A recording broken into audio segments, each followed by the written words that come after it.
Chapter 1. Heritage.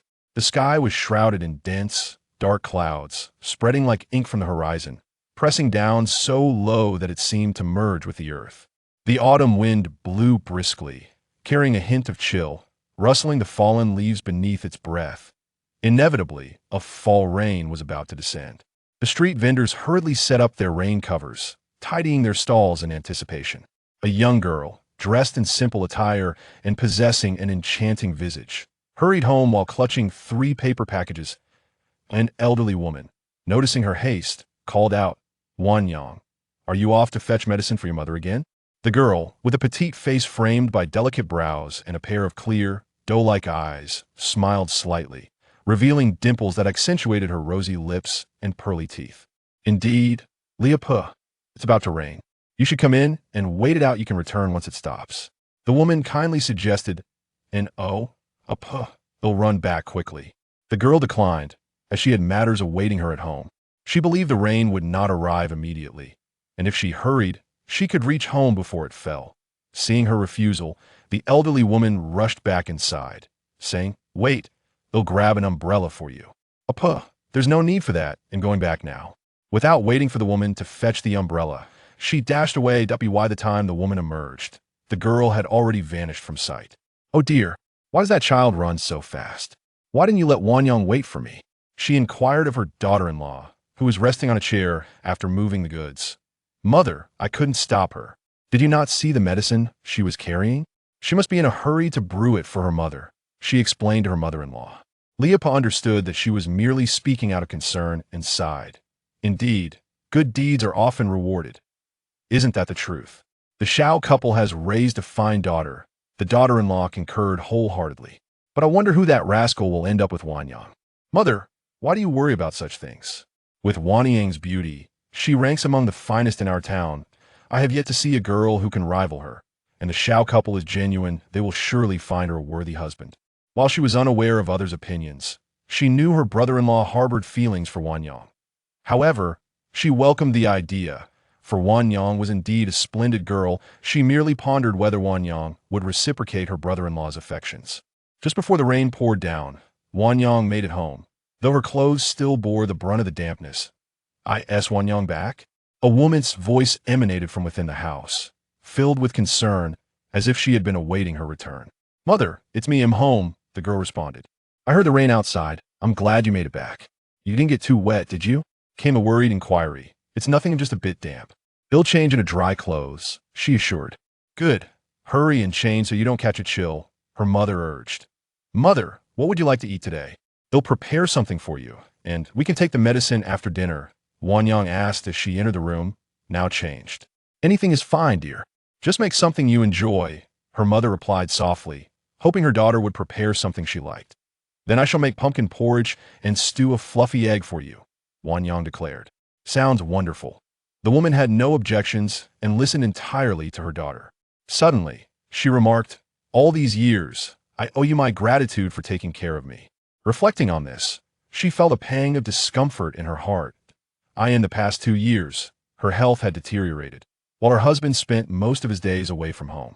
All the household responsibilities fell upon her, and she felt at a loss about her son, who had not returned home for years. The IT was a burden she bore, and she expressed her guilt to Wanyang. Wanyang, however, did not share her sentiments.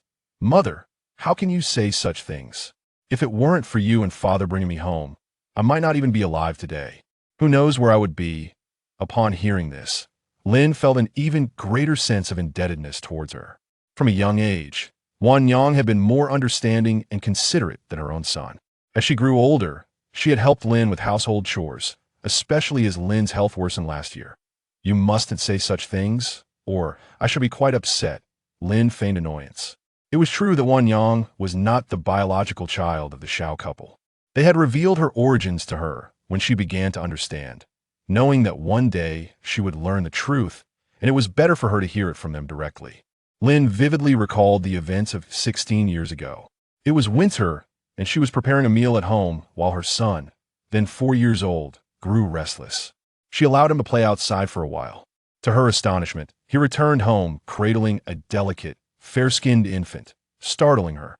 She feared he had committed some wrongdoing by bringing home someone else's child and was about to chastise him, worried about the consequences should anything happen to such a small infant. To her surprise, her son explained that he had found the baby outside, not taken her from another family. Observing the infant's thin clothing and purplish lips, she quickly dressed her in her son's old garments and returned to the spot where he had discovered her, only to find no one. Thereafter, waiting all day. The winter night was unbearably cold, and she could only return home to explain the situation to her husband. They spent a month inquiring about the lost child, yet there was no news from anyone regarding the baby's family. Soon, the town learned of the incident, but it remained unresolved. People speculated that the child's parents had intentionally abandoned her, not wishing to raise a girl. Eventually, the couple accepted this outcome, their hearts heavy with pity for the infant they could not bear to abandon. They had no daughters of their own, and after a month, they had grown fond of her. Both husband and wife agreed to adopt the little girl, who was named Xiao Qingwan. An autumn rain came swiftly and departed just as quickly. Wan Yang prepared dinner and assisted Lin in taking her medicine before settling her down to sleep. The rain that had just fallen scattered leaves across the ground, both in front of and behind the house, prompting Wan Yang to join the neighbors in cleaning up. In the afternoon, having tidied the house, Wan Yang prepared to go to the market to buy vegetables. The morning's rain had poured down so rapidly that she had not had the chance to purchase anything, and she hurried home. In the post-rain town, the long alleys were enveloped in mist, the flagstone streets glistened with moisture, and droplets dripped rhythmically from the eaves. The shops lining the streets began to bustle with life once more. Their family does not reside in the bustling part of town instead. They dwell in a tranquil alleyway at the back. After a short stroll, one can easily find small shops, making shopping quite convenient.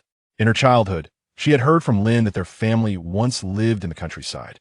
For reasons unknown, they moved to the town. It was only a year prior to their meeting that they purchased the quaint brick courtyard at the back. They had laughed and told her that otherwise, she would have to endure life in the countryside, which would have been quite difficult for her. By the afternoon, most of the vendors had returned home, leaving only a few stallholders who had yet to sell all their vegetables. The produce was not particularly fresh anymore, but Wan Yang casually selected a few items. Her family never lacked for meat. She had reminded her father that morning to bring back some bones for soup.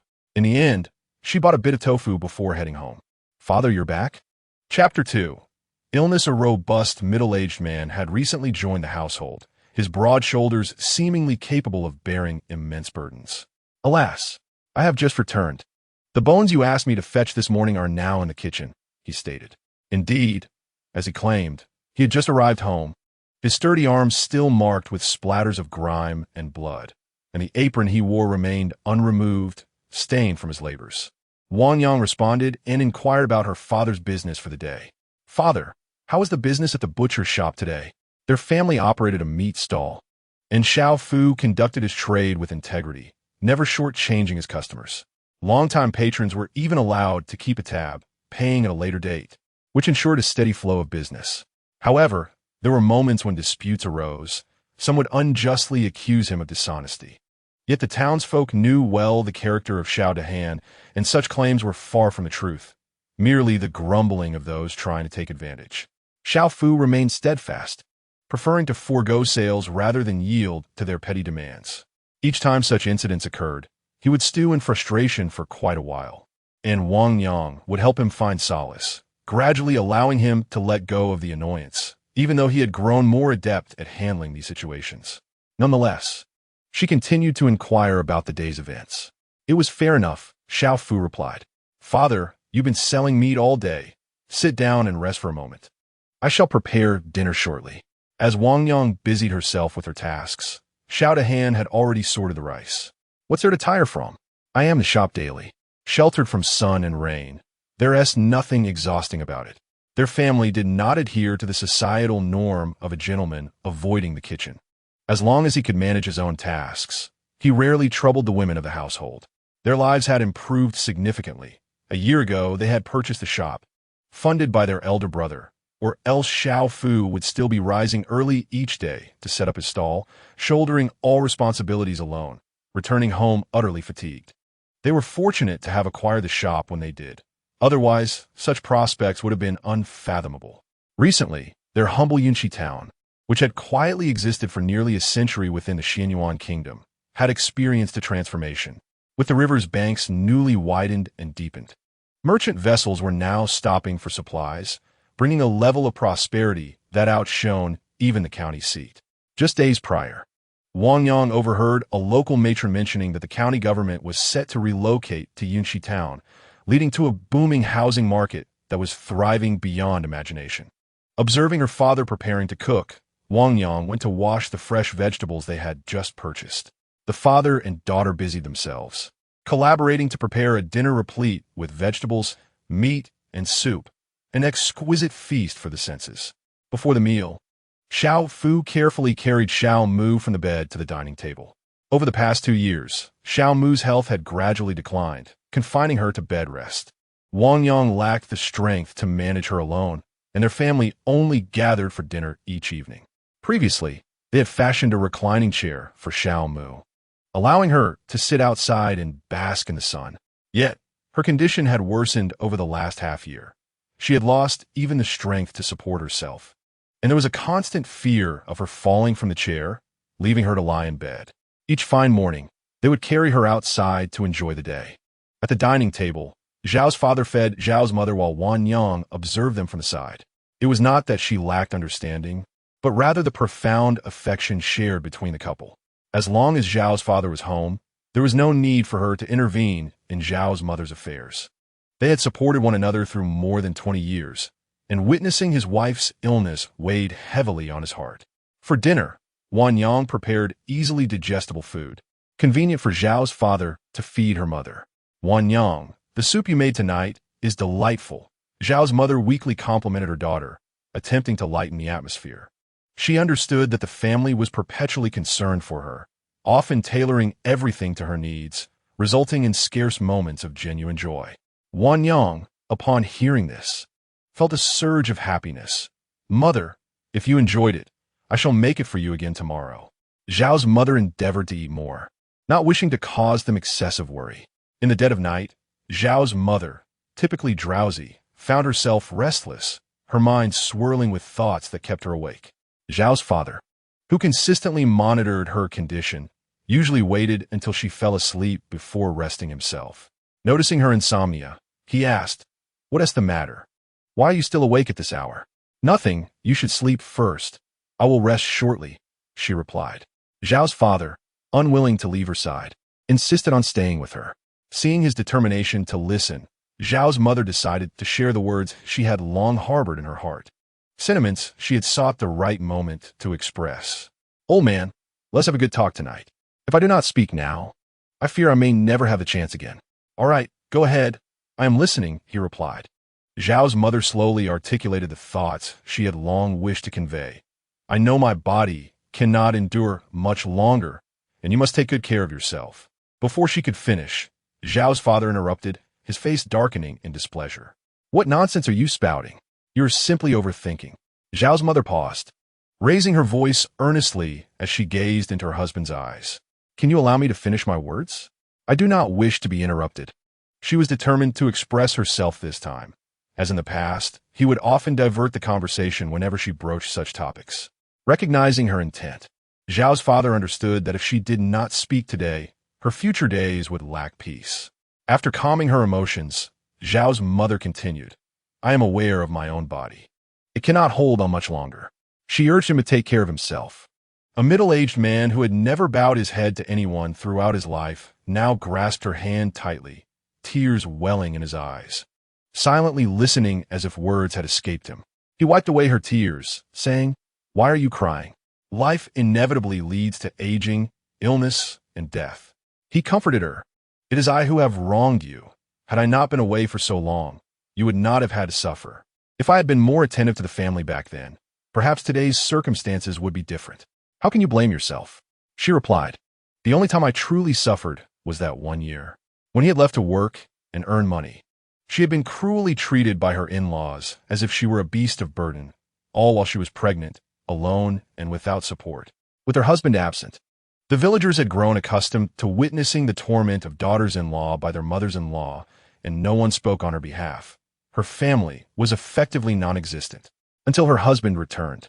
She found her liberation, severing ties with her in-laws and leaving with nothing but her dignity. Subsequently, she purchased a house in town, completely distancing herself from her troubled past. Had it not been for your insistence on marrying me, I would have long been sold by my wicked stepmother. In her youth, Xiao's mother enjoyed a comfortable life under her mother's protection, but after her mother's passing and her father's remarriage, life became arduous. As a child, she toiled like a servant at home, and when her father had a son, he chose to turn a blind eye to the injustices she faced.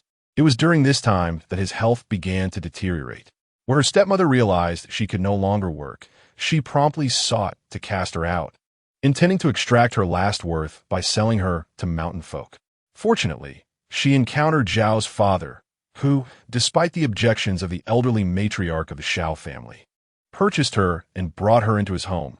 But this also sowed the seeds of resentment. After imparting her wishes to him, her thoughts turned to her 2 children. She continued, stating that upon her departure, all her possessions should go to Wan Yang, along with the household silver, for she had endured much hardship over the years. Although they had taken her in, her care for them throughout the years had more than compensated for their nurturing. Had she not fallen ill and sought treatment, there would have been sufficient funds saved for her. Indeed, I understand that Wan Yang has suffered greatly in these years. If necessary, let us consider finding her a suitor. Wan Yang possesses a gentle disposition. Should she encounter a dismal family, she would surely face torment. As for my son, he can be left to his own devices. Having been away for 4 years, if it were not for the letters and silver he sent every couple of months, I would have assumed he perished in the outside world. Now is the time to begin seeking a match for Wan Yang. Should anything happen to me, it would delay her prospects for 3 years, making it difficult for her to find a partner then. We must prepare ahead. I shall also send a letter to my son, urging him to return. Otherwise, I cannot be certain I will endure until he arrives. Chapter 3. Sending a letter. The first rays of morning sun bathed the rooftops of the small town, which began to awaken from its slumber. The shops lining the streets opened their wooden doors with a soft creak, shattering the tranquility of the morning, while the breakfast stalls wafted enticing aromas into the air. Wan Yang stepped out to procure the morning's provisions. If she woke late or simply wished to avoid cooking, she would venture out to resolve her meal. Steamed buns and soy milk were her usual fare with Zhao's father, while Zhao's mother preferred small bowls of wontons. Upon her return, she found that both Zhao's father and mother were still in bed, notably later than usual. Particularly Zhao's father, who typically rose at dawn, even earlier than Wan Yang, appeared unusually fatigued, with dark circles evident beneath his eyes. "Father, mother, what troubles you?" she inquired with concern. Zhao's father was the first to respond, dismissively waving his hand. "It's nothing, your mother and I simply stayed up a bit late last night." Upon hearing her father's assurance, Wan Yang felt a wave of relief, fearing some calamity had befallen the household. "Then perhaps you should rest a bit after breakfast," she suggested softly. "It matters not. I can sleep later as well," he replied nonchalantly. Understanding that she could not change her father's mind, she considered that since they had risen late, he would likely struggle alone at the shop. "Then I shall accompany you shortly. I can lend a hand," she said gently while retrieving the breakfast from her basket. Zhao's father shook his head, his voice slightly hoarse as he said, "No need, I can manage on my own." He typically did not permit his daughter to assist him.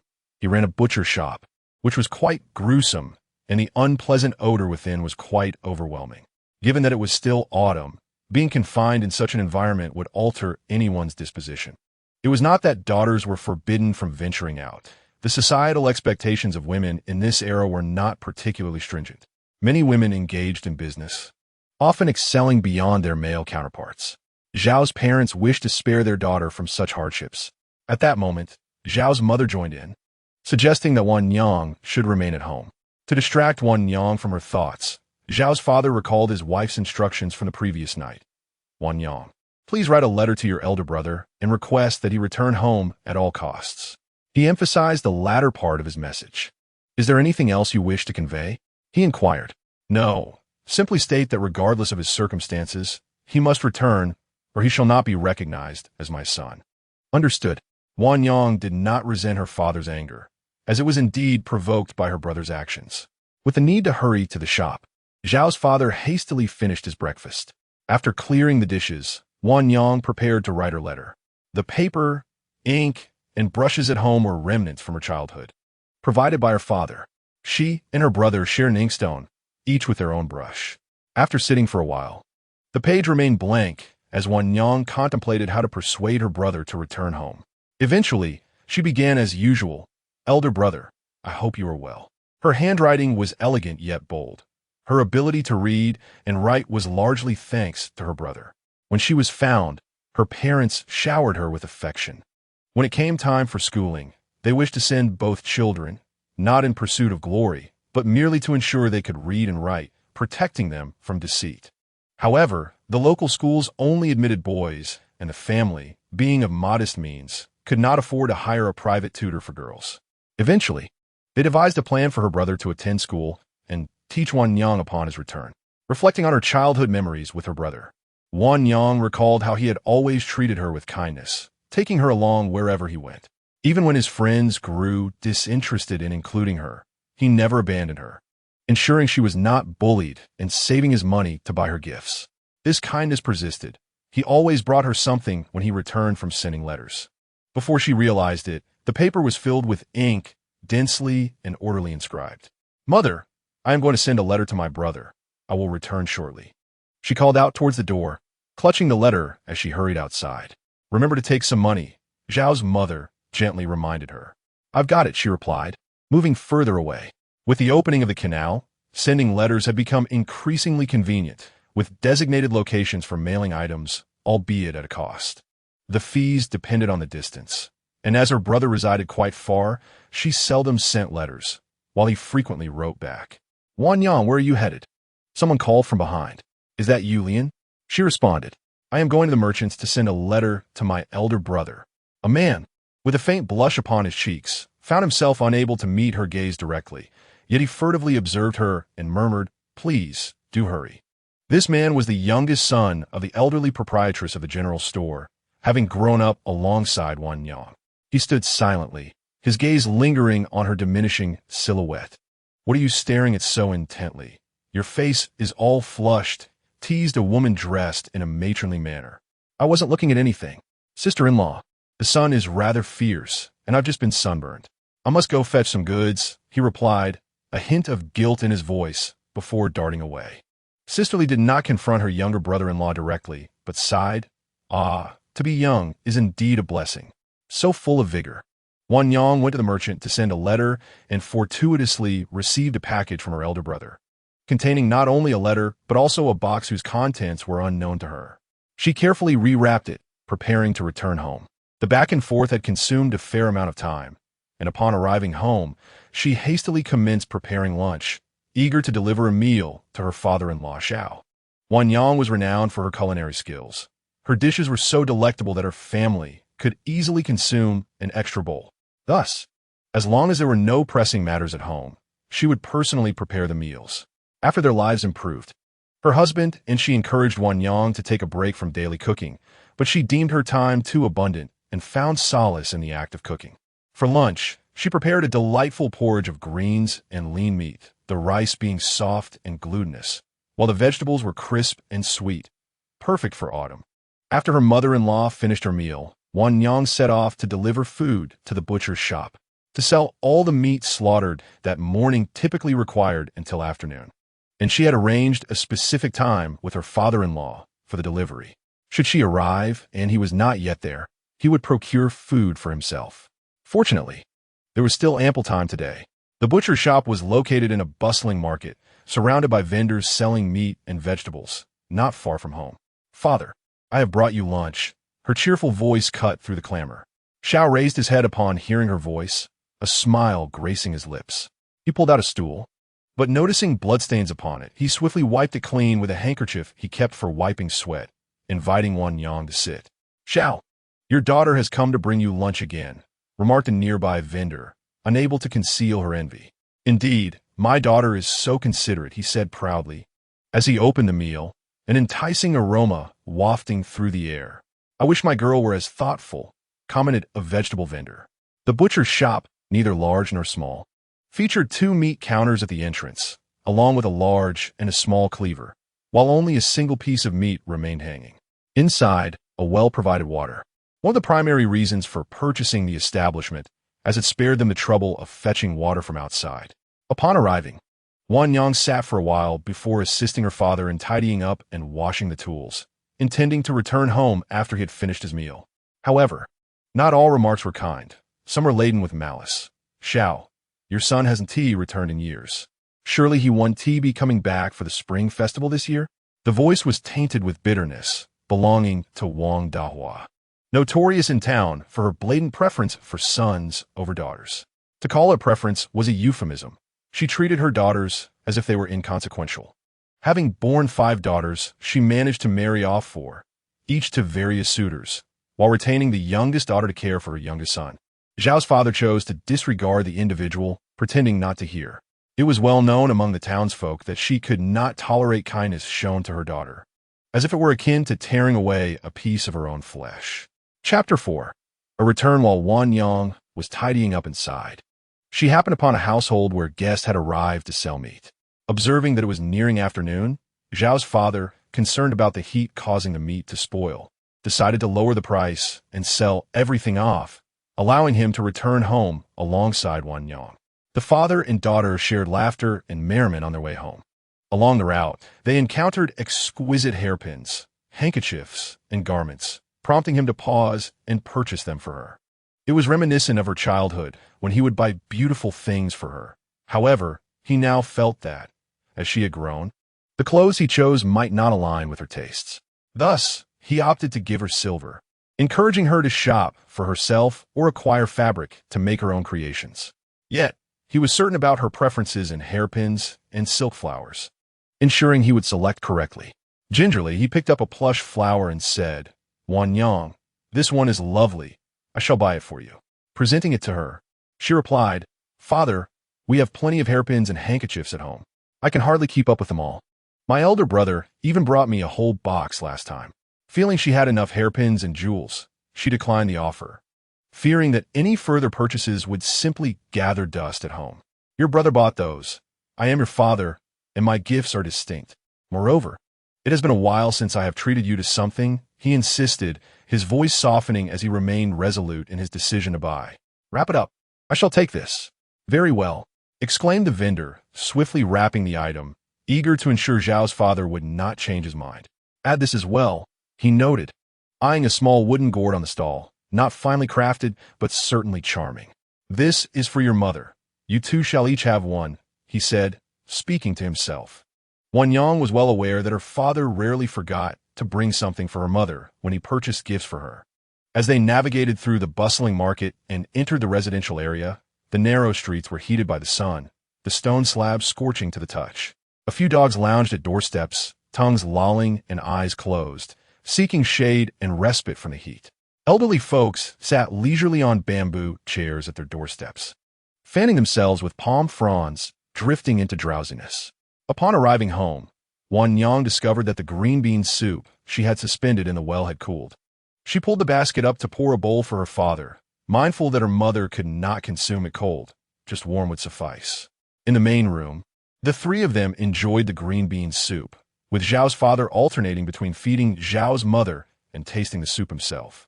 It was only during a moment of respite that Wan Yang remembered the package she had brought back that day.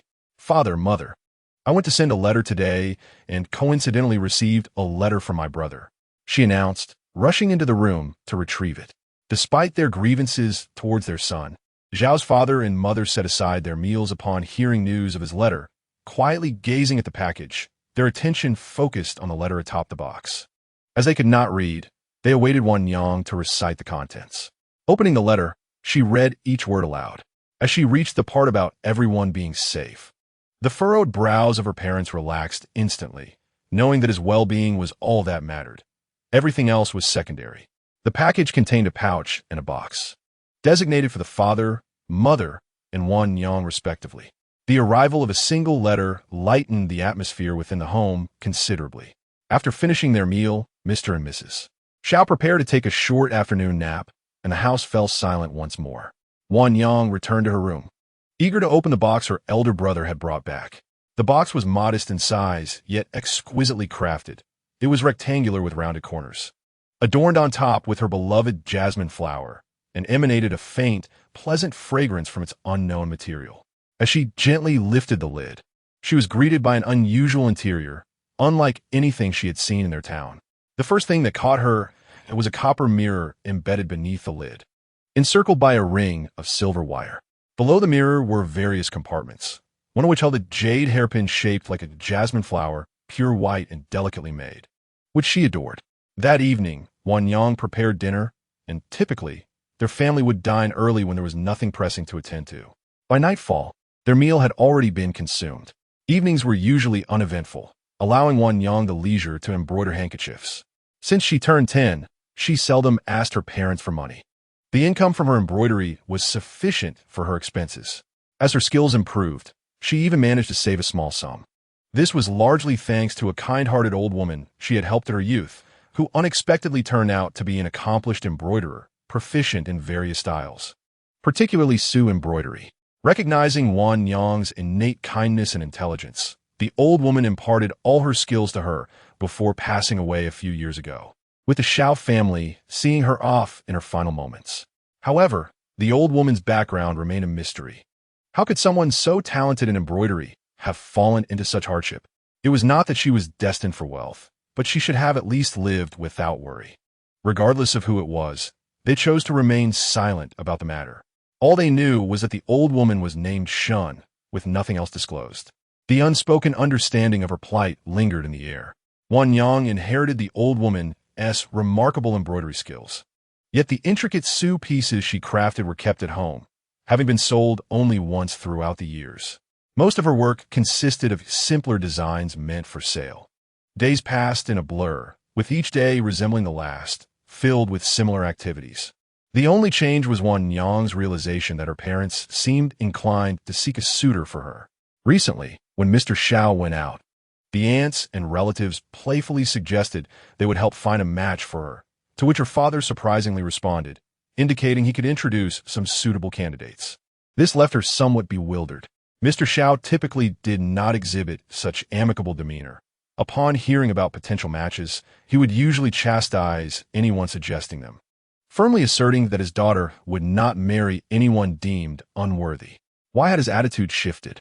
Though Mr. Xiao appeared to be a rough man, he was not oblivious to his daughter's feelings. He understood her confusion.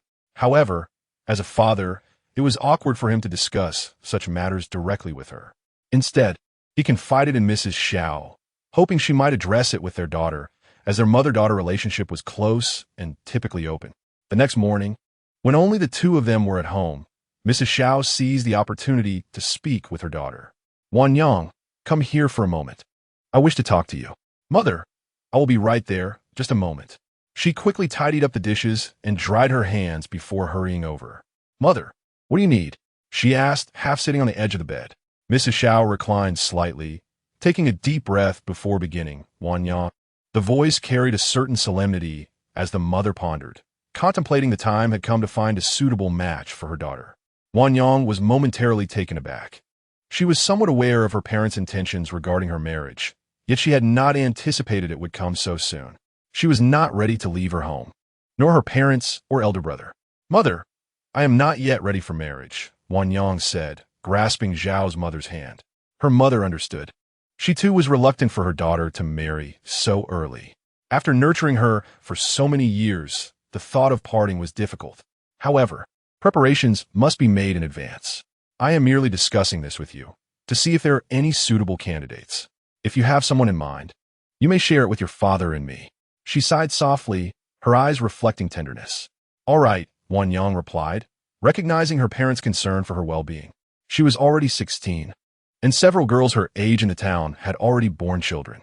Nonetheless, she trusted her parents. Days passed, and with nothing to occupy her, Wan Yang decided to check the family business to see if her brother had sent any letters. The correspondence was directed to their home, but Wan Yang was impatient, yearning to know whether her brother would return this year. It had been 4 long years since their last reunion, and disappointment had accompanied her in previous attempts. On a scorching midday, the small town was bathed in the relentless sun, rays piercing through the sparse clouds like swords thrusting into the earth. Suddenly, a knock echoed from the door. Wan Yang, who was in the backyard, took a moment to respond, calling out, "Please wait, I will be there shortly." The knocking ceased in response. Visitors were a rarity at this hour. There were no relatives nearby, having severed ties with family, and her father, a butcher, often sent local children fleeing at the sight of him. Her elder brother, though absent for years, still held a lingering reputation. Upon opening the door, she was met with an incredible sight that left her momentarily speechless, her lips trembling as she could not contain her emotions. "Brother, you have returned." Chapter 5. Reunion. Most visitors during this time sought to procure choice cuts of pork from Xiao's father, while the best outcome would be to deliver a message. Just the day prior, she had inquired about any letters, only to learn that she would have to wait a few more days. Yet, upon opening the door, she found her elder brother, who had been absent for 4 years. Despite the long time apart, she recognized him instantly. At a loss for words, she felt a wave of emotions wash over her eyes glistening with unshed tears. Xiao Meng, gazing at his sister who had grown into a young woman, noticed her silence and hesitated before attempting to embrace her. Instead, he gently patted her back and spoke in a deep voice, "Brother is back, do not cry." He slowly reached out, tenderly wiping the tears from Wan Yang's eyes. "I am not crying," she protested, unwilling to show her vulnerability to her brother. "I will go inform mother of your return." Without waiting for a response, she hurried to share the joyous news with Zhao's mother. Upon entering the room, Zhao's mother had her eyes closed, as if she had just fallen asleep. Hearing Wan Yang's footsteps approach, she slowly opened her eyes and softly inquired, "What is it? Wan Yang, is something the matter?" Noticing her daughter's reddened eyes, she assumed someone had wronged her. "Go tell your father, and let him seek justice for you." Although the household is currently comprised solely of the elder Xiao, any who dare to bully Wan Yang shall not escape the wrath of her family. Not only for her own sake, but also because the men in her family will stand by her side for years to come. Wan Yang, aware of her mother's misunderstanding, hurriedly interjected, "Mother, no one is bullying me. I am simply overwhelmed with joy." Xiao's mother, perplexed, wondered how one could weep while feeling elated.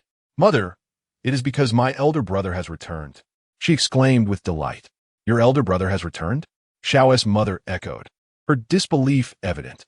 "Indeed, he has just arrived home," Wan Yang confirmed.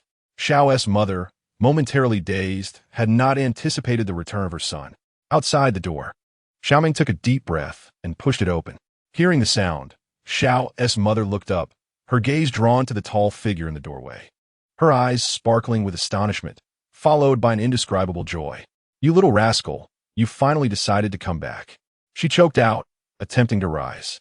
Xiao Meng stepped forward and knelt at his mother's bedside, his voice hoarse as he said, "Mother, I have caused you worry for so many years."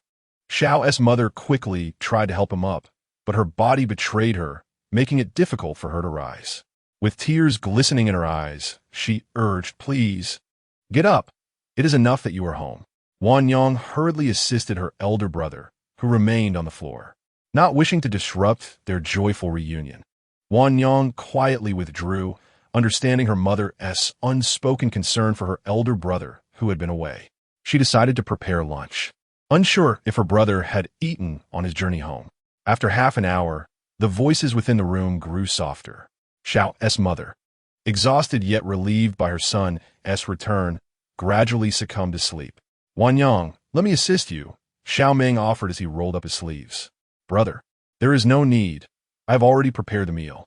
The food may be simple, but tonight I shall make you a proper feast. I did not anticipate your return today, and with no time to purchase additional ingredients, I thought it best to prepare a hearty meal tonight. This is more than sufficient." Xiao Meng replied, unpretentious in his appetite, for he had greatly missed Wan Yang's home-cooked meals. "You eat first. I shall take food to father and return shortly." As she spoke, Wan Yang had already packed the meal. "I will accompany you. You should remain at home. You have just returned and likely do not know where the meat shop is.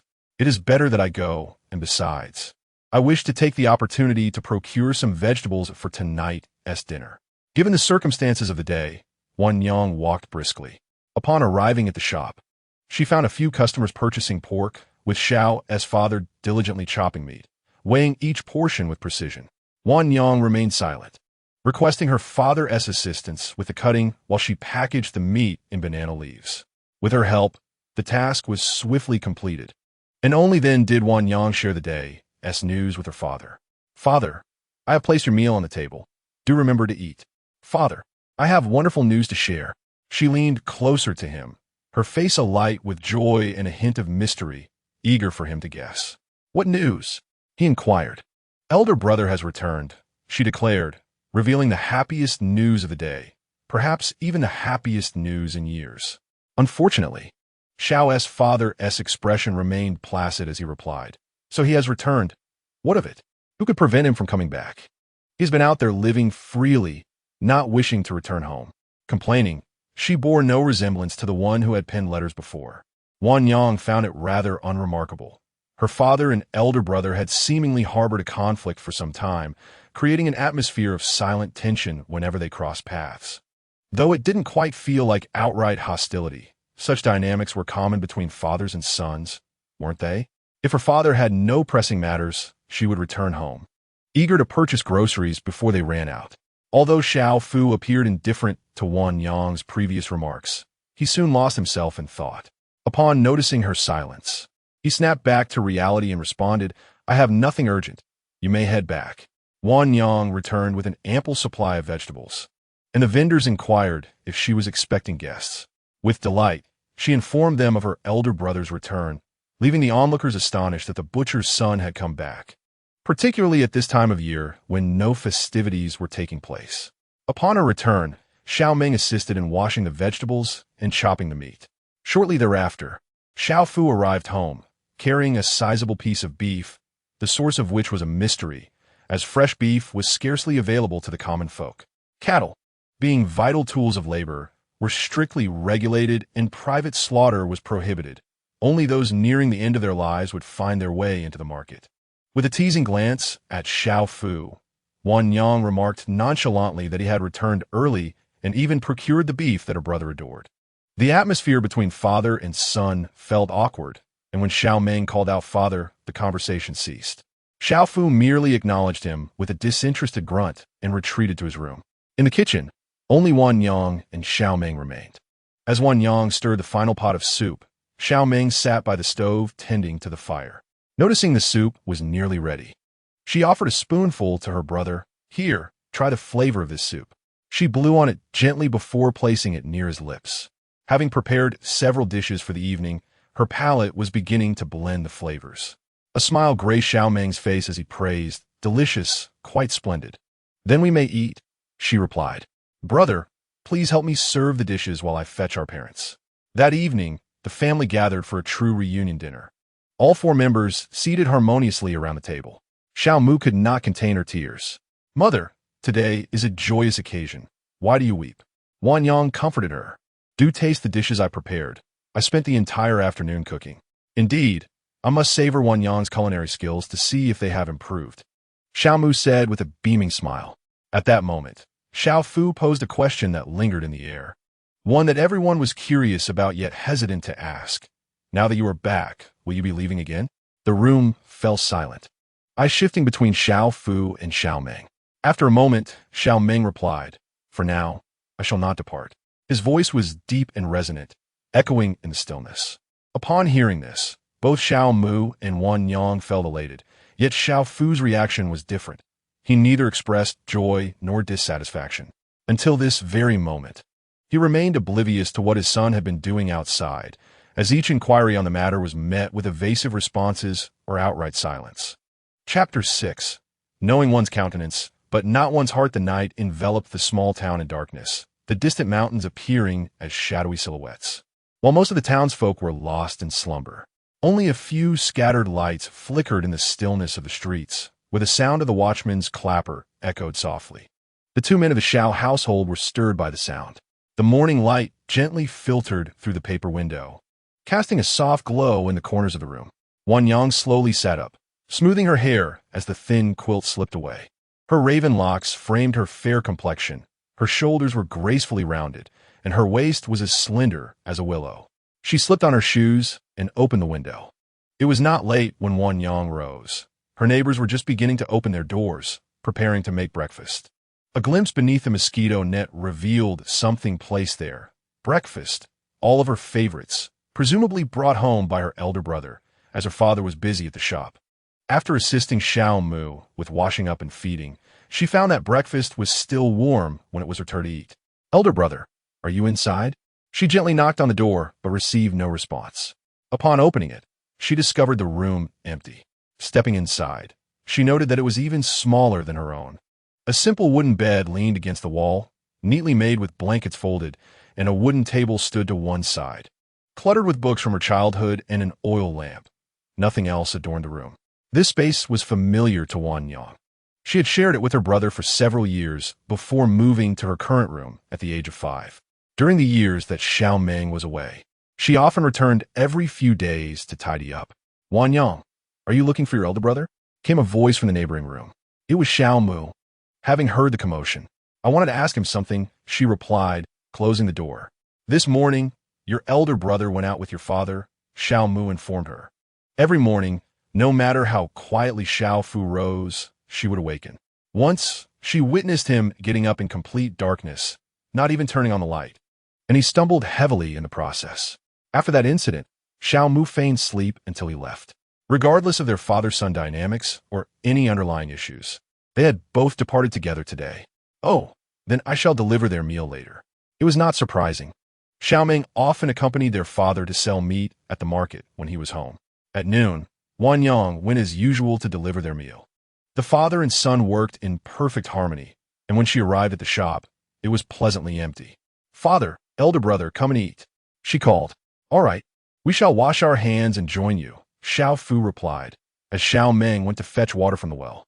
Wan Yang noticed Wang Dahua at the stall nearby, who today refrained from her usual sarcastic remarks and eye-rolling, though her mumbling suggested otherwise. Wan Yang chose to ignore her. Today's unusual behavior was attributed to Xiao Meng, who, unlike their father, did not refrain from striking women. Xiao Meng was known for his readiness to fight anyone, regardless of age or gender, especially if they crossed Wan Yang. Thus, his reputation in town was less than favorable. Now, she observed that others behaved quite submissively in his presence. Even a few grown men were typically no match for him. Why was this so? Xiao Meng had attended school for a few years before losing interest. Concerned that he might stray from the right path, Xiao Fu had sent him to learn martial arts from a master with a considerable talent. He trained for years and could spar with his instructor. Later, he even brought back a large beast he had hunted on a mountain, which made others wary of provoking him. Their family was respected in the town, and despite Wan Yang's beauty, no ruffians dared to approach her. Knowing she had an elder brother who was not to be trifled with, Wan Yang had grown up under the protection of her family. Aside from the early abandonment she suffered, her life had been relatively smooth sailing. Today, the pig slaughtered had been raised for a considerable period, and the townsfolk preferred to purchase aged pork, which sold remarkably well. As they dined, the shop gradually emptied. On her way home, Wan Yang took the opportunity to buy several fine dishes. Upon returning home, the Xiao father and son retreated to their rooms to rest, while Wan Yang, feeling no fatigue, remained in the hall, embroidering a handkerchief. She only embroidered during her leisure time, and it took no less than 3 to 5 days to complete a single piece. "Wan Yang," a voice called to her from outside as someone stood at the open door. She set aside her embroidery and raised her gaze towards the entrance. "Linge, what brings you here?" she inquired as she approached him.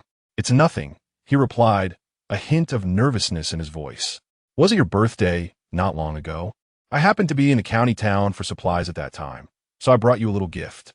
"Linge, I cannot accept something so precious," Wan Yang said, glancing at the exquisite box he presented. She felt it was too extravagant. "Please, just take it. I bought it from someone I know." "It didn't cost much," he insisted. "Even so, I cannot accept it.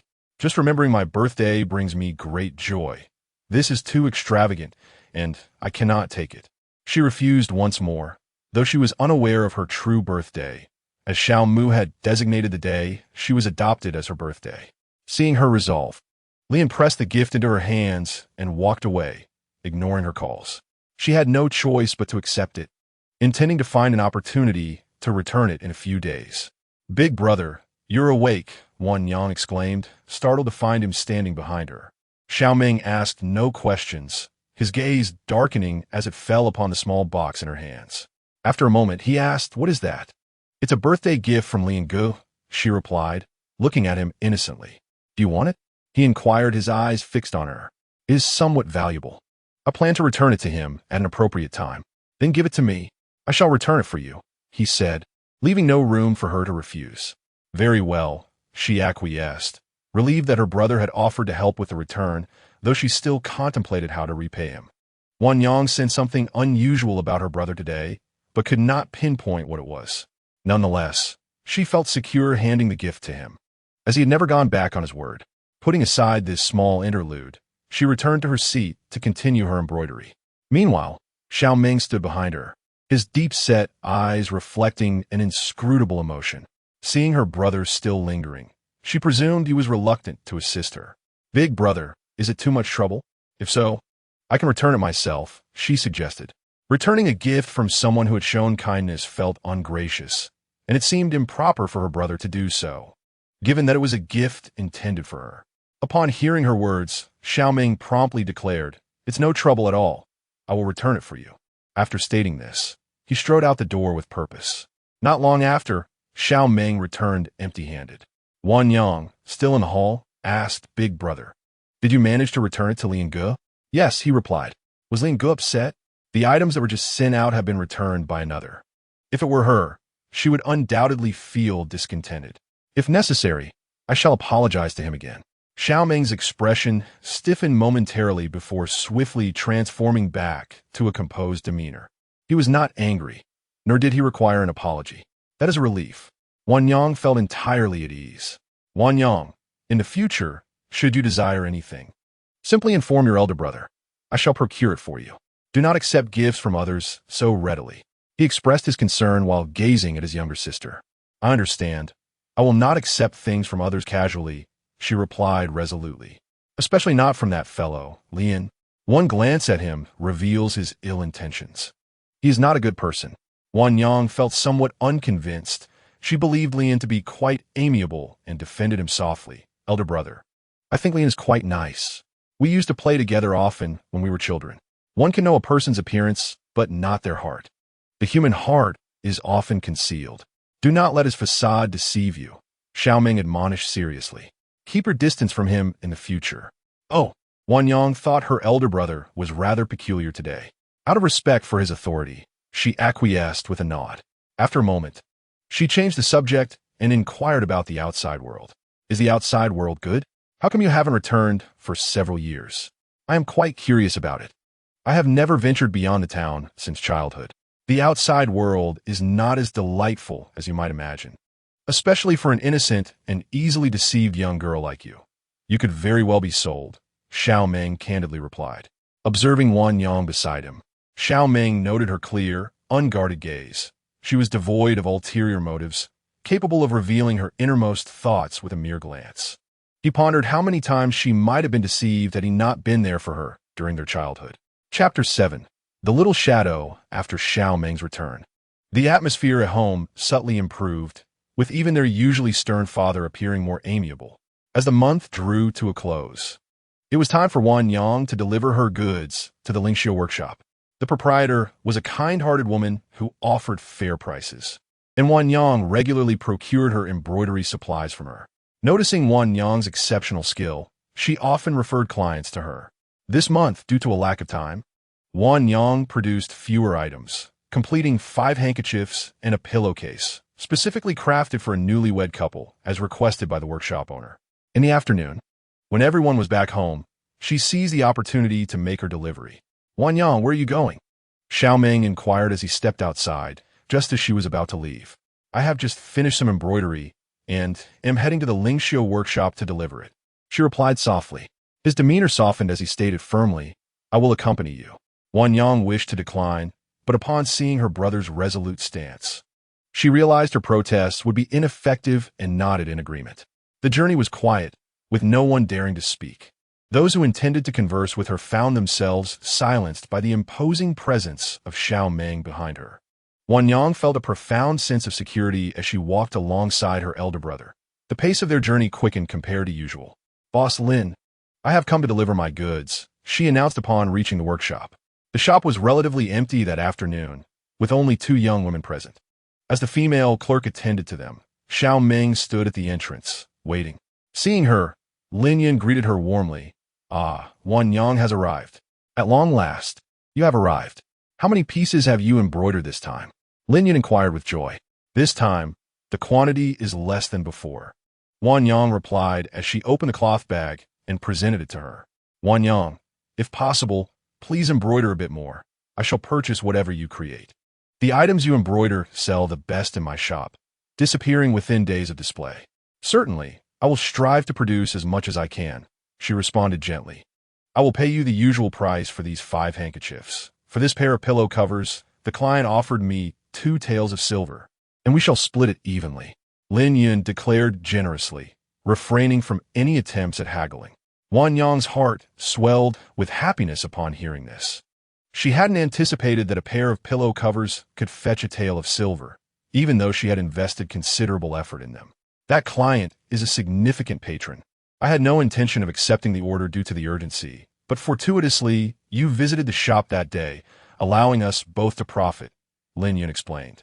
Lin Yun cast a sidelong glance at the entrance where Xiao Meng stood, a decent fellow who understood the decorum of not entering with so many young women inside. Wan Yang, is that your fiancé standing at the door? She asked, her eyes glimmering with curiosity and jest. At this remark, Wan Yang's face flushed with an unusual hue, and she quickly waved her hand in denial. No, that is my elder brother, who has come specifically to accompany me today. Lin Yun was aware of her elder brother's existence, but had never seen him. Her tone bore a hint of disbelief. Really? Surely you are not shy to admit it. Wan Yang's face reddened further as she insisted earnestly, it truly is my brother. Having observed many people in her years of business, Lin Yun could discern the subtleties of human emotions. The way Xiao Meng gazed at Wan Yang resembled that of a husband regarding his wife, rather than a brother's affection for his sister. However, seeing Wan Yang's reluctance to acknowledge it, she chose not to press the matter further. The gentleman outside does not seem to harbor ill intentions towards Wan Yang, and thus, she remained silent. In the midst of their conversation, a customer inquired about purchasing Wan Yang's freshly embroidered handkerchief. Lin Yun smirked, validating to Wan Yang. See, I told you that your embroidered creations would not go unsold. Wan Yang smiled, realizing that Lin Yun was busy, and thus took her leave. I shall let you attend to your matters, Lin boss. I am heading back. Very well. Take care, Lin Yun replied, as she could not leave her customers unattended. There would be time for a more in-depth conversation later. Elder brother, let's return, she called out as they stepped outside, glancing at Xiao Meng, who remained steadfast at the entrance. Xiao Meng looked down at Wan Yang as she approached, a smile forming at the corners of his mouth. Indeed, the street was narrow, bustling with pedestrians and lined with various stalls, making it impossible for them to walk side by side. Wan Yang trailed behind Xiao Meng, suddenly reminded of Lin Yun's earlier words in the embroidery shop, feeling as though their pure sibling bond had been sullied. She shook her head to dispel such thoughts. She must not dwell on them. Wan Yang murmured softly. Her head lowered as she followed Xiao Meng. Unexpectedly, he came to a halt, causing her head to spin slightly and her nose to tingle. What is it? Xiao Meng turned, intending to ask if she wished to buy some of her favorite snacks. Unexpectedly, she lowered her head and collided directly with his chest, leaving him no time to react. He was bewildered by the thoughts swirling in the mind of this little girl, completely oblivious to her distraction until he halted. Fortunately, it was him she bumped into. Otherwise, crashing into a stranger would have been quite a predicament. He had intended to admonish her, but upon seeing her cradle her head and nose, he realized she must have hit herself rather hard. Did you hurt yourself? Let me see, he inquired. Wan Yang recovered her senses and retorted, Big brother, your chest is too hard. If one didn't know better, they might think she had run into a wall. And yet you scold me for not paying attention while walking. What were you thinking just now, to be so oblivious to my stopping? Wan Yang's expression turned awkward, a blush creeping up her ears. I wasn't thinking about anything, she stammered. Xiao Meng's gaze fell upon the bruise forming on her forehead, instinctively raising his hand to gently rub the tender spot. Big brother, it's not that painful. I can manage, she protested, though the street was not particularly crowded. A few passers-by still caught sight of their exchange. There isn't a mirror here. How can you see it? He countered, amusement dancing in his eyes as he recalled how she used to be so clumsy, often injuring herself without realizing it. He reminded her once more. You must pay attention while walking from now on.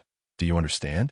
After a moment of gentle rubbing, he finally withdrew his hand. All right, I understand, she replied, still appearing somewhat dazed. He sighed, knowing she would likely be absent-minded again next time, deciding it was better to keep a watchful eye on her. A subtle tension hung between them, enveloping them in a moment of silence. He lowered his gaze, stifling a soft chuckle to conceal the warmth in his eyes. Would you like to have some jasmine cake? He inquired, steering the conversation back to a lighter topic. Following his gaze, Wan Yang spotted the jasmine cake stall ahead, her eyes sparkling with anticipation. Yes, she exclaimed. Xiao Meng approached to pay for the delicacies and returned with a fragrant parcel. The delicate aroma of jasmine wafting through the air. Here, enjoy, he said, his eyes brimming with affection as he watched her with indulgence. Wan Yang picked up a piece and took a gentle bite, the exquisite flavor unfolding in her mouth. Delicious, she replied, her eyes narrowing in delight. Let us head home, he suggested, affectionately ruffling her hair. She nodded. Time had not dulled their bond. Xiao Meng remained a brother who quietly saved money to buy things for his sister, while Wan Yang continued to be the little shadow trailing behind him. Chapter 8. The truth of the illness on their way home. They happened to pass by Li's general store. Lingu, Wan Yang called out as she spotted him at the entrance, welcoming customers. She had not seen him in a few days, and this encounter provided the perfect opportunity to discuss the items she had returned a few days prior. Upon hearing her call, Li's brow lifted in surprise as he stepped closer. Wan Yang, you're looking for me? He asked, his heart fluttering with joy at the unexpected visit, but his enthusiasm waned slightly upon noticing Xiao Meng behind her. Xiao Meng go, he greeted weakly. Xiao Meng didn't spare him a glance, deeming him inconsequential. Big brother, Lingu is calling for you, Wan Yang softly reminded him, feeling it rude to ignore someone addressing him. Xiao Meng, for her sake, reluctantly acknowledged Lian with a casual nod. Yes, Lingu, my brother has returned the small box you gave me, right? Wan Yang interjected, eager to clarify. Xiao Menggu returned it to me. Ong Li was about to speak the truth, but a darkened expression from Xiao Meng warned him to hold his tongue. Understanding the silent exchange, Lian's voice trembled as he repeated, Brother Xiao, the gift you bestowed upon me is far too extravagant. I cannot accept it. Nevertheless, I must express my gratitude. You're not upset, are you? Wan Yang remained blissfully unaware of the unspoken contest between the two men. No, Xiao Meng interjected quickly, rejecting it on her behalf. My sister Wan Yang needs nothing. Whatever she desires, I shall procure for her. Wan Yang defended Xiao Meng, saying, Brother Lian, my elder brother does not mean to offend. I appreciate your kindness, but he simply wishes to avoid troubling you. Knowing your intentions is enough. Xiao Meng, growing impatient with the explanation, urged, let us return home swiftly. There are matters to attend to. Oh, she turned back to Lian, adding, thank you, Brother Lian. My brother, and I shall head home now. She hurried to catch up with Xiao Meng. Xiao Meng glanced back at Wan Yang following him and reproached her. Are you so kind to him that you have forgotten how he bullied you in your childhood? Wan Yang, sensing her brother's disappointment, dared not retort and muttered softly. That was merely in our youth, when we were all naive. It was indeed so, yet he had apologized later, and gradually she distanced herself from them, spending her days learning embroidery at Granny Shan's. What are you mumbling about? Xiao Meng inquired, noticing her murmurs. It's nothing, brother. Let's hurry home. The sun is too fierce. Indeed, he replied, acknowledging the sweltering heat that reddened the young girl's cheeks. Upon reaching the threshold of their home, he could not help but reminisce, solemnly advising Wan Yang, remember not to easily showcase your Su embroidery. He was aware that his sister would honor her promises and understood the gravity of the situation. Brother, you need not worry. I will not, she reassured him. I keep my embroidered pieces safely stored. As they went out to sell goods, he felt compelled to remind her once more, sharing tales from the past few years where he had witnessed many unpleasant affairs. Those skilled in embroidery were often targeted for vengeance. Having faced such indignities firsthand, one master embroideress was forced to become a concubine by a shopkeeper who simply wished to monopolize her exquisite creations, relieving himself of the expense of her work. How could a woman easily resist the predatory beasts that pursued her? In the end, Xiao Meng had intervened on Wan Yang's behalf, rendering assistance. After lunch, Xiao Meng and their father ventured into the surrounding villages to seek out pig farmers. The small town had limited space, making it rare to find swine raised within its bounds. Thus, Zhao's father would frequently visit the nearby homes to ascertain the quality of the pigs, negotiating rental fees with certainty. Having served as a butcher for many years, he possessed an intimate knowledge of which families raised the best livestock, maintaining a reputation for fairness in all his dealings. The villagers were well aware of this and were pleased to sell to him. "Come now, Butcher Xiao, stay for a meal before you depart," a villager insisted after he emerged from a farm. "No, I must continue to the next place and inspect it. Perhaps another time," he replied, politely declining the invitation. Zhao's father, ever the polite gentleman, seldom dined at others' homes, for the villagers were not well off, and he had a hearty appetite. Moreover, with Xiao Meng accompanying him, the two voracious eaters would surely consume an entire day's worth of provisions. "My daughter must be preparing our meal at home. We shall defer this visit for another time," he insisted. Xiao Meng, having spoken his piece, swiftly departed, leaving his father to engage in idle pleasantries. If they lingered any longer, darkness would soon descend, and they would return home to cold meals. At home, Wan Yang had indeed prepared the feast, awaiting their return. She gently roused her still sleeping mother, lifting the quilt to place a pillow behind Xiao Mu's back. "Mother, have you been unwell again?" She had noticed that her mother had been sleeping longer these past few days, and her frame appeared to have grown frail. "No, my dear. I simply struggle to sleep at night and find myself drowsy during the day," Xiao Mu replied, forcing a smile to appear more normal, weary of burdening her family. Wan Yang sensed her mother was not being entirely truthful. "You must tell me if you feel unwell, all right? I have resolved to take better care of you. Dear one, I still have to see you married and settled." She smiled lovingly at her daughter. The sound of the door opening announced their return. "Father, you're back," Wan Yang exclaimed as she rushed outside to greet them. "Yes, go eat. I will carry your mother outside," Zhao's father said upon entering, eager to attend to his wife. At the dining table, the family of four settled down. Wan Yang placed a bowl of chicken soup in front of Xiao Mu. "Mother, please drink more of this soup. You seem to have lost weight these days. You must nourish yourself." "Very well, I will eat more," Xiao Mu replied, leaning against her husband. Later that night, Zhao's father observed his increasingly frail wife and, with a heavy heart, suggested, "Let us visit the provincial capital. Perhaps there is still hope. I do not wish to waste precious time on the road, especially since the doctor who treated me years ago advised against it." Xiao Mu had long contemplated her path forward. 6 years prior, Xiao Mu had fallen gravely ill, seeking assistance from numerous doctors to no avail. Their family had reached a point of utter despair, yet she adamantly refused further treatment. Having witnessed the toll her illness took on her family, she believed death might be akin to fate. Zhao's father could not bear to watch his wife languish. He worked tirelessly, doing any job that would earn him money. 14-year-old Xiao Meng assisted his father at the docks, while 10-year-old Wan Yang stayed home to care for Xiao Mu.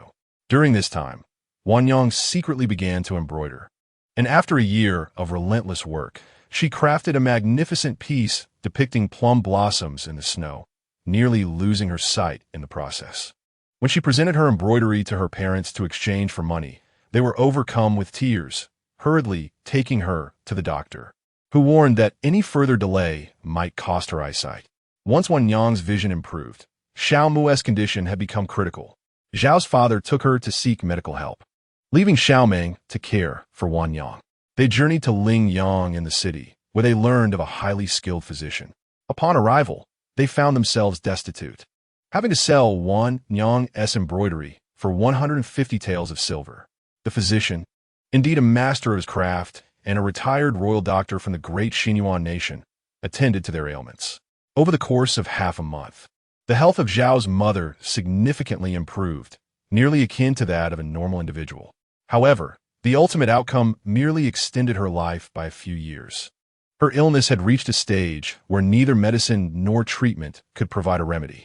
With proper care, she could still enjoy a few more years of life. Xiao's mother accepted this reality with remarkable composure, feeling grateful to witness her children grow for a little while longer. In stark contrast, Xiao's father struggled to come to terms with the situation. After all the turmoil and the consultation with the physician, the prognosis remained unchanged. Only a few additional years for his beloved wife. What could he do, given the physician's pronouncement? He had never anticipated such a conclusion, and the sight of a grown man weeping openly in the streets, desperately wishing for a miracle to save his wife, was heart-wrenching. During their stay at the inn, Xiao's mother repeatedly urged her husband to take her home, as she had longed to see her children after being away for so long. Along the journey, she insisted that Xiao's father refrain from disclosing her condition to their children, resulting in Xiao Meng and Wan Yang remaining blissfully unaware of the true state of affairs, believing instead that their mother had fully recovered and merely needed time to recuperate. In the year following their return, Xiao's father was perpetually anxious. Yet as he observed his wife's health seemingly improving year by year, he allowed himself to believe that fate had smiled upon her. However, last year marked a sudden decline in her condition. As the days progressed, Xiao's mother expressed a desire to remain at home, feeling that she had lived her life sufficiently and could afford to linger a few more years. Do not let the children perceive anything amiss, she implored, her calm demeanor suggesting she was not merely speaking of herself. Xiao's father spent the night in silence, tucking her in with a heavy heart, rendered speechless by sorrow. Xiao's mother, however, felt an additional wave of sadness. A single word encapsulated her entire existence. In the ensuing days, Xiao Meng accompanied his father daily to sell meat. Though their business had diminished by a third, they would leave early and return promptly, leaving Xiao Meng alone in the shop while his father hurried back to be with Xiao's mother. During her moments of lucidity, Xiao's mother meticulously cataloged their household belongings to bequeath to Wan Yang, believing that while her husband and son were well-meaning, their understanding of such matters was limited. After several days of preparation, she filled a large trunk with their life savings, the most valuable item being the hide of a large insect that Xiao Meng had caught. Initially, they had received a generous offer, but chose to keep it, and now it would serve as a worthy dowry for Wan Yang. Additionally, they decided to pass on the deed to their pork shop to her. At this juncture, Wan Yang remained oblivious to her parents' meticulous preparations for her dowry, assuming their recent discussions were merely casual remarks, as her own marriage seemed a distant prospect. After all, her elder brother had yet to marry. However, in recent days, Wan Yang noticed a palpable change while delivering meals. One day, as she returned through the narrow alley, a neighborly aunt approached her with a beaming smile, her enthusiasm catching Wan Yang off guard. Although they were neighbors, with their homes separated by a narrow alley, their interactions typically consisted of mere nods of acknowledgement. The aunt's exuberance today left Wan Yang somewhat bewildered. "I heard you were seeking a suitor," the aunt remarked. The matron approached, firmly grasping her hand and declaring, "Dear, my parents do not wish for me to marry so soon." She adopted her parents' stance as a means of refusal. The matron, with an expression of disbelief, retorted, "Wang Yang, just a few days ago your father did not express such sentiments. Do not attempt to deceive me. He was seeking attention for a match, was he not? He intends to find you a suitable husband." Indeed, on that occasion, she had been present when her father had uttered such words, albeit just once. And word had spread quickly. Now, suitors were lining up to introduce themselves to her. "Wang Yang, your beauty is at its prime. It is the perfect time to seek a husband. In a few years, as you age, it will become increasingly difficult," she said, tugging at her sleeve with a facade of concern, her eyes gleaming with ulterior motives. "Matron, I have no desire to marry just yet." The matron, undeterred, continued unabated. "Wang Yang, my nephew from the maternal side, is an ideal match for you. He is honest, earns well, and possesses both land and property. You would not need to toil. You could simply enjoy a life of leisure as a young mistress." Wang Yang was not well acquainted with this matron, yet she had heard whispers. Her maternal uncle was far from virtuous, indulging in petty crimes, gambling, and other vices. He had often come to the matron's house, seeking charity. On one occasion, she had encountered him, his demeanor suggestive and his gaze lewd, reeking of alcohol and cheap perfume, evidently having just emerged from a disreputable establishment. Fortunately, her father had intervened, casting a fierce glare that sent him scurrying away, deflated. Wang Yang, now devoid of patience, retorted, "Matron, perhaps it would be best to reserve your charming nephew for your own family. You have another daughter who would suit him perfectly." The matron, taken aback by her response, attempted to smooth things over, "But that is precisely because you are such a fine young lady. It would be an excellent opportunity for you." Wang Yang, unwilling to engage further, wrenched her hands free and reiterated, "I do not require this. I must deliver something to my elder brother." With that, she hurried away. The matron's expression soured instantly, and though she contemplated pursuing her for further inquiry, the mention of her brother, Xiao Meng, restrained her. The prey had slipped from her grasp. With a disdainful curl of her lip, she spat contemptuously towards Wang Yang's retreating figure, muttering threats under her breath. "Humph, ungrateful girl. As if my nephew were unworthy of you. And yet you are so choosy. Should you fall into my hands, you shall see." A mere girl, she thought. Were it not for the attention from a Xiao couple, her dowry would be substantial, and she would not be so humbled in her approach. In times of vulnerability, avoiding petty disputes can often prevent unnecessary complications, a principle Wang Yang consistently upheld. Upon arriving at the shop, Xiao Meng noticed her troubled countenance. "What is amiss? Are you unwell?" "Not at all. I merely encountered a persistent matron and exchanged a few words before I left." She offered a brief summary, omitting minor details. "Is everything all right?" he inquired with concern. "Indeed. For the next few days, please refrain from bringing meals for my father and me. We will manage to procure our own sustenance." She took the initiative in making decisions. Understood. She preferred to avoid another encounter with the matron. It was entirely possible she might come across her nephew as well. The whispers have spread, leading only to a fleeting calm, soon to be followed by surging waves that rise ever higher in succession. Sunlight spills into the courtyard, the door tightly shut, while Wang Yang diligently embroiders nearby. Suddenly, a clamor shatters this tranquility. A sharp voice pierces through. "Hello, is anyone home?" Wang Yang rises to open the door. "May I ask what brings you here, madam?" Outside stand a woman with an exaggeratedly shiny coiffure adorned with a large peony, her face thickly coated with pale powder, contrasting sharply with her rosy cheeks. And on her feet, a pair of red satin shoes, her fingers elegantly poised. "Is this the household of the butcher, Xiao Dahai?" "Indeed, that is my father. What is your business?" The woman's grand entrance has gathered a few onlookers at the doorstep, and not wishing to create too much commotion, Wang Yang allows her to enter. Madame Wang, the matchmaker, beams as she steps inside, and before she can steady herself, she eagerly exclaims, "So, you must be his daughter, Wang Yang." She glances around, evidently pleased. "Yes." She begins to grasp the purpose of the visit. "Are your parents at home?" "I am here to propose a match for you." Such matters require the presence of elder family members for discussion. Wang Yang is about to decline, explaining that her parents are not home, when Xiao Mu, hearing the arrival of a guest, calls out, "Wang Yang, who has come to visit?" To her surprise, the small-footed matchmaker, surprisingly nimble, makes her way to Xiao Mu's room, exclaiming, "Sister Xiao, what a coincidence. I have come today with a splendid proposal for your daughter." She occasionally glances back at Wang Yang. Xiao Mu, upon hearing this, realizes they must indeed consider the matter seriously, and hurriedly instructs Wang Yang to pour a cup of tea for Madame Wang, politely inviting her to sit down. "Madame Wang, please take a seat. We are indeed contemplating such a match, but it requires my husband's presence to make a decision." Madame Wang quickly waves her hand, interrupting. The suitor's family is scholarly, exceptionally bright from a young age, and has consistently ranked at the top in school. 2 years ago, he passed the preliminary exam, and this year, if he passes the next examination, he will be a respected scholar, destined for a promising future. Her enthusiasm paints a vivid picture. One might think she speaks of her own son. Moreover, this family is of good repute, with parents of virtuous character. Your daughter would not suffer in their household, and they have 2 sons.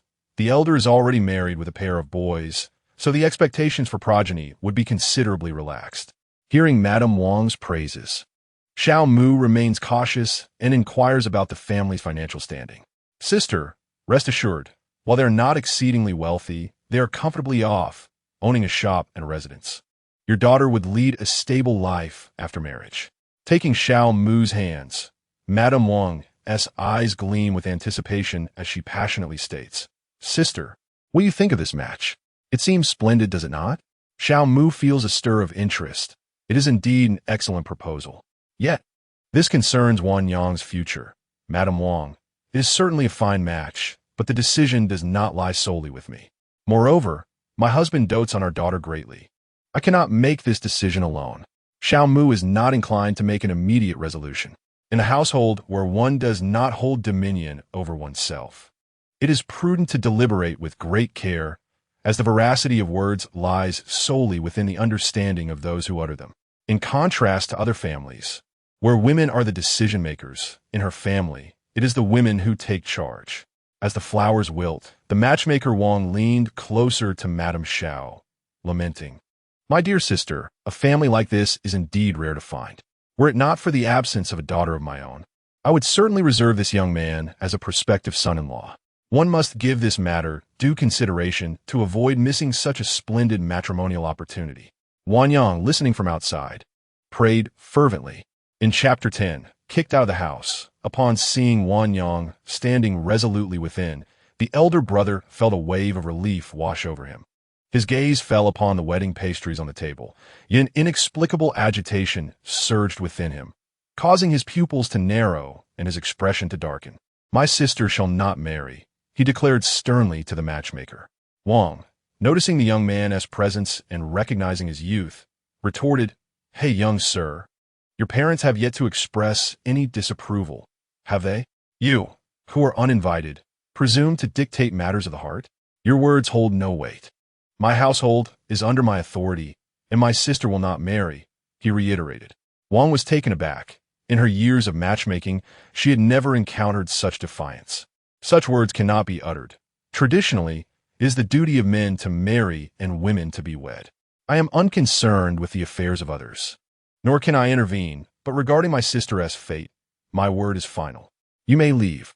Young lady of the Xiao family, observe your son. How can he decide matters concerning your sister? She expressed her discontent towards Madame Xiao. Madame Xiao shot a glare at Xiao Meng, urging him to temper his temper. Wang, there is no need to heed his words. I shall discuss this matter thoroughly with my household. That is the proper approach. I hope to hear delightful news of their union upon my next visit, she replied, her tone expectant. Xiao Meng's expression grew increasingly grim, his eyes glinting with coldness. Unable to bear the situation any longer. Leave, he commanded, seizing her garments and forcefully dragging her out. With a resounding bang, the door shut behind them, plunging the courtyard into an immediate silence. Wang stood momentarily stunned by the abruptness of her expulsion. She had never before faced such treatment. For every household she had encountered had treated her with utmost respect, eager for her to secure a prosperous match. Moreover, as a renowned matchmaker in town, how could she continue her work after such an affront? Rising in indignation, she scolded, How can your family behave in such a manner? I am merely offering you a worthy match, and this is how you repay me? You may find it difficult to secure a good match at my doorstep in the future. Xiao Meng, his eyes fierce, tossed the wedding pastries back at her. Sensing the shift in the atmosphere, Wang dared not linger any longer, collecting her belongings and departing in defeat. Madame Xiao, observing her son's reckless behavior, felt a surge of frustration. Although she had neither accepted nor rejected the marriage proposal, offending the matchmaker would complicate Wan Yang's future prospects. She seethed with anger, while Wan Yang stood quietly beside her, secretly elated and utterly unconcerned by the unfolding events. By the time Xiao's father returned home, the tumult had subsided. Where is everyone? He wondered, perplexed. Wasn't someone meant to come proposing? I took a bit longer, and the house is eerily quiet. Madame Xiao sighed. Perhaps you should inquire with your son. He has just expelled our guest. Xiao Fu consoled his wife, having grasped the situation, and urged Xiao Meng to explain his actions. Xiao Meng, with little to defend himself, simply stated, Those who act with righteousness are often akin to mere dog slaughterers, while the unfaithful are frequently the learned. We understand this, yet we must not generalize. For this matter pertains to your sister's lifelong happiness. He admonished Xiao Meng, infuriated by his seemingly indifferent demeanor. If need be, I will support Wan Yang for a lifetime. He asserted with unwavering seriousness, devoid of jest. Support her? We are still here. If anyone is to provide for her, it should be me, Xiao Fu retorted loudly. They understood the gravity of the situation. If Wan Yang wished not to marry, they could indeed care for her forever. However, who could ascertain Wan Yang's desires? To be alone and age in solitude was a daunting prospect. They trusted Xiao Meng, but what would happen once he wed? Would others treat Wan Yang with the same kindness? The future held countless uncertainties. Father, mother, do not blame my brother. I too do not wish to marry immediately. Wan Yang interjected, standing in defense of Xiao Meng. She had no desire to leave her home, for the family surrounding them were relatively harmonious. Though conflicts arose occasionally, they were usually resolved swiftly, and there were no significant rifts between mothers-in-law and daughters-in-law. Yet, she had witnessed many households where wives were treated as mere chattel, subjected to brutalities that left them utterly broken. Truly, a family without a daughter-in-law is anxious, while one with a daughter-in-law is often oppressive. It was fortunate that her own family was supportive. Otherwise, she would be at the mercy of her husband's family. Her parents cherished her, yet the sight of such injustices instilled fear within her. If she were to encounter such a family in the future, she would prefer to remain an old maid at home, relying on her embroidery skills to sustain herself. Understanding Wan Yang's sentiments, the day's events passed quietly. In the stillness of the night, the cool moonlight filtered through the small window. Wan Yang, clad in a coarse apron and with her sleeves half rolled, appeared lost in thought. Her gaze distant, her hands, immersed in water, skillfully washed the dishes, while a flickering oil lamp in the corner cast a faint glow, illuminating her figure. Wan Yang. Xiao Meng entered the kitchen, observing her for a moment, yet she remained oblivious to his presence, lost in her reverie. Wan Yang, he called again. She returned to awareness. What are you thinking about? You seem so preoccupied. I called your name twice. Nothing, she replied. Xiao Meng recognized that his sister had matured and formed her own thoughts. Recalling the days when she confided everything to him, he realized that today was different. Do you wish to marry? He asked directly, bypassing any preamble. Their mother had just spoken to him, emphasizing that times had changed, and it was essential to consider Wan Yang's perspective. He could no longer read her thoughts as easily as before. Wan Yang set aside her task and faced him, avoiding his gaze. Brother, I hadn't clarified my thoughts this afternoon, and even after a night of reflection, I am still uncertain. However, if I choose to remain at home, I fear the whispers it may provoke and the impact it might have on you. I cannot be so selfish. Xiao Meng felt a sense of something slipping away, longing to articulate his concern, but hesitating. He attempted to comfort her. Do not worry. I will always be here to support you. Indeed, she replied. Meanwhile, on the other side, Xiao Fu knelt on the ground, washing Xiao Mu's feet. Zhao's mother shook her head, gazing at her husband who had selflessly served her for many years without a hint of complaint. The events of the afternoon no longer angered her. She attributed all blame to that troublesome boy, asserting that today's missteps were entirely his fault, bearing no relation to her. Yet, she acknowledged that her son might also harbor concerns about that family. She pondered deeply, questioning how a family of such repute could possibly seek an alliance with theirs. Perhaps there was some deception at play. Her son was not at fault. Indeed, the heart of a scholar could be ruthless. She herself held little affection for scholars, who often were absent from home, leaving the household duties to their wives while expecting them to support their education. What if in the future he achieved great success and forsook his humble wife? Such thoughts troubled her, for it was far better to keep matters close at hand. She was well aware that her son had always shared a close bond with Wan Yang. Reflecting on Xiao Meng's character, she noted his domineering nature. He believed that the sister he had reclaimed was his possession. In his childhood, no one could snatch anything from his grasp. Indeed, Xiao Meng had always been this way. He never took what belonged to others, Yet he would fiercely defend his own possessions, unwilling to relinquish them even at great cost. Today, hearing of a marriage proposal stirred his emotions deeply. Suddenly, Xiao's mother had an epiphany. She had never entertained such thoughts before. But now everything seemed to fall into place. Chapter 11. The reasons for leaving home a few days prior. The commotion had been so significant that many in the vicinity had come to witness the spectacle. The trivialities of domestic affairs were of great interest to the local populace. Zhao's father and Xiao Meng appeared formidable, and upon seeing Wanyang, inquiries deluged her. Caught off guard, Wanyang chose to remain at home, avoiding the outside world. However, even within the confines of her home, she could not escape the inquiries. Many had learned of the day's events and came to propose, both favorable and unfavorable, with numerous neighbors offering introductions. For Wanyang, it was manageable, but it took a toll on Xiao's mother, whose health was already frail. Now faced with so many visitors, she opted to close the door to guests. After some time, life gradually returned to normalcy. Wanyang had spent a full month at home, her gentle disposition allowing her to remain undisturbed, contentedly tending to her affairs, seemingly unaffected by the outside world. Each day, Xiao Meng returned home to find Wanyang engaged in her usual activities, never voicing any complaints. Fearing that she might become disheartened, Xiao Meng decided one evening to take her out for a breath of fresh air.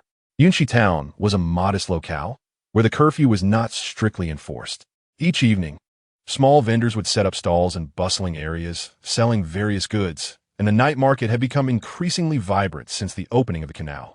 Wanyang felt a flicker of interest. She knew that the night market was far better than it had been, yet she had never ventured out, for it was perilous for a woman to roam alone at night. Additionally, she did not wish to burden her weary father with accompanying her. However, when Xiao Meng inquired if she wished to go, she readily agreed without a second thought. As night fell, Wanyang quickly prepared herself and accompanied Xiao Meng outside, much to Xiao's mother's delight, who beamed with joy at the prospect. As Wanyang stepped outside, she immediately sensed a difference from the usual.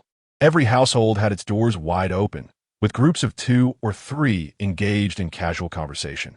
Venturing further, the streets were perfumed with a myriad of delightful aromas wafting from various food stalls. The vendors lined up side by side, showcasing a plethora of intriguing and visually appealing goods. At the snack stand, steaming buns emerged freshly from the steamer, plump with delicate skins, while the grilled pancakes exuded a spicy, crispy allure, their warmth palpable to the touch. In a nearby corner, an elderly gentleman was surrounded by eager children, all clamoring for him to craft sugar paintings for them. A young girl selling flowers weaved gracefully through the twilight, her basket held aloft. Ahead, an unknown performance beckoned, and the crowd in the alley converged towards it in unison. Xiao Meng grasped Wanyang's wrist firmly, advising her to hold on tightly. Wanyang, do not let go of my hand. It would be ill-fated to become separated in such a throng, especially with those harboring ill intentions lurking about. All right, brother, she replied, her thoughts drifting back to her childhood when she would venture out holding onto his hand or tugging at his sleeve. Just then, the lively sounds of a street performance reached them. Oh, another juggling act has begun, she exclaimed. Brother, let us go and see. Xiao Meng pulled her along, his grip unyielding, fearful of losing her in the crowd. Wanyang was utterly captivated by the spectacle, her eyes glued to the performance, unwilling to miss even the slightest moment of brilliance. Xiao Meng watched her intently, his gaze reflecting a depth of affection that was impossible to conceal. Brother, this juggling is truly captivating, she would occasionally turn to remark. Xiao Meng exchanged a smile with her, while she continued to immerse herself in the show. As the performance neared its conclusion, the young man collecting donations approached with a tray. Many in the audience quickly dispersed, but Wanyang stood before him, flustered as she searched for her wallet, only to find it absent. Turning to Xiao Meng with a playful tone, she said, Brother, could you lend me some money? He willingly gave her all the coins he had on him, a mix of copper and silver jingling in his pouch. After producing 5 copper coins, he handed them to her. The young man looked at her in surprise, not expecting such generosity from a girl, though many came to watch the performance. few offered any payment. The crowd that had once been vibrant was now thinning. Xiao Meng purchased some of Wan Yang's favorite fruit pastries before leading her to a serene lakeside, where only a couple of others lingered. The willows swayed gently, and the water shimmered, reflecting the stars and the moon. Wan Yang perched on a small stone, taking a piece of pastry from Xiao Meng and savoring it in small bites while he settled beside her. She glanced at him, hesitating as if to speak, but refraining. After a moment's contemplation, she asked, "Brother, may I inquire about something?" Upon seeing his encouraging expression, she added, "You need not answer if you prefer not to." Xiao Meng regarded her intently, a smile playing on his lips. "Ask whatever you wish, sister. I shall divulge anything you desire to know." After a brief pause, Wan Yang ventured, "Brother, why did you leave 4 years ago? And why have you not returned home since?" Xiao Meng's thoughts drifted back to 4 years past. And after a moment's reflection, he replied, "I did not wish to remain in the same place for all my life.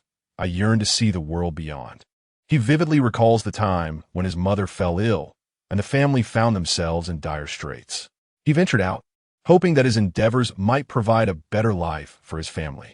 As the eldest son, he bore the weight of responsibility, unwilling to remain helpless in the face of adversity. Ultimately, it was their mother, Wan Yang, who managed to salvage their lives. He could not allow Wan Yang to shoulder the burden alone. Fortunately, he had finally carved out a respectable existence for himself. Over these 4 years, he longed to return home. Some emotions, however, do not unfold as one might wish. He remembered the initial excitement of his departure, filled with grand ambitions, only to find himself destitute, reduced to sharing meals and sleeping in a temple with beggars. "Have some fruit. Be careful not to choke." He observed her indulging in several pieces of cake, reluctant to revisit the hardships of the past, which were now behind him. The initial years had indeed been arduous, but now he could ensure that his family led a life that, while not opulent, at least provided for their basic needs. Wan Yang understood this. Ultimately, everything he did was for their family. She wished to inquire further, but he had not clearly conveyed his thoughts, hinting instead at his desire to keep certain matters hidden. His silence was resolute, and she would not extract any information from him. Changing the subject, her mind quickly dismissed the previous inquiry. Xiao Meng discerned her unspoken concerns. "Rest assured, everything I do is above board. Do not overthink it." He affectionately patted her head, signaling that she was imagining things. Wan Yang, not yet considering the implications, believed she would never engage in anything unlawful. If you don't trust me, I couldn't care less." She deliberately took a large bite of the pear in her hand. Xiao Meng chuckled, realizing he had misread her emotions and feeling obligated to appease her. After finishing a pear, Wan Yang was in high spirits, admiring the lakeside scenery and instructing Xiao Meng to procure some treats for her. This outing was meant to be a feast of enjoyment. As they prepared to leave, they found themselves alone by the lake. The hour was nearing the late night, and the scattered vendors in the alley were packing up for the day. At home, Xiao Fu lay wide awake in bed, afraid to move and disturb Xiao Mu. She glanced at him, teasing, "You still worry about Wan Yang being out with your son?"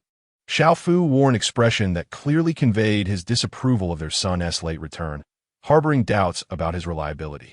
"I need to go out and see for myself." He insisted, "No need for that. Your son may be more dependable than you think." Xiao Fu was unconvinced, still feeling somewhat aggrieved. Just then, the door creaked open. Xiao Mu jested, "Looks like you want need to go after all." Xiao Fu silently resumed his previous position, ignoring her remarks. Chapter 12. Discovering the illness on the 8th day of the 8th lunar month, deemed auspicious for marriages, Wan Yang planned to attend the wedding of a childhood friend, hoping to contribute to her dowry. When Wan Yang informed her family of her intention to go out, Xiao Meng expressed a desire to accompany her. However, upon realizing that Wan Yang was merely going to apply makeup, he refrained from joining her. She arrived not too late. Several peers were already seated with the bride, reminiscing about their childhood. As they spoke of love affairs, tears inevitably welled up, and though Wan Yang recognized them, they were not particularly familiar. Upon seeing Wan Yang enter, the bride, Sumei, rose to greet her. "Wan Yang, come in and sit." She took her hand and guided her to sit beside her. Wan Yang followed her in, producing a pair of vibrant red mandarin duck pillow covers that she had prepared as a gift. Having heard of Xiao Mei's upcoming nuptials, she was uncertain of what to present her. Coincidentally, a month prior, she had embroidered a pair of pillow covers for sale. Thus, she had some experience in this endeavor and crafted another pair to gift Xiao Mei. "Mei, this is a pair of pillow covers I made for you. I hope you won't find them lacking," said Wan Yang softly. Xiao Mei took a look at them, intending to decline. "How could I? This is far too extravagant. It must have cost you quite a bit." She felt that merely having her friends visit to chat and share heartfelt moments before her marriage was already quite enough. After all, once married, their time together would be scarce. This was her last moment of freedom as a young maiden. "It's something I made myself. It didn't cost much," Wan Yang gently explained. Xiao Mei, somewhat incredulous, acknowledged Wan Yang's needlework prowess, exclaiming, "Wan Yang, you are truly remarkable. My stitching is merely passable." She handed the pillow covers to the nearby maidens for their inspection, who unanimously expressed their admiration. As the groom was soon to arrive, the maidens, all relatives, stepped outside to lend assistance, leaving Wan Yang alone with the bride. Having overheard much about the relationship between mothers-in-law and daughters-in-law, she inquired with concern, "Mei, how do your in-laws treat you?" Xiao Mei hesitated, unsure of how to respond. "I am not entirely certain. After the engagement, they send gifts during festivals, which suggests some regard for me." She continued, "They were chosen by my parents, and I am not well acquainted with them. We have only met a few times and exchanged little conversation. However, I trust my parents. They surely wish for my happiness." After saying this, Xiao Mei smiled. "A woman must marry. She cannot remain an old maid forever. Can she? What about you? Do you have someone you fancy?" Wan Yang shook her head. "Not yet. Fear not. You shall surely find a worthy suitor," Xiao Mei reassured her. With Wan Yang's beauty, amiable nature, and exceptional needlework skills, it was certain that she would attract a good match. Wan Yang hesitated before asking, "Do you like him?" Xiao Mei was momentarily taken aback, as no one had inquired about her feelings before. Her family had expressed that the groom was acceptable and that she would not suffer in her marriage. Her tone was somewhat reluctant and tinged with resignation. "I suppose not. I believe he feels the same, though we have only met a few times. I can discern that he possesses good character. I hope we can cultivate our relationship in the future." In her heart, she still held on to hope. "Otherwise, we shall merely coexist. It won't be easy for his family to mistreat me." Xiao Mei had come to terms with the reality of marriage. It was simply the way of life. Wan Yang was profoundly moved by her optimism. Indeed, it was not easy for her in-laws to bully her. She had 4 elder brothers, and as the sole daughter in the family, her parents cherished her dearly, offering her love comparable to that of her brothers. In a few years, her nephew, whom she had raised, would also stand by her side. "It is time you consider your own affairs," Xiao Mei kindly remarked.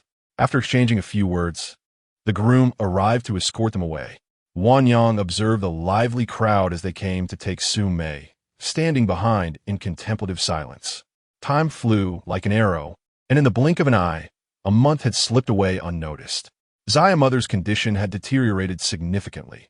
Her lucid days were becoming increasingly scarce. Despite Xiao Father's attempts to conceal the truth, Wan Yang and Xiao Meng still sensed that something was amiss. The couple realized that they could no longer keep it hidden. The moment Xiao Meng grasped the situation, he rushed out of the house, hurriedly bringing back Dr. Tian, known for his medical expertise in town. Wan Yang was well acquainted with him, as he had provided the medications for Xiao Mother over the years and was quite familiar with her condition. After taking Xiao Mother's pulse, he shook his head at the 3 by the bedside, indicating his helplessness. Xiao Father remained silent, quietly returning to his wife's side. Wan Yang and Xiao Meng could not accept the sudden turn of events and chased after Dr. Tian, who preemptively replied, "Now, focus on fulfilling your mother's wishes. For other matters, consult your father." With a sigh of resignation, he left, carrying his medicine box, leaving the 2 standing in place. Dr. Tian wore a somber expression throughout his departure. He understood the Xia family's plight well.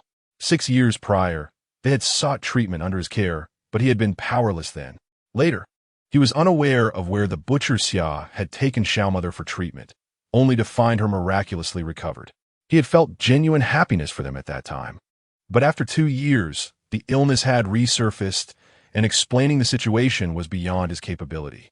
The saying, "no filial child by a long illness," truly applied to the butcher Xiao, who had taken this to the utmost extreme. Yet fate had not spared them. Ultimately, he was forbidden from revealing the illness to the children, only procuring the best tonics for her sustenance. Realizing the gravity of the situation, the siblings promptly sought their father to explain everything. Xiao's father had long been prepared for their arrival. "Your mother's illness was never cured 6 years ago." Xiao Meng's countenance darkened progressively, and he furiously confronted Xiao's father. "Why did you not tell me sooner?" "Why?" Xiao's mother, lying in bed, witnessing the imminent quarrel between father and son, interjected.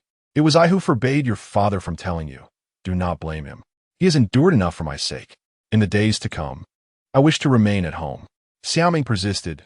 "Mother, let us seek another doctor. We will surely find someone who can heal you." Xiao's mother's resolve was gentle yet firm as she counseled her son. "I do not wish to endure further turmoil. Besides, the physician who treated me back then was an esteemed elder from the imperial court, the head of the royal medical institution. She did not want to pass away far from home. Waiting quietly for the end of her life at home seemed preferable." Xiao's mother smiled optimistically, saying, "I have been fortunate. I have you and your father. Just when I thought I would meet my end, I encountered the royal physician. Otherwise, I would have perished long ago." Unwavering, Xiao Meng departed. Wan Yang stood to the side, her eyes glistening with tears, still lost in the echo of Father Zhao's words, oblivious to the earlier conversation. She resolved to seek a doctor, just like Xiao Meng, believing wholeheartedly that her mother could be healed. Father Xiao did not dissuade her. His thoughts were wholly consumed by his wife's plight. He could empathize, having once struggled with similar despair himself, and saw no harm in her venting her emotions. Throughout the afternoon, Wan Yang traversed the entire town in search of physicians, yet the outcome mirrored that of Dr. Tian's grim prognosis, leaving her despondent as she returned home. There, she found Xiao Meng perched on the doorframe, mirroring her own sorrow. She approached him, filled with remorse. "Elder brother, it is all my fault. I have been so preoccupied with caring for mother that I failed to notice her condition." Xiao Meng looked up, his eyes bloodshot and voice hoarse. "It is not your fault. If it weren't for you, mother might have already succumbed. No matter the circumstances, it could never be her fault. She had devoted herself to their mother's care over the years. Indeed, if it weren't for Wan Yang's embroidery, they might have lost their mother long ago." He felt unworthy to blame anyone, for whether 6 years ago or now, he had failed to provide any assistance. Feeling the weight of his inadequacy as the eldest son. Chapter 13. The revelation after learning of the illness, the atmosphere at home became somber, as quiet as an uninhabited house. The three of them spoke little, with only Mother Xiao occasionally stirring to seek conversation. Over the next 10 days, numerous esteemed local physicians visited, yet their assessments remained unchanged. Nevertheless, Xiao Meng persisted, rising early each day to deliver letters to the doc, desperately hoping to find a cure. Mother Xiao recognized her son's filial devotion, but refrained from rejecting the notion of inviting doctors to treat her, wishing to leave this world without burdening her family excessively, hoping to face her departure with tranquility. The last physician to arrive was an old acquaintance of the Xiao family. Xiao Meng somehow managed to summon the doctor who had once treated the Xiao family. Though the original physician had passed, his son, who had inherited his father's legacy, had come to their aid. The two families had grown familiar over the course of half a month, as he had been the sole physician to treat the family after the old doctor. Upon entering, Father Xiao immediately recognized the man from years past. His weary demeanor transformed as his eyes widened in disbelief. "You are Dr. Yin?" Dr. Yin, taken aback, recognized the family he had treated 6 years ago. "It is you. How's your wife?" It was no surprise that Dr. Yun could still recall the Xiao couple after all these years. Their devotion had left an indelible impression on him, as few had ever demonstrated such unwavering commitment to their spouse. Ultimately, he had witnessed the heart-wrenching sight of a once mighty man pleading on his knees for his wife's salvation.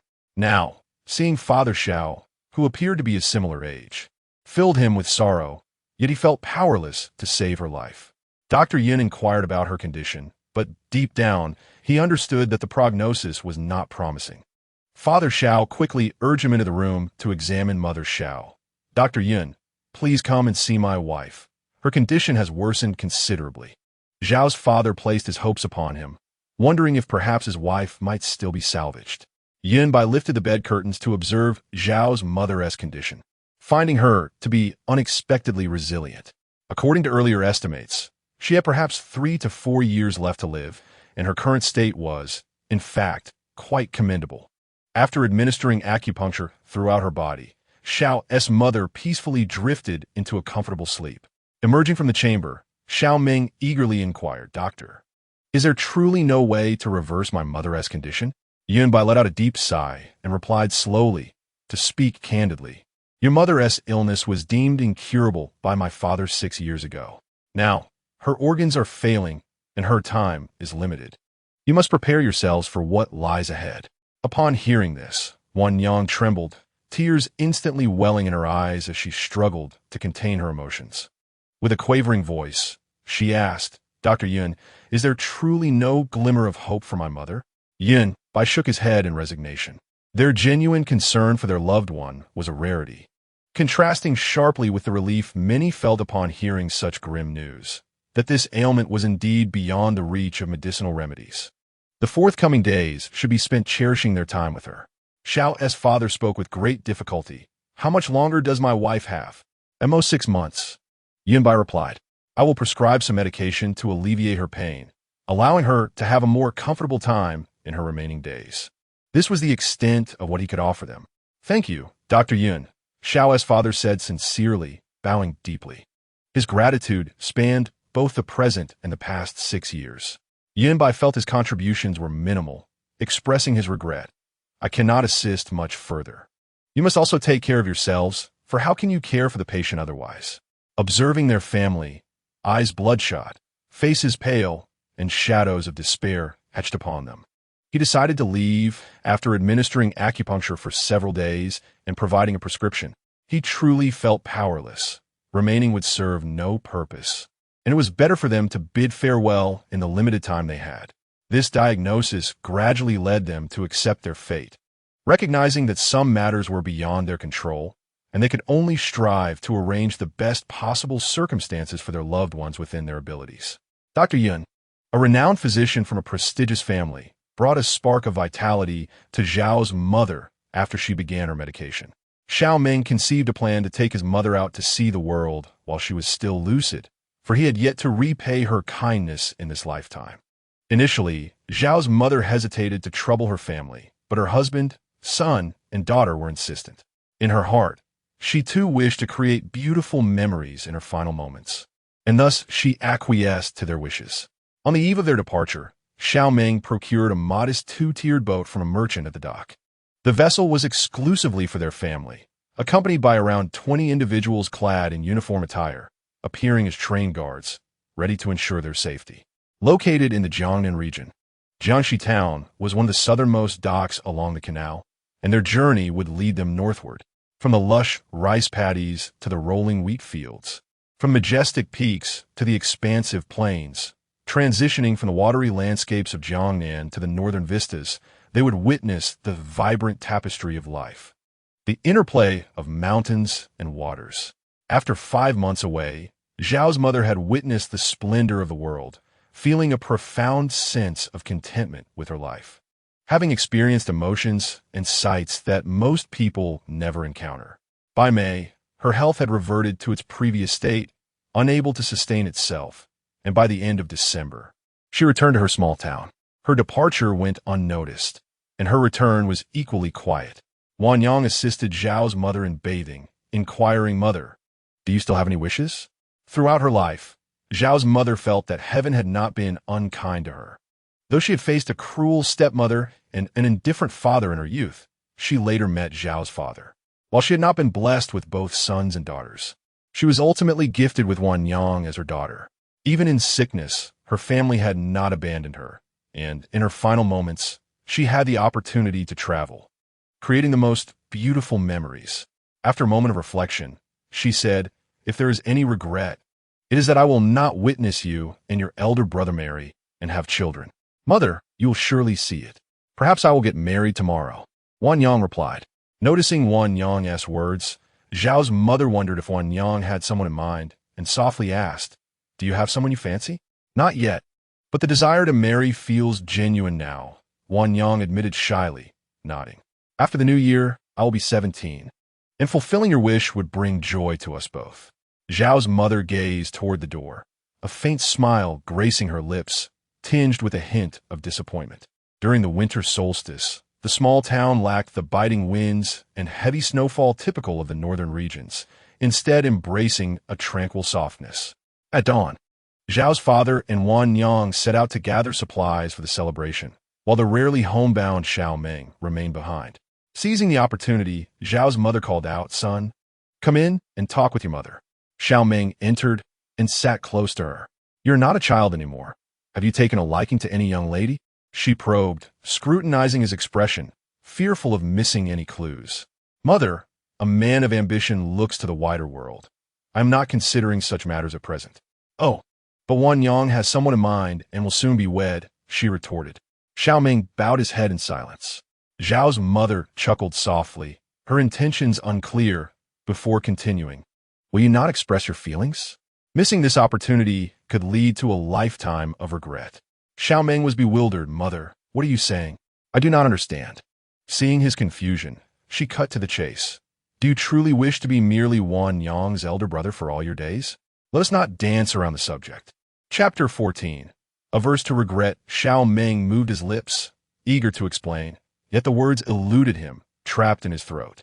He averted his gaze, attempting to feign indifference. "Mother, am I not just her elder brother?" he stammered, trying to mask the burgeoning desire within him. Xiao's mother, unwilling to engage in further trivialities, regarded her foolish son and asked, "You know what I mean. When did you start to have feelings for Wan Yang?" After a moment of silence, Xiao Meng finally confessed, realizing he could no longer hide the truth. "I do not know when it began. Perhaps I liked her long before I even realized it. This feeling has endured for so many years, consuming a significant portion of my brief 20 years, yet I do not regret it." After speaking, Xiao Meng forced a smile, realizing that despite his attempts to conceal his feelings for so long, others had discerned his inner thoughts. The revelation of his secret, surprisingly, was not as daunting as he had anticipated. Instead, it brought a sense of relief, as if a heavy cloud had been lifted. Upon recognizing his affection for Wan Yang, he had scorned himself for harboring such feelings, questioning how he could entertain such thoughts about her. Although they shared no blood ties, the clarity in Wan Yang's gaze rendered his emotions shrouded in darkness. He struggled desperately to suppress his feelings, akin to being shackled, which left him breathless.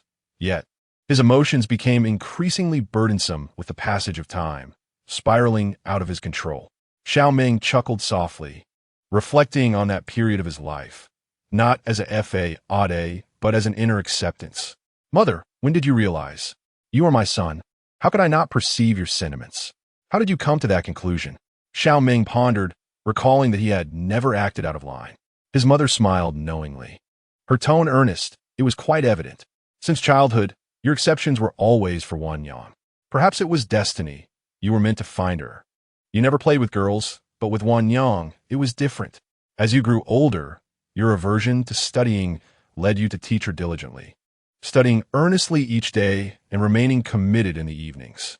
You have always had a tendency to hoard your belongings, disliking Wan Yang's interactions with other boys, pulling her away whenever you spotted her with them. Perhaps you were unaware, but your gaze betrayed you. It was the tender look of a lover. Without experiencing love or being loved, one can hardly comprehend the depth of such emotions. I believe you heard Wan Yang's words a few days ago. She expressed her willingness to marry, with others present at the door. Indeed, love can imbue one with courage while simultaneously engendering weakness. And my son is deeply entangled in it. Have you contemplated what you intend to do?" Xiao Meng's mother turned to her son, who sat silently, lost in thought. She cautioned, "You share no formal ties with her." She understood the nature of the son she had raised. He would never coerce Wan Yang. When she encounters someone she desires, he would sincerely bid her farewell as an elder brother, resigning himself to a life of solitude. Do not allow yourself to harbor regrets. This is your life. Xiao Meng clenched his fists, grappling with the notion of surrendering. His mother refrained from intervening. If he could not overcome such a minor obstacle, how would he navigate the challenges of a lifetime? Only through genuine experience could one appreciate the rarity of their emotions and learn to cherish and support one another until the end. On this year's winter solstice, Wan Yang had risen early, initially intending to summon her elder brother for assistance. However, upon stepping outside, her mother called for him, prompting her to enlist her father's help instead, for she had acquired too many goods to carry alone. The winter solstice, akin to the new year, marked the peak of yin energy and the budding of yang energy. A month ago, she had prepared new clothes for each member of the family. They ventured out to purchase fish, tofu, chicken, and glutinous rice to make Tang Yuan. In the southern regions, dumplings are seldom consumed. Instead, Tang Yuan reigns supreme, as their shape resembles that of gold ingots, symbolizing wealth and prosperity, thus enhancing their popularity. "Brother, we are back," Wan Yang announced, returning with a bundle of items. She noticed her brother in a daze, his gaze wandering, seemingly oblivious to their return. "Brother, what's wrong?" She waved her hand in front of his eyes, puzzled, as he had seemed perfectly fine just moments ago. As a familiar voice reached his ears, his focus sharpened, and consciousness returned. "You're back, brother. We've been back for a while. I even called out to you, but you didn't respond. Apologies, I was lost in thought and didn't hear you." Emerging from Mother Xiao's room, his mind was consumed by a particular matter, making it difficult to divide his attention. "Is something troubling you?" Wan Yang inquired with concern, for her brother rarely exhibited such behavior, and the family could scarcely endure any additional burdens. Xiao Meng forced a smile for Wan Yang. "It's nothing, don't worry. Wan, come see if what father is doing is correct," Father Xiao called from the kitchen. Wan Yang could not press further, as she was summoned by her father. With a weighty yet affectionate gaze, she turned back, sensing the secret her brother had harbored for half a lifetime. As the sun set, weary birds returned to their nests. A grand spread of dishes adorned the table. Chicken symbolizing auspiciousness, tofu representing fortune, and fish signifying abundance. The four gathered around, filled with joy, as Mother Xiao beamed at her family, brimming with courage. Wan Yang had also procured tusu wine, a medicinal liquor infused with rhubarb, white atractylodes, sapochnikovia, and prickly ash, known to dispel evil and prevent illness. Mother Xiao, unwavering in her wishes, poured a cup for each person, filled with her hopes. Still as nurturing as in her youth, she weekly offered noodles from her bowl to her husband and shared lilies with Xiao Meng and Wan Yang, gently encouraging them, "Please enjoy the dishes you prepared today. I can't assist you in any other way, but I can serve you a chopstick of food." Only two at the table truly understood Mother Xiao's intentions. Wan Yang, without much thought, savored the lilies she received from Mother Xiao, relishing their sweet, glutinous texture with a hint of crispness. Father Xiao calmly regarded the noodles in his bowl, aware that his wife wished for him to live well and reach a ripe old age, while also looking after their two children. He took a bite, chewing slowly, locking eyes with his wife to assure her of his commitment to fulfill her wishes. Mother Xiao's gaze lingered on Xiao Meng, a silent encouragement, as she had long accepted his bond with his beloved. Xiao Meng understood and quietly accepted his mother's goodwill. Bang! Bang! Fireworks burst into bloom in the sky. In an instant, flames soared, bursting forth with a thunderous roar, casting colorful lights upon every face, showering warmth all around. Xiao Meng gazed at Wan Yang, her face illuminated by the fireworks, realizing it was time to express his feelings to her. Chapter 15. I do not know. The fireworks continued to illuminate the night sky for quite some time, as the family sat in the courtyard, reveling in this breathtaking visual feast. Exhausted after the evening's festivities, Xiao's mother gradually succumbed to sleep under the gentle company of her husband. Observing this, Wan Yang retrieved the garments she had prepared for them, deep crimson attire adorned with her zodiac sign and a prominent character for fortune. Xiao Meng, having indulged a tad too much in wine that night, stumbled through the process of tidying up Wan Yang's belongings before retreating to his room for rest. Upon returning to her chamber, Wan Yang noticed a set of black garments laid upon the table. The attire was simple, devoid of excessive embellishments, save for a circle of auspicious clouds embroidered at the collar and cuffs. Inside, her zodiac was stitched. However, it could not be placed on the exterior, as it did not align with his. Knock knock. Brother, are you asleep? She called out, but silence lingered for some time. Ordinarily, she could simply deliver it to him the next day. Yet this day was the winter solstice, a day she had always honored by gifting him clothing, wishing for his safety and prosperity.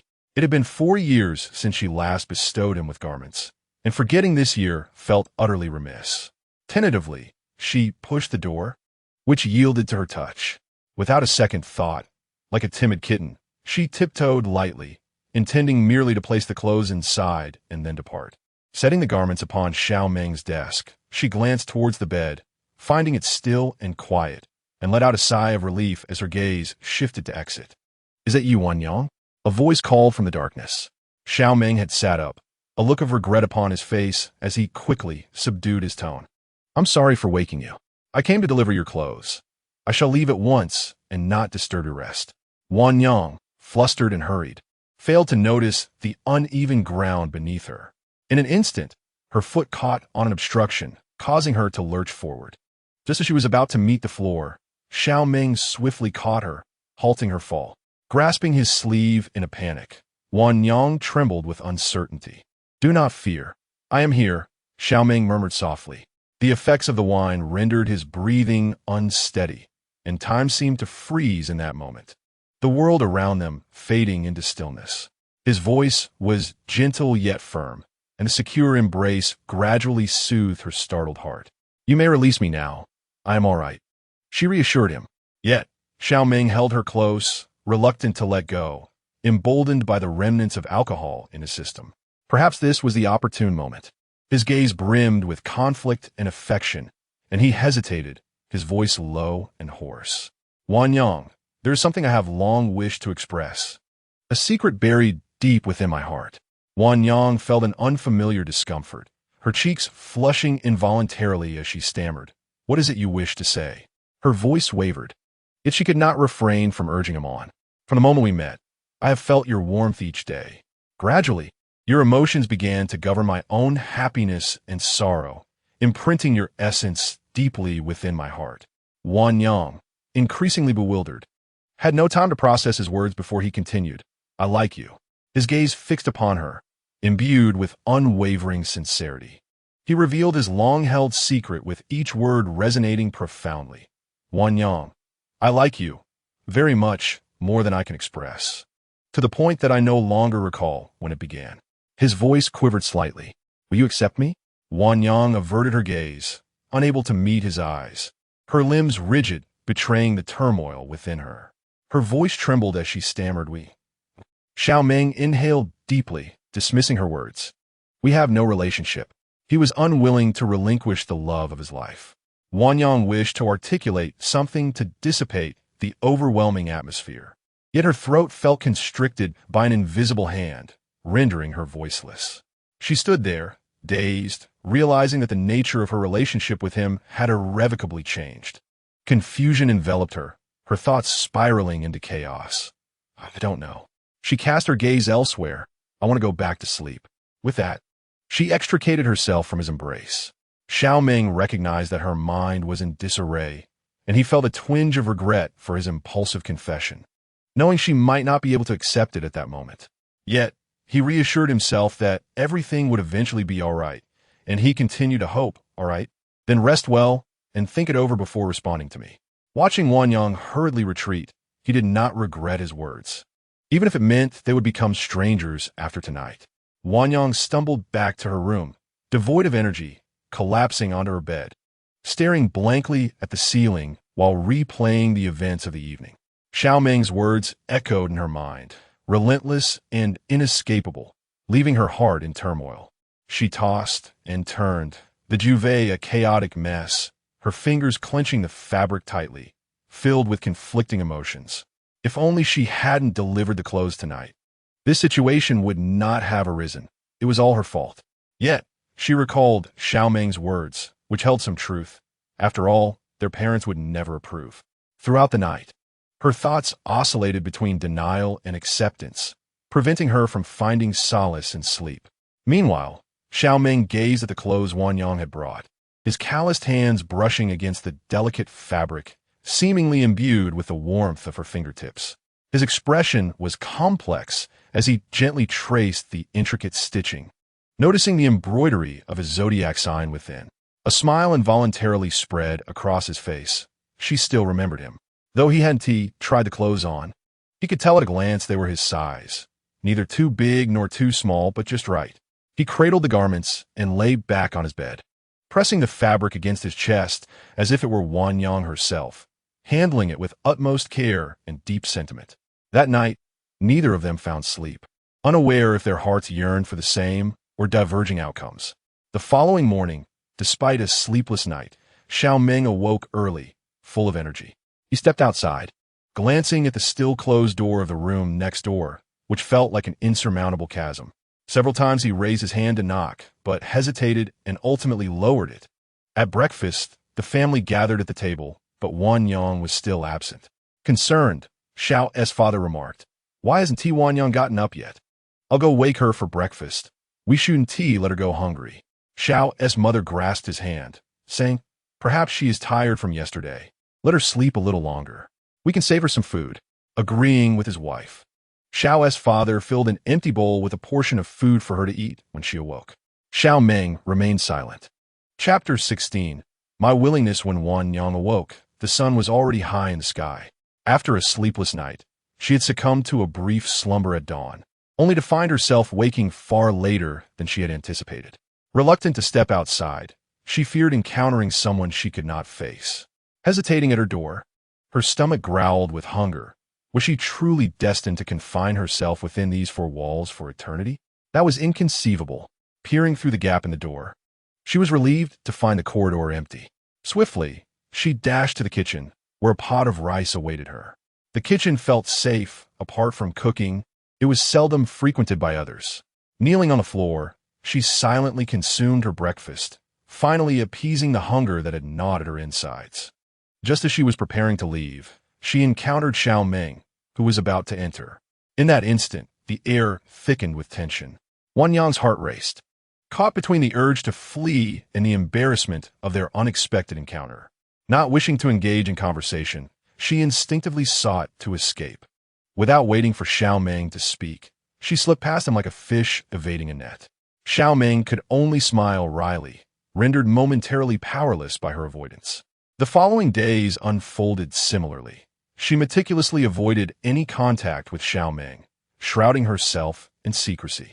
Even the oblivious Xiao father took notice of the unusual shift in the dynamics between the siblings, who once shared an unbreakable bond but now exchanged not a word.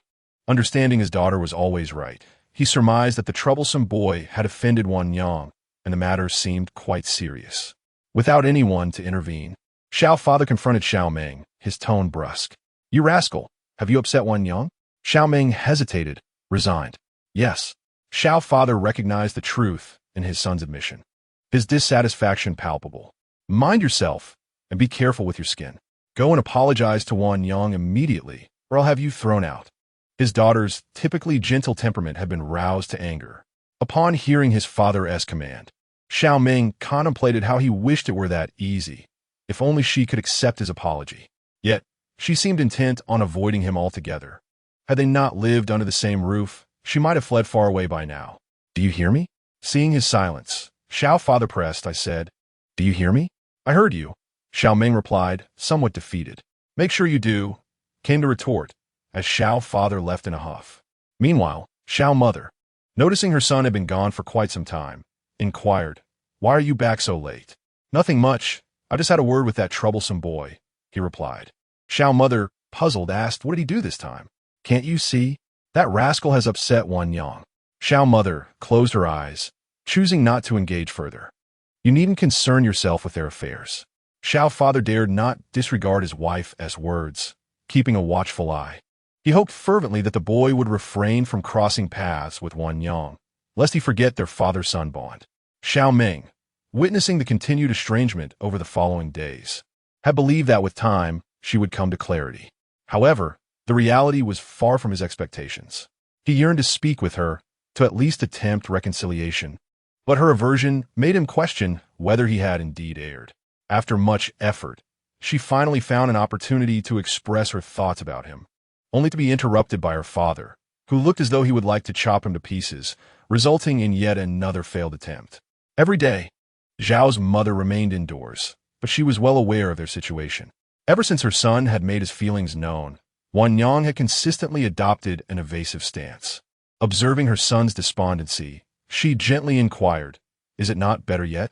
Although her inquiry was laced with concern for her son, it also carried a hint of teasing. In truth, he did not wish to answer honestly. He did not want to burden her with worry, yet how could his mother be unaware? Even now, she continued to fret over their predicament. Xiao's mother offered reassurance. "Do not be so pessimistic. Perhaps a favorable outcome awaits." She understood Wanyang's temperament well. If the truth were to be unveiled, Xiao Meng would not merely maintain this attitude, for ultimately, it was emotions clouding his judgment. A perspective clearer to an outsider like her. Perhaps she truly needed to assist them. Otherwise, at this rate, when would they ever come to understand their own hearts? The pivotal figure in this matter was Wanyang. Xiao Meng smiled, but remained silent, uncertain how to respond. It was quite convenient for Xiao's mother to converse with Wanyang. To evade Xiao Meng, she mostly remained in her own room or close to Xiao's mother. In a probing tone, Xiao's mother asked Wanyang, "What do you think of Xiao Meng?" Now directly addressing him by name. Wanyang was taken aback that Xiao's mother would pose such a question to her today. Normally, she would have answered promptly, but after the events of that day, she had been avoiding thoughts of him, as the image of that incident lingered in her mind. Noticing Xiao's mother's expectant gaze, Wanyang carefully articulated her true feelings. Sincerely stating, "Mother, he is a very good person, kind to those around him, and quite responsible." There was no pretense in her words. Although his reputation was less than stellar, he never instigated trouble. It was always others who provoked him, especially towards her. As for the notion that he showed no mercy to anyone, young or old, if someone angered him, he would not easily let it go. This was indeed true. However, he exercised restraint and would not truly harm them, mostly confronting their parents regarding their children, which had been exaggerated into something it was not. Xiao's mother smiled coyly and said, "So you believe that Xiao Meng is a good person?" Wanyang did not deny it and nodded in agreement, yes. She then asked, "Do you think he would make a good husband?" Wanyang's heart tightened at this question. Was her elder brother contemplating marriage? What did that mean for what he had said to her that day? She momentarily lost herself in her thoughts. Observing her reaction, Xiao's mother felt reassured and prompted her again, "Wanyang, what do you think?" Snapping back to reality, Wanyang felt a pang of sadness and was reluctant to answer. But she still responded for Xiao's mother. "Once he is married, he will undoubtedly be a good husband." The following words from Xiao's mother struck her like a thunderclap in her ears. "Then do you wish to marry him?" Wanyang could hardly believe her ears. Blinking in disbelief, "Mother, what are you saying? Did she know about that day? What would become of her now?" "I have long been aware of your relationship with Xiao Meng," she stated firmly, hoping she would not hide it any longer. Wanyang found it incredible that her mother could know. Had he spoken of it? Now, she truly found him detestable. Could he not have waited a few days? She was utterly unprepared for this moment. What was she to do now? Wanyang swallowed hard, feeling uncertain. "Mother, I'm unsure of what to say." In her presence, there was no need for hesitation. She was solely her daughter now. "What do you think, mother?" Wanyang countered. Xiao's mother perceived this as a manifestation of Wanyang's reluctance and earnestly replied, "I sincerely hope that you two can be together. You are both wonderful children and are destined to lead a happy life." She had contemplated this matter before, fearing that if the children were unwilling to become partners, it might harm their feelings. If there was a genuine desire in the future, that would be preferable to the current situation. "Are you willing?" With only her left, Xiao's father was not a concern. "Mother," upon hearing this, Wanyang found that all her doubts had nearly vanished, though it felt somewhat sudden. Over the past few days, she had reflected deeply and gained clarity on her feelings for him. She harbored emotions that were unique, yet he had voiced them first. Seizing the moment, Xiao's mother, with an energy unmatched, urged her, "By marrying Xiao Meng, you remain within the family, avoiding any potential conflicts between mothers-in-law and daughters-in-law. everything will remain as it was. Do you agree? Listening to Zhao's mother-esque reasoning, Wanyang recognized the truth in it. As a member of the family, she would not be treated differently. After careful consideration, she stated calmly, "Mother, I am willing." Her words flushed her cheeks, and she gently bit her lip, a mix of shyness and sweetness. Zhao's mother turned her gaze towards the door and said, "Since you have all heard, why linger outside?" Chapter 17. A difficult intruder. Wanyang turned to look at the doorway, where Xiao Meng entered. Hearing the long-awaited answer, his heart surged with joy, and his tightly clenched fists gradually relaxed as he unconsciously stepped closer to Wanyang. He firmly grasped her hand and, gazing into Xiao's mother's eyes, earnestly declared, "Mother, rest assured, I will cherish Wanyang for a lifetime." His tone was sincere, and his eyes radiated a sense of responsibility. Zhao's mother observed the two before her, filled with warmth and hope. "Very well, I entrust Wanyang to you. You both must take good care of each other." Turning to Wanyang, Xiao Meng's boundless affection enveloped the air, inescapable. Wanyang dared not meet his gaze, feeling as though something was encroaching upon her, leaving her defenseless. Recognizing that they might need to converse further, Zhao's mother kindly suggested they step outside. Having settled her own pressing matters for the day, she wished to rest, now assured that she would witness their union before her time came. With a smile gracing her lips, she drifted into slumber. Xiao Meng took Wanyang's hand and led her to his room, uncertainly asking Wanyang, "Do you truly wish to marry me?" He did not want her agreement to stem solely from her mother. He desired her genuine heart. Wanyang turned her face away, unwilling to speak. Although she had already understood everything, she felt the need to question herself again, still holding grievances that had yet to be addressed. And he had informed her mother without a word to her. Growing slightly impatient, Xiao Meng coaxed, "Wanyang, please tell me." Wanyang looked at him, affirming, "I am willing." "All right, I understand." Xiao Meng joyfully embraced her tightly. Yet, Wanyang clearly had not forgotten their prior conversation, asking, "What if I had not agreed just now, and wished to marry someone else? What would you do?" "I would not let go." He suddenly tightened his grip on her, repeating, "I will not release you. No matter the means, I shall keep you by my side." After the recent events, he profoundly understood that he could not live without her. She was the one indispensable presence in his life. Wanyang wished to articulate her thoughts, yet time slipped away too quickly for her to voice them. In a voice low and hoarse, imbued with warmth, she replied, "Wanyang, shall we marry?" Though phrased as a question, it brooked no refusal. Wanyang remained silent, and he watched her intently, determined not to relent. Unable to withstand his gaze, she acquiesced, "All right." Wanyang, somewhat irritable, added, "Enough. You can let go of me now." She attempted to push him away, but her efforts were futile against Xiao Meng's strength. Nevertheless, he slightly loosened his grip and, in a calm manner, stated, "You may be released, but remember, you cannot avoid me for the next few days, understand?" He too had conditions. "I understand. I will not evade you anymore," she replied, realizing the futility of hiding from him now that their fate was sealed. Wanyang wished to leave this place, fearing Xiao Meng might lose control again, and she lacked the strength to withstand him. Seeing that he had released her, she said, "I shall take my leave," and exited the room before he could respond. Back in her own chamber, she secretly rejoiced at her swift departure. Otherwise, she might have encountered Zhao's father on his return home and would have had to concoct yet another explanation after exhausting all her excuses over the past few days. As the sun set, casting a golden hue across the evening, Wanyang stepped out of her room to prepare dinner. The moment she opened the door, Xiao Meng's door swung open as well, whether by design or coincidence remained unclear. Wanyang, caught off guard, hesitated, wishing to retract her foot that had ventured outside. But upon meeting his gaze, she recalled her recent promise to him and feigned nonchalance as she stepped out. With a hint of guilt, she glanced at the figure approaching and weakly greeted, "Elder brother." Xiao Meng, noticing her evident unease, was relieved to have caught her before she retreated again. Remember what you promised me," he reminded her. Wanyang shot him an annoyed look. It was not her intention, and she attributed the blame to him. Defiantly, she replied, "I haven't forgotten," and hurried off to the kitchen. Xiao Meng, aware that he had ruffled her feathers, followed her into the kitchen, positioning himself beside her to assist. Wan Yang felt somewhat uncomfortable. His proximity disrupted her focus, causing dinner preparation to take twice as long as usual.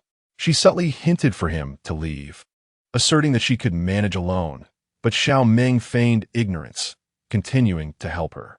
Xiao Meng was well aware of Wan Yang's discomfort. Yet they were destined to share their lives together, and now was the perfect time to acclimatize. In time, it would become second nature. As Wan Yang sliced vegetables and prepared the dishes, Xiao Meng set the table, their movements synchronized, resembling a diligent young couple. At the dining table, emotions swelled, and glimmers danced in their eyes. With Wan Yang's consent, Xiao Meng's heart brimmed with joy, and he frequently served her more food, creating a small mountain of delicacies in her bowl. Wan Yang kicked him gently under the table, urging him to be more mindful. Xiao Meng paused momentarily, and she felt a sense of relief. Their relationship, now exposed before their parents, felt somewhat awkward. Wan Yang slowly consumed the dishes in her bowl. Just as the bowl was nearly empty, Xiao Meng, resuming his old habits, added more food for her. Wan Yang kicked him again, but his expression remained unchanged, as if nothing had happened. Although Zhao's father sensed something was amiss at the dining table, he could not pinpoint the cause. Seeing Xiao Meng continuously serving food into Wan Yang's bowl, he mistakenly believed that he was seeking her forgiveness. It saddened him to see Wan Yang eating. He felt that she should not forgive that scoundrel so easily. Zhao's mother, reclining in her chair, was pleased by the unfolding events, enjoying the subtle exchanges between the two. After dinner, once Zhao's parents returned to their room, Wan Yang hurried to her chamber as well, for she preferred not to be alone, fearing what might transpire. She decided to wash the bowl herself. Meanwhile, Zhao's mother, no longer wishing to keep secret from Zhao's father, revealed the matter concerning Xiao Meng and Wan Yang.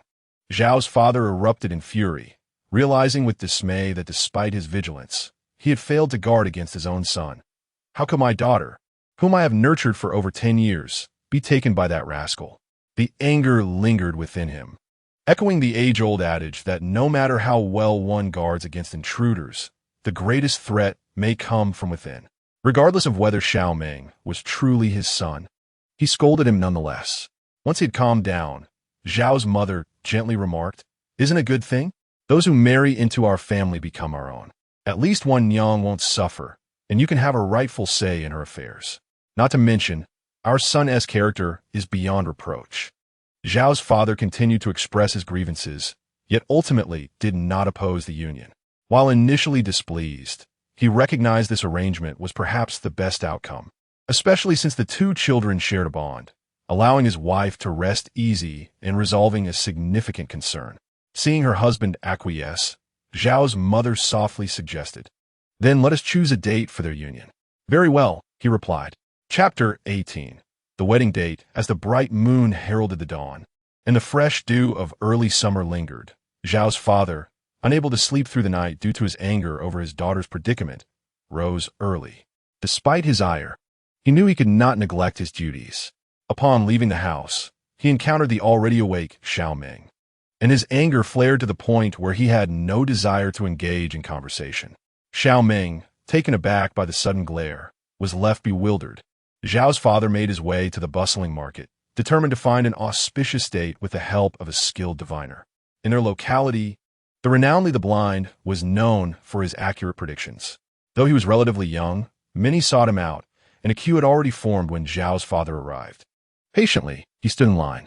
A local man, who had frequently visited the shop for water and vegetables, inquired, "Xiao Butcher, what brings you here to seek a fortune?" Given the proximity of Zhao's meat shop, many were familiar with him and were curious about his purpose. Without hesitation, Zhao's father replied, "I am here to select a good date for my daughter." The onlookers quickly grasped the situation and asked, "Which family is she marrying into? Why didn't you mention it earlier?" "I was hoping for a match between your Wan Yang and my son." Having known Wan Yang for over a decade, they recognized her virtues. Hearing this, Zhao's father became displeased, as one by one, they fixated on his daughter, infuriating him. "She is marrying into my family too." His pride swelled, and he felt tempted to make it abundantly clear that they should not entertain such thoughts. The man scratched his head in confusion. wondering how she ended up marrying into her own family. Did you find a son-in-law for your family, S1 Yang? After a moment of contemplation, he finally understood. Mr. Xiao explained once more. No son-in-law was found. She is marrying that rascal of mine. Now it became clear to the man. She is marrying Xiao Meng. A nearby lady selling wontons remarked, your family is truly fortunate. Regardless, you all become one family. Another person jested, was this planned all along? Did you set this day in advance? Mr. Xiao smiled, concealing his face in amusement. Everyone present was familiar with one another, and the elders were well aware of past events. The Xiao family had raised their daughter not by blood, which naturally spared anyone from ill fortune. In the village, everyone had lent a hand in one way or another, offering congratulations and blessings. Although they understood that Xiao Meng did not have the best reputation, society still favored men. Even if the male was at fault, most would refrain from criticizing him. Ultimately, every good girl must marry, and thus, no one mentioned Xiao Meng's shortcomings. After chatting with those nearby for a while, it was soon Mr. Zhao's turn. He provided the birth dates of the couple, particularly emphasizing Wan Yang's. Since they did not know her exact birth date, they calculated it from the day she was found. It was uncertain if the blind man, Li, truly possessed any skill. As he calmly addressed the anxious Mr. Xiao, it matters not. I shall ask a few other questions in lieu. Li counted on his fingers, repeating the calculations. Mr. Xiao grew increasingly impatient, having witnessed several others quickly before him. Was he not performing well? Mr. Li, have you discerned the compatibility between Wan Yang and Xiao Meng? Li stroked his beard, and a smile of contentment and a hint of mystery gradually appeared on his face. With a tone of assurance, he declared, the two are indeed a match made in heaven. The male is blessed with expansive fortune, hidden wealth, and encounters with noble assistance in times of trouble, bringing good fortune. The female is richly endowed, with a pure heart and a disposition favorable to her husband. He added, they complement each other, harmonizing yin and yang, with the 5 elements nurturing and supporting one another. Thus, it is a true celestial bond.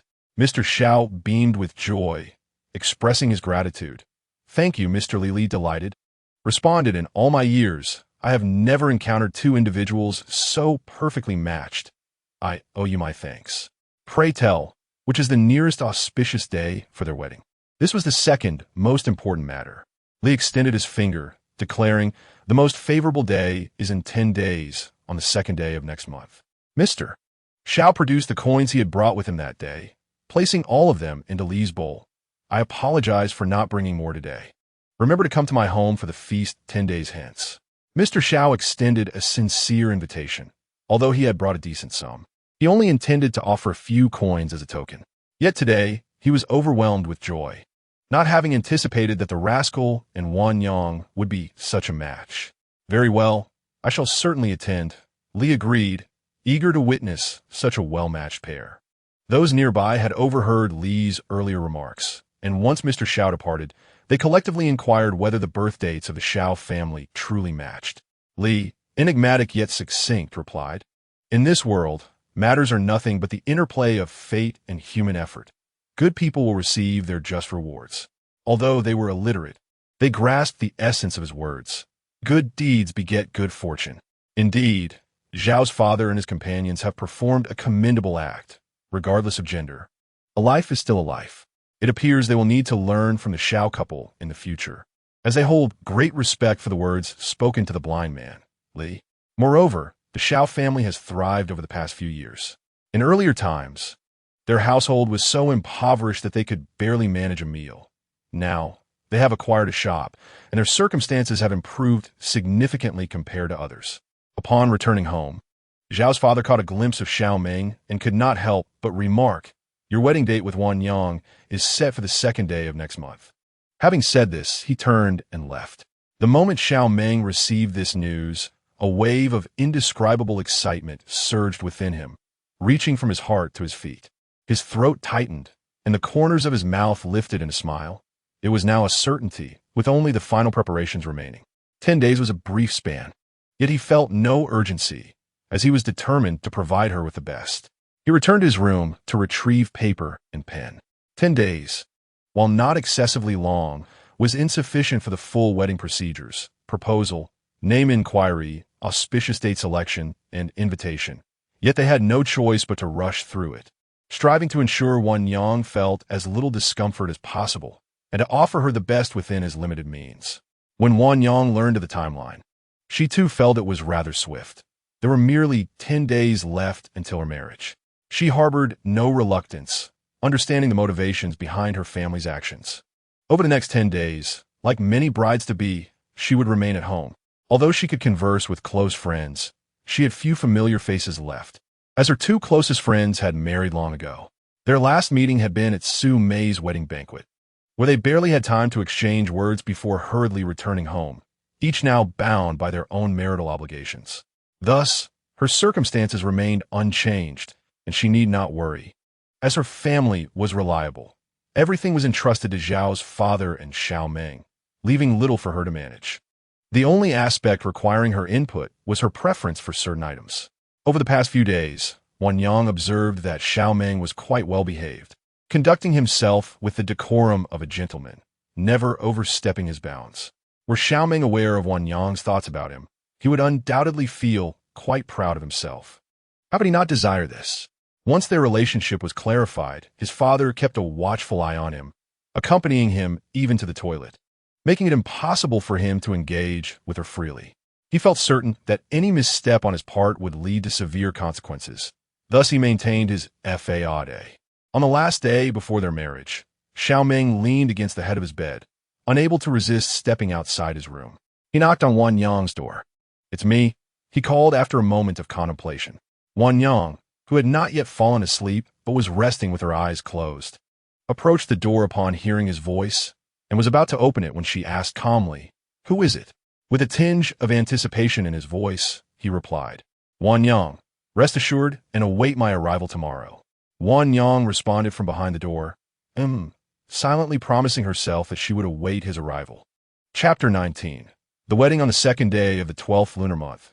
Dawn broke as a golden sun pierced through the clouds, casting a gentle glow, as if the snow from the previous night was merely a blessing of white-haired prosperity.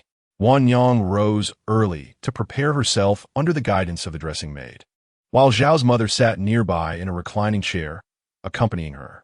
The hairdresser gently assisted Wan Yang in loosening her hair, offering heartfelt praise. The bride's hair is truly exquisite, smooth and sleek, without a hint of coarseness. Her words were sincere. She had encountered few such fine tresses in her experience. It was evident that this family cherished their daughter dearly. Wan Yang, seated before the bronze mirror, gazed at her aunt and softly said, "Aunt, please wait a moment. I would like my mother to assist me with my hair." The hairdresser was momentarily taken aback, but quickly comprehended the significance of the request. It was only natural for a bride to wish for her mother's touch on such an important day. "Of course," she replied. Xiao Mu, upon hearing her daughter's wish, hesitated, feeling unworthy of the responsibility. She understood that the one who combed the hair bestowed blessings upon the bride, and given her own frail health, she feared she might inadvertently bring misfortune. "Mother, I truly want you to do it," Wan Yang insisted undeterred. The hairdresser interjected, "Sister, if your daughter sincerely wishes for your assistance, do not refuse her. No blessing can compare to that of a loving mother." "Very well, my dear, I shall help you." Xiao Mu agreed, her heart swelling with affection as she looked into her daughter's expectant eyes. The hairdresser supported Xiao Mu from behind as Wan Yang gazed at her mother, whose hair had turned prematurely gray from illness, lost in a whirlwind of thoughts. This might be the only occasion in their lives for such a moment, and tears streamed down her cheeks, falling onto her red wedding dress, enhancing its brilliance. Xiao Mu took the comb and gently untied the silk ribbon, her movements still skilled and tender, as if handling the most precious of treasures. She couldn't help but reflect on how swiftly time had passed. "I remember bringing you home as a tiny child. Who would have thought you would soon be wed?" She recounted cherished memories from Wan Yang's childhood, her voice thick with emotion, tears flowing as she recalled the day's significance. Wiping her face in an attempt to maintain composure. As she combed, she softly recited the hair-combing song, each line infused with her heartfelt blessings for her daughter. With the first stroke, May you attain wealth and prosperity.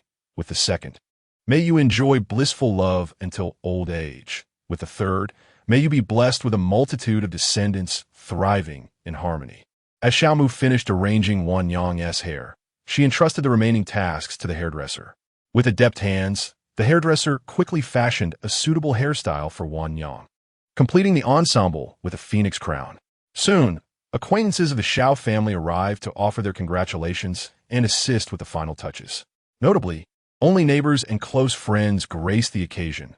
No relatives attended.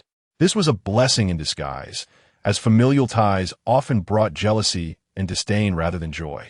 The family had thrived in recent years without the burden of distant relatives, free from the troubles that often accompany such connections. Thus, they had not invited any relatives to the wedding, ensuring that their guests could comfortably be seated.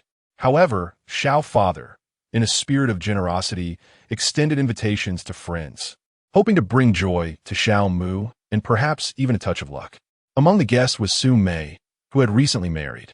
Wan Yang felt a surge of delight upon seeing her, but also a tinge of concern, knowing Xiao Meng's character. She had anticipated her presence only if something significant were occurring. "You're here," she exclaimed, smiling as she beckoned her friend over. The hairdresser and Zhao's mother, wishing not to intrude upon the conversation of their young ladies, opted to step outside, allowing them to converse freely. Xiao Meng felt a surge of joy at witnessing her dear sister's marriage, especially to a man who had treated her well since childhood, for it would certainly alleviate many familial conflicts. "I'm truly happy for you. Xiao Meng has always been kind to you since we were young, as husband and wife. He will undoubtedly treat you even better." Observing her bashful demeanor, Xiao Meng could not resist teasing. "When I got married, you had no thoughts of marriage yourself. Who would have thought that in just 6 months, you would be tying the knot? Hurry and tell me the truth. How did you progress so quickly?" Her curiosity was piqued about the circumstances that had led to this swift engagement. Wan Yang, with her shy disposition, seemed entirely out of character in such matters. Although she had known Xiao Meng since childhood, she understood little of him, as their conversations had been few and far between, mostly revolving around Wan Yang. Thus, her knowledge of him remained superficial. He was known to be taciturn and reserved, with a somewhat unfavorable reputation. Yet, she perceived this as inconsequential, as his intentions were undoubtedly for the family's well-being, and she was certain of his kindness towards Wan Yang. However, he did not strike her as someone who would openly express his feelings, leaving her to wonder who had first shattered the veil of ambiguity between them.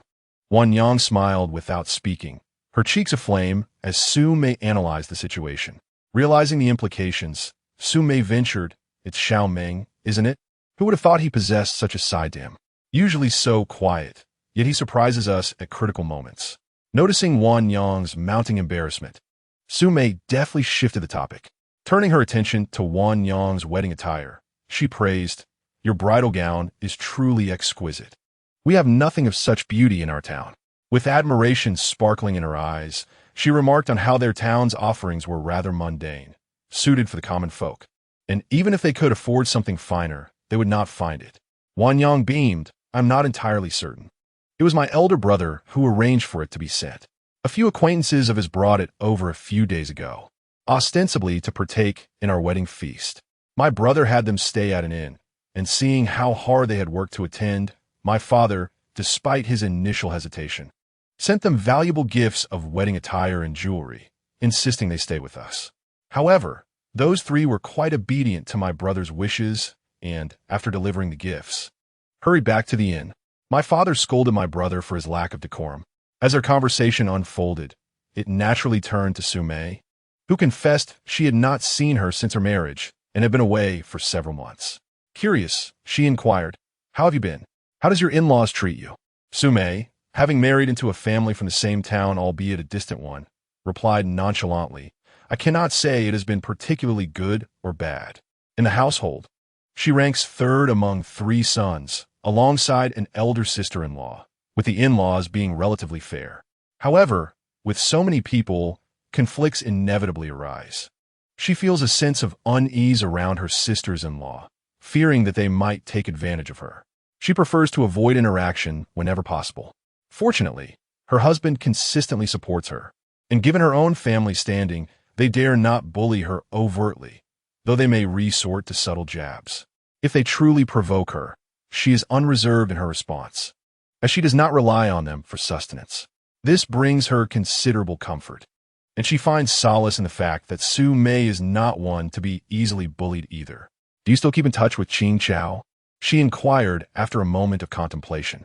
The three of them grew up together, and while Su Mei's family was relatively well off and treated them kindly, Qing Chao's circumstances were less favorable. Thankfully, Qing Chao maintained a positive outlook and would assist them when needed, though she seldom troubled them. Su Mei sighed and offered a wry smile. "No, ever since she married, we haven't been in contact." Qing Chao had wed before them, and her parents had not treated her well, marrying her off to the countryside, a choice that was uncommon for families in their town, who typically sought better matches for their daughters, at least within the town itself, where living conditions would be significantly improved. "Rest assured, I will ask my family to keep an eye on her family and ascertain her situation," Su Mei proposed, as her family lived nearby, making it easier to gather information. Suddenly, firecrackers erupted with a crackling sound, heralding the commencement of the wedding. The hairdresser entered to assist Wan Yang in donning her bridal veil. Chapter 20. The wedding night, the bride and groom being from the same family. Xiao Meng carried Wan Yang in a flower palanquin for a brief tour before returning. As Wan Yang was cradled on Xiao Meng's back, she noticed his back felt particularly sturdy today, her lifelong support. The sounds of gongs and drums echoed through the alley, signaling a wedding celebration, drawing curious onlookers and children who encircled the palanquin, chattering about the bride's beauty in their innocent manner. As they neared home, another series of firecrackers was set off. Upon their return, a crowd gathered around the house to witness the spectacle. Xiao Meng assisted Wan Yang down from the palanquin. With her red veil obscuring her view, she could only see a multitude of mismatched shoes and hear the cacophony of firecrackers and chatter outside, which made her slightly anxious. Sensing her tension, Xiao Meng tightened his grip on her hand and whispered, "Do not be afraid. I will lead you." Wan Yang felt her heart settle slightly as she followed him closely, their steps synchronizing perfectly, allowing them to walk steadily. Halfway through, Xiao Meng paused and softly urged, "Hold on tight." He lifted her effortlessly, and together they crossed over a fire basin. The sudden elevation startled Wan Yang, prompting her to cling tightly to Xiao Meng's neck. He set her down once they reached the main hall, where Zhao's parents had been waiting patiently in their seats. Only the two of them occupied the high platform, as Zhao's mother, due to her limited mobility, shared a chair with Zhao's father, who supported her. The officiant stood at the side and proclaimed loudly, "Bow to heaven and earth." Xiao Meng and Wan Yang, with red silks in hand, turned to bow towards the door. "Bow to your parents." Turning around, they bowed to their parents. The couple exchanged respectful gestures. Xiao Meng and Wan Yang stood facing each other, their eyes meeting. Although the clarity of their gaze was obscured, it did not hinder the transmission of their feelings. They gently bent their bodies, signifying that at this moment, they had truly become a couple witnessed by heaven and earth. The ceremony concluded. Xiao Meng, aware of Wan Yang's discomfort, escorted her back to her room before attending to guests, wishing not to disturb her rest, and thoughtfully closed the door behind him. During this time, he had specifically asked Su Mei to bring her some food, fearing she might go hungry. Su Mei made 2 trips before gathering today's dishes, remarking without hesitation, "Today's wedding banquet is the finest I have ever witnessed." Seeing Su Mei enter with food, Wan Yang inquired with concern, "Have you eaten? You mustn't just focus on bringing me meals." She added, "If you haven't eaten, you could join me. After all, there's so much food that one person cannot finish alone." Su Mei winked at her. "How could I possibly not have eaten? You must know that the banquet at your home features the renowned chef from town. Outside, there are hardly any conversations. Everyone is too busy enjoying the feast, and such an opportunity is rare. Your Xiao Meng had my portion of wine and dishes prepared early, allowing me to eat well while taking care of you." Wan Yang listened quietly, her cheeks flushed, and mustered the courage to say, "Thank you." "Not at all. It's my pleasure. Today has allowed me to experience something special. Although you are now married, the time is still short, and I still enjoy the lively atmosphere." Outside, the banquet tables were filled to capacity. with Xiao's father warmly greeting each guest. Regardless of the gift amount, everyone was encouraged to eat and drink heartily. Before long, Xiao's father was pulled to a table to drink, unable to leave until he had consumed a considerable amount. Xiao Meng, however, was fortunate. Few dared to pressure him into drinking, and he merely sipped politely. Just as he thought he could return to accompany Wan Yang, he was surrounded by 3 burly men. "Brother, you haven't toasted us yet." These 3 men, usually cautious around him, felt emboldened today, having eagerly awaited this moment. Xiao Meng wished to ignore them and quickly depart. Otherwise, being entangled with them might jeopardize his evening plans. They did not block his exit, but they had a clever scheme. "Big brother, you go ahead." Upon hearing this, Xiao Meng recognized their intentions. He knew they would not let him go until they had drunk him under the table. Even if he escaped to his room, he would likely have to return to deal with them later. It was better to resolve the matter swiftly to avoid wasting more time. With a cold smirk, he said, "What tricks do you have? Bring them on." The 3 men approached, draping their arms over Xiao Meng's shoulders with mischievous grins. "Big brother, you are generous. We just want to see how our drinking skills compare to yours." They set up a separate table, and the 4 engaged in a drinking contest. While many guests began to leave, some lingered, eager to witness the competition and speculate on who would last the longest. As night fell and the moonlight draped over the branches, 2 of the 4 had already succumbed to the effects of drink, leaving one still holding a glass. His head tilted, slurring, "Mango, let's keep drinking. I can definitely outdrink you. Just admit defeat." After speaking, the individual succumbed to slumber upon the table. Xiao Meng propped his head up, his complexion slightly flushed, eyes hazy. One would hardly discern his intoxicated state without a closer inspection. Yet, a fragment of awareness lingered within him, unlike the 3 others who lay sprawled upon the table, resembling lifeless swine. Xiao Meng paid them no heed and, with a somewhat unsteady gait, ventured into the courtyard to wash his face and regain clarity. He endeavored to rid himself of the scent of alcohol, for Wan Yang disdained it. In the new house, only Wan Yang was present, reclining against the headboard, teetering on the brink of slumber. Originally intended as her chamber, it was now even more conducive to her deep sleep. Upon entering, Xiao Meng beheld her slumbering form and instinctively softened his footsteps. He surveyed the surroundings, pondering what might be lacking, intending to procure those items on the morrow. As it was Wan Yang's room, he had only just been granted entry today. The larger furnishings were his own preparations, while the rest had been arranged by his father in haste. He had yet to properly examine the items that had been placed. As he approached, though the veil obscured her countenance, it did not diminish Xiao Meng's admiration for her. Wan Yang stirred from a reverie, startled to see a familiar face near her, and upon recognition, she chastised herself. "Elder brother." Xiao Meng chuckled softly. "Awake now?" Wan Yang, still somewhat dazed, replied with a faint In her stupor, he lifted the veil and guided her to the table, reminding her of the unfinished ritual. "We must drink the combined wine." He poured her a small sip. Upon consuming it, Wan Yang squinted her eyes. The liquor was too fiery, leaving her head spinning. Xiao Meng gazed at his beloved, unaware of when his affections had blossomed. The following morning, Xiao Meng awoke to the sounds from outside and glanced down at the person nestled in his embrace, opting to continue his slumber without the slightest intention of rising. After all, they were family, and what did it matter about the formality of tea? His father had indulged excessively the previous night, and whether he would awaken today remained uncertain. As midday approached, the tavern staff came to clear the dining tables and stools, creating quite a commotion, which finally roused the couple from their slumber. Upon a cursory glance, Wan Yang noted that someone had already awakened and was teasingly smiling at her.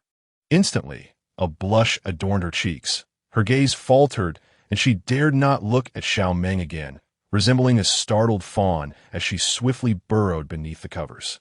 Xiao Meng, exposed and bare-chested, observed the slight rise of the quilt and stifled a chuckle, fully aware of her shyness. He deliberately softened his tone. "No rush. I shall wait for you outside." Wan Yang, too bashful to meet his eyes, curled herself into a small ball beneath the blanket, listening to the rustling sounds of clothing being donned outside. After a while, when silence fell, She cautiously peeked out, only to find his figure had already departed. Once he had left, Wan Yang finally relaxed, only then realizing the aches in her body, particularly in her chest and waist, sensations that felt almost dislocated. In her earlier flurry to evade attention, she had been oblivious to them. If only she could wish away everything and simply indulge in a restful slumber. However, today was different. Her status had transformed. Although her parents treated her well, she still felt compelled to fulfill certain duties. With determination, Wan Yang quickly prepared herself. The hairstyle she donned took a bit of time. Post-wedding, she was to wear an ornate updo. She had only assisted Zhao's mother with such arrangements before and had never styled her own hair, thus it naturally required a measure of time. Outside, as Xiao Meng had anticipated, his parents had yet to rise, and the trio remained in slumber as if they were swine. Had they not been sprawled upon their own table, they might well have been carted away without a clue. Xiao Meng entered the kitchen to brew a pot of tea, intending to use it later. Upon returning, tea in hand, he found the three still asleep. Without hesitation, he delivered a kick, causing them to tumble to the ground. Grumbling as they awoke, "Which rascal dares to kick your grandfather?" Standing nearby, Xiao Meng looked upon them, nearly dousing them with a bucket of water. "It's your great-grandfather speaking. Hurry up and get up." He had yet to settle accounts from the previous day and had a multitude of tasks for today. They should be wary of the consequences he might impose upon them.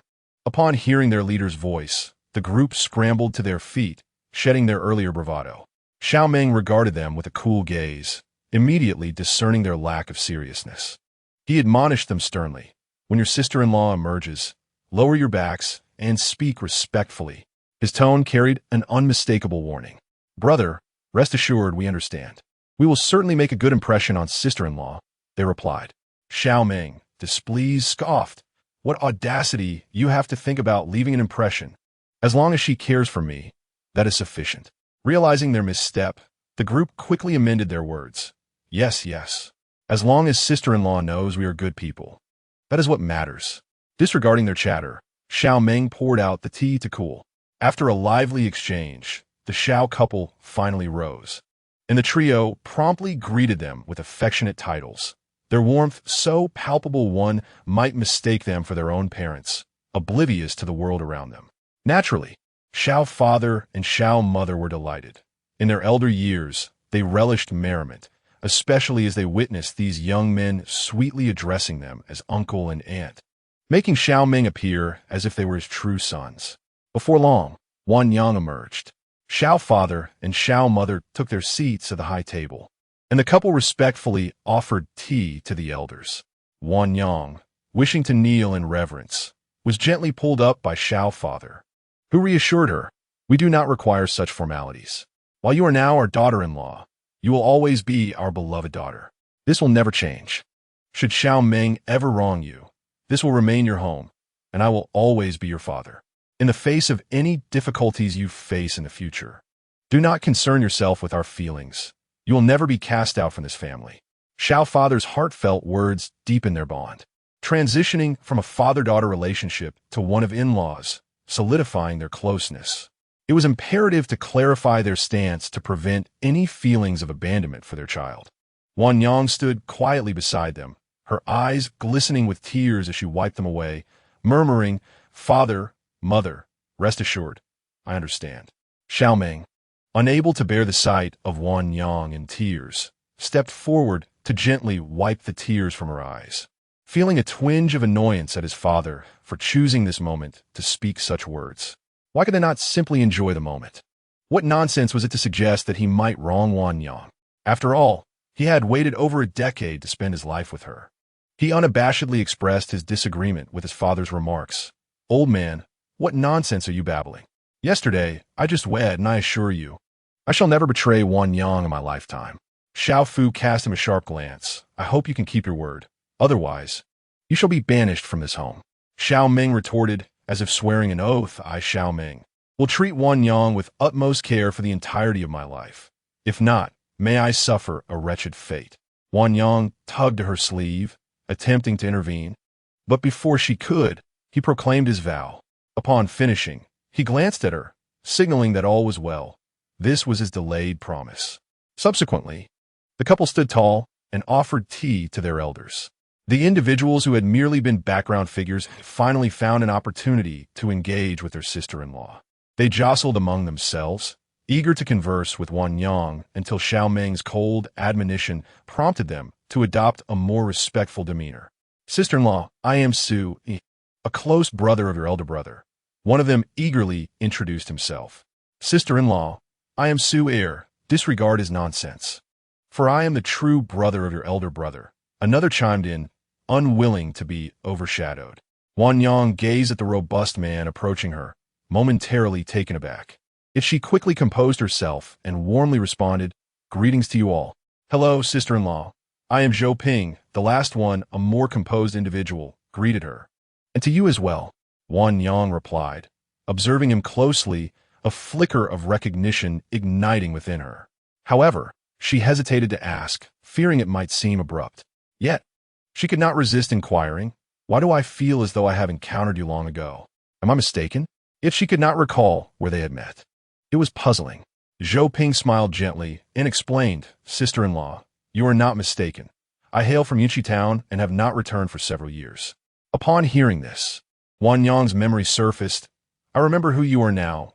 Your family sold wine, and I visited your home to buy some when I was a child. I recall it was you who served me. Her memory was remarkably sharp. Zhou Ping felt a surge of joy, surprised that someone remembered his family's former trade. Those were indeed the happiest times of his life. Sister-in-law, you are absolutely correct. Had it not been for later events, I would have continued to live happily. Chapter 22. The new year today marked the departure of several individuals, and Xiao Meng escorted them to the dock. Su Yi patted his chest and assured Mengge, rest assured, we shall handle everything well. Indeed, board the ship, Xiao Meng replied. This time, it was not merely an invitation for them to partake in a wedding banquet. The first task he undertook upon venturing out was to escort goods, earning a bit more than others, though it was still limited. Eventually, he seized an opportunity to trade directly, exchanging goods between the north and south, which indeed proved profitable.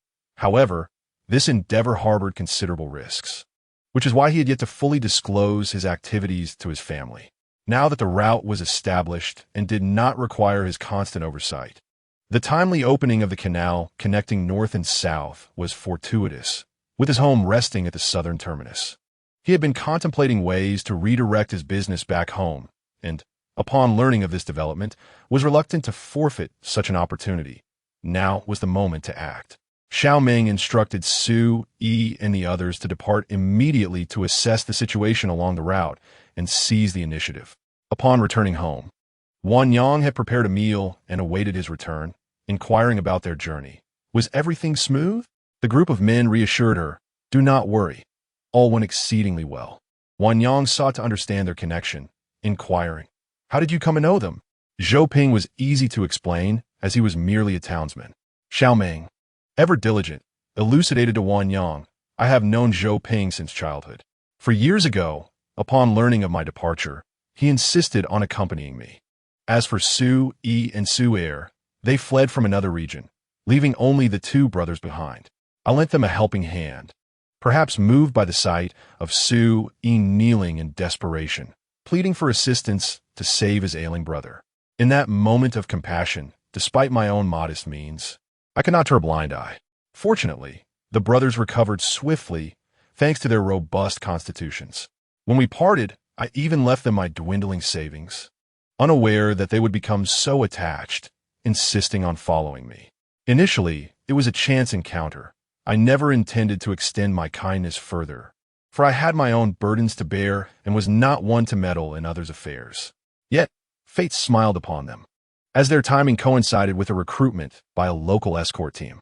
Having regained their strength, and with their backgrounds as hunters, they proved to be capable fighters and were retained. Xiao Meng, who had already spent a year with the escort, was tasked with guiding them, and their bond flourished. Eventually, when Xiao Meng sought to venture out independently, both brothers and Zhou Ping chose to accompany him. Although they had hired help for the wedding feast, the household was somewhat disordered. Surplus dishes were generously distributed to the neighbors, and with an influx of guests, they borrowed tables and benches from several homes. Xiao Meng took it upon himself to return these borrowed items, while Xiao father tended to Xiao mother alone, and Wan Yang busied herself with the household's myriad small tasks. The clutter appeared minimal, but required considerable time to organize. In the following days, an unusual heavy snowfall blanketed the area, the wind and snow swirling in a serene dance, akin to feathers drifting silently from the heavens. Following Xiao Meng and Wan Yang's union, Xiao mother's health visibly deteriorated, and the three of them silently served her, fully aware of the gravity of their circumstances. Daylight hours grew fleeting, and consciousness faded, leaving them adrift in the passage of time. In the stillness of midnight, Xiao mother, in a state of confusion, opened her eyes. Xiao father lay asleep, and she refrained from waking him, instead turning to gaze at him, reluctant to blink. She recognized that her time was limited and felt a profound sense of indebtedness to him. Her sole desire was to cherish these fleeting moments in his presence. Sensing a shift in the atmosphere beside him, Xiao father, instinctively attuned to her presence, opened his eyes to look at Xiao mother. Seeing his startled expression, she wished to offer comfort, but words eluded her. Instead, she grasped his hand to convey her reassurance. He reciprocated, concern etched on his face as he asked, "Are you hungry?" Nowadays, Xiao mother could remain awake for only an hour or two at most, and today she had consumed just a small bowl of rice porridge. Undoubtedly feeling famished, she nodded with a faint smile. "Wait for me. I shall return shortly." Each day, Wan Yang prepared a small pot of chicken soup porridge, simmering it over charcoal to ensure it would be ready for Xiao mother upon her awakening. In the present day, Xiao's mother is oblivious to her physical hunger, yet she yearns to endure a little longer, at least until the spring festival, for she does not wish for her family to experience the sorrow of loss during the new year. In the future, while other households celebrate, her own family would be mourning. Patiently, Xiao's father feeds his wife, and as he speaks, the food often spills from the corners of her mouth. With little intake and much output, he repeatedly wipes her mouth with a sense of exasperation, starting anew each time. Xiao's mother strives to consume more. Is there still room for more? Xiao's father is acutely aware of his wife's current appetite, knowing that further consumption would bring discomfort. Xiao's mother shakes her head. Regaining a modicum of strength, she cannot help but inquire, "What about the spring festival?" Xiao's father, fully cognizant of the date, replies, "Today is the day of great cold. There are still 10 days until the festival." 10 days. This thought is firmly etched in Xiao's mother's mind, and she resolves to hold on until then. In silence, they gaze at one another. Xiao's father embraces his wife, gently patting her hand as if to transfer strength, hoping they can together usher in what may be their final spring festival. Meanwhile, in the shadows of the night, Xiao Meng and Wang Yang listen to the almost silent movement from the adjacent room. Wang Yang feels a pang of sorrow. They have awakened since their father stepped out, and now is the time for their parents to share moments together. They strive to avoid disturbing them, spending most of their time in the main room, speaking little, waiting for Xiao's mother to awaken so they can leave Xiao's father alone with her. As these thoughts swirl, Wang Yang cannot help but shed tears, gripping tightly onto Xiao Meng's clothing. The sorrow within the household weighs heavily on each member, none more so than the men, who remain stoic and rational, having done everything within their power to manage the situation, forced to accept the reality. The women, in their emotional awareness, comprehend the inevitable outcome, yet the finality of it may be unbearable. 10 days later, in Yunxi town, the atmosphere of the Spring Festival is more vibrant than in any previous year. Streets and alleys are adorned with red lanterns and couplets, with crimson marks everywhere. Xiao Meng and Wang Yang, far from neglecting the gravity of Xiao's mother's illness, pour their hearts into ensuring her happiness. Wang Yang, as in years past, prepares new clothes for everyone, the color red symbolizing joy and hope. Sitting in Xiao's mother's room, she meticulously cuts red paper, allowing the awake Xiao's mother to guide her. Traditionally, this task was a mother-daughter endeavor, but this year, Wang Yang invites her mother to witness her handiwork, subtly including her in the process. Lying in bed, Xiao's mother, with half-opened eyes, gazes gently at her daughter. Wang Yang frequently engages in conversation with her, seeking her opinion. "Mother, What do you think of the character for fortune that I have cut today? This year marks her first attempt at such a large piece of red paper. Previously, it had always been Zhao's mother who wielded the scissors while Wang Yang observed. Cutting smaller pieces. Zhao's mother blinks, signaling her approval, though even nodding has become a laborious task for her. On the eve of the new year, Zhao's father assists Zhao's mother to sit up, securing her with cloth strips, and the family of four gathers together once more, refraining from mention of their circumstances, striving to maintain an atmosphere of normalcy. The dishes on the table were meticulously prepared by Wang Yang, who had ground each dish into a paste, allowing Xiao Mu to partake of the same meal as they did. Each woman had a chicken leg, and everything seemed unchanged. Yet, upon reflection, some matters appeared to have shifted, an alteration that would become increasingly evident in time. Ultimately, they were not the same. Outside, the sound of firecrackers echoed, and splendid fireworks blossomed in the night sky. The three within the house gazed at the celestial display, silently praying for a stroke of fortune from above. Chapter 23. Departure. Their family had few relatives. Years ago, Zhao's parents had severed ties with their kin. During the spring festival, there were no visits to make. The family remained at home, accompanying Xiao Mu. Occasionally, a few amicable friends or neighbors would stop by to offer their New Year greetings. But knowing the circumstances surrounding Xiao Mu, they would leave shortly after, never staying for a meal. Everyone understood the closeness of their family and wished not to intrude excessively, content to reminisce about the past. Xiao Mu was delighted to converse with her old friends and neighbors, as if the events of yesteryear had only transpired the day before, each memory vivid and poignant. However, things rarely unfold according to our desires. That night, after the Lantern Festival, the clamor of the festivities was confined to their humble courtyard. Xiao Mu leaned against Xiao Fu, her breath faint. The candlelight flickered feebly, casting shadows upon the faces of those present. The sparkle had long faded from Xiao Mu's eyes as she laboriously turned her gaze to encompass her beloved family. Xiao Fu held his wife tightly, his eyes reddened.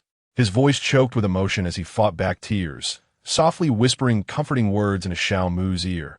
I know you are weary. Rest if you wish. But remember our promise.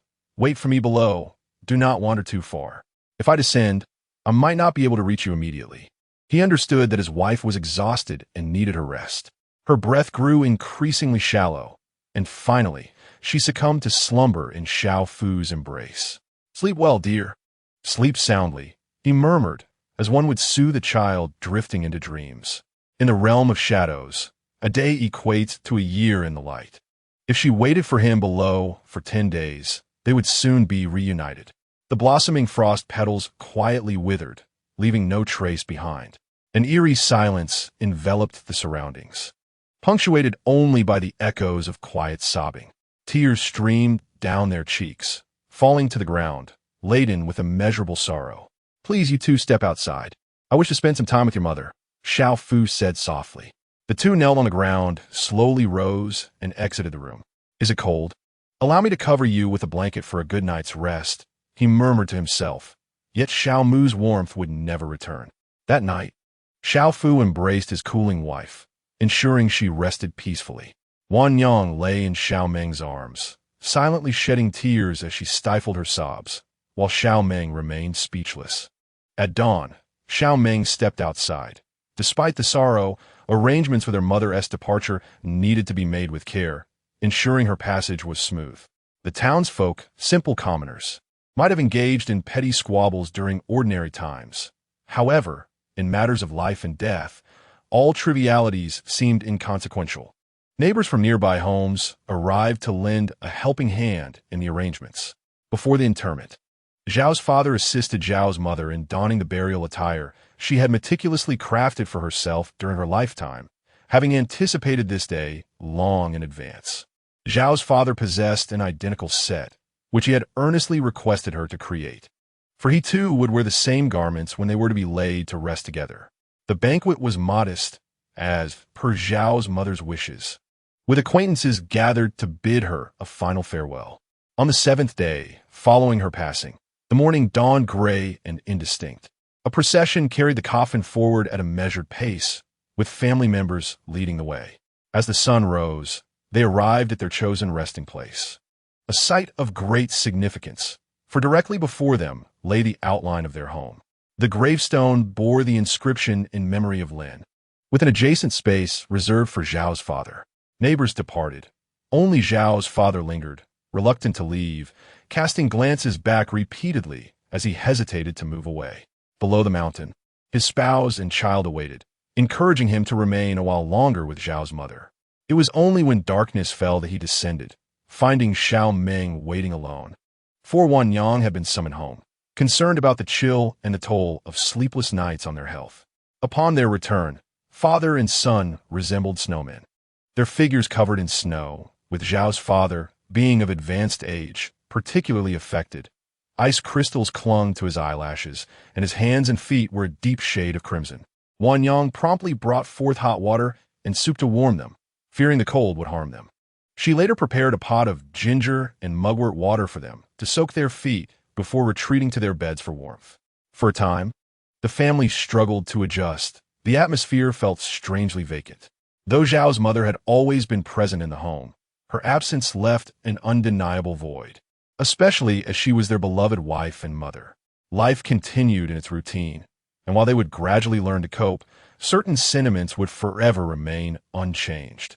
Each morning, after breakfast, Xiao's father would ascend the mountain to visit his wife, bringing along her favorite delicacies, engaging in conversation until midday, when he would return home. Neither too early nor too late. His family understood his need to visit her, sometimes accompanying him. During the morning period, they refrained from visiting others, opting to remain at home. Wan Yang encouraged Xiao's father to find tasks to occupy his mind, hoping to divert his thoughts from Xiao's mother. The butcher shop had remained closed for approximately 6 months. Xiao Meng seized an opportunity to tidy up, planning to reopen in a month, recognizing that idleness often leads to excessive contemplation. As they busied themselves, the heaviness that enveloped the Xiao family began to lift. As the festive spirit of the spring festival gradually dissipated, the shroud of sorrow that had lingered over the Xiao household began to recede. A month later, the butcher shop reopened after its 6-month hiatus. In the countryside, the expectations surrounding mourning were not as stringent as those of affluent families. They simply needed to fulfill their filial duties to the best of their abilities. Donned once more in his apron and wielding a cleaver, Xiao's father stood at the counter. "Ah, Xiao Butcher, you're open today?" "Indeed, it has been far too long since I last saw you," responded the surrounding merchants and stallholders, some unaware of the recent tribulations faced by the Xiao family, flocking to inquire about the prolonged closure and the absence of earnings. As usual, Mr. Xiao engaged in jovial conversation with everyone, showing no signs of the recent troubles that had befallen him. A while ago, the shop had remained closed due to family matters, but today it resumed its daily operations, reminiscent of the past. "Please take good care of us," he cheerfully urged. The patrons, refraining from probing too deeply into his situation, responded heartily, of course, of course." In truth, they had missed his presence, for his fair pricing and quality meat were unmatched. With Mr. Xiao absent, they had resorted to purchasing from other vendors, only to find themselves with stale pork that had soured after a mere half-day at home. When they attempted to confront the sellers, they were met with accusations that they had not bought the meat from them, but rather sought to disrupt their business. The womenfolk, unable to contend with the robust butchers, could only submit to their misfortune, feeling the sting of their expenditure acutely. Having spent money, they were left to endure the repercussions. In the town, there were only 3 meat vendors, and the other 2 were of similarly dubious quality, where one had to curry favor just to buy meat. Now that Xiao Ji's butcher shop had reopened, the townsfolk comprehended why Mr. Xiao always returned home a good half-day earlier than others. Who wouldn't relish the opportunity to purchase a bit more from a reliable seller? As dawn broke, the aunts and young wives of the household, baskets in hand, flocked to buy groceries. "Ah, Mr. Xiao, you're open today? Please, give me a pound of meat, no, make it 2, exclaimed a typically thrifty aunt, her tone reflecting the frustrations she had endured at the other shops. Not only were the prices exorbitant, the meat was often foul, leading to rebukes from her husband upon their return home. It was clear that Mr. Xiao's shop was the preferable choice. Chapter 24. As long as he belongs to us, news of Xiao G's butcher shop reopening spread among the housewives in need of meat, prompting a steady stream of customers. Mr. Xiao and his son, Xiao Meng, worked tirelessly, and by midday, the meat had nearly sold out, with several patrons making a special trip upon hearing the news. The other two butcher shops, witnessing the scant clientele that morning, were despondent. They had enjoyed a lucrative 6 months, and now it appeared they would return to their former struggles. Reluctant to accept this shift, they contemplated stirring up trouble. Yet they knew Mr. Xiao had been in the meat business far longer than they had, and over the years, they had driven many competitors away, leaving only Mr. Xiao resilient. Fearful of his strength and the prowess of his son, who had returned from his escapades, they dared not provoke him. Sitting listlessly on a stool, they hoped for an influx of customers to sell their meat quickly. Otherwise, by afternoon, it would surely spoil, resulting in a total loss. The meat had already been in their possession for several days. Upon returning home, Wanyang visibly noted that Mr. Zhao's spirits had lifted significantly. He was no longer the somber figure he had been in recent days. Instead, he wore a smile, declaring that today he had sold pork faster than ever before, without the need for idle chatter or distractions. Lunchtime, Wanyang's habits remained unchanged, and she had no desire to alter them. Each day, she would prepare a dish that Zhao's mother once relished, serving in the bowls she had previously used. Afterward, she would place her favorite food offerings on the ancestral altar, maintaining this ritual daily. However, the dining table had grown somewhat subdued, with only Wanyang's greetings and admonitions breaking the silence. In recent days, the father and son had tacitly agreed to rise early, seeking tasks to occupy themselves, for they had no intention of idle leisure. The provisions bought for the new year had been entirely consumed, and Wanyang had already reminded Xiao Meng about the rice and flour. She was now venturing out to procure some essentials. Bundled warmly, she stepped outside. In winter, vibrant vegetables were scarce, mainly consisting of radishes and Napa cabbage, with only a few greens like mustard and chives available. Living in the south, they found it challenging enough. And in the north, the situation would be even more dire. Wanyang selected 2 fresh, plump Napa cabbages and approached the vendor, saying, "Good day, ma'am. It seems that vegetable prices have generally risen this year, hasn't it?" The vendor, holding a scale, set it down and brought it closer for Wanyang to see, replying, "My dear, to speak frankly, this year has been colder than usual. I cannot speak for other places, but our village has seen considerable crop damage, although prices have increased. We are fortunate if we can harvest even half of what we used from an acre. We're eager to sell what we have left if the cold persists. We risk losing everything." "Thank you, ma'am," Wanyang replied. "No trouble at all. If your family is sizable, it would be wise to stock up on vegetables for the next couple of months, as supplies may dwindle and prices could soar," the vendor advised kindly. Recognizing Wanyang as a regular customer, Wanyang expressed her gratitude once more, surprised by the severity of the situation this year. It was already past the beginning of spring, and normally, fresh produce would be available for sale within a month. Heeding the advice to ensure their stomachs were full, she decided her family should indeed stock up on vegetables. At a crossroads, Wanyang unexpectedly encountered Lian. She hesitated, contemplating whether to greet him, but upon recognizing her brother's feelings towards her, she found her own sentiments regarding romance were no longer as naive as before. Perhaps Lian harbored feelings for her as well. Lian noticed Wanyang, marking their first encounter since her marriage. As customary, he greeted her warmly. "Wanyang, it has been a while." "Lian," she replied, not overly shy. Seeing that he had initiated the conversation, she felt compelled to respond rather than remain indifferent. Perhaps her previous assumptions were misguided. It was certainly possible. Lian glanced at the cabbages in her basket, feigning ignorance as he asked, "Are you here to buy vegetables?" "Yes," she confirmed, sharing the information she had just learned. "Lida Gu, does your family have plenty of vegetables?" Lian, slightly puzzled, admitted, "I'm not quite sure about the quantity. My mother and sister-in-law usually handle that. I can't say for certain." "Why do you ask?" "I just heard an elder woman mention that vegetable prices might rise further, and they could become scarce soon. If your household has needs, it would be prudent to stock up in the coming days." Ong Li was aware of the situation. His mother had mentioned it several times in recent days. Lamenting the ever-increasing prices of vegetables, which might soon rival those of pork. While he felt a pang of sympathy, the necessity of consuming vegetables remained undeniable. He recalled that his mother had stored a small supply. "Thank you, Wan Yang. Upon returning home, I shall inquire if she needs to purchase more." Having spoken, Wan Yang prepared to depart, as she had other errands to attend to. "Then I shall first procure some other items," she replied. Observing Wan Yang as she gradually made her way down another street, he found himself understanding the situation between her and Xiao Meng with a degree of clarity. Perhaps it stemmed from an inner resolution he had long harbored. The perplexities of the past had now found their answers. He was reluctant to admit it. Yet he could not deny that Xiao Meng was indeed a better match for her. At times, he regretted not expressing his feelings sooner, as doing so might have afforded him a chance.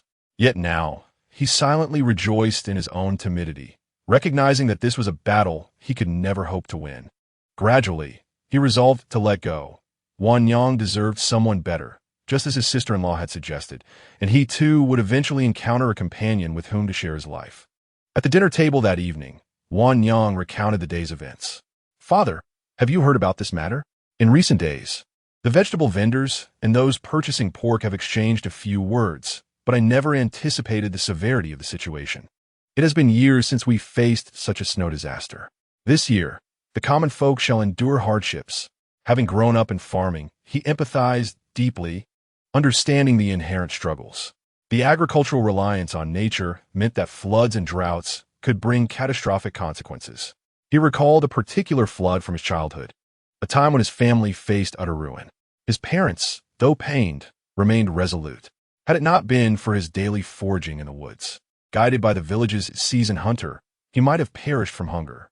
Xiao Meng, after listening attentively for a while, finally spoke. "We need not be overly pessimistic.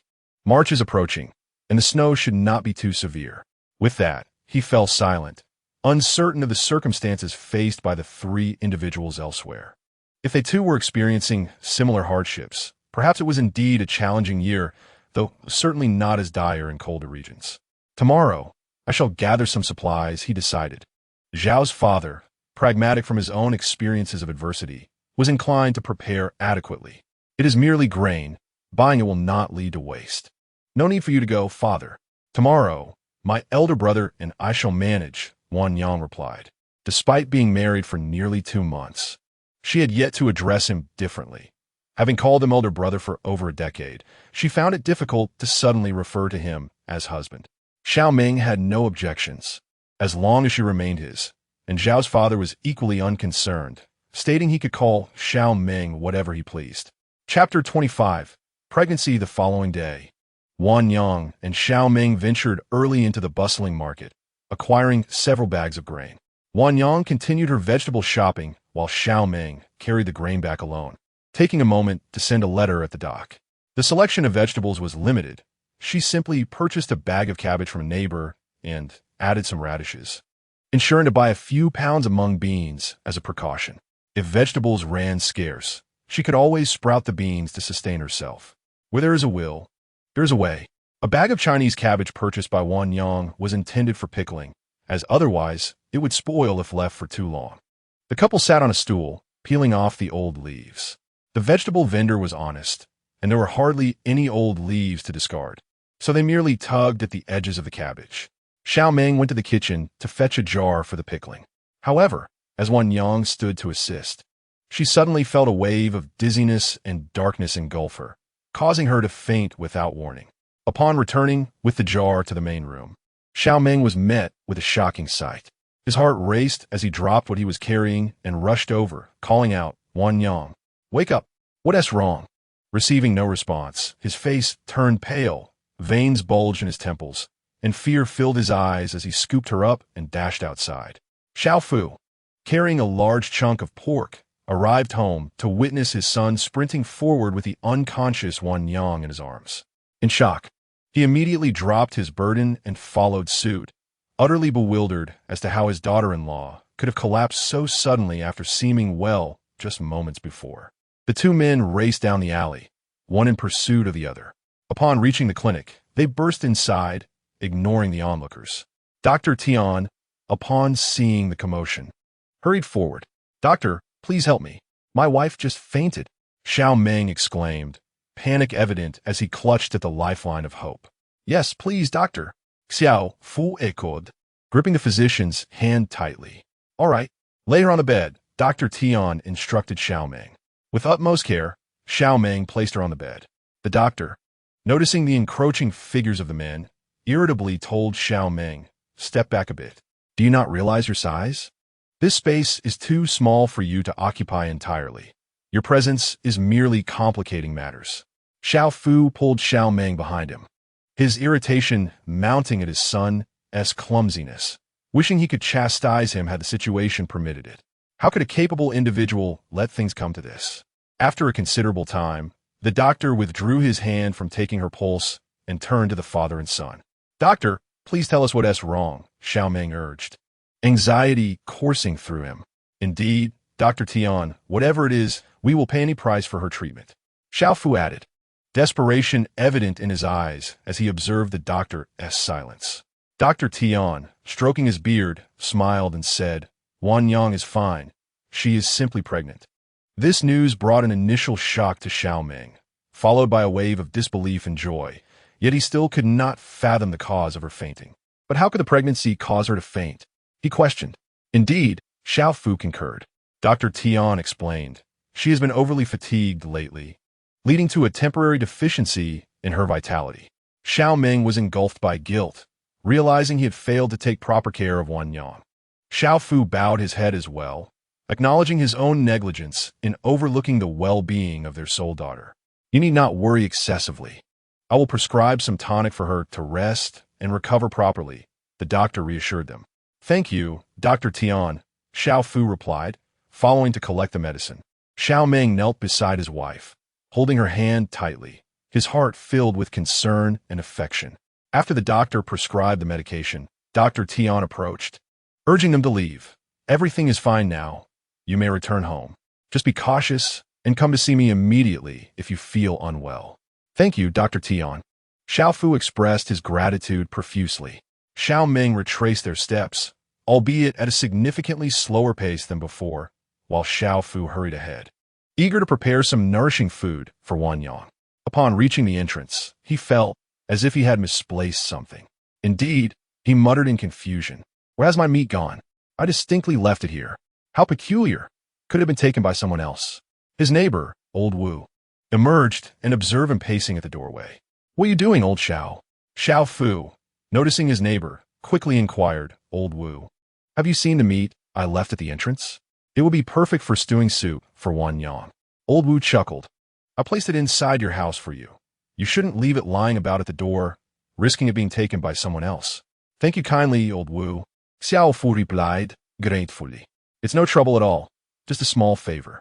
They had been neighbors for over a decade, and it was only natural to lend a helping hand in times of need. Had it not been for Xiao Meng, he might not have been here now. With the conversation swiftly concluded, Xiao Fu began preparing the herbal soup. Throughout the afternoon, Wan Yang slept soundly, while Xiao Meng kept her company inside. Outside, Xiao Fu tended to the fire, listening intently for any sounds from within, with only the crackling of burning wood accompanying him. As evening approached, Wan Yang stirred gently awake, her head feeling somewhat heavy and disoriented. How had she ended up in bed? The sky was darkening. How are you feeling now? Are you still unwell? From the shadows, his eyes reflected concern, his movements tense, tinged with a hint of complex emotions.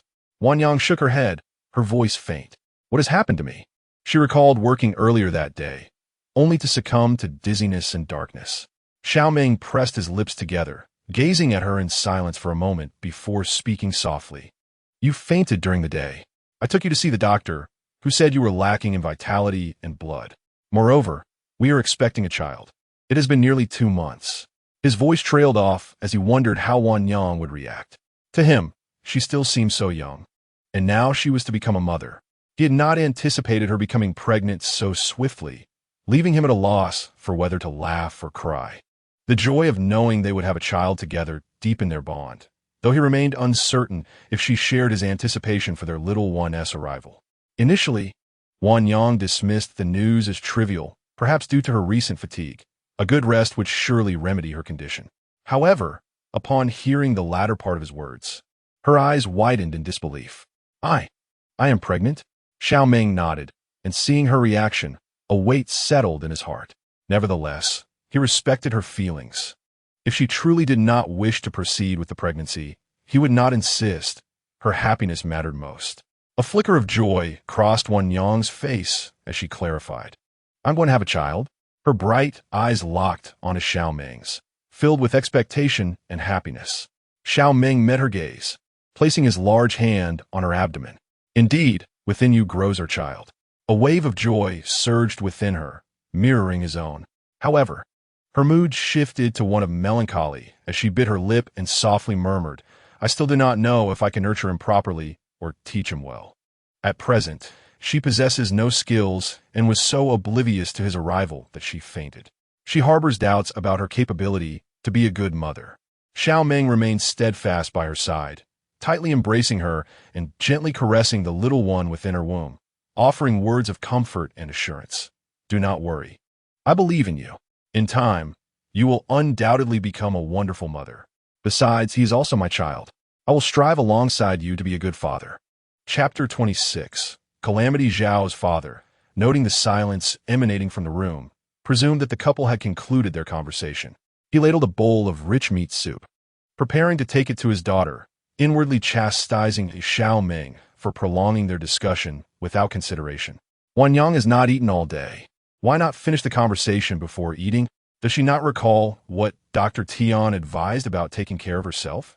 Knock, knock, out of respect for his daughter. Zhao's father had always knocked and sought her permission to enter since her childhood. He continued this tradition, calling out, Wan Yang, is it convenient for me to come in? I have prepared some soup for you.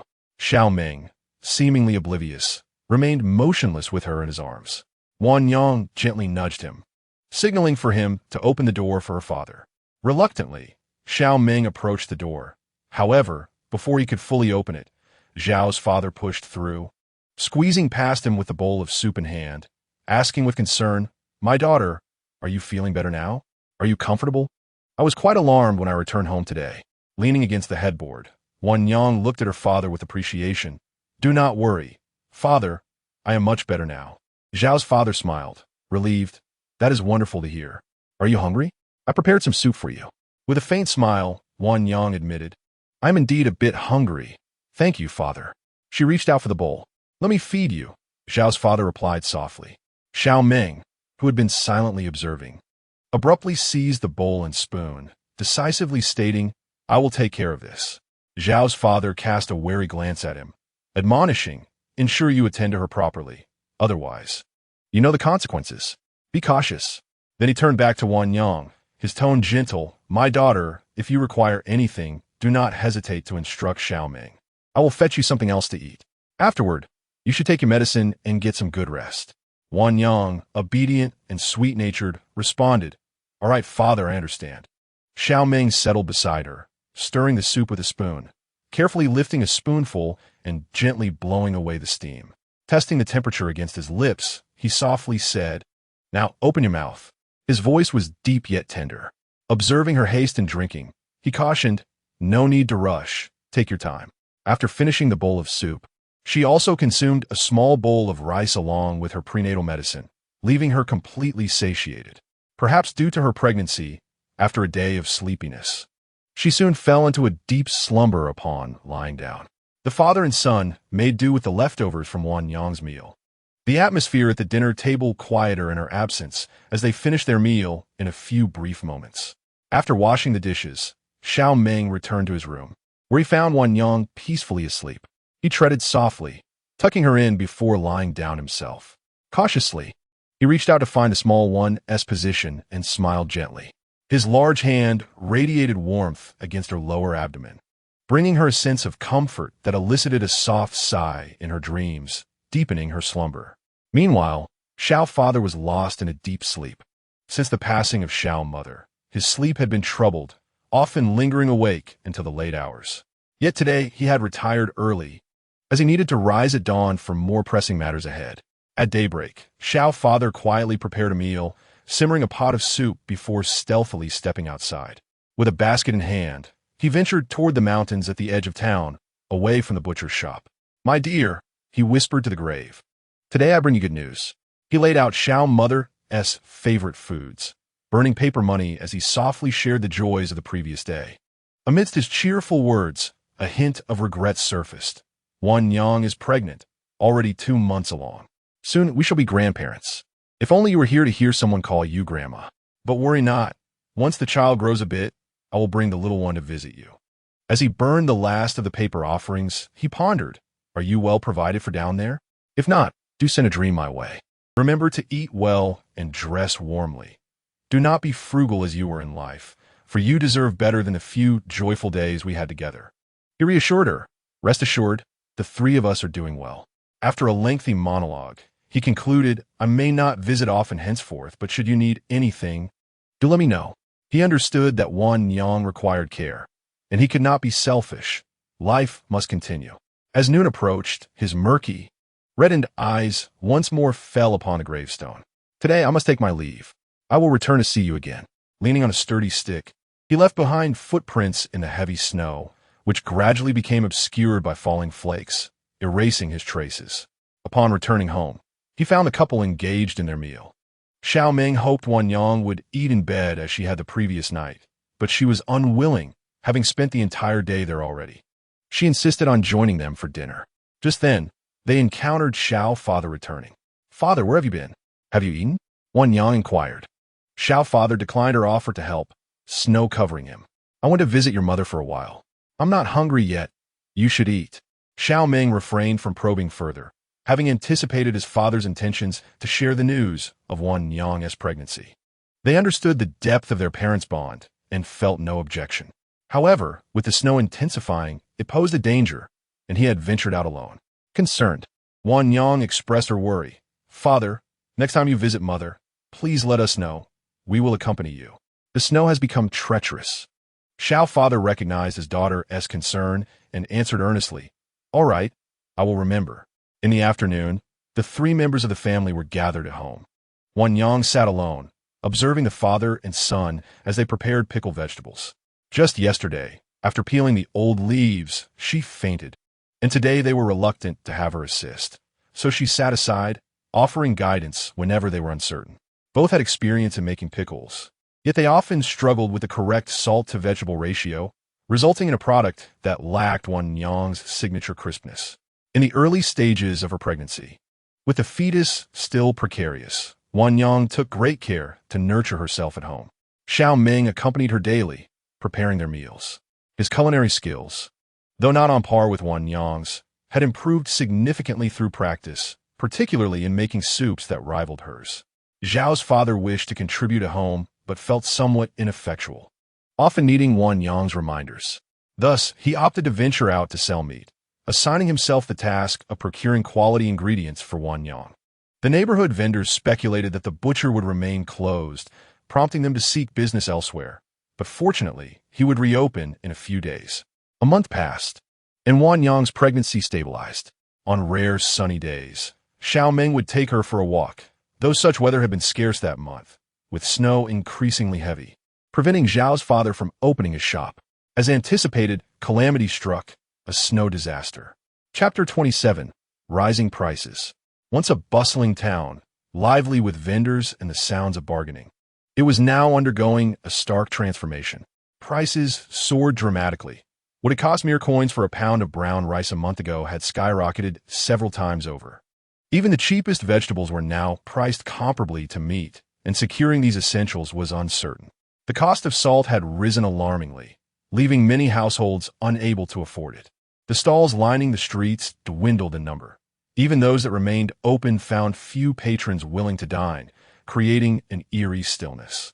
Merchants selling fabric closed their shops due to the cold, though they were fortunate to have earned some profit from cotton sales earlier, or else they would have faced ruin this year. Conversations echoed through the streets, filled with concerns over the rapid rise in prices. A slight increase would leave them facing hunger. The snow disaster had little impact on Wan Yang's family, as they had adequately stocked provisions that could sustain them for several months, ensuring they could eat well and stay warm. However, the coming months would be challenging for Wan Yang, as she could no longer indulge in the abundance of vegetables and fruits she once enjoyed. Xiao's father planned to refrain from opening his shop for the next month or two, facing similar challenges. Although the price of pork had risen considerably, few customers came to buy, as the costs were too high for the average household. Where he once sold an entire pig in half a day, now it took 4 to 5 days, and if not for the cold that allowed him to store the meat longer, he would have faced substantial losses. Wan Yang was currently experiencing a phase of excessive sleepiness, often succumbing to fatigue after meals and retreating to her room for rest. That night, Wan Yang and Xiao Meng discussed the ongoing snow disaster. "Brother, how long do you think this snow will continue to fall?" Wan Yang leaned against Xiao Meng's embrace and inquired, her body naturally sensitive to the cold, with her hands and feet perpetually icy. Even nestled within the warmth of a cotton quilt, it took her a couple of hours to feel any semblance of warmth. And these past few days had been particularly harsh. Xiao Meng's robust arms enveloped her gently, not out of reluctance, but out of caution, fearing to press upon the precious life growing within her. He viewed the situation with a pragmatic perspective. The inflation that plagued them would likely continue for another month. Yet there was no need for excessive worry, as normalcy would soon be restored.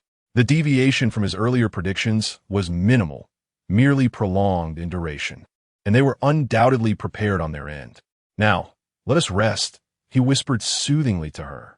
"All right," she replied, fatigue overtaking her as she drifted into slumber within his arms, her breaths gradually evening out. Xiao Meng tightened his hold slightly, his gaze fixed upon the sleeping figure before him, resting his chin on Wan Yang's forehead, slowly surrendering to sleep himself. Outside, anxiety gripped the hearts of the townsfolk, yet their family continued to navigate their lives unchanged. However, circumstances seldom remain static. Inevitably, some individuals or events would shatter the tranquility. Upon awakening one morning, the world outside lay shrouded in a frigid blanket of snow, the entire town seemingly encased in ice. Shortly after breakfast, a series of urgent and forceful knocks echoed from the front door. Zhao's father rushed to answer before Xiao Meng could react, frowning at the sound, perplexed by the identity of the visitors who remained silent yet insistent. "Who is it? Why the silence?" he barked, his patience waning. Reluctant to open the door, he found himself compelled by the relentless knocking. Once the courtyard door creaked open, 3 disheveled figures stood before him. At first, he struggled to recognize the elderly woman and the middle-aged man and woman, but as he scrutinized them, a flicker of familiarity dawned upon him. Recognition morphed into a fierce glare as he regarded them with the animosity reserved for adversaries. "What brings you here?" he demanded, harboring no desire to see them again, wishing to shut the door and dismiss them entirely. The elderly woman hastily stepped forward, pushing the door wide open as she cried out, "Son, the snow disaster is dire. You must provide us with some provisions." The younger woman chimed in, her voice shrill, "Yes, brother, our mother is on the brink of starvation. As her son, you cannot stand idly by." The man, exuding a sense of brazen entitlement, advanced with the intent to seize whatever he could. "Hurry up, stop dawdling. Otherwise, do not blame me for forgetting our brotherly bond." Zhao's father regarded them with icy indifference, unmoved by their plight. "We have severed all ties in the past. How dare you now come seeking sustenance?" The elderly woman softened her tone, yet still maintained an air of superiority. "We may have erred before, but this snow calamity has left us with no means to endure." The Hu woman shifted her demeanor, adopting a pitiable guise. "Indeed, brother, we acknowledge our past mistakes. Is it not sufficient that we seek forgiveness now? Please, you cannot bear to see our parents and your nieces and nephews perish from hunger." Xiao De, still brash, interjected, "Spare me your words. Just hand over the grain." Zhao's father surveyed the grotesque, blood-sucking visages of his foes, filled with resentment for the vengeance he could not exact. The notion that he should now be the one to plead for their family's mercy was utterly absurd. It was already a feat that he refrained from retaliating against them. "Do not forget that I left with nothing. The severance agreement you signed has severed our ties, and your fate is of no concern to me." The old matriarch of the Xiao family widened her eyes in fury, her true nature revealed. "You ungrateful wretch, how dare you display such filial disrespect? Are you not afraid of retribution?" Zhao's father scoffed. "Filial piety. Do Do you even deserve to speak of it? Do not forget the wrongs you have inflicted upon my family. If there is to be any divine retribution, it shall first fall upon you, a pack of beasts unworthy of the title of humanity." The old matriarch, enraged, hurled insults. The other two, seeing their chance, attempted to force their way in to seize what was not theirs. Hearing the commotion, Xiao Meng cast a dark glance at the trio before delivering a powerful kick to Xiao Dai's chest, sending him sprawling 3 meters away, groaning in agony.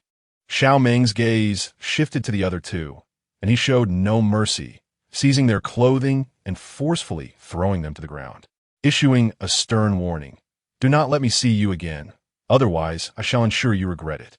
He vividly recalled how, even at a tender age, this wicked woman and her family had tormented his mother and himself. Had it not been for them, perhaps his mother would still be alive and well. The old matriarch refused to relent, directing her wrath towards Xiao Meng. "You unfilial descendant, how dare you lay a hand on me? I am your grandmother." To which he retorted, "You wish to claim the title of my grandmother? With your wretched life, do you truly believe you are worthy?" Each word dripped with deep-seated hatred. "Beware, you vile old crone, for tonight, the king of hell may come to collect your soul. Instead of seeking trouble with us, hurry home and burn incense. Remember to stay awake tonight, lest you awaken in the halls of the underworld." The old matriarch gasped for breath, her chest heaving violently. She had always held the position of a supreme ruler in her household. Never once had anyone dared to speak to her in such a manner. Today, however, this insolent boy had dared to utter such words, leaving her momentarily speechless with rage. After a brief pause, she continued with venom, "That wretched child better beware. He shall meet a grim fate." Xiao Meng regarded her with the indifference one might reserve for the deceased, watching as she struggled to rise. "Concern yourself with your own fate," he declared. "I am still young and shall surely outlive you. Your demise may well be imminent, perhaps even upon your return home." The old matriarch, realizing she could not best him in words, attempted to retaliate, but Xiao Meng swiftly pushed her back. "Are you a ghost?" Xiao Dai watched helplessly as his own mother was struck by her son, and he shouted angrily at Zhao's father. But Zhao's father paid him no mind, standing guard at the entrance. Had he not been her son, he would have long since ascended, but his own son had never shared a meal with them, so he might as well endure this treatment. Xiao Meng focused his attention on the only male present, refusing to let go, and unleashed a flurry of punches and kicks upon Xiao Dai. Initially, Xiao Dai threatened retaliation, but after receiving a few blows, he was reduced to pleading for mercy, calling out for his grandparents. The Hu family, aware that Xiao Meng did not hesitate to strike even women, refrained from intervening, though the old lady felt pity for her son and sought to separate them. However, Xiao Meng would not easily relent, and only after leaving him half alive did he finally cease. With a new addition to the family imminent, he wished to avoid any bloodshed. What a misfortune! Chapter 28, The Villains Within the Home. With that, he turned and returned indoors, leaving the three outside in a state of furious disarray. A number of individuals harbored a lingering resentment, eager to unleash their frustrations, yet they feared inciting Xiao Meng's wrath, which would result in even harsher retribution. They had discerned the ruthless nature of Xiao Meng. Upon their return, Wan Yang hurriedly approached to inquire about the situation outside. She wished to venture out, but was firmly rebuffed by Xiao Meng, who insisted she remain inside. The door, tightly secured by Xiao Fu, rendered the outside world invisible. All she could hear were the sounds of cursing and pleas for mercy, which she recognized to be from others. Sensing the tumult, she obediently stayed within. Xiao Meng remarked that they were merely inconsequential individuals. Xiao Fu was acutely aware of their character. Having been vanquished this time, they were unlikely to abandon their pursuit so easily. He felt it necessary to clarify to Wan Yang that they were relatives from their ancestral home. Though they had severed ties over a decade ago, rendering them strangers now, they had come seeking sustenance in the wake of a snow disaster. Wan Yang had encountered them once in her childhood, though she likely had no recollection of it. At that time, the villagers spoke of their purchase of a home in town, with a group attempting to exploit their goodwill, demanding that she relinquish her newly acquired residence for the benefit of their youngest son. They uttered numerous shameless remarks, asserting that only those who had pursued education deserved to reside in fine homes, and that they were unworthy. In a fit of anger, she had brandished a knife and expelled them all, vowing to expose the youngest Zhao's actions to the scholar, thereby tarnishing his reputation and jeopardizing his academic pursuits, which allowed her to live in relative peace for the ensuing years. They were not virtuous individuals, and henceforth, should anyone come knocking at their door, they would ascertain the visitor's identity before granting entry. Otherwise, they would remain shut, regardless of the incessant knocking. Wan Yang understood this. Her father was not heartless, and his actions were undoubtedly justified. "Father, I comprehend." He proceeded to recount further details about that malevolent family, noting that petty individuals are perpetually scheming, and while they may not cause significant harm, they incessantly disrupt one's peace like an irritating itch. Today, Xiao Fu's mother and his second brother, along with the latter's wife, had come to visit. His mother, the malevolent old lady Xiao, had always held a disdainful disposition towards him, ultimately being the catalyst for his mother's illness. His second brother, Xiao Dai, was nothing short of a scoundrel, driven by greed, and his wife, Hu Shi, was equally unscrupulous, contributing to the misfortunes of his own spouse. The individuals absent today were no better. His third brother, Xiao Qingwan, whose name alone reflected the family's high hopes, was the only scholar in the household. Yet, he was the most duplicitous of them all. He had once deceived Xiao Fu into believing he was a devoted brother, willingly supporting his education for several years. However, once their relationship soured, Xiao Qingyan revealed his true colors, disavowing all that had been done for him and claiming that his achievements were solely the result of his own efforts, with no acknowledgement of Xiao Fu's sacrifices. His self-proclaimed diligence was likely something he had come to believe himself. His wife, Qiao Shi, surpassed him in cunning, being thoroughly self-serving beneath a veneer of propriety. This time, their trio was able to approach for provisions, undoubtedly owing to their own merit, while those hidden behind the scenes, the opportunists, perhaps were known to the heavens for their family's corrupt character. Until now, Xiao Qingyan has only achieved the status of a child scholar, failing even to pass the examination for a licentiate. A few years ago, I heard of an old child scholar surnamed Xiao who attempted the exam annually, yet never succeeded. In recent years, however, I have not heard of him, possibly having given up hope due to financial constraints that hindered his studies. Old Xiao, seemingly indifferent to family matters, like a specter, is in fact the mastermind behind the mischief, appearing innocuous, yet more ruthless than the old matriarch. Every vile act transpires under his tacit approval. Although it seems that he has no hand in these affairs, each incident is orchestrated by him. The children in the household are all ungrateful wretches, regardless of gender. When he was at home, to ensure he could work for their benefit, he pretended to treat both Xiao Mu and Xiao Meng well. However, once he departed, the facade crumbled, and Xiao Mu, wishing to shield him from disturbances, bore her grievances in silence while Xiao Meng, too young to speak, was incapable of lodging complaints. He often spent months away from home, returning only briefly. He chanced upon Xiao Mu suffering injustice, yet she concealed her past to protect him, knowing that he had disregarded parental counsel to marry her and had already borne considerable blame. She did not wish to burden him further. Thus, the cycle of malice continued until Xiao Fu discovered the truth, severing ties with the family despite societal norms, which ultimately brought the turmoil to a halt. Wan Yang sat beside him, attentively pouring tea, her expression grave, realizing the depths of malevolence she had not anticipated. "Father, rest assured, I shall keep my distance from them." Xiao Fu sighed deeply, reluctant for his children to learn of such sordid matters, his gaze betraying a mix of helplessness and indignation. At times, he resented his birth into such a family, even wishing he had never been born, to avoid confronting these loathsome and cruel individuals. Fortunately, fate smiled upon him, granting him a wife and a pair of children, allowing him to gradually come to terms with familial ties. Some matters, once perceived clearly, ceased to hold significance. For those unworthy of his concern, he would not allow them to sway his emotions. After a brief pause, Xiao Fu resumed his demeanor as usual. He had long foreseen their eventual downfall, and now, that group of individuals surely faced dire straits. The old Xiao family once thrived in the village, ranking among the elite, as he had earned considerable wealth through his endeavors, managing vast tracts of fertile land. Thus, when he expressed his willingness to leave everything behind, their agreement came swiftly. Now, their attempts to procure grain foretold their plight. After so many years of education, it was evident that Xiao Qingwan would not be sending gifts for examinations, and the family likely had sold off a substantial portion of their land.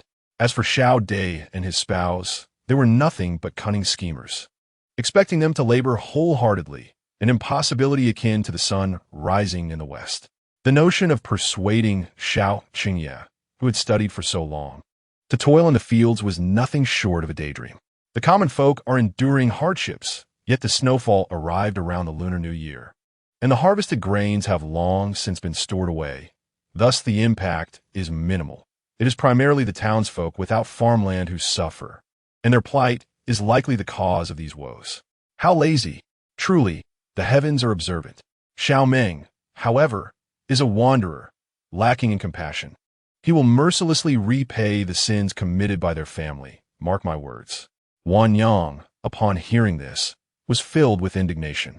Xiao Meng quickly shifted the topic, as it was nearing mealtime, and inquired, "What would you like to eat tonight? I shall prepare it shortly."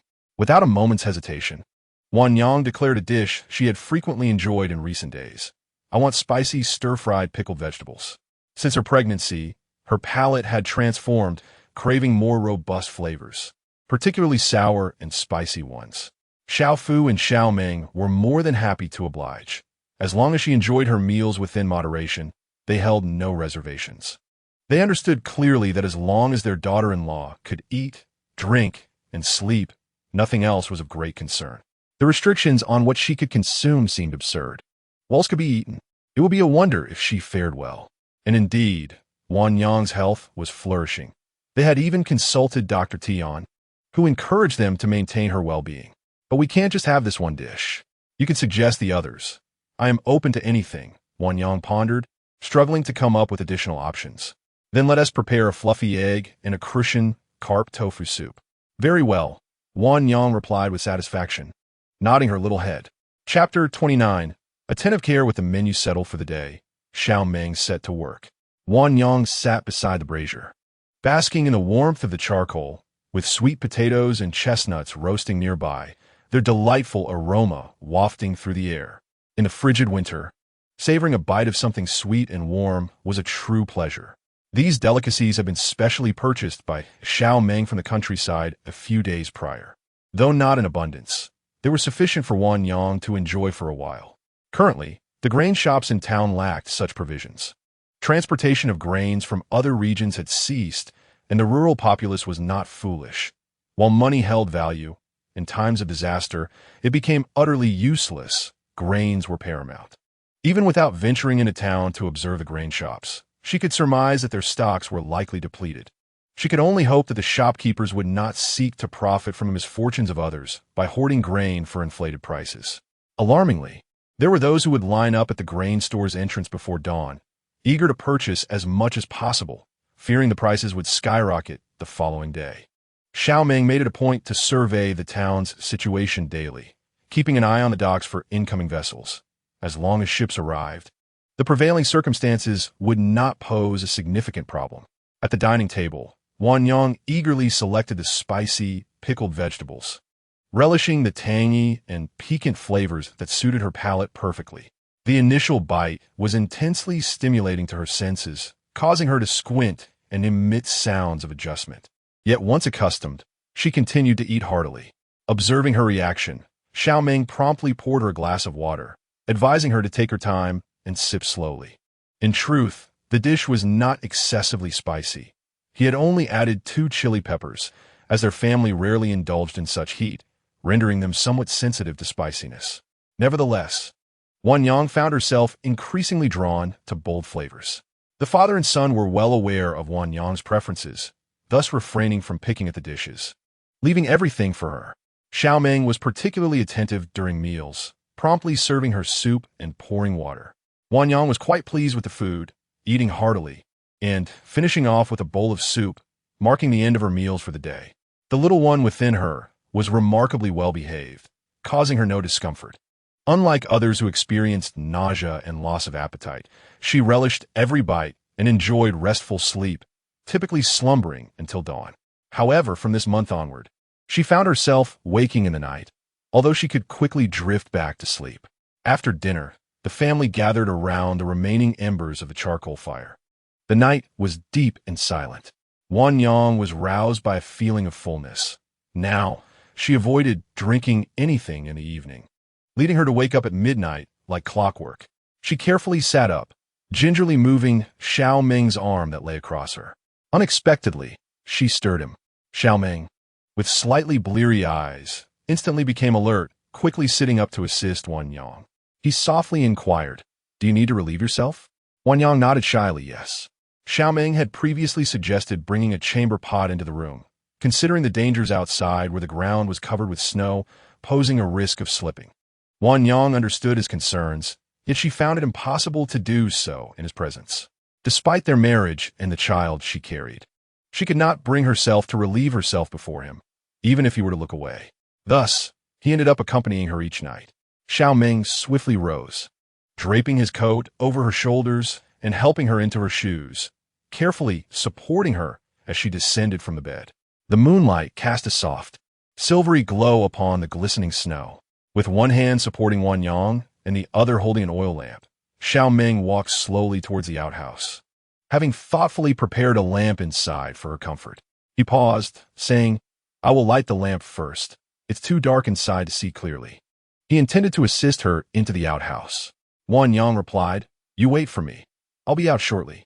At that moment, she did not wish for him to be close, whether inside or outside.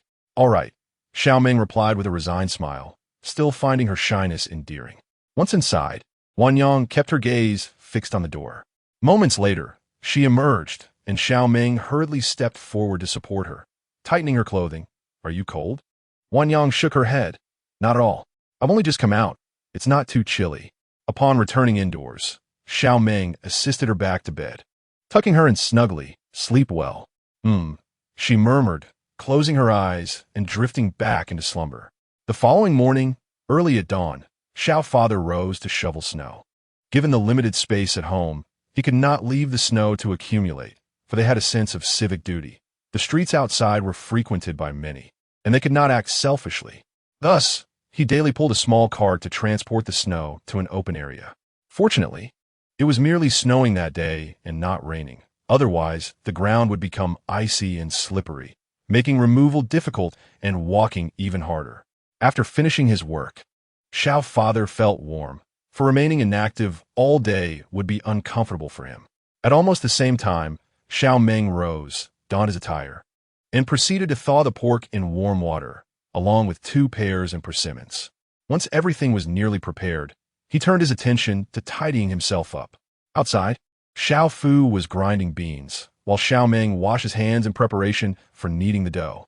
He contemplated switching tasks with his father, but Xiao Fu was unwilling. Bored at home with nothing to do, he hadn't wielded his large cleaver in a while, and his strength had nowhere to be expended. By the time Wan Yang awoke, Xiao Meng had already prepared a meal for the 3 of them. As he entered the room with a basin of warm water, he found that the occupant of the bed had already risen.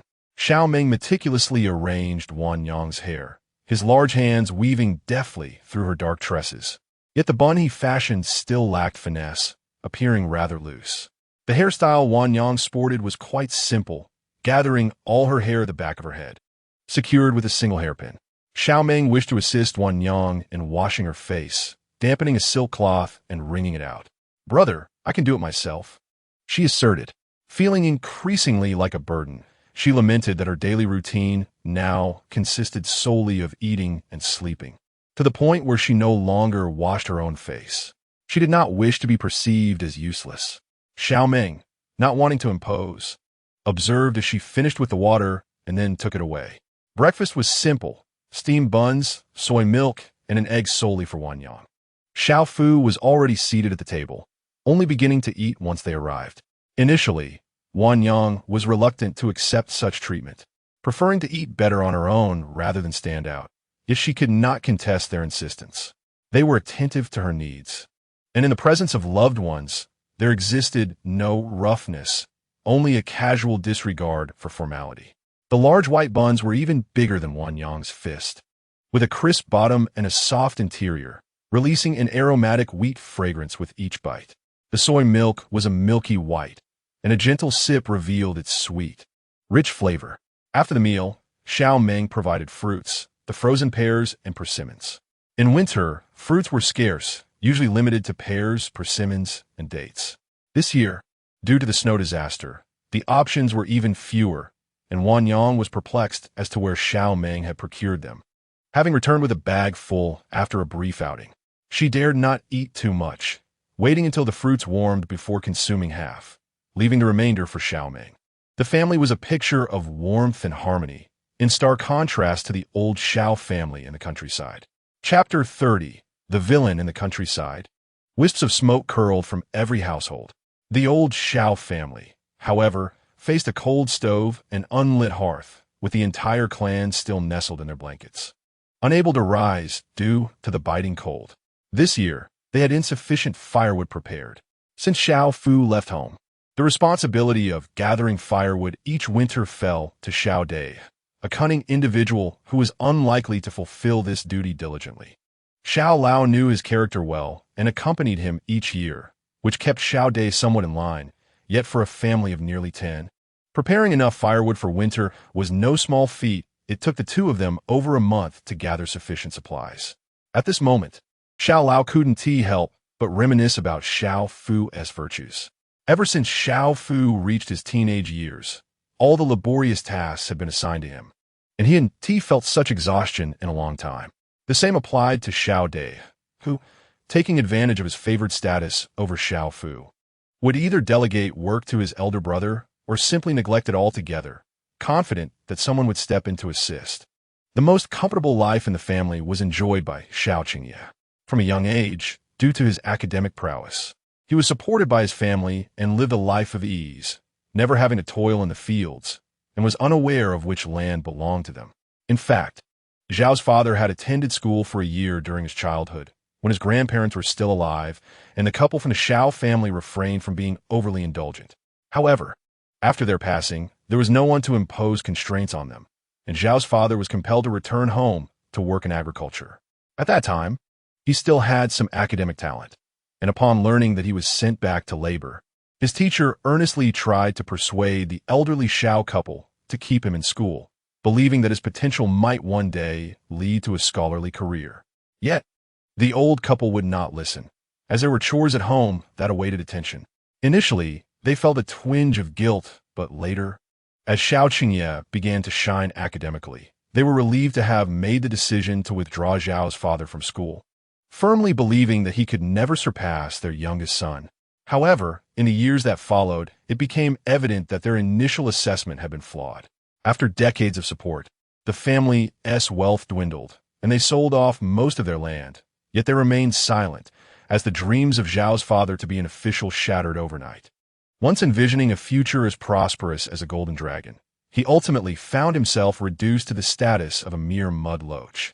The villagers mocked him repeatedly, claiming he had placed his bets on the wrong treasure, driving the true gem of the family away. At first, he dismissed their words. What was there to lament about a wayward son? Now, however, he found himself wavering, as ever since Xiao Dai left, the family's fortunes had indeed declined. Could it be that he was truly mistaken? No, he believed he was right, and it was Xiao Dai who was at fault. Could a father not discipline his son? As time passed, life became increasingly difficult for the family. Those whom they once looked down upon were now faring better than they were, serving as a constant reminder of their errors. Though reluctant to admit it, he was compelled to face the truth, and his attitude towards Xiao Qingyan gradually transformed. No, it was not just him. The entire family felt a shift. This year, as his physical strength waned, he delegated the task of gathering firewood to Xiao Dai and Xiao Qingyan. However, without their father's supervision, how could they possibly fulfill their duties? Both of them slacked off, idling away their time. When it came to chopping trees, they were reluctant to outdo each other, ensuring that neither cut more than the other. Thus, they labored for 2 months before finally pausing when the snow began to fall. Little did they know that today's weather would take a turn, bringing a heavy snowfall 2 months earlier than expected. The firewood they had prepared was scant, and what they had cut was nothing but insufficient small twigs. The visible supply of firewood at home dwindled rapidly. Now, aside from using it for cooking, there was hardly any left, and they feared it might not suffice even for future meals. Terrified, they dared not venture into the woods to chop more, with the snow falling heavily. They feared they might not return if they entered the forest, preferring instead to bundle up in all their clothing and endure the cold under the blankets. They had contemplated borrowing from others. Initially, they could borrow a little, but eventually they ceased going into the woods for firewood, opting instead to circle the village in search of assistance. However, who possesses an abundance of firewood? After several days of snow, many families in the village found themselves lacking sufficient firewood. Almost the entire household set out to gather wood, including some young lads who were not to be trifled with. Yet, the Xiao family remained utterly still. Inevitably, another heavy snowfall ensued, and the Xiao family found themselves reaping the bitter fruits of their own negligence. Everyone was well aware of their character. It was already a blessing that the firewood they had borrowed previously had not been returned. So how could they expect to borrow again? That would be akin to throwing a meat bun to a dog, an exercise in futility. When noon arrived, mealtime approached, and the entire family huddled around the fire, nearly trying to squeeze themselves into the stove. Their food supplies had dwindled significantly, and their meals had gradually shifted from 3 times a day to 2, then to 1, and from rice to rice porridge.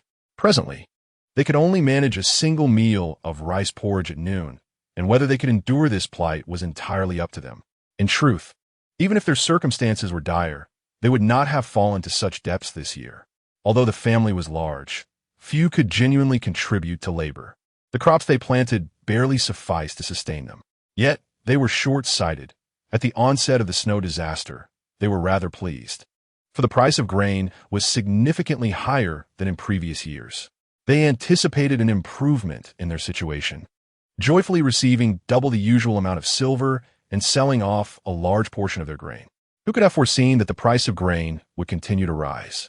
When they finally realized their miscalculation, they hurried to the town to purchase grain with outcomes that were all too predictable.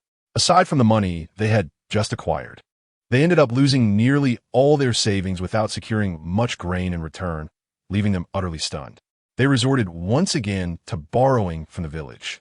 But not a single household would entertain their pleas. They had overlooked how they had mocked others when they initially earned money. Now the tables had turned, and grain had become a matter of life and death. Who would dare sell to them, fearing they might end up in the same predicament? Drinking a watery rice porridge, their stomachs were left hollow. In hunger, they could only continue to fill their bellies with water, but now the water was freezing cold, forcing them to hold it in their mouths for warmth before swallowing. Otherwise, consuming such cold water in this frigid weather could lead to severe consequences. With no spare funds for medical care, they were indeed trapped in a dire situation. It was under these circumstances that a few days prior, the elderly Mrs. Xiao and her son, Xiao Dai, sought to borrow grain from Xiao Fu, the father with whom they had severed ties long ago. Upon their return, half alive, they learned the outcome. The head of the household wore a grim expression, shocked at his son's behavior. The 3 who returned home observed the darkened countenance of the man before them, trembling and afraid to speak, aware that their father was growing increasingly resentful. Now old Xiao, wielding his elder status, managed to enjoy the best bowl of food daily, revealing his selfishness amidst absolute adversity. Old Mrs. Xiao, tender-hearted towards her youngest son, could have easily taken the same path as old Xiao. Instead, she divided her portion, leaving herself gaunt and emaciated. Xiao Qingwan and his wife fared the best within the family, as his wife's family had not been entirely unyielding, providing them with a bag of sweet potato chips. They kept this a secret, stealthily nibbling on a piece or 2 each day, their complexions markedly better than the rest of the family, though they were now adept at feigning hardship. The greatest suffering within the old Xiao family now lies with the couple, Xiao Dai and his wife. They possess nothing and have no support. The maternal family of the Hu clan is in a similar plight, having sold their grain and now tightening their belts. It is a relief that they do not demand food from them, yet they still harbor the audacity to expect something in return. After the passing of Xiao's father, they have found themselves at the very bottom, burdened with the most labor, yet receiving the least sustenance, now fearing that they may not awaken come morning. Upon hearing that Xiao's father, who had been cast out for years, is now living so well, they are not willing to simply concede. Dark thoughts arise once more. Chapter 31. Trading people for grain. Meanwhile, the Xiao family was not without preparations. Xiao Meng would venture out every few days, and initially, Wan Yang was unaware of his activities.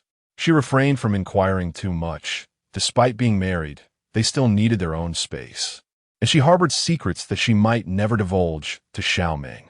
Eventually, she discovered he was scavenging for food, though she remained uncertain about how he procured it. When she asked, he mentioned retrieving it from the docks, prompting her to stop her inquiries. Since their family had taken a boat from the docks months prior, she understood that her elder brother had connections there, suggesting that there might be some supplies, albeit unreported. Gently caressing her still flat abdomen, Wan Yang turned to Xiao Meng, who was about to leave. "Brother, upon your return today, could you bring back some fabric? I wish to make clothes for the child," she said, her eyes brimming with affection. Xiao Meng paused for a moment before promptly replying, "Of course, I will bring it back today." Had Wan Yang not mentioned this, he would have forgotten, but there were still several months before the little one's arrival, so there was no immediate rush. He thought to himself that procuring it later from the shop would suffice, yet he kept this to himself, not wanting to hinder his wife's maternal affection. Wan Yang smiled softly and continued, "I would like some soft, breathable cotton fabric. As for the colors, let's choose white, red, and blue, and also some needles and thread, as we likely do not have enough at home." Xiao Meng replied, "Understood. Is there anything else you need while I am at it?" Wan Yang shook her head, indicating she had no further requests. "Then I shall take my leave. Do not wait for me for lunch, as I shall return in the afternoon." Wan Yang stood, nodding. Return early. In stark contrast to the stability of the Xiao family, the old Xiao family faced a day of disgrace in the village. Snow fell relentlessly, engulfing the land, while in a small, disordered courtyard, the family gathered for an unusual reunion. The elderly matriarch, overseeing the household grain, became even more protective as their situation worsened, nearly clutching the grain as she slept, ensuring no one could covet it. Yet, despite all efforts to conserve, their supplies were dwindling rapidly. Her tone remained unchanged, still irking those who listened. "The grain at home is almost gone. What solutions do you propose?" Upon hearing this, the previously indifferent individuals shifted their attitudes entirely. Xiao Laotu puffed on his bamboo pipe, its surface darkened from smoke. A closer inspection revealed that the bowl no longer contained tobacco, but was stuffed with ash, serving merely as a fade, allowing him to inhale the aroma. Xiao De, filled with dissatisfaction, yet hesitant to voice his grievances loudly, could only murmur under his breath, "Mother, how could our food supply deplete so swiftly?" The elderly matriarch immediately directed her ire towards him, retorting, "Haven't you been consuming food and drink daily? How dare you question the dwindling provisions? Had you refrained from eating for a few days, we might have saved enough to last us longer." Faced with a barrage of harsh words, Xiao De dared not retort, fearing that his mother might truly withhold food from him in the following days. Xiao Qingwan, cunning in his demeanor, refrained from interjecting, relieved that it was his elder brother who bore the brunt of their mother's wrath. However, he knew he could not remain silent forever, for the prospect of starvation was too daunting. With a submissive tone, he ventured, "Mother, what should we do now?" The elderly matriarch, unable to find a solution, glanced at Xiao Laotu, the patriarch seated at the head of the table. The gaze of the entire family converged on him, as he continued to smoke his pipe nonchalantly before finally uttering, "I do have a suggestion, but it hinges on your willingness to accept it." Without a moment's hesitation, Xiao De implored his father, "Father, please share your plan. As long as it fills our stomachs, everything else is trivial." His murky eyes revealed no trace of compassion, only an intense yearning for survival, as he fixed his gaze on the family's sole granddaughter, who sat trembling in the corner. "I have arranged for a match for your daughter. Tomorrow, someone will come to take her away, in exchange for several bags of grain, sufficient for us to endure." Xiao Shui, shivering in the background and hearing her name mentioned, felt panic rise within her. Before she could lift her head, the realization struck her that she was to be sold. Not daring to dispute her grandfather's decision, she tugged at her mother's sleeve, hoping for her support. Who harbored a severe bias towards sons over daughters, still viewed her daughter as a part of herself. She hoped that Xiao Shui could marry well and bring back a handsome bride price to help secure a match for her son. Now, with plans unraveling, she felt a pang of discontent. "Mother, I was planning to find a suitable match for Xiao Shui next year to help secure a wife for Debeo. Perhaps we should wait a while?" Before the elderly matriarch, who displayed none of her usual fierceness, adopting a meek demeanor that starkly contrasted with her typical assertiveness. The matriarch, however, was not one to indulge her. "Still hoping for free meals at home? Let us see if you even live to that time." Whose indignation flared, but she dared not protest further. Her son Jinbao echoed his mother's frustrations. "Mother, please refrain from speaking. I am starving. Let's eat grandfather's words." Selfishness ran deep within the family, showing little regard for the plight of his sister. Xiao Laotu turned his attention to Xiao De. The previous exchanges held no sway over him. He was the sole authority in the household.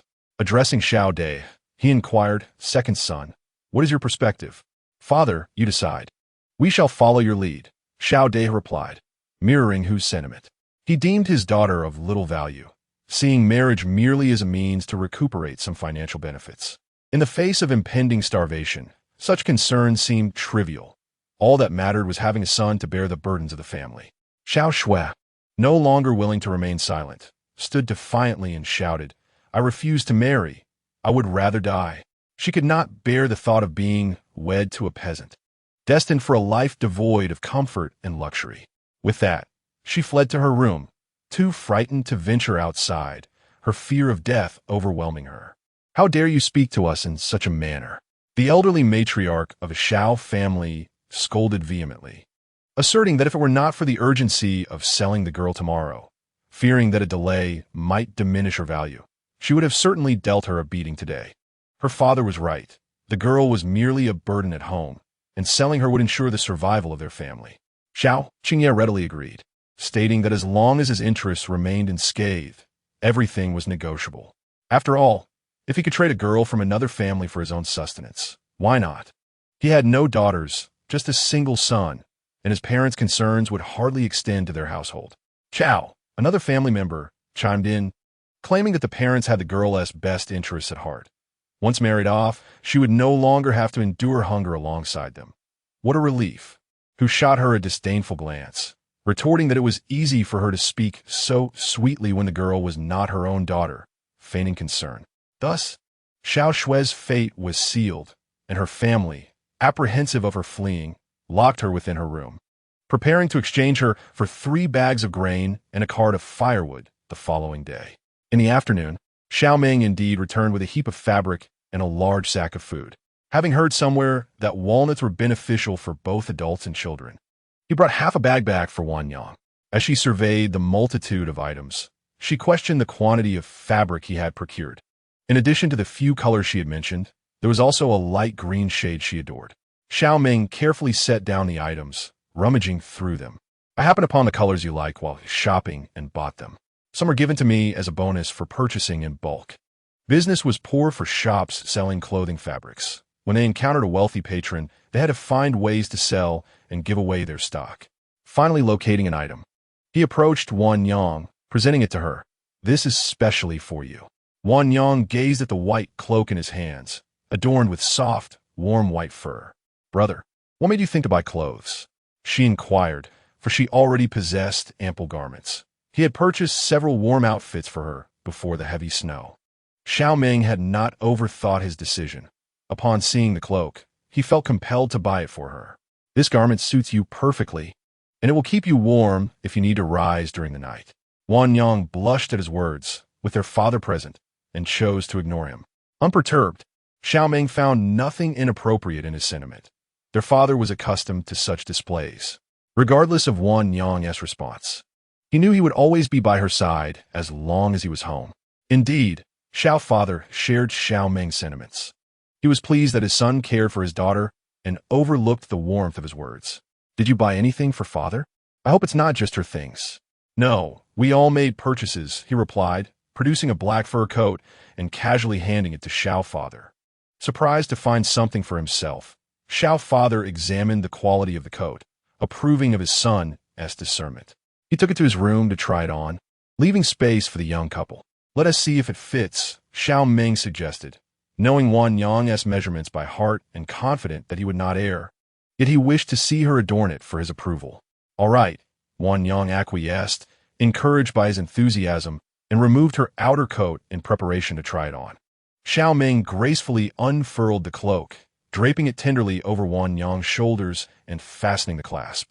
Stepping back, he gazed, somewhat entranced, at the enchanting figure before him. His wife was indeed stunning. The white cloak accentuated her snow-white complexion, and her gentle features were framed by the soft fur at the collar, which embraced her neck, providing warmth while emphasizing the delicacy of her visage. As a gentle breeze swept by, her fine lashes fluttered, embodying a captivating elegance, akin to a fairy amidst the snow.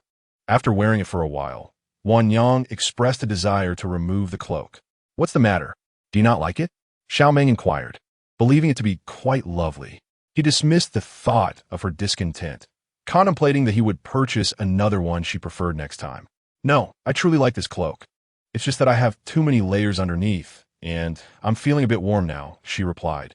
The quality of the garment was excellent, and after a while, she felt herself starting to sweat, just as her elder brother had remarked, assuring her that she would remain warm even during late-night excursions.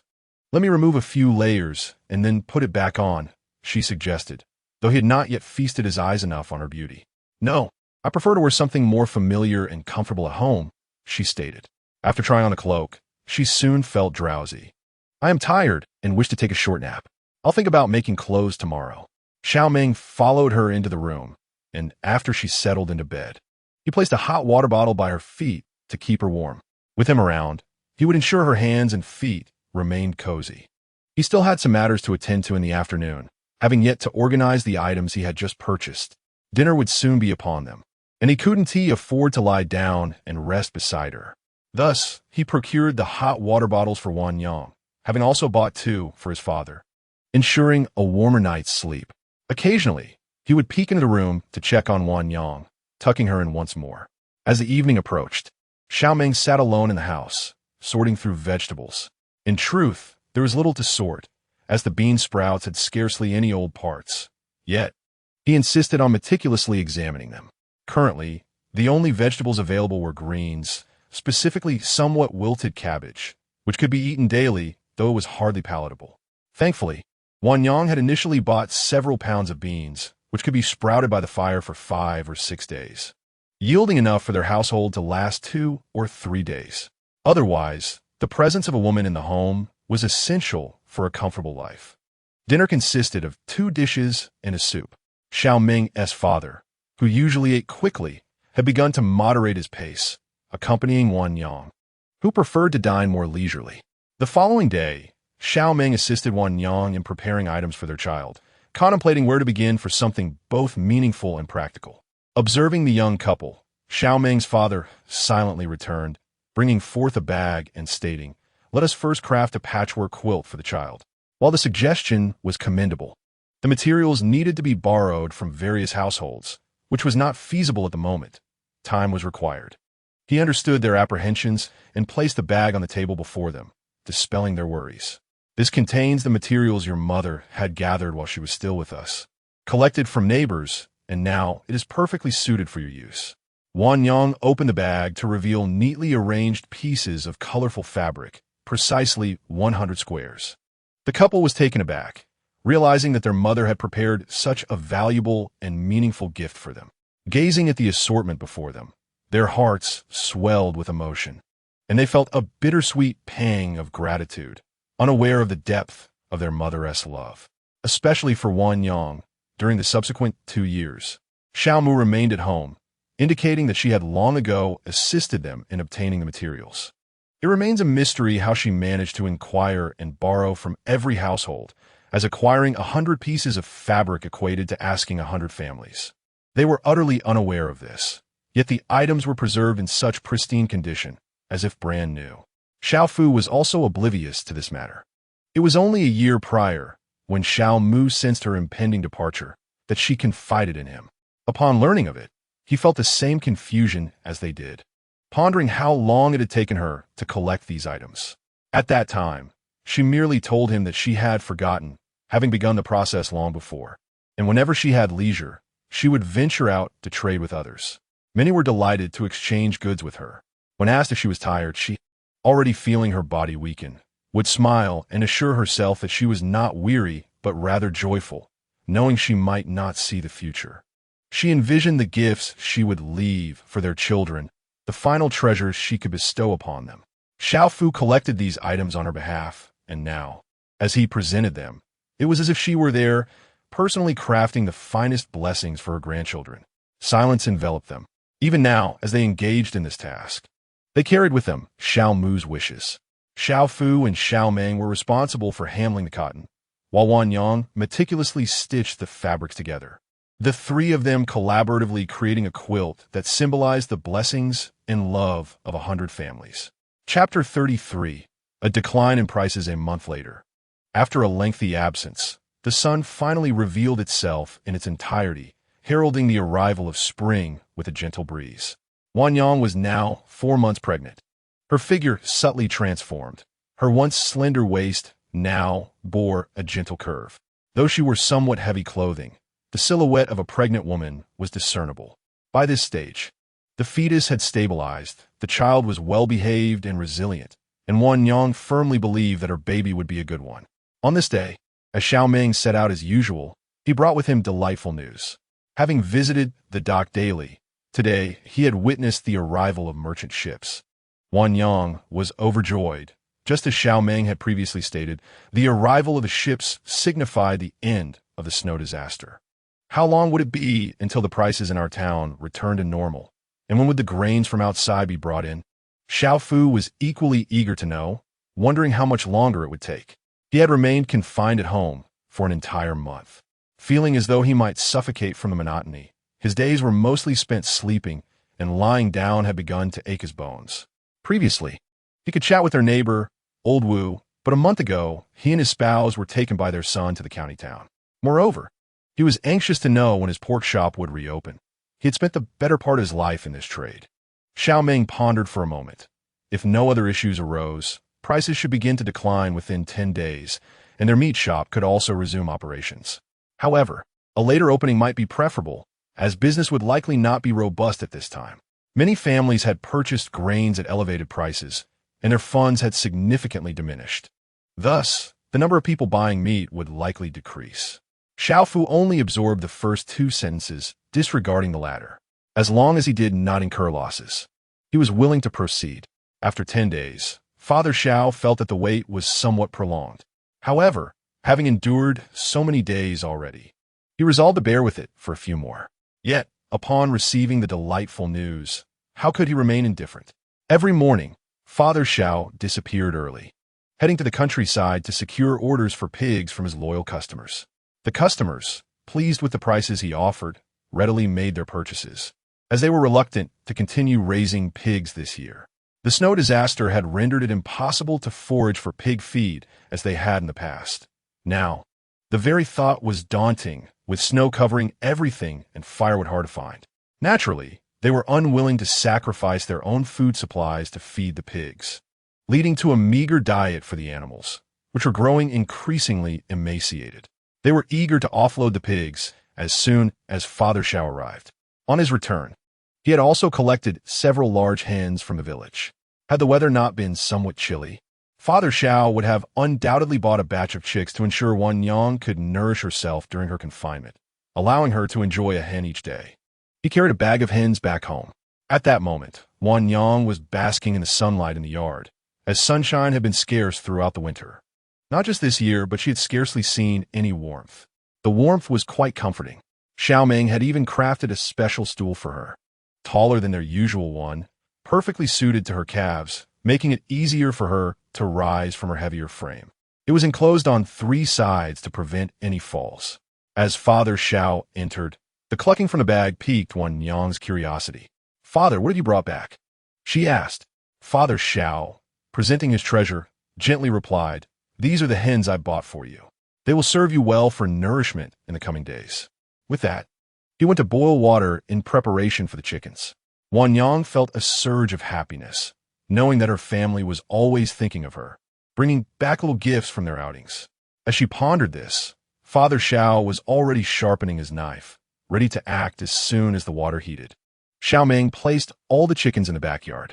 The family's front and backyards were paved with blue bricks, unsuitable for planting vegetables. But there were 3 large flower beds. In the front yard stood a pomegranate tree, a favorite of Mother Xiao, who had cherished it since she first laid eyes on it. And it had been nurtured for over a decade, growing quite large. Each year, it was trimmed, blooming with red flowers in summer and bearing large pomegranates in autumn. The backyard housed a pomelo tree, favored by Wan Yang, as well as grapes adored by the entire family. Raising chickens had been a practice from many years ago. After Mother Zhao's health declined, the family ceased this endeavor. Wan Yang, often left alone at home to care for Mother Xiao, found that managing the chickens was too taxing on her energy, prompting Father Xiao to spare her from such burdens. The chicken coop remained, and after ceasing the operation, Wan Yang had stored all the supplies in the utility room, which still appeared sturdy and should last for a few more years. At dinner, Wan Yang relished 2 chicken legs. The free-range hens offered firm meat that became increasingly flavorful with each bite and when paired with spicy dipping sauce. The taste was even more exquisite. The broth was rich and sweet, providing satisfaction with every mouthful. After 10 days, prices gradually began to stabilize. Although they still remained double what they had been previously, time would bring everything to equilibrium. Father Xiao had reopened his shop yesterday, and the number of customers buying meat had halved, yet it was manageable. Now he was merely earning a modest income, and the townsfolk had not enjoyed a proper meal in a long time due to his absence from the market. Since taking on work, my spirits have been rejuvenated. Each day brims with vitality as I adhere to a routine of timely meals and restful slumber, reminiscent of my former self. As the night envelopes in its tranquil embrace and candlelight flickers softly, Wan Yang is already bathed and lies in bed, ready to rest. By the time Xiao Meng returns, she has succumbed to slumber. Xiao Meng settles beside her, his gaze drifting from Wan Yang to her slightly rounded abdomen, his expression contemplative. The situation continues to improve. The following day, the family of Uncle Wu from the neighboring county returns, much to the delight of Xiao Fu. This month has been particularly arduous, and Xiao Fu often visited Uncle Wu's household, forging a bond despite their differing trades, one running a breakfast shop, the other a pork stall. As Xiao Fu returns from purchasing meat, he encounters the couple, promptly assisting them with their belongings. However, he notices the elder couple's somber demeanor and refrains from inquiring, considering they have just returned. Thinking they likely missed breakfast, he returns home to serve them each a bowl of noodles. Upon seeing the noodles, Aunt Wu takes a few bites before breaking into tears. Alarmed, Xiao Fu asks, "What is the matter? Is the noodle unpalatable?" He ponders if Xiao Meng's cooking is indeed so distasteful that it brings tears, worrying how Wan Yang might feel after consuming it. "If it is unappetizing, I shall prepare something more delectable," he assures them. Uncle Wu looks at his old friend and shakes his head. It is not the taste. It is the thought of our ungrateful son. Xiao Fu, perplexed by the family's predicament, recalls that he has watched Wu's son grow up, finding him to be a decent lad, especially considering he took the elderly couple to the county during the recent snow disaster. Attempting to console, Xiao Fu remarks, "The youth today can be quite impatient. Just look at my Xiao Meng's temperament. It is even worse. With time, communication will resolve matters." Xiao Fu mistakenly believes they have quarreled. Uncle Wu, head bowed, sighs, "It is not as simple as that. Your Xiao Meng is commendable." Wu Jiang pales in comparison. Realizing the gravity of the situation, Xiao Fu understands it is likely more than just a quarrel. Uncle Wu turns to his weeping wife, expressing his disappointment. "Do not cry. Let us pretend we never had him and focus on living our own lives." Uncle Wu struggles to articulate the events that transpired at his son's home, wishing he had never gone, as it has left their hearts profoundly wounded. While Xiao Fu is aware of their distress, he respects their boundaries. he refrains from prying, offering, "You both take your rest, and should you require any assistance, do not hesitate to call upon me." "Thank you, old Xiao," they reply. After he departs, Aunt Wu's sobs intensify, feeling the weight of Xiao Fu's concern, contrasting sharply with how their son, whom they raised with such care, treats them. As prices gradually decline and supplies increase, the father and son from the Xiao family contemplate ways to better nourish Wanyang, feeling remorseful for the scant provisions over the past 3 months. This morning, Xiao Meng set out early and returned home with a large fish in hand. The man almost always rises at dawn, dressing hastily without taking the time to wash his face. Wanyang has a fondness for fish, and it is the most frequently purchased meat in their household. Today, he made a special effort to bring one back for her. However, as she approached to take a look, a peculiar odor wafted from the fish, causing her to feel somewhat uneasy. Inspecting it closely, she found nothing amiss. The strange scent seemed to emanate from the fish itself. Shaking her head, she attributed her discomfort to a lack of rest. Reasoning that she had consumed this fish for over a decade without issue, there was no reason for concern today. "Wanyang, what is the matter? Are you feeling unwell?" Xiao Meng asked, scraping the fish scales with a knife, noticing her pallor. Wanyang offered him a faint smile. "I'm fine. Perhaps I just didn't rest well last night and feel a bit drowsy now." Xiao Meng hastened his preparations, casting a worried glance in her direction. "Please, take a seat and rest for a moment. I will have breakfast ready shortly." Wanyang knew she needed at least an hour's sleep, and since the interval until then was rather long, she refrained from dozing off as she required nourishment. Listening to his advice, Wanyang sat down on a stool to rest. She had felt fine the previous evening, yet today she was unwell. However, it was bearable. She didn't want to cause Xiao Meng or his father undue concern. Upon learning that Wanyang was hungry, Xiao Fu joined Xiao Meng in the kitchen. As Xiao Meng cooked, Xiao Fu tended the fire, and soon enough, 2 dishes and a soup were ready to be served. Once the meal was arranged, Xiao Meng placed a piece of the finest fish into her bowl, urging her to eat, knowing she must be famished. Yet, as Wanyang looked at the fish she adored, she found her appetite waning. When Xiao Meng noticed her hesitation, he assumed she disliked today as preparation. "If you don't want this, what would you prefer? I can make something else." "No, today as fish is splendid, and the soup is both clear and fragrant." But as she lifted a spoonful of soup to her lips, a heavy, fishy odor assaulted her senses, causing her stomach to churn violently. Her complexion paled, and beads of sweat formed on her forehead. Before long, Wanyang could no longer endure it. She covered her mouth and rushed to the backyard, clutching the flower bed as she began to retch. Xiao Meng hurried after her, quickly supporting her as she struggled. "What's wrong?" "I'm fine," she managed to say. But before she could finish, she began to vomit again, this time for an extended period, as if trying to expel every last trace from her insides. Were it not for Xiao Meng's support, Wanyang would have surely collapsed from exhaustion. Tears streamed down her face as she continued until her stomach was empty. After she finished, Xiao Fu brought her water to rinse her mouth. "How are you feeling now? It's best to expel everything. Otherwise, your stomach will remain unsettled." Wanyang shook her head, having lost the strength to speak. Xiao Meng carried her back to the chair, encouraging her to eat a little. "Just have a bite. I'll take you to see a doctor shortly." He lifted a bowl of fish soup to feed her, but the moment she caught a whiff of it, her stomach churned anew, and she began to retch once more. Xiao Meng immediately set down the bowl, his face etched with concern. "What is troubling you now?"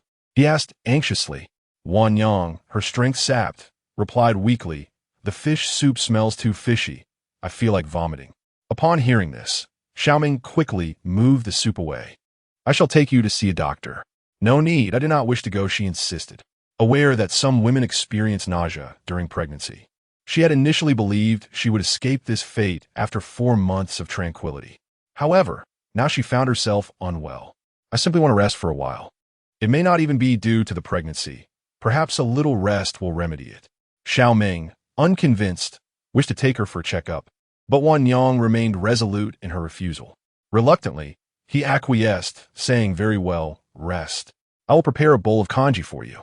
Noticing her stomach was empty, he added, "You must eat something." "I am not hungry now. I wish to sleep for a bit." I cannot eat anything, she replied. Xiao Meng watched her drift into slumber before stepping outside. He then disposed of the fish soup and returned to the kitchen to prepare a pot of plain congee for Wan Yang. Xiao Fu and Xiao Meng, uncertain of what to do, could only wait for Wan Yang to awaken and assess her condition. Xiao Fu feared that she might be experiencing morning sickness, recalling how Xiao Mu had suffered from it during her own pregnancy with Xiao Meng. He had not been home at that time and, upon returning, found her significantly thinner. Lacking sufficient funds, he had secretly purchased some nourishing food for her. When Wan Yang finally awoke, darkness had descended. Xiao Meng sat by her bedside, refraining from lighting a lamp until she stirred. He quickly lit the oil lamp and approached her, asking softly, "Are you feeling better?" "Much better," she replied. Relieved, Xiao Meng continued, "Would you like to have some congee? You haven't eaten all day." Wan Yang nodded in agreement. "All right." The congee had been simmering for quite some time, becoming soft and thick. Xiao Meng supported Wan Yang as she sat up, gently feeding her. However, after only a few bites, the urge to vomit returned. Determined not to worry Xiao Meng, she forced herself to eat a few more spoonfuls before declaring, "I am full. I cannot eat anymore." She firmly rejected his offer, feeling another wave of nausea. "Very well, then rest a little longer," he conceded, understanding her inability to eat. The family hoped for her swift recovery, anticipating improvement by the following day. Yet, when dawn broke, Wan Yang's nausea had intensified. They promptly took her to Dr. Tian's clinic, only to find that he had gone to the county to attend to an old friend and was uncertain when he would return. They were left with no choice but to seek another physician. Upon observing Wan Yang's condition, the doctor, accustomed to such cases, explained that many pregnant women experience similar symptoms. Unfortunately, morning sickness could only be alleviated, not cured. Some women recover after a month or two, while others endure until the time of delivery. The doctor offered only a few prescriptions of herbal medicine to mitigate her vomiting. However, the herbal remedies proved ineffective, and within a few days, Wan Yang had lost considerable weight, unable to retain even the slightest nourishment. She could only manage a few sips of congee each day. This ordeal persisted day and night. Even with an empty stomach, the nausea continued unabated. She could not lie flat while sleeping, as it exacerbated her vomiting. Xiao Meng watched Wan Yang deteriorate due to her pregnancy, and the joy he had previously felt dissipated swiftly.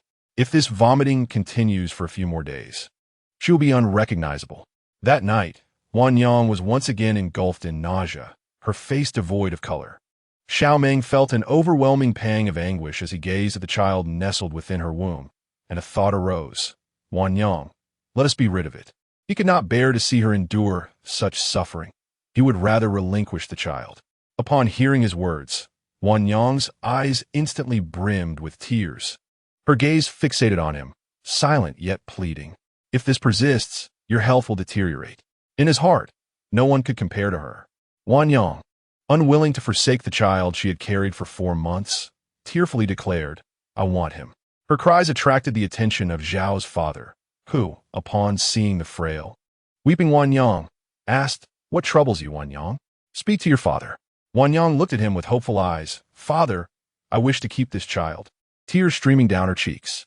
Zhao's father, sensing the gravity of the situation, though reluctant to see her suffer, found it hard to deny her entreaty. "Very well. We shall keep the child. Do not weep. Your father is here."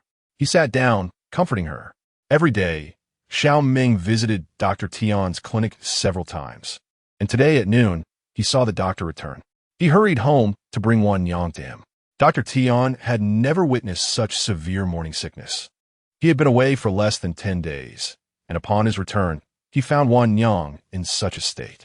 Lacking certainty, he decided to change the approach, opting for acupuncture as the previous medication had proven ineffective. Wan Yang, fearful of losing the child, complied with the treatment. And perhaps the little one was reluctant to part from her, for gradually, her symptoms began to improve. After a cautious fortnight of care, she finally regained her strength. Chapter 35. A new beginning. 2 weeks later, life at the Xiao household returned to its previous tranquility. Xiao Meng was out, his absence notable as he had not spoken to Wan Yang that day. Zhao's father, as usual, had gone out early to sell meat, having slaughtered a pig that morning, leaving Wan Yang alone at home. She finally began to work on the fabric she had purchased days earlier to make clothes for the little one. With pursed lips, she meticulously cut the cloth, each snip landing precisely on its intended mark. Crafting children's garments is a delicate task, requiring great attention to detail. Today, she was making an undergarment, the needle and thread weaving seamlessly in her hands, soon taking shape. Children's clothing emphasizes simplicity and comfort, adorned with no intricate designs, sometimes even lacking buttons, merely tied with a string. As she completed the little garment, Wan Yang envisioned how the child would look in it. The clothing was small, barely larger than Xiao Meng's palm. Lacking experience, she relied on Zhao's father, who brought out clothes from their childhood for her to examine, providing her with a clear idea. Those garments, preserved by Zhao's mother, would still serve well for the little one today. Zhao's father, however, insisted on keeping them, stating that children should wear new, quality clothing. Wan Yang did not press the matter, later realizing she perhaps should not have voiced that sentiment, as those clothes were likely stitched with care by her mother, and her father was even less willing to part with them. Yet, Zhao's father's words were not without merit. Those were times of greater hardship, and the fabric was not of the same quality as it is now. As the streets regained their former vibrancy, Xiao Meng returned home burdened with numerous packages. Wan Yang, noticing the late hour, entered the kitchen and found herself somewhat unfamiliar with her cooking tools, having not set foot in the kitchen for nearly 2 months. Fortunately, her family had a habit of returning used items to their rightful places. Otherwise, she might have struggled to locate even the ingredients for cooking. Wan Yang, I'm back. Upon entering, he noticed the sewing supplies were still present, yet the person was nowhere to be found.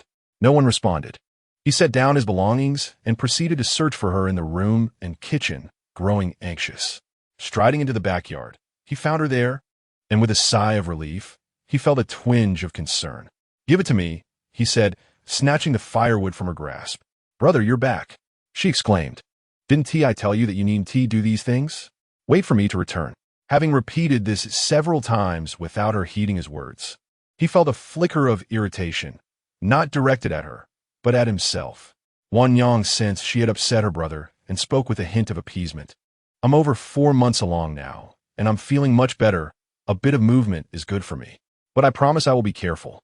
She waved her arm in reassurance. How could Xiao Meng possibly be angry with her? Upon hearing her words, his annoyance dissipated completely. He turned to her, gazing intently. Remember what you just said? Wan Yang nodded vigorously, assuring him she would indeed take care. Xiao Meng gently tapped her on the head, hoping she would remember. Wan Yang remained nonchalant, not flinching or dodging. Returning to the kitchen, she noticed the rice had already been washed, realizing she could not expect her brother to be idle. She chose not to voice her thoughts, attributing the late hour to his return. In recent days, their father had been absent during breakfast and lunch, insisting they could manage without him, selling food at his stall. Consequently, most of the day was spent with just Wan Yang and Xiao Meng at home. Seeing that the house was filled with large packages once more, she opened one to find an assortment of items, including several combs made of wood and horn, most of which were for her use.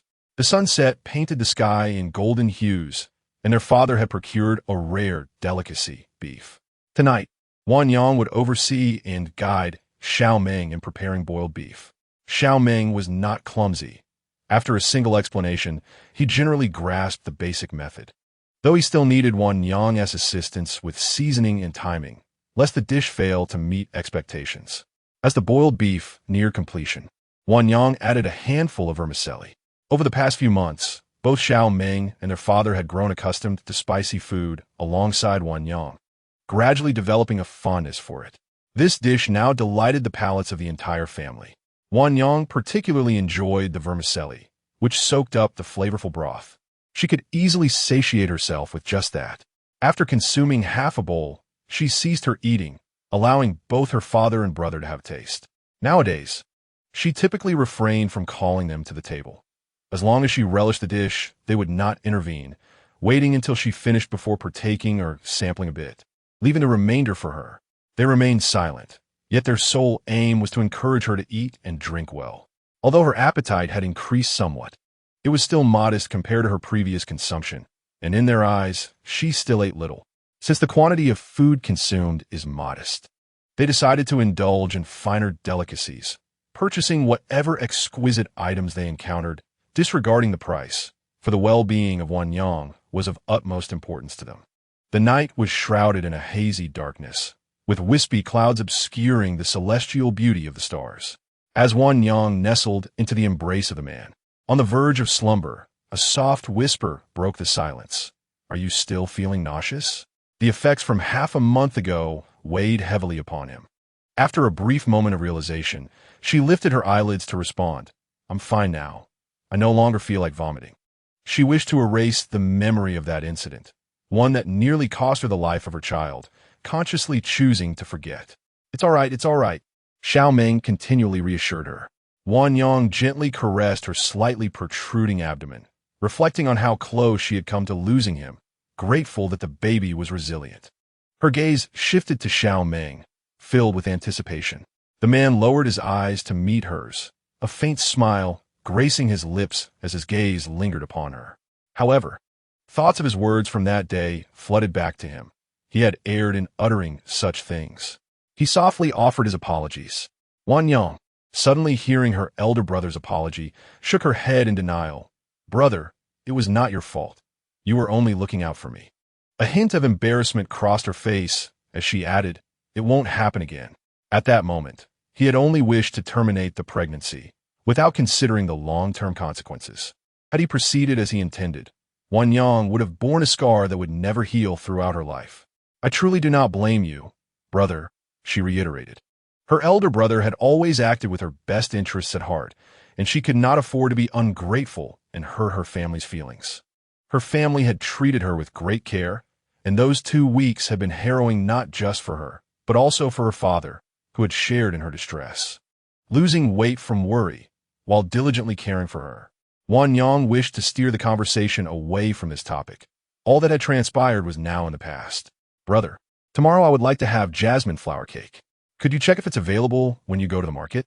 "Of course," he replied, tucking her in as the night air remained chilly. Chapter 36. Good news. The following morning, 2 familiar faces arrived at the Xiao household. Uncharacteristically, Xiao father stayed home instead of selling meat, but he would not linger for long, as he planned to visit a nearby village after breakfast. When they arrived, the family was still gathered around the table.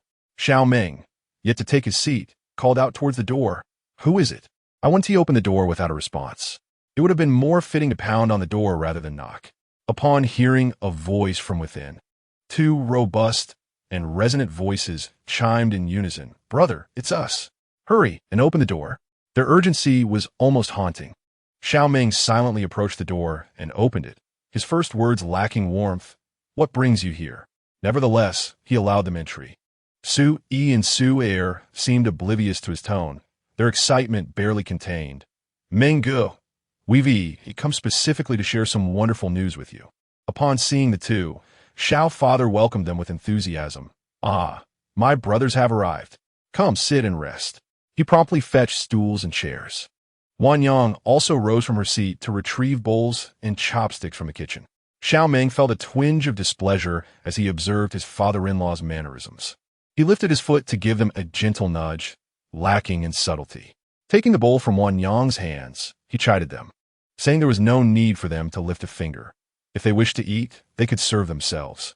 Su Yi and Su Er promptly echoed their elder brother's words, assuring, yes, Uncle Xiao and Aunt, we can manage on our own."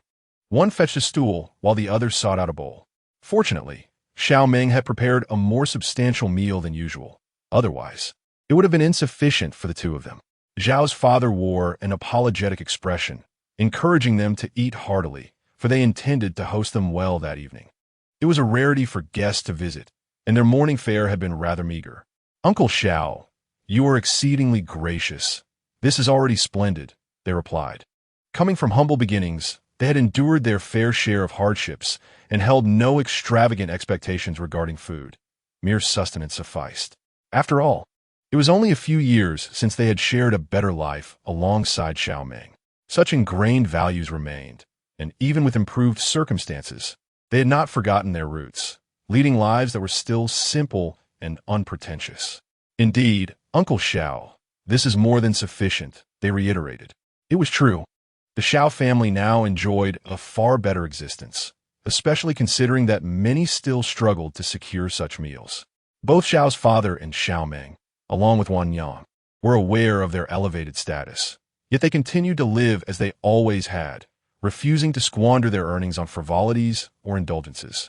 They had risen from humble beginnings, fully cognizant of the struggles they had faced. Xiao Meng's initial motivation for undertaking his endeavors was to ensure his family's well-being, and a modest, stable income was their rightful path. Initially, when people observed Xiao's father returning to sell pork, they remarked on his decision to abandon a life of leisure to toil once more, often voicing unflattering comments. "Why are you back selling pork again? Your son, Xiao Meng, has struck it rich." After all, on the day of Xiao Meng and Wan Yang's wedding, it was evident to all that the Xiao family was not lacking in wealth. Whenever someone else wed, it became a topic of gossip, leading to assumptions that the family had amassed considerable fortune. Zhao's father smiled, listening to their remarks, and responded with a non-committal agreement. "That's good then. I am now the patriarch at home."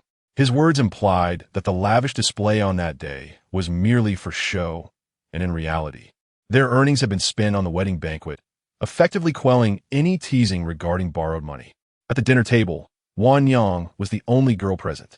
After greeting them, she quietly sat to the side, eating her meal in silence while observing their conversation. Zhao's father had matters to attend to.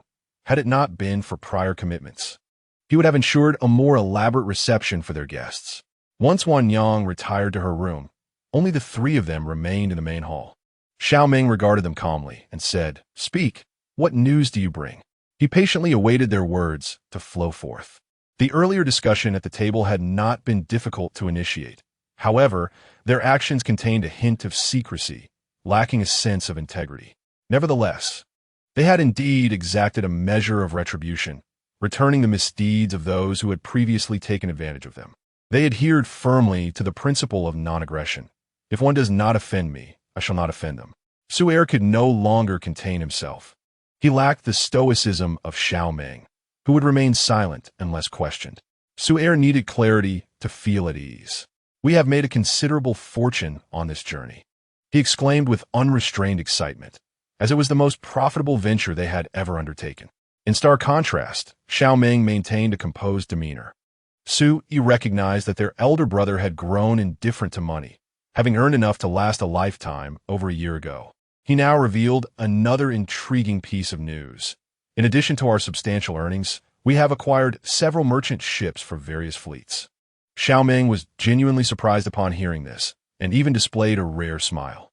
It is important to note that in their line of transport, possessing effective means of transportation was crucial for success. Previously, when engaged in land transport, procuring quality horses was a challenge. The goods that reached them were often the result of multiple selections, with many being inferior products. This had been the outcome of their connections. Otherwise, they might not have even seen the horses. The addition of maritime transport was a significant boon, enhancing their operations, yet the acquisition of ships posed its own challenges. Their first merchant vessel had been secured through Xiao Meng's efforts, but the equipment was significantly inferior compared to that of competitors who had long-standing ties and resources in the industry. Despite the pressures they faced, they had managed to navigate through difficult times and carve a path for themselves. Merchant ships were considerably harder to obtain than the horses they had previously transported. When Xiao Meng decided to expand into maritime transport, many scoffed at his decision, and several within their ranks failed to understand why they would venture into an uncertain new industry when their land transport was flourishing. Upon realizing that the outcome could not be altered, some chose to withdraw. Su'er believed that Xiao Meng was far too accommodating. Were it up to him, he would not have been so lenient. Those who had not benefited from Xiao Meng's generosity now became liabilities at a critical moment, enjoying the rewards without sharing the hardships. If he did not impose some consequences, he would not bear the Su surname. Ultimately, Xiao Meng acted honorably, even compensating those who left, while they now found themselves in dire straits. When Su'er saw those who had departed, struggling in their current circumstances, he felt a sense of satisfaction. Xiao Meng's wisdom shone through. Those who left received a sum of money and were content, unaware that it was merely a stumbling block on their path.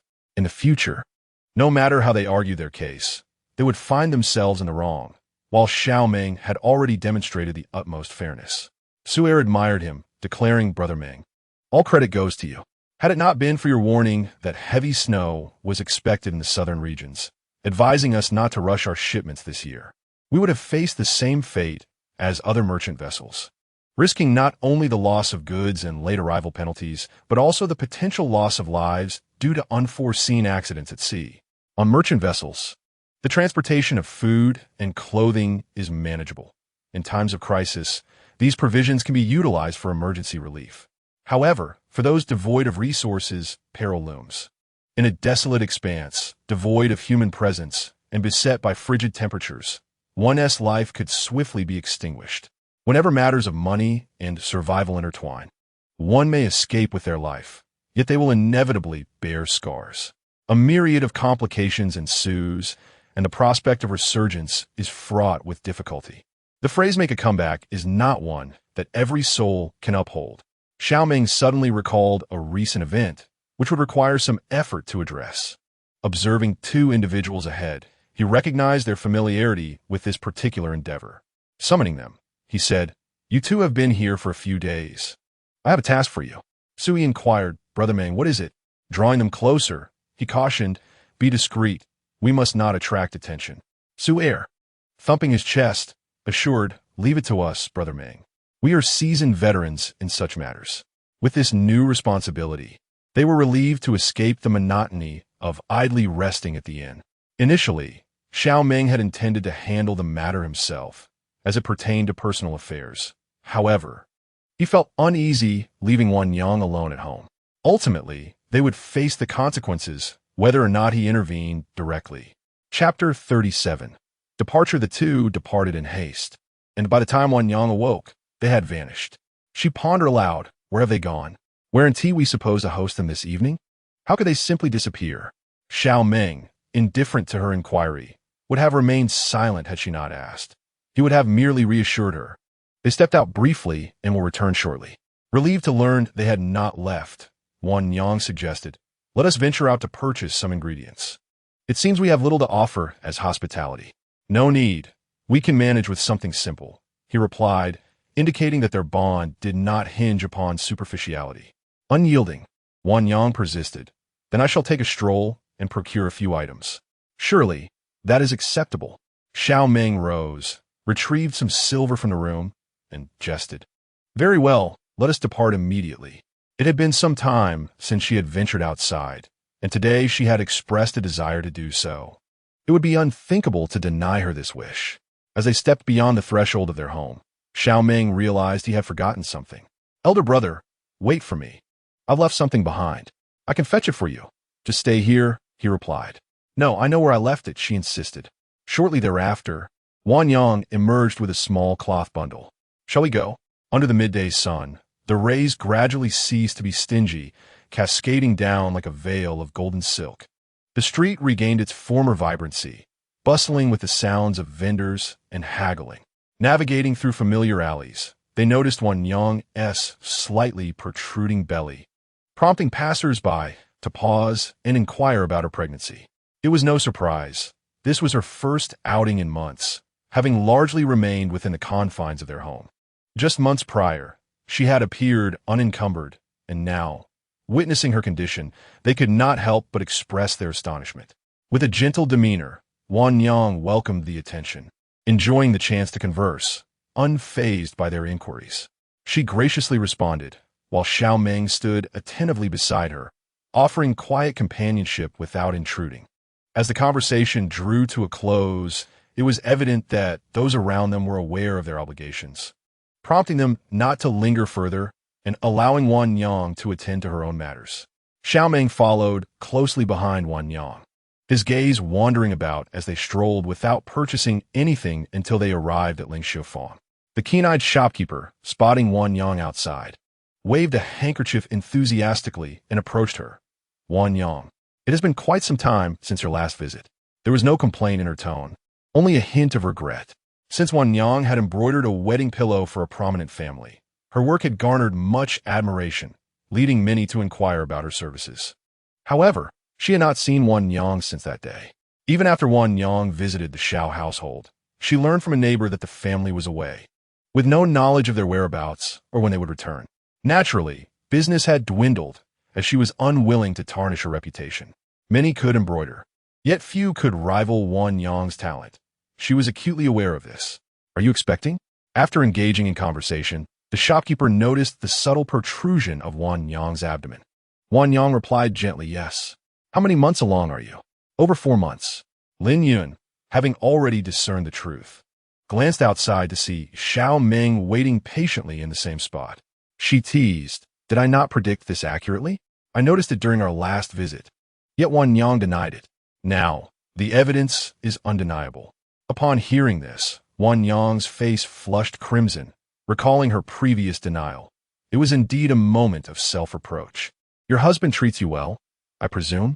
He has always been kind to me, and his affection has only deepened." This was undoubtedly true at the time. Their relationship had not yet been clearly defined. Xiao Meng had to tread carefully in his affections, but now that she belonged to him, he could express his feelings freely.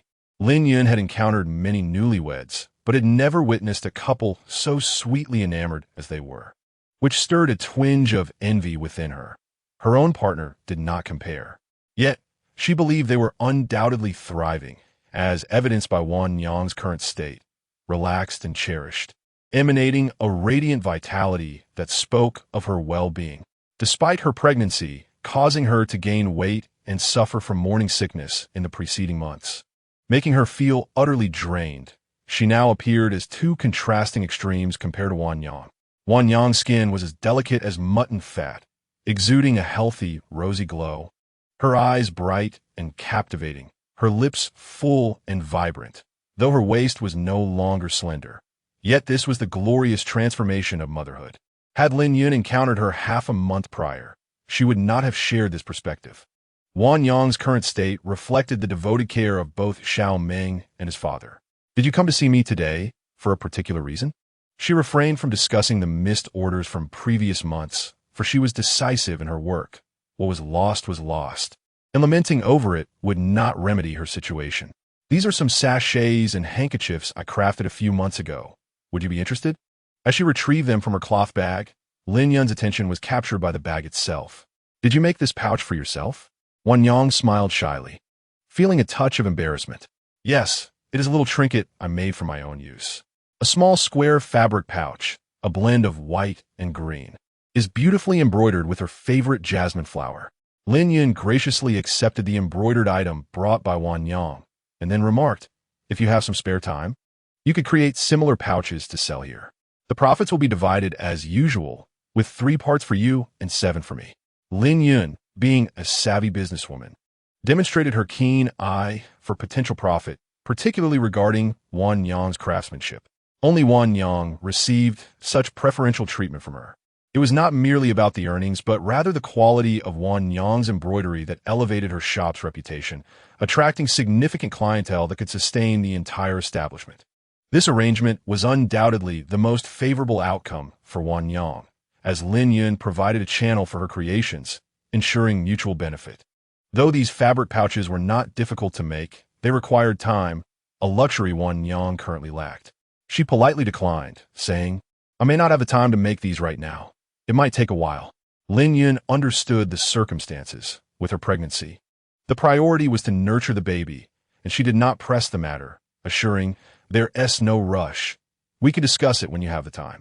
Typically, Wan Yang would come alone to shop, often engaging in conversation with Lin Yun. However, with Xiao Meng waiting for her outside, she concluded her visit and departed. Xiao Meng had not directed his gaze inward, yet he remained attentive to her every movement. Upon noticing her intention to exit, he promptly returned to her side, assisting her down the stone steps. At that moment, they still had to sift through the limited selection of vegetables available. After perusing the stalls, it was apparent that at this hour, the quality of produce was lacking, with most items being rather unsatisfactory, forcing her to select the best among the mediocre. As fate would have it, she spotted something desirable at a familiar stall, having just noticed a vendor she often frequented. "Andy, why are you so late in coming to buy vegetables today?" she inquired. The vendor replied, "I prepared the vegetables yesterday, but my little grandson was unwell, and I initially planned to stay home to care for him. However, when his mother returned, I decided to come after all, regardless of how late it is. Even a little sale is better than letting them spoil at home." Wan Yang examined the stall. The weather had improved only recently, and the variety of vegetables was still limited, consisting mainly of quickly growing greens such as baby bok choy and scallions, which she purchased in small quantities. "Auntie, is that wild garlic?" she asked, noticing the absence of wild vegetables in the basket. "Yes, I picked it yesterday," the vendor replied, retrieving it from her basket. In the countryside, almost every household has on the dinner table during this season. "I brought it today to give it a try, but it ended up at the bottom of the basket and became a bit wilted with yellowing leaves. I thought it would be difficult to sell, so I left it in the basket." "I'll take it all," Wan Yang declared. "I can simply marinate it with salt at home for a quick and simple side dish." The vendor was taken aback by Wan Yang's eagerness but did not take advantage of her, selling it at half price. Finally, after a long day, Wan Yang had completed all her errands. Chapter 38, Matters During Pregnancy, Part 1. That evening was indeed a grand feast. After purchasing the vegetables, Zhao's father also returned from the countryside with a bundle of goods. As mealtime approached, Su Yi and Su Er arrived, bringing with them a substantial load of large bags filled with items sourced from afar. Xiao Meng had early on requested his companions to procure some clothing and supplies for him. Naturally, they could not arrive empty-handed, so they purchased 2 sets of the items as per his specifications. However, in their haste to deliver the good news that morning, they forgot to bring them along. They planned to return that evening with everything in tow. As for one of the sets Xiao Meng had asked for, it remained at the dock.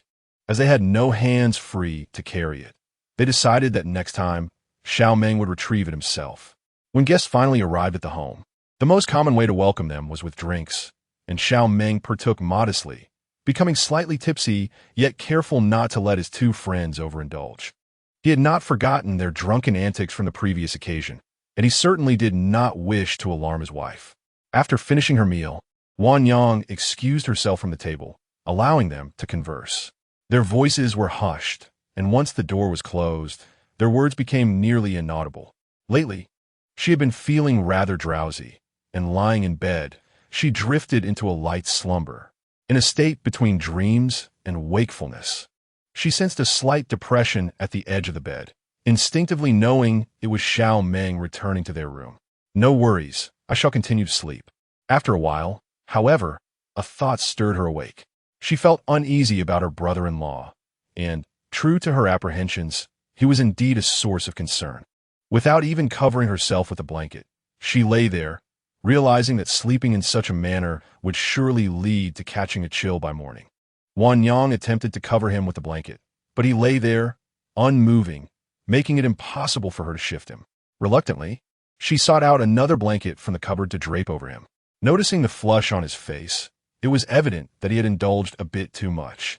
The inebriated man stirred awake, and Wan Yang took the opportunity to fetch him a glass of honey water, gently rousing him. "Elder brother, wake up and drink some water." Xiao Meng opened his slightly reddened eyes, recalling the moment, though his head felt a bit foggy. He murmured, "Wan Yang, drink water." Despite his muddled state, he obediently complied with his wife's request, doing as she asked. After he drank, she encouraged him to rest and get some sleep. The intoxicated man, with a childlike tone, replied, "All right, I will sleep obediently." He promptly closed his eyes and succumbed to slumber. On the 7th day of the 3rd lunar month, the Qingming festival arrived. After severing ties with his relatives, the festival had become somewhat irrelevant to them. It had been explicitly stated that no members of the old Xiao family were permitted to be commemorated, which held little significance for him. However, for the grandparents who had raised Xiao Fu, it was a different matter entirely. At least during their lifetimes, those had been the happiest years of Xiao Fu's childhood. In the preceding years, he had taken it upon himself to pay his respects a few days early, and on the last occasion, he had nearly crossed paths with members of the old Xiao family. Not wanting to stir up trouble, He feared the repercussions of their families discovering the encounter and how they might direct their anger toward the deceased. Thus, he entrusted some money to his childhood friend, asking him to assist in performing the memorial rites when he had the chance. The day prior, Wan Yang had prepared paper offerings and had also taken the time to prepare Xiao Meng's favorite foods. When the final day arrived, they had initially agreed that Wan Yang could attend the memorial, but midway through, they had a change of heart, expressing their disapproval without prior discussion. Xiao Fu joined in to advocate on Xiao Meng's behalf. The day before, Xiao Meng had no objections, but today, as the Qingming festival arrives, the rain falls incessantly. Just yesterday, the sun shone brightly, but a heavy downpour last night has left the mountains damp and slippery. If it were as before, without the burden of a physical form, it would pose no issue. He could carry others up the treacherous path. However, this year's risks are significantly heightened. Should a fall occur, the consequences would be dire, far beyond their capacity to bear. Ultimately, the father and son paid their respects, while Wan Yang awaited their return home. Like many others, Xiao Fu donned a hat and a raincoat, while Xiao Meng, disdainful of the cumbersome attire, opted for just the hat before departing. Within a few hours, the sound of firecrackers began to echo from the surrounding hills of the small town. By midday, several families returned home, their children covered in mud and dirt. The days of pregnancy unfolded simply and unremarkably, a routine that Wan Yang cherished. The ordinary essence of life, with its occasional surprises and moments of sweetness, sufficed for her happiness. A grand and tumultuous life may be splendid, but it was not suited for her.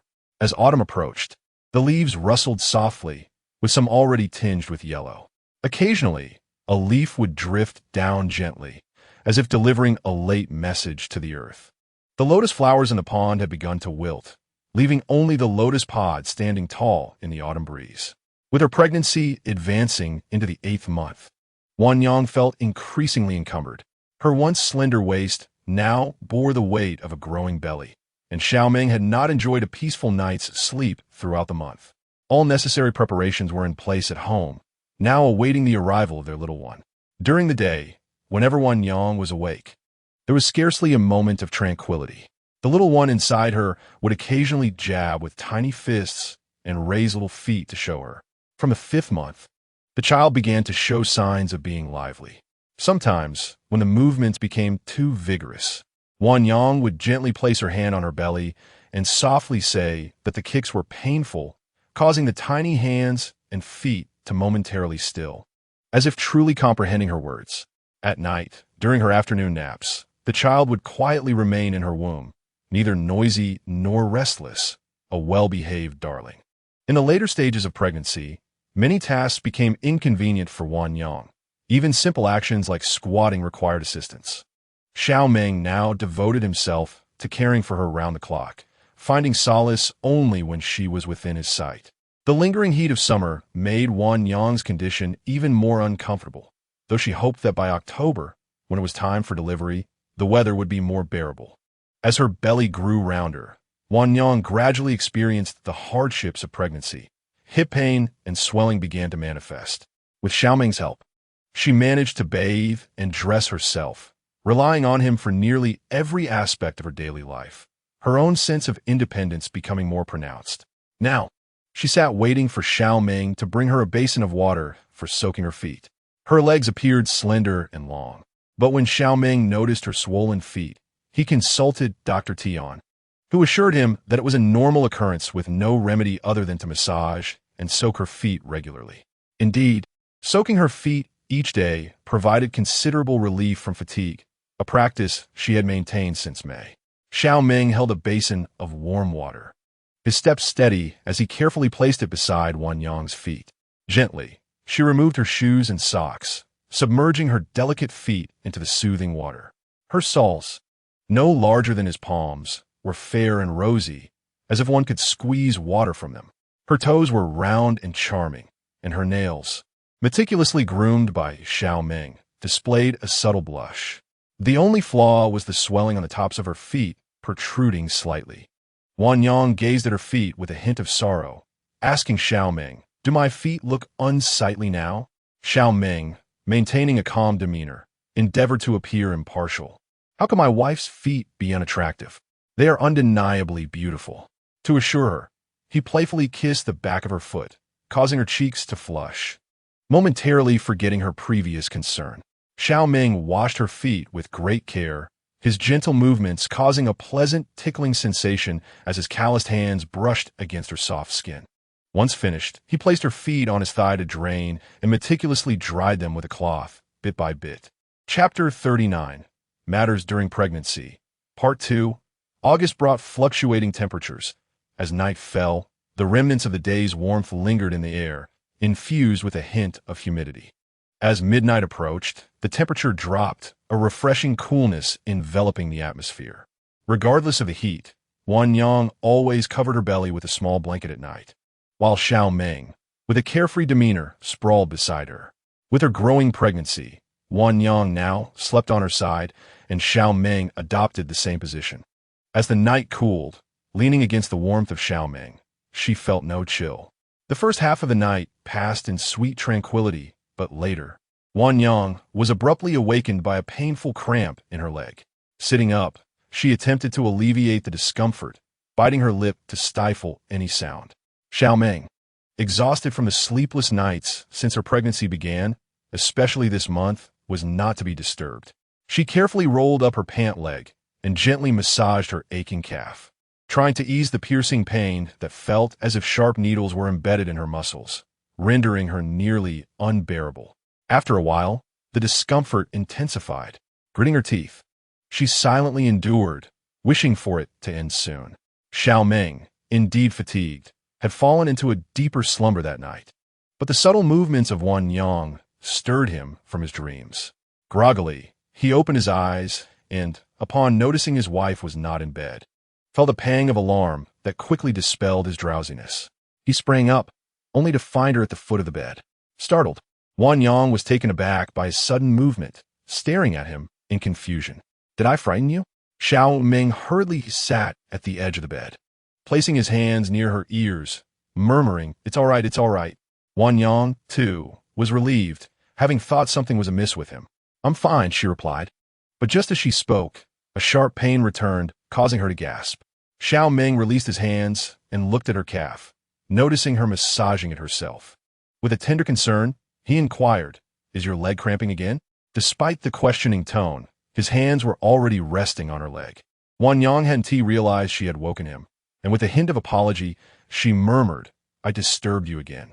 She seldom takes the initiative to awaken him for assistance, opting instead to discreetly tend to herself when discomfort arises. Yet, it seems as if Xiao Meng is attuned to her heart. Whenever she stirs, he awakens simultaneously. How foolish it is to utter such words again. Xiao Meng bears no resentment for being disturbed, returning to the tasks he has diligently performed over the past few months. The night often brings a sense of melancholy, particularly for a small pregnant woman who now relies on others for care. "I keep you awake at night, and during the day, you still have to look after me," she says, her eyes brimming with tears. Xiao Meng gazes into Wan Yang's eyes, compelling her to meet his gaze, and solemnly asks, "Who am I to you?" Without a moment's hesitation, Wan Yang replies, "Elder brother." Hearing an answer that does not align with his desires, he grants her a chance to rephrase. "Try again. What else?" Although her response is not incorrect, their relationship has evolved into something far more intimate. In her daze, Wan Yang, caught off guard, blushes as she looks at Xiao Meng. Her head bowed, and in a soft voice murmurs, "Husband." Xiao Meng cradles her face dissatisfied and prompts her, "Say it again." "Husband," she repeats, her tone elevated and resolute. Only when she truly comprehends the nature of their relationship does Xiao Meng relent. "Understood. From now on, refrain from saying that again. Do you comprehend?" He gently caresses her belly where their child resides, affirming that he could never allow her to suffer alone. Having learned her lesson, Wan Yang nods in acknowledgement. As they lay down to sleep, the man gathers her feet into his embrace, expertly massaging her aching limbs with just the right pressure and tenderness. Wan Yang obediently reclines, fatigue overcoming her, and she gradually drifts back into slumber. The moonlight filters through the gauzy window, while the man at the foot of the bed remains in this tranquil scene for an extended moment. As dawn breaks, Xiao Meng, who had stayed up late the previous night, is still lost in dreams. Wan Yang, accustomed to an early bedtime and late rising, finds herself still in slumber alongside him. The house is enveloped in silence. Zhao's father has long since departed for the butcher's shop, having already devised a plan to close the shop after a month of work. Just in time for Wan Yang to require assistance as her delivery approaches. Over the past few months, Zhao's father has procured many fine items, including pig trotters, cushion carp, and eggs, all pre-ordered. He has even captured a dozen chicks in a village to raise, ensuring that they will be ready to eat by the time of the postpartum confinement. Xiao Meng has arranged for his brothers from the Su family to send various supplements, such as bird's nest, ensuring they are well-stocked. Due to the little one pressing against her stomach, Wan Yang finds her appetite diminished, consuming only half of what she used to. Xiao Meng, understanding her preferences, has purchased her favorite pastries for her to enjoy whenever hunger strikes. However, she remains mindful of the doctor's advice. Pregnant women should not overindulge to avoid complications during childbirth. After meals, Xiao Meng takes Wan Yang for gentle walks to prepare for the coming 2 months. As Wan Yang rises, her belly has grown so large that her feet are nearly obscured from view, leaving her uncertain whether she has developed stretch marks, as she cannot see. Xiao Meng, however, has proactively acquired ointment to prevent such marks, knowing that every girl cherishes beauty. Wan Yang is no exception. Thus, she diligently applies the cream after each meal.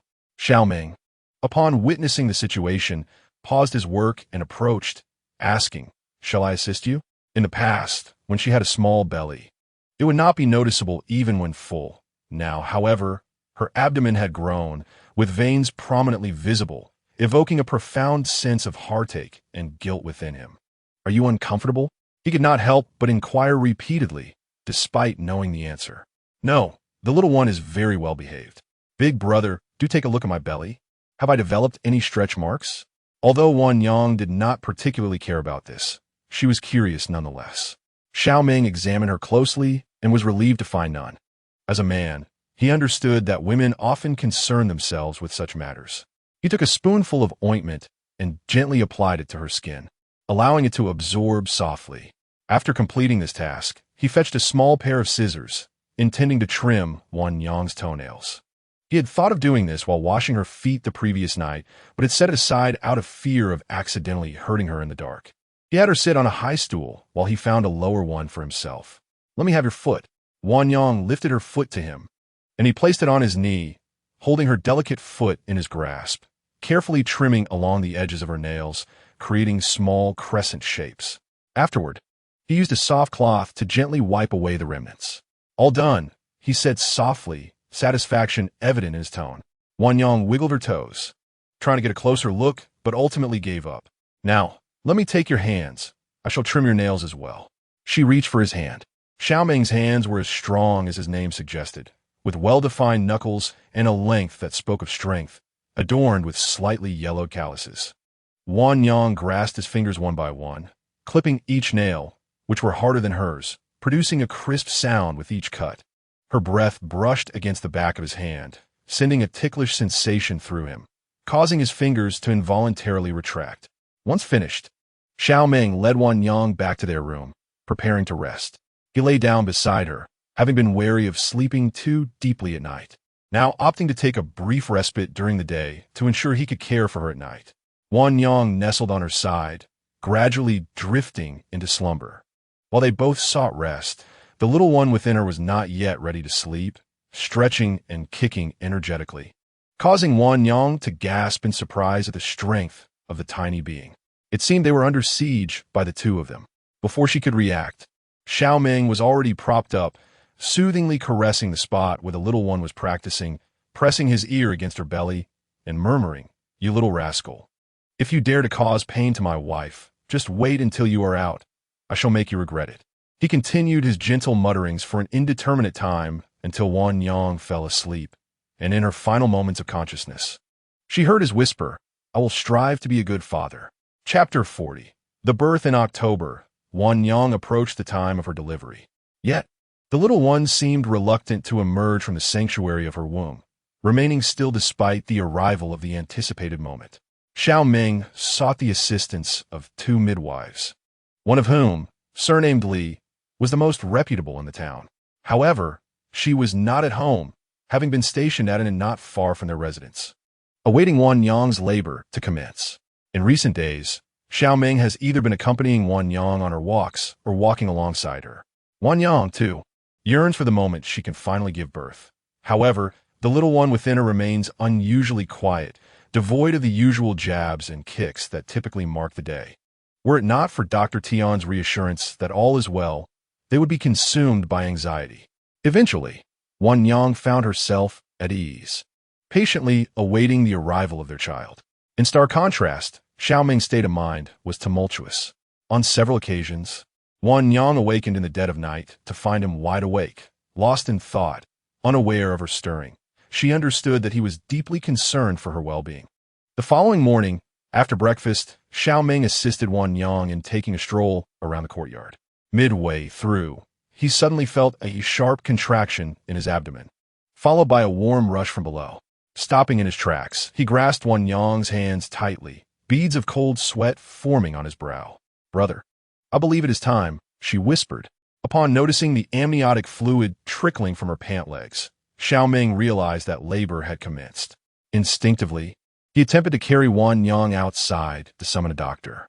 However, upon witnessing his folly, old Master Xiao felt an overwhelming urge to reprimand his son, believing that they had prepared thoroughly, only to find chaos at such a crucial moment. Angrily, he interjected, "What do you think you are taking Wan Yang? Return her to the room at once. I will fetch the midwife." Only then did Xiao Meng regain his senses, acknowledging his blunder. He promptly obeyed his father's directive. At that moment, he comprehended that no matter how much preparation one undertakes, when it concerns a beloved, one can easily become flustered, despite having rehearsed the necessary actions beforehand. His mind now felt blank, devoid of any coherent thought. Observing Xiao Meng's distress, Wan Yang sought to reassure him, "I am well, truly. Do not worry." Her words seemed to restore a semblance of calm to him. "Yes, conserve your strength. I shall fetch some water," he replied. Wan Yang bore the sudden waves of labor pains with silent resolve. Just as he reached the kitchen door, old Master Xiao returned, flanked by 2 midwives, their haste palpable.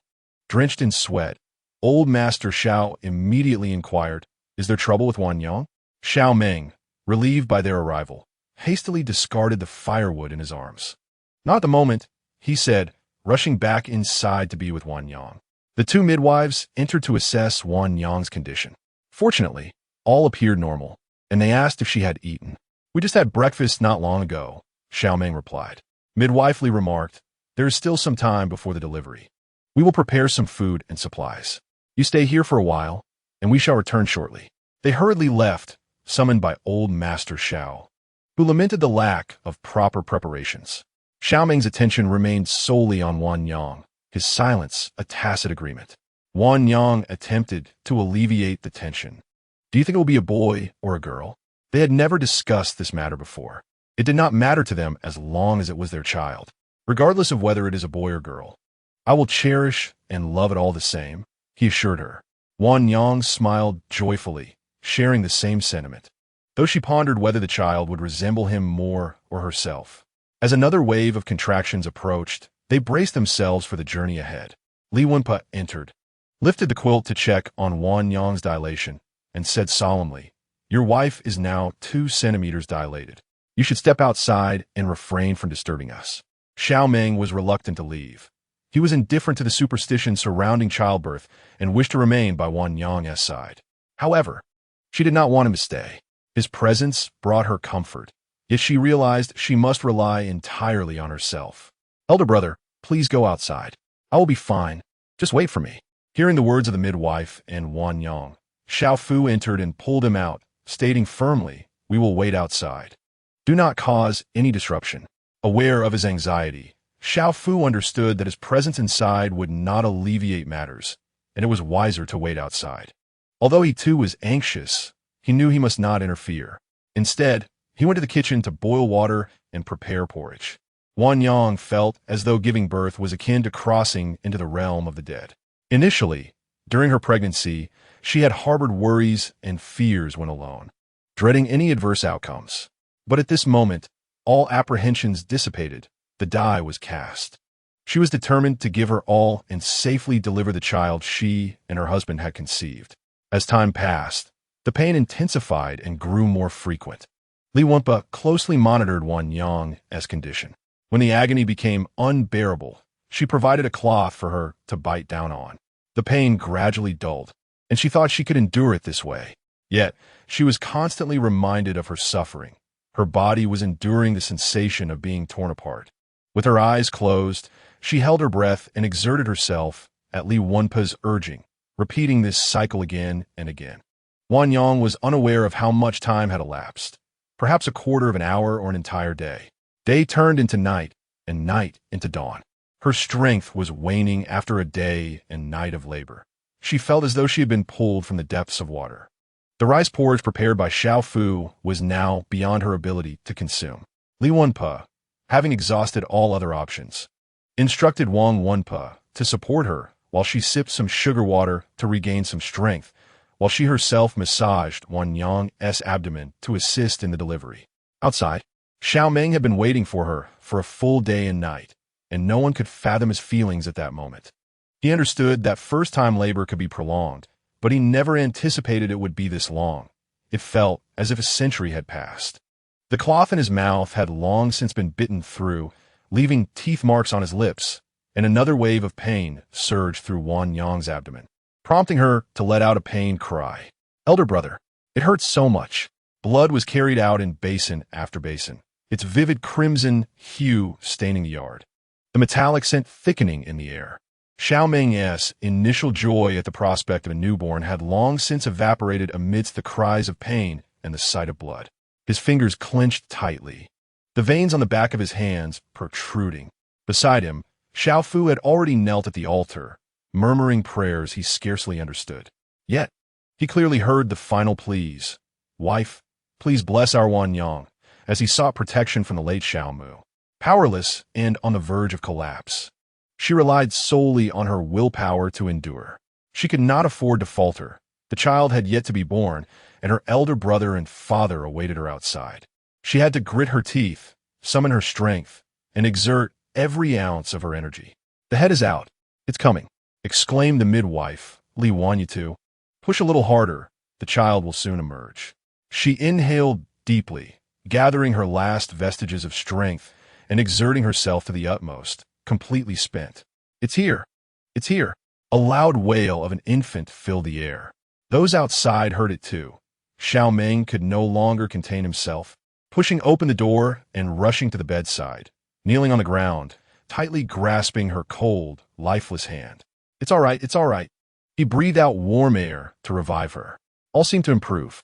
She wished to open her eyes to see the child she had just brought into the world, to discern if it resembled her or him, to know its gender. Yet, she lacked the strength. Even Xiao Meng's face grew increasingly blurred in her vision, and his firm grip gradually slackened. What was happening to her? In an instant, Wan Yin's complexion turned as pale as paper. Li, the midwife, sensed something was amiss and lifted the bedsheet. Blood, more and more blood, stained the linens, a horrifying sight. She's hemorrhaging. Chapter 41. Awakening Wan Yin found herself in an indistinct place, surrounded by a gray haze, unable to see anything clearly. It felt as though she were utterly alone. "Who are you?" After a moment, she spotted a figure not far ahead and hurried to catch up, longing to know where she was, yearning for home, for her elder brother, and for her newborn child. She grasped the person's shoulder and gently inquired, "Excuse me, could you tell me where I am?" The figure slowly turned. It was someone she recognized all too well, someone she hadn't seen in ages, not even in her dreams. Mother. The single utterance held endless longing.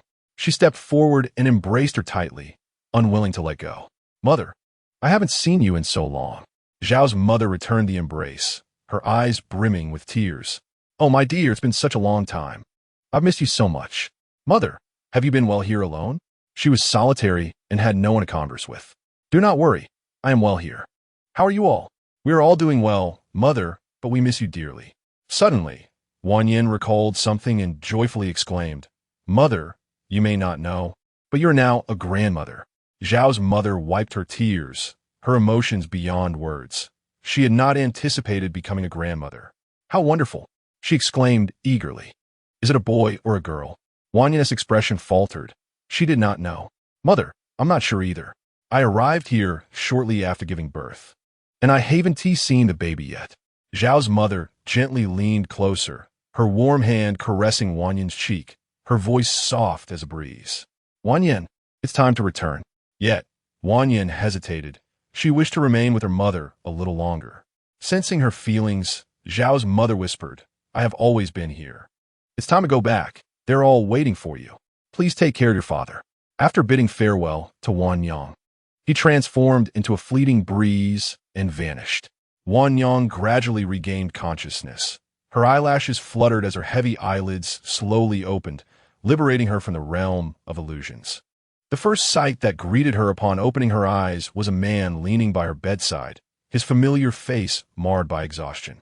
It seemed as though she had not seen him in an eternity. He appeared different from the last time she had laid eyes on him. His eye sockets were sunken. Stubble adorned his chin, and his clothes were wrinkled, still the same ones he had worn that fateful day. Wanyang wished to urge him to lie down and rest, but her voice eluded her, as if she had lost the ability to speak. A pang of sorrow gripped her heart as she noticed his hands tightly clutching hers. His knuckles paling, brows furrowed, seemingly troubled by her well-being even in his slumber. She gently moved her fingers, causing Xiao Meng to awaken with a start. Bloodshot tears shimmering in his eyes. She must have caused him great worry. She gazed at him and murmured, "I am fine now," longing to embrace him. She found herself devoid of strength, so she raised her hand to tenderly caress his gaunt face, attempting to soothe him while repeating, "I am fine now." The moment her fingers brushed against his cheek, Xiao Meng, with reddened eyes, enveloped her in his arms, repeatedly calling her name. He held her tightly, as if fearing she might slip away once more, leaving him haunted by the memory of her lifeless form, drenched in blood, resembling a specter of despair. For what felt like an eternity, Xiao Meng held Wanyang, until he was utterly certain she had truly returned, that the person in his embrace was real, vibrant, and safe within his grasp. Wanyang remained quietly nestled against him, allowing him to realize from the depths of his heart that she was indeed back.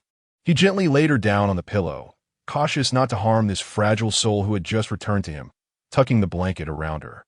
Wanyang's voice was barely audible, making her words difficult to discern, yet Xiao Meng understood her with remarkable clarity, even if she could not speak. He could decipher her silent lips. "I want to see the child," she whispered softly. "He is well. Eat something first, and I will bring him to you." He reassured her. Wanyang did not protest, for she lacked the strength to argue. Without nourishment, she feared she might not even be able to hold him. She blinked in acknowledgement. Xiao Meng fetched a bowl of red date porridge from the stove, cradling her in his arms as he blew away the steam, bringing the spoon to her lips. The wound on her split lip from childbirth had formed a scab, a sight that pained him. Wanyang's thoughts were solely on their child. She was determined to finish her meal quickly to see her little one. Despite her stomach's protest, she persevered and consumed nearly all of the porridge, shaking her head to indicate she could not eat any more. "Is it a boy or a girl?" To this moment, she still did not know. "A boy," Xiao Meng replied, placing the bowl aside and gently laying her back down before heading out to fetch their child. Wanyang felt a surge of tension and excitement as she turned her gaze towards the doorway, her eyes wide and unblinking. Moments later, Xiao Meng returned from the room of his father, cradling their child in his arms. The little one was swaddled tightly, and Xiao Meng, with somewhat awkward movements, gently placed the child onto the bed. As he unwrapped the small blanket, he beheld a plump, rosy-skinned infant. Wanyang couldn't quite discern whom he resembled more. Yet it did not detract from the fact that he was a remarkably beautiful child, with fuzzy short hair, delicate eyebrows, and long, curled eyelashes. His nose was elegantly shaped, and he bore a soft, pink mouth that occasionally suckled, as he peacefully slumbered, perhaps dreaming of delectable treats. Wanyang dared not disturb him. She lightly touched his tiny lips, and to her surprise, the little one opened his eyes. Their gazes met, mother and child. Wan Yang feared she had awakened him and contemplated how to soothe him, but the child simply regarded her quietly, without fuss, as if he instinctively recognized his mother.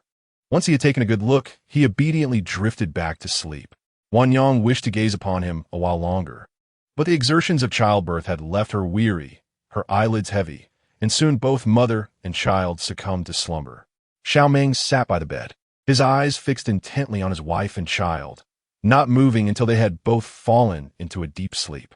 He then cradled the baby and returned him to Xiao Fu, hastening back to lie beside Wan Yang, feeling the warmth of her body, turning to embrace her tightly.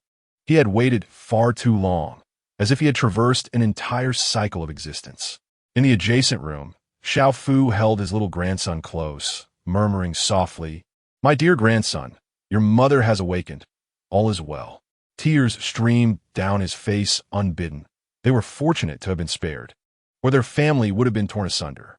Even now, he felt a lingering fear from the events of a few days prior.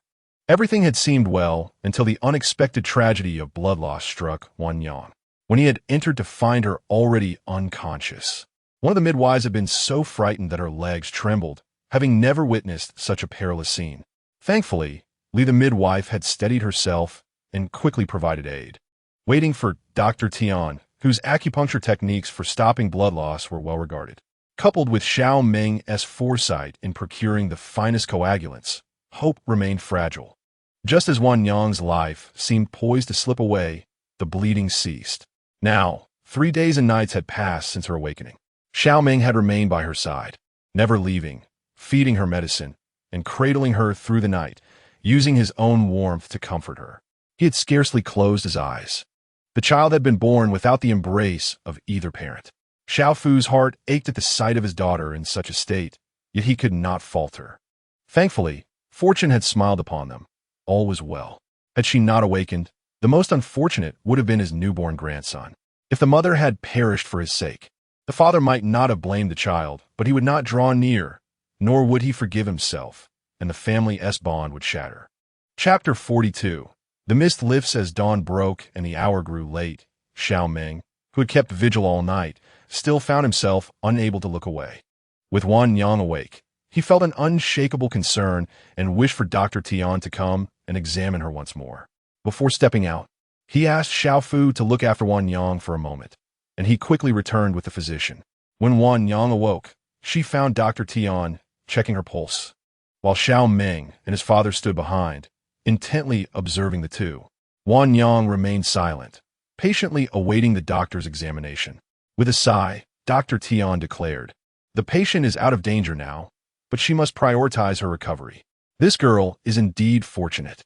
There was a moment when I thought we would have to prepare for the worst, but thankfully the bleeding has ceased." Splendid news. Xiao father finally felt his heart settle.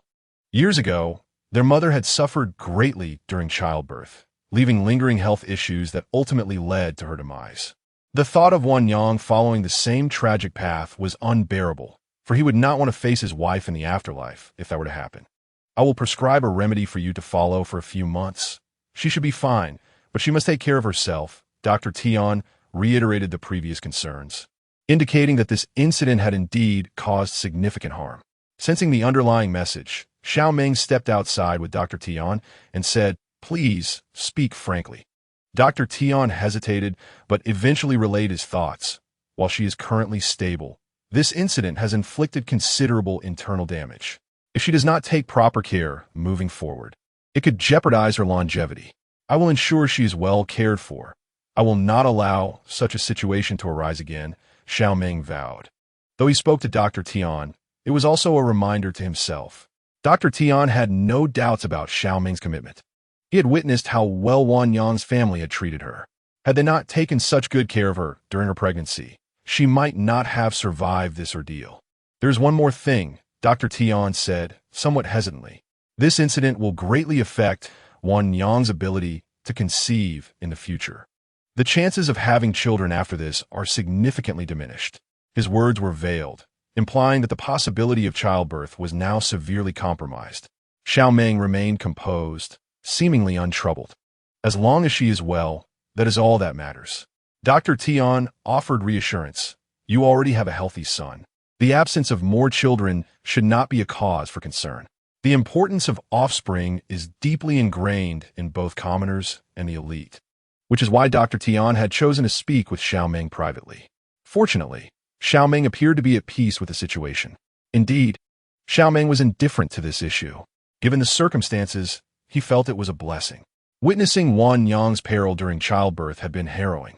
Had he known such a fate awaited her, he would never have allowed her to become pregnant, even if it meant living without descendants. Even if Dr. Tian had not mentioned it, he would never allow her to conceive again. Absolutely not. Returning with several packets of medicine, Xiao Meng kept Dr. Tian's words to himself. Upon entering the room, he found Wan Yang cradling their child, who was gazing up at him with wide, dark eyes. As dawn broke, the little one's face became clearer. His cheeks were slightly flushed, and he bore no resemblance to a typical newborn, appearing instead wrinkled like a tiny old man. At that moment, Xiao Meng finally recognized his son. Aside from the brief moment he had held the baby and handed him to Wan Yang, he had entrusted the child to his father immediately after birth, leaving Wan Yang too preoccupied to think of him. Wan Yang, wishing for a closer bond between father and son, understood intuitively that their lack of time together was due to her condition. It was likely he had only held the baby yesterday. The child is truly beautiful. Just like you, Wan Yang remarked. The little one seemed to be aware that they were speaking of him, his cherubic face breaking into a sweet smile, exuding an endearing charm. Xiao Meng stood at the head of the bed, witnessing the long-awaited scene, his lips curving into a smile that had been absent for days. Wan Yang, having cradled the little one for a while, felt her arms grow weary, unaware that her tender 6-pound child had become too heavy for her to hold. Xiao Meng, ever attentive, noticed her struggle and, without hesitation, sat behind them, enveloping both mother and child in his embrace, allowing Wan Yang to hold her baby for as long as she desired without exertion. With a little puff, the baby seemed to realize he was nestled in the warmth of his parents' arms, playfully blowing a couple of milk bubbles, his bright eyes gazing up at the one holding him. After a while of playful antics, his tiny mouth pursed, a look of pitiful hunger crossing his face. Even Wan Yang, despite her usual obliviousness, recognized that her child was hungry. Turning to Xiao Meng, she expressed her concern. "The little one is hungry, but I have no milk. What shall we do?" Xiao Meng, equally uncertain, explained that for the past few days, it had been his father caring for the baby, urging her not to worry, and suggested he would inquire with his father. "All right," Wan Yang soothed the little one, picking up a small trinket from the bedside to entertain him. The baby, ever gracious, rewarded her with a broad smile, his tiny mouth opening wide, allowing drool to spill out in gleeful delight. Xiao Meng returned with a bowl of goat's milk. Previously, his father had resorted to feeding the infant rice soup, which the baby initially rejected in protest. With no one in their town recently giving birth, finding a wet nurse was impossible. However, it seemed the little one had grown hungry enough to accept the rice porridge, realizing the absence of his mother's milk, and resigned himself to drinking it. Xiao Meng's father had sought to find goat or cow's milk, but had no means of acquiring it, as such livestock were scarce in the southern regions. Only today had they managed to procure a ewe that had recently given birth to a lamb. Xiao Meng sat down to test the temperature of the goat's milk. It was pleasantly warm. "What kind of milk is this?" Wan Yang inquired, peering into the bowl of creamy liquid, its milky aroma filling the air. Unsure if it was goat's or cow's milk. "It's goat's milk that father found," Xiao Meng explained, noting that his father had just squeezed a generous bowl of milk, filtered it, and brought it to a boil, waiting for the infant to eat.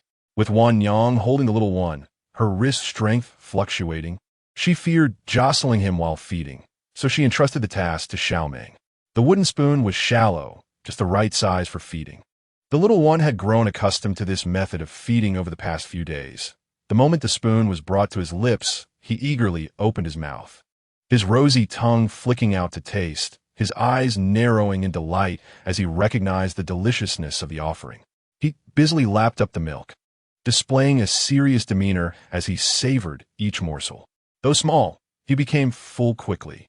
Concerned that Wan Yang might tire, Xiao Meng gently took the little one from her, cradling him in his arms. The baby, graciously accommodating, remained silent even when his father's hold was less than comfortable, smacking his lips in a satisfied manner, seemingly reminiscing about the delightful taste he had just experienced. With his tummy full, he eventually drifted off to sleep in Xiao Meng's embrace, peaceful and content. Xiao Meng contemplated returning him to his father's room, wishing not to disturb Wan Yang's rest. Wan Yang was reluctant. She wished to sleep with the child. During the day, she felt relatively alert and was untroubled by fatigue. Xiao Meng, though initially indifferent, softened upon witnessing her hopeful gaze. He turned back to the bedside, gently placing the little one back onto the bed and positioning his own pillow on the edge to prevent the child from falling, despite the fact that the little one was not yet capable of rolling over. The infant, having just left his father's embrace, let out a few whimpers, leading Xiao Meng to believe he had awakened. Hastily, he scooped the child up again, planning to wait until he was deeply asleep before placing him down to rest alongside his mother. Chapter 43. Full Moon. Xiao Meng returned to the kitchen after pouring out half of the goat's milk for the little one, hesitant to discard the remaining milk. Fearing that the household supply might fall short for the child, he decided to warm it further in the jar, intending to offer it once the infant was hungry again. His father was still busy in the kitchen and immediately halted Xiao Meng's actions upon noticing what he was doing. He cautioned him against returning the already consumed milk to the jar, as it could spoil. The leftover milk could be given to Wan Yang instead.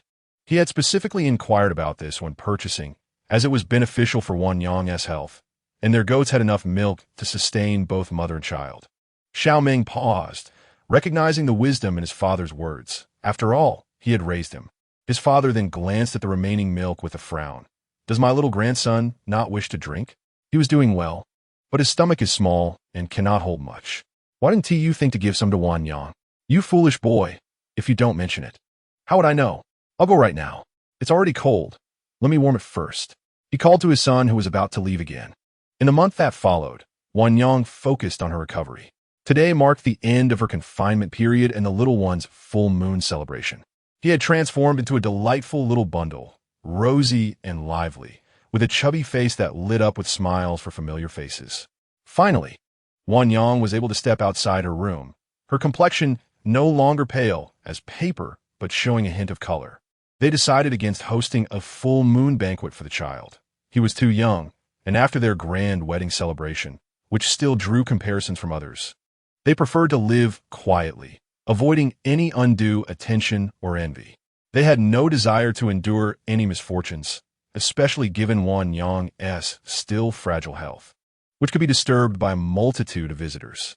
Many in their community chose to celebrate the first birthday instead of the full moon, and Wan Yang agreed with Xiao Meng's decision. She was unable to handle much work, and organizing a banquet would require all hands on deck, which they could not afford, having already been quite fatigued in recent months. The couple felt no regret. They could always celebrate lavishly for the first birthday.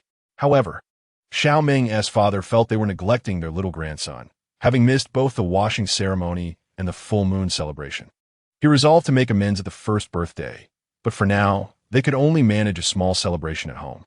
Today, Wan Yang has just completed her month of confinement. The first thing she did upon waking this morning was to request Xiao Meng to help her with a minimal amount of bathwater. She longed to cleanse herself thoroughly. Over the past month, she had only managed to wipe herself down, and it left her feeling as though she were becoming unclean. However, Xiao Meng remained steadfast in his refusal, fearing that she might catch a chill. He was concerned that her recently recovered health could regress, and he insisted on being vigilant around her, frequently sniffing to reassure her that her body still retained its fragrance and had not soured. Eventually, unable to withstand her gentle coaxing, he relented and prepared a large pot of mugwort water. He boiled it without adding any cold water, allowing it to cool naturally. Wan Yang could hardly contain her eagerness. Had it not been for the scalding temperature, she would have entered the bath immediately. With a large cloth, she stirred the water in the tub incessantly, hoping to hasten its cooling. Observing her anxious demeanor, Xiao Meng could not help but chuckle, ultimately stepping in to assist her. Xiao Fu, cradling their little one, watched as the couple busied themselves, occasionally chiming in with soft sounds of encouragement. The water remained quite hot, and Wan Yang's impatience was palpable. Once Xiao Meng carried the tub into the room, he also brought in 2 basins of warm water, transforming the space into a cozy haven.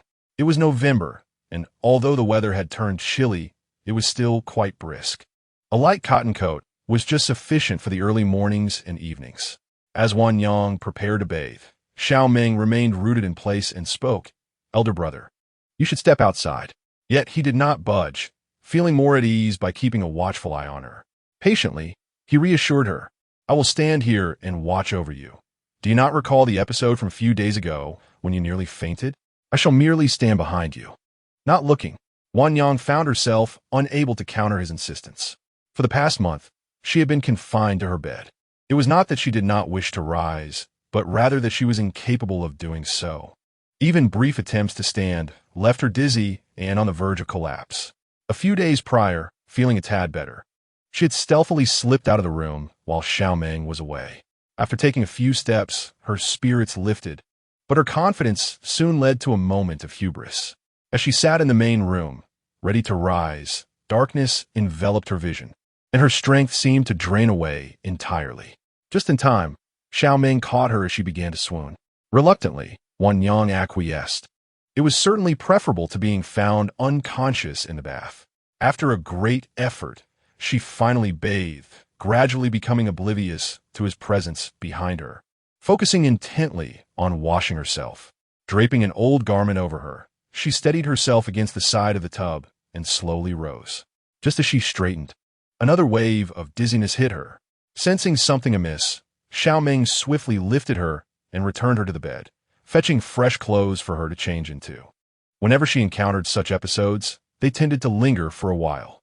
Xiao Meng had consulted Dr. Tian about her condition, who assured him that it was normal. The vital energy and blood loss during childbirth had yet to be replenished, and once restored, everything would return to normal. Concerned for her well-being, Xiao Meng disregarded all else and dressed her in layers, ensuring she was warmly clothed. Wan Yang lay weakly on the bed, covering her eyes with her hands, trying to pretend as if nothing had transpired. With Xiao Meng, she had long since lost any sense of privacy. Throughout the past month, he had assisted her with her lochia and tended to her medicinal needs.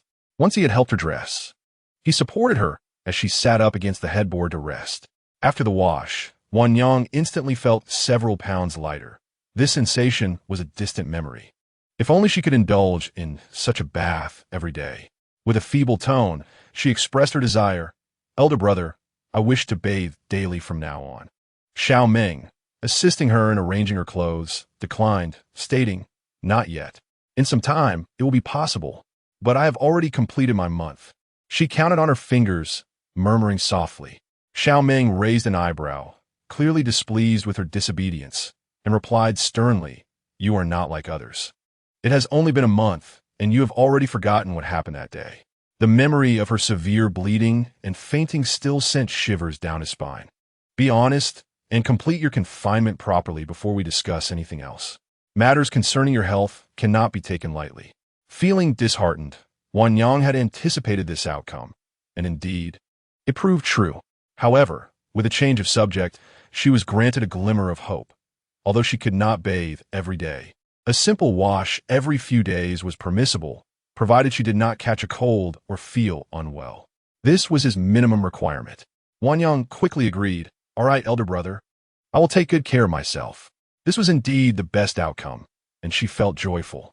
In the room, she embraced the little one while Xiao Fu and Xiao Meng prepared the celebratory meal outside. The little one was in high spirits today. After waking up in the morning, he had not fallen back asleep and was gazing around with his round, bright eyes.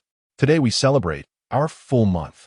The tiny being in her arms raised his little fist, babbling as if responding to his mother. To ensure the family could dine together, the celebratory feast was specifically moved to noon, when the temperature was pleasant and comfortable, allowing Wan Yang to join them in their celebration. The once four-member family was now gathered together. Wan Yang could only consume light dishes, hence the table was filled with suitable, mild foods. Their little one was still eating as before, but now with an additional bowl of rice soup he could enjoy. Xiao Meng attended to Wan Yang, ensuring she was well fed and preventing any possibility of fainting. Xiao Fu, cradling the now sated little one, inquired, "Have you chosen a name yet?" Although he was a grandfather, naming was a duty for the parents, and since their family had long since moved beyond the family tree, they were free to choose any name they wished. In her dazed state, Wanyang had not thought of many good names. Xiao Jintang, Xiao Meng suggested, which means refined sugar. Xiao Fu questioned, a hint of disdain in his voice. Why choose that name? Refined sugar is hardly reliable. It signifies brocade and the begonia tree, Xiao Meng succinctly explained. Wanyang was quite pleased with this name, as it suggested a bright future and flourishing vitality. Without further ado, Xiao Fu interjected, since you have chosen a formal name, I shall select a nickname. Holding the little one's chubby fist, he pondered, let us call him Little Hammer. The atmosphere fell into a momentary silence. Xiao Meng was not surprised. His own childhood nickname had been even more extravagant.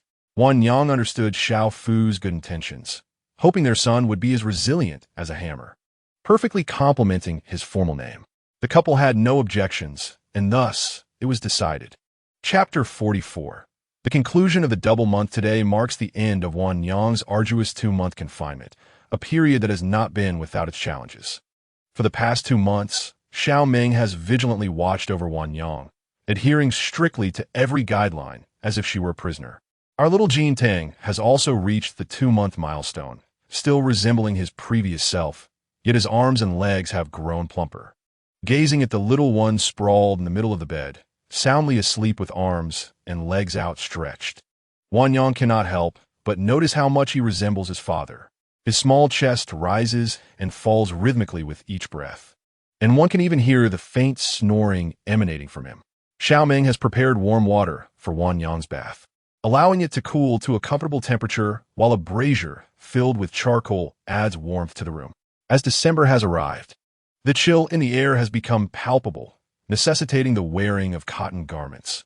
Without the additional warmth from the braziers, bathing would be far from a pleasurable experience, especially with the biting cold wind seeping through the cracks of the door. Though Wanyang cannot bathe daily, she is fortunate to indulge in a bath every few days, especially since she is not burdened with chores, keeping her body relatively clean, unlike the grimy state she found herself in immediately after giving birth. Once she has finished bathing, she intends to wash the little one as well. Born in October, the weather was not yet cold, allowing for more frequent baths, a luxury Wanyang envied at the time, as he had someone to assist him. However, after December, the family has grown cautious, fearing the fragility of the baby, opting instead for simple wipe-downs with a towel. Today, with all preparations made, the warmth in the room is inviting. She retrieves the baby's dedicated bath basin, filling it with warm water, while the brazier continues to radiate heat. Before long, Xiao Meng finds himself sweating from the warmth, having removed his outer coat while still clad in just 2 layers. As they enter the room, the couple swiftly closes the door, leaving only a partially open window for ventilation. On a small stool, they have laid out the baby's clothes, trousers, and blanket.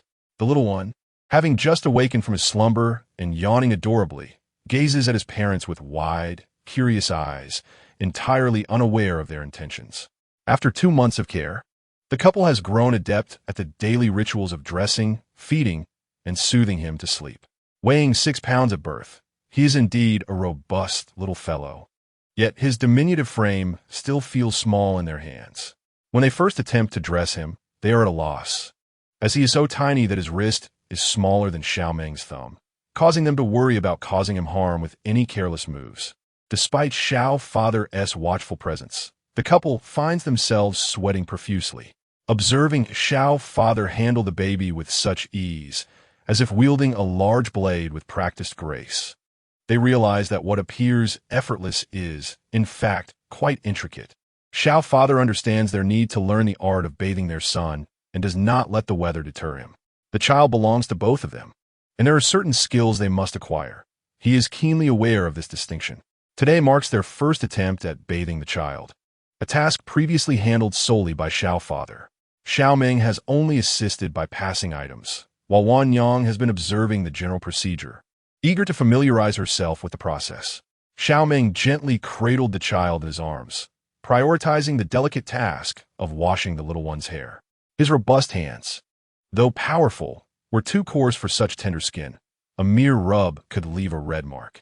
Therefore, it was more fitting for Wan Yang to undertake this meticulous endeavor. Across from him, Wan Yang began by dampening the child's hair with a wet cloth.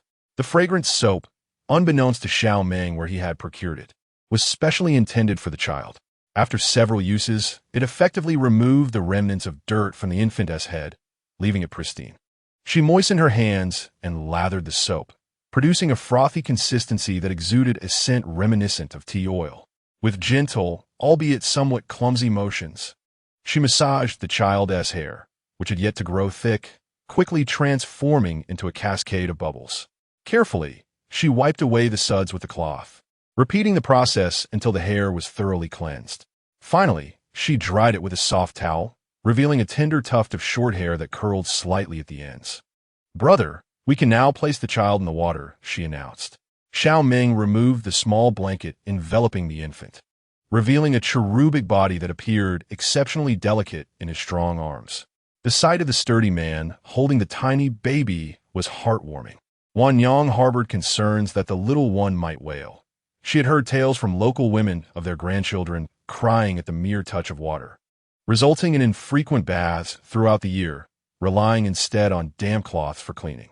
She longed for a different experience for her child, as she found joy in the softness and cleanliness of a well-bathed baby. However, her worries proved unfounded.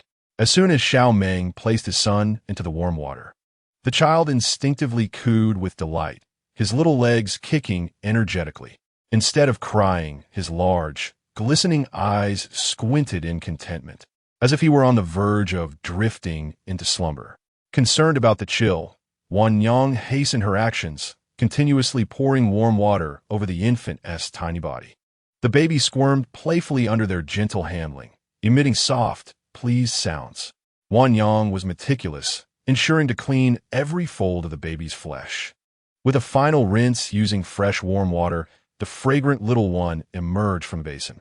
Reluctant to leave the water, his sleepy eyes widened slightly, as if aware of his surroundings. However, nestled in his mother's embrace, he settled down once more. Seizing the moment, Wan Yang swiftly dressed the child, transforming him into a bundle of clothing, with only his round little head peeking out. Once she had washed herself and the child was clean, she found the tasks neither burdensome nor tiring. Yet, the infant felt slightly limp, so she sat down on the bed, cradling him in her arms while Xiao Meng poured the bathwater onto the courtyard floor. "What is the matter?" he asked upon entering, hearing Wan Yang's gentle attempts to soothe the baby. Approaching, he noticed the little one nuzzling his head against Wan Yang. "I will fetch some goat's milk," he declared, interpreting the child's actions as a clear sign of hunger. "Wait," Wan Yang called out, stopping him in his tracks. "I believe I can feed him now." Following a significant bout of blood loss that had left her weak and unable to nurse, she had since regained much of her strength over the past 2 months. The little one was indeed hungry, gazing up at his mother with pitiful eyes. Realizing she could now nourish her child, Wan Yang promptly forgot all else. The little one, for the first time, nestled close to his mother, gurgling with excitement, his face a portrait of delight as he nibbled contentedly. Xiao Meng wished to voice his thoughts, yet the words lingered unspoken on his lips. Instead, he circled behind her, placing a pillow against her back to facilitate her nursing. The atmosphere was tranquil. The child was remarkably well behaved. After feeding, Xiao Meng gently patted his back to coax out the milk burps, which emerged with a couple of soft sounds. With his eyes closed, he resumed his slumber, his tiny fist relaxed beside his head. "Wan Yang, your body is still weak. Nursing the child may not be beneficial for your health," Xiao Meng remarked as he laid the little one down in the cradle. Wan Yang gazed at her baby in the cradle with a pang of affection, reluctant to relent, yet understanding that he was concerned for her well-being. "Elder brother, I will not allow nursing the child to adversely affect my health." She had already made up her mind. Xiao Meng knew in his heart that she could not bear to part with the infant and that she would not yield. Caught in a dilemma, he resolved to consult Dr. Tian once more to seek a compromise. Chapter 45. Illness in the brief span of 3 months. The little one had grown as plump as a piglet, possibly due to his mother's nourishing milk. Ultimately, Xiao Meng consented to Wan Yang nursing the child. Despite Dr. Tian's reservations, he could not withstand Wan Yang's persistent pleas, leading him to adjust her medication to aid her recovery. Both mother and child were in good health, particularly the little one, whose spirited nature was becoming increasingly apparent. After the dual month of confinement, the child began to share a bed with his parents. Our little darling was remarkably well-behaved, easy to care for, and hardly fussed. If hunger struck at night, he would merely emit soft whines, and once satiated, he would drift back to sleep, allowing his parents to enjoy a full night's rest with only 2 feedings. Recently, the child had developed a slight cough, possibly due to the chill or dryness of the air. Xiao Meng had just returned from purchasing medicine for Wan Yang when he found himself once again heading to the clinic, cradling the round little one in his arms. He arrived at the clinic just as the baby stirred awake, letting out a sleepy yawn. Stretching both tiny fists upward, he nearly swatted his father's face. Upon observing the unfamiliar surroundings, he glanced around, but, reassured by the presence of his parents, his courage swelled. He fixated on Dr. Tian, even leaning forward to get a clearer view, babbling in baby talk, as if to inquire about the peculiar appearance of this stranger he had never encountered before. Dr. Tian examined the child's index finger, giving it a gentle prod, and then checked his pulse, concluding, "The child is fine. The cold weather and excessive heating at home have caused some dryness. Given his tender age, medication is not advisable. A little loquat syrup will suffice." The couple felt relieved, believing that the child had merely been chilled. They returned home with some loquat leaves from the clinic. Upon their arrival, Zhao's father eagerly inquired, "How is the child? Is everything all right?" Wan Yang recounted their visit to the clinic in detail, which put Zhao's father at ease. He exhaled deeply, revealing his anxiety during their wait at home. Realizing that the cause of his grandson's cough was indeed due to the heating, he promptly ventured to the backyard to gather a few pomelos, placing the peels beside the brazier to simmer, alleviating the dryness caused by the charcoal. After a nourishing milk feed at noon, Xiao Meng offered the prepared loquat syrup to the child. Wan Yang deliberately fed only half of the milk, fearing that he might become too full and refused to take his medicine. Thus, when the little one saw the loquat water brought to him, he mistakenly believed it to be the goat's milk he had previously enjoyed, and he eagerly opened his small mouth. However, upon tasting it and finding the flavor disagreeable, he tightly closed his lips, resolutely refusing to drink any further. The standoff persisted, as the little one seemed to comprehend his parents' determination, and with great effort, he swallowed the liquid. When he was willing to drink, Wan Yang quickly fed him, taking a spoonful and letting him sip. He was remarkably well-behaved. In the brief moment that Xiao Meng stepped out to place a bowl, the little one let the yellow loquat water flow from his mouth, leaving Wan Yang momentarily stunned. Meeting his innocent gaze, she couldn't help but think him quite the clever child. They believed he had ingested it, but little did they know he had merely stored it in his mouth, waiting for his father to leave before spitting it out. When Xiao Meng returned with the bowl, he noticed the white cloth around his son's neck stained with a large patch of yellow. Unaware of the cause, he leaned in for a closer look, rendered speechless. Such a young child, already playing tricks on his parents. This could not continue. Resolute, he returned to the kitchen for another bowl. This time, holding his son in one arm and a spoon in the other, he wore a serious expression. The little one remained still, repeating the previous routine of taking a sip after each spoonful, but this time his father did not leave. Just as the child attempted to spit it out, his father scooped more medicine from the bowl and continued to feed him. After several repetitions, the clever little one finally learned his lesson and obediently swallowed the medicine.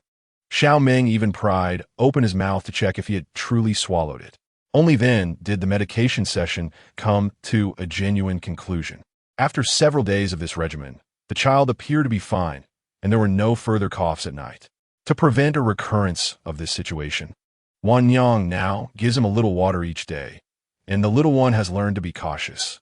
Whenever he's offered something, he meticulously tastes the first bite, and upon detecting an unpleasant flavor, he promptly spits it out, refusing a second bite unless it is from his father, mother, or grandfather. In the middle of the night, the little one in his cradle began to whimper. Hearing the commotion, Xiao Meng immediately leapt from bed, lifting the diaper only to find it dry. He was hungry, Glancing at Wan Yang, who was still peacefully asleep, he made his way toward the door. "Brother, hand the child to me," she murmured sleepily, halting Xiao Meng, who was about to step outside. He did not rush to give the child to Wan Yang. Instead, he first helped her into a garment. The little one, lying at the edge of the bed, initially managed to munch on his tiny fist to stave off hunger, puzzled as to why his parents were ignoring him, his round, bright eyes darting about. Eventually, unable to bear the hunger any longer, he let out a couple of cries. However, no one attended to him. Truly starving, he unleashed a voice that had never been heard before, wailing pitifully, a blend of infantile tones. This time, it was impossible to ignore. With sheer determination, the little one succeeded in summoning his parents back. Wan Yang immediately scooped him up to feed him. Sated, the little one lingered in his mother's embrace, curiously gazing around.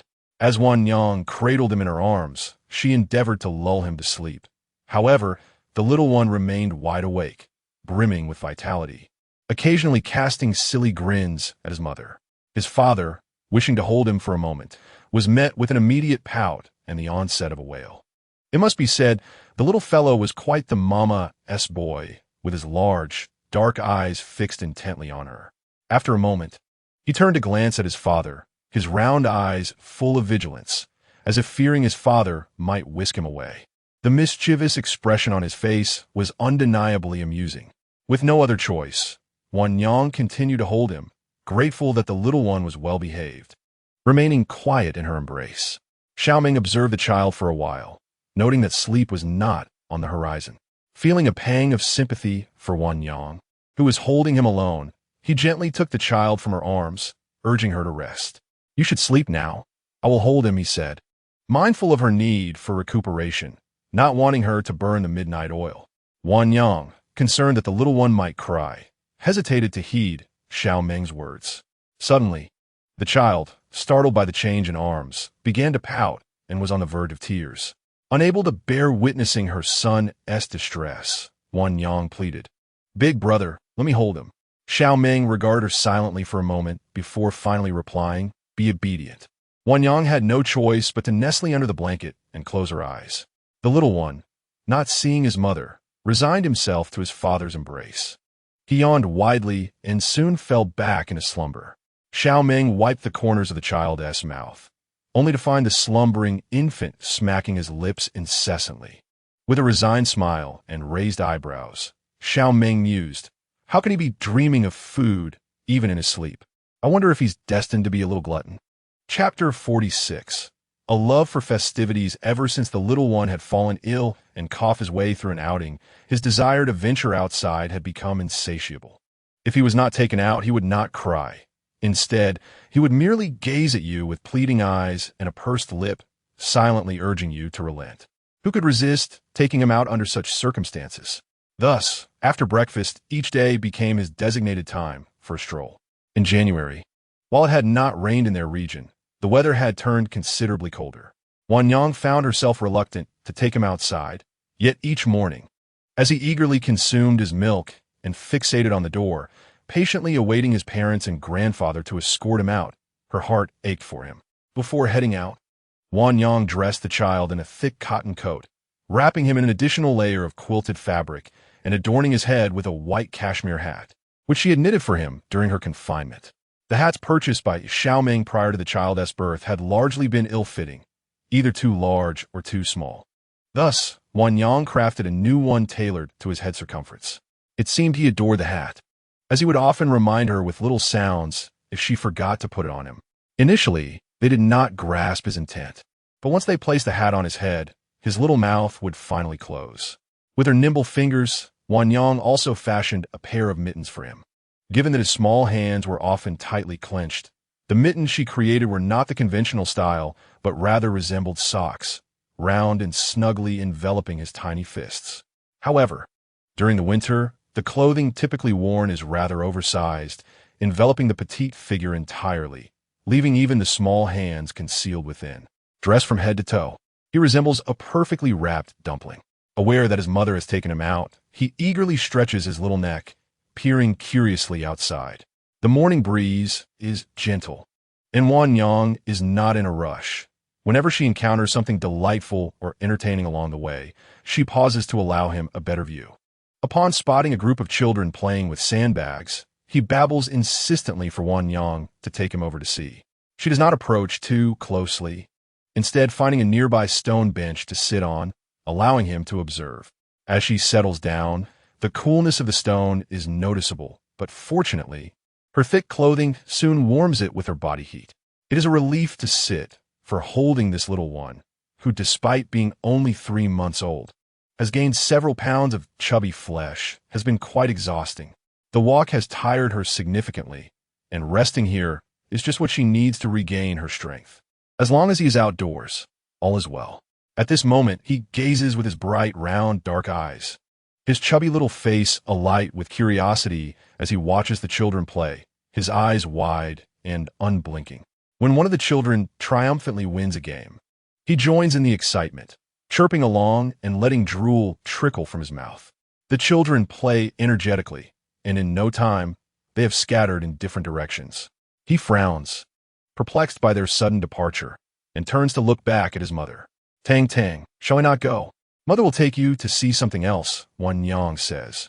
She understands his desire, but many children prefer not to have adults trailing behind them, especially as they are brimming with energy and darting about. Even if he wishes to follow, he may not keep pace. It seems he reluctantly agrees with his mother's suggestion, turning his gaze away from the departing children. Wan Yang smiles softly, feeling a sense of pride. Our Tang Tang is truly obedient. The little one responds with sweet coos, ever compliant. Mother will take you to a lively place to see. With that, she heads toward the bustling street. The little fellow, with wide-open eyes and a small, agape mouth, has never seen so many people before. His eyes reflect a mixture of satisfaction and curiosity about this new world, his little head swiveling incessantly. He does not miss a single passerby, his gaze fixed intently, his mouth slightly parted, as if to inquire, though his words are only comprehensible to him. Wan Yang takes the little one out into the street. Their neighbor, Uncle Wu, who runs a breakfast shop, notices the pair as they stroll by. "I'm taking Tang Tang out for a little walk," she replies. Upon seeing a familiar face, the little one blinks his sparkling eyes and beams a smile. "Oh look, little Jean Tang even recognizes Grandpa Wu," he exclaims cheerfully, eliciting laughter. Xiao Fu often takes him out for a stroll, and they regularly visit Uncle Wu's place, fostering a sense of familiarity. "Boss, 2 bowls of wontons for us," calls a newly arrived customer. Uncle Wu shouts back, "All right, coming right up." Then turning to Wan Yang, he adds, "I'll get busy now," as he prepares several buns for her. Wan Yang politely declined, saying, "Uncle Wu, you may sell these for money. I cannot accept them." Uncle Wu's family was skilled in preparing breakfast, and their dumplings, buns, and steamed bread sold well. Without uttering another word, Uncle Wu handed her the items and hurried back to his shop. Wan Yang, feeling uneasy about leaving the silver in such a crowded place, decided to go home and inform her father. Uncle Wu's family sold meat at their house, and she planned to repay their kindness in due time. She glanced at the little one in her arms, who was staring intently at the breakfast in her hand, instinctively opening his mouth and drooling. Wan Yang paid him no mind. She had just fed him and knew he was not truly hungry, merely craving a taste. After wandering for a while, she intended to return home, but the child had grown too heavy for her to carry. Halfway through her journey, someone lifted the child from her arms. Wan Yang clung tightly, ready to call for help. "Big brother, you're back." She turned to see a familiar face behind her. Today, it was just her and the little one at home. Otherwise, she would not have been the one to take him out. She rarely ventured out with him, primarily for her health, as Xiao Meng would not permit her to be outside for too long. Additionally, she wished to avoid tiring herself. Both Xiao Meng and Xiao Fu thought their son and grandson were light as feathers, yet for Wan Yang, holding him for too long was taxing on her body. "Yes," she affirmed, having just seen them behind her upon returning. The child, sensing the absence of his mother's embrace, instinctively wriggled his chubby little body, reaching out towards her and struggling. However, seeing that his mother remained still and allowed another to hold him, he resolved to take matters into his own hands. With a pouty face and tightly furrowed brows, his little arms and legs kicked about as he made a fuss. When he turned his little face to look back, He realized it was his own father holding him. All his actions ceased, adopting the demeanor of a good baby. He was not fond of being held by unfamiliar faces unless he desired it. Otherwise, he would protest vigorously, as he had just moments ago. He preferred to lay alone on the bed rather than be cradled by others. As his parents conversed, little Jintang's gaze had already fixated on the bun in his mother's hand, his chubby fingers reaching out in anticipation. Noticing his eager expression, Wanyang broke off a small piece to feed him. The moment the little one saw the morsel being offered, he opened his mouth wide in readiness. Upon tasting it, his eyes sparkled with delight, and he continued to mumble with his small mouth. However, he could only savor the flavor. He could not be allowed to consume it fully. Xiao Meng, observing that the child had tasted enough, gently extracted the bun piece from his mouth. Despite his toothless state, the child managed to chew the morsel into tiny bits. The little one was now displeased. After such effort to break down the treat, it was snatched away by his father. He glared at Xiao Meng in frustration, attempting to express his indignation. He no longer wanted to be held by Xiao Meng. Wanyang, recognizing that her brother had upset the child, took the bun from Xiao Meng and held the little one herself. Returning to the embrace of his mother, the little one clung tightly to Wanyang's neck, his small backside turned towards his father as a sign of his discontent. Chapter 47. Winter unbeknownst to anyone. A heavy snowfall blanketed the night, and upon awakening, the entire town officially welcomed winter. Having endured the hardships of the previous year, the townspeople had prudently prepared nearly 3 months' worth of provisions and firewood, determined not to suffer as they had last year. While considerable money had been spent, it had yielded little in return. As January commenced, grain prices had surged, only recently returning to a stable range. The Xiao family, having revolved around Wanyang for yet another year, finally resumed their normal occupations at her steadfast insistence. Xiao Fu reignited the meat shop after several attempts, while Xiao Meng devised new arrangements. Their shipping business had entered a phase of growth, and Xiao Meng could not entirely entrust operations to Su Er, and Zhou Ping while he enjoyed leisure. Significant decisions still rested upon his shoulders. His extensive experience and innate acumen for this enterprise allowed him to seize opportunities and avert crises ahead of others.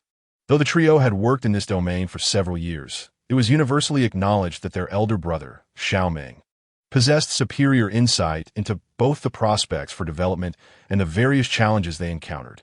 Each had now ventured to different regions to lead their respective teams, with Xiao Meng overseeing the overall strategy.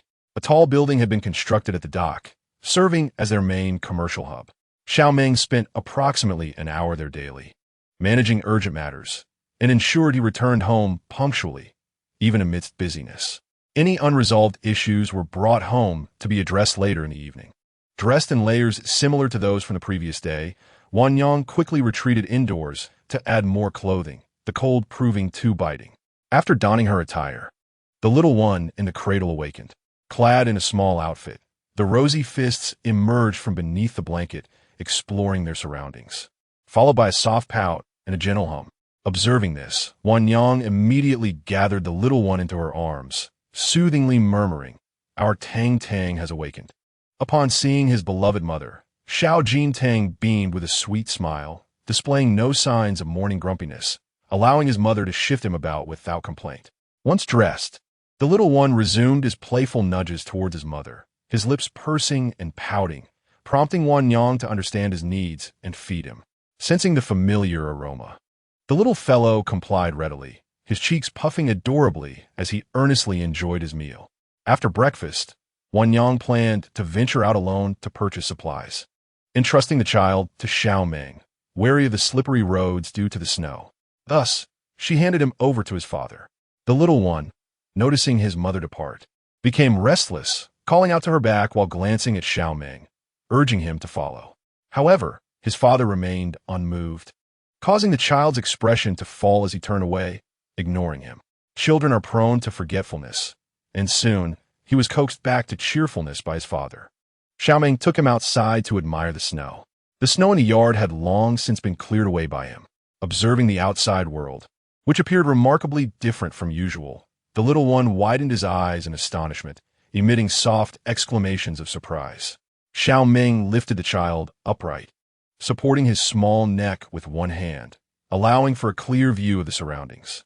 The little one still held a fondness for his father. When Xiao Meng embraced him with his considerable strength, the child felt secure and could see far and wide without the worry of obstructions from others or objects ahead. His mother, being less strong, struggled to hold him for long, often needing to jostle him back into position. Yet, inexplicably, he favored his mother most.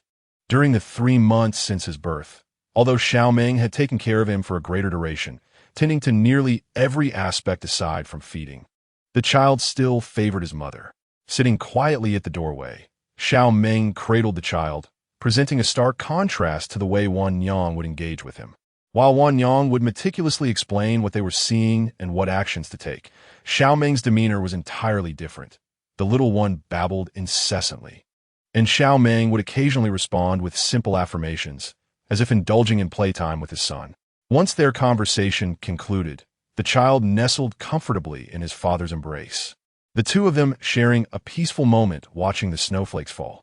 When Wan Yang returned, she was greeted by the sight of them, heads leaning against each other, their expressions and movements perfectly synchronized, as if molded from the same essence. She paused, finally recognizing to whom the child resembled. In the early days, it had been difficult to discern, but now he had undeniably become a miniature version of Xiao Meng, bearing an uncanny resemblance. Initially, traces of her features were visible on his face, but those had since faded, and even his eyes no longer mirrored hers. Upon seeing his mother return, the little one immediately pouted, on the verge of tears, as if expressing his displeasure. Had she not witnessed it firsthand, one might have assumed that his father had mistreated him. Spotting Wan Yang, Xiao Meng quickly approached, taking the items from her hands. Wan Yang received the child from Xiao Meng's arms. The little one, after a while of not seeing his mother, felt vexed, not at her, but at his father, blaming him for the brief separation.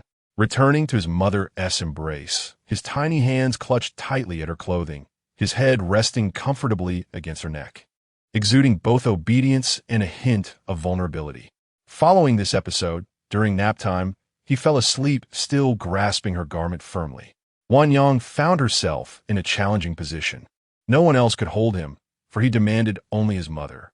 Any attempt to take him away resulted in him crying out, even during the usual outings with his grandfather. Consequently, Xiao Meng had to prepare dinner himself, as she could not pry him away.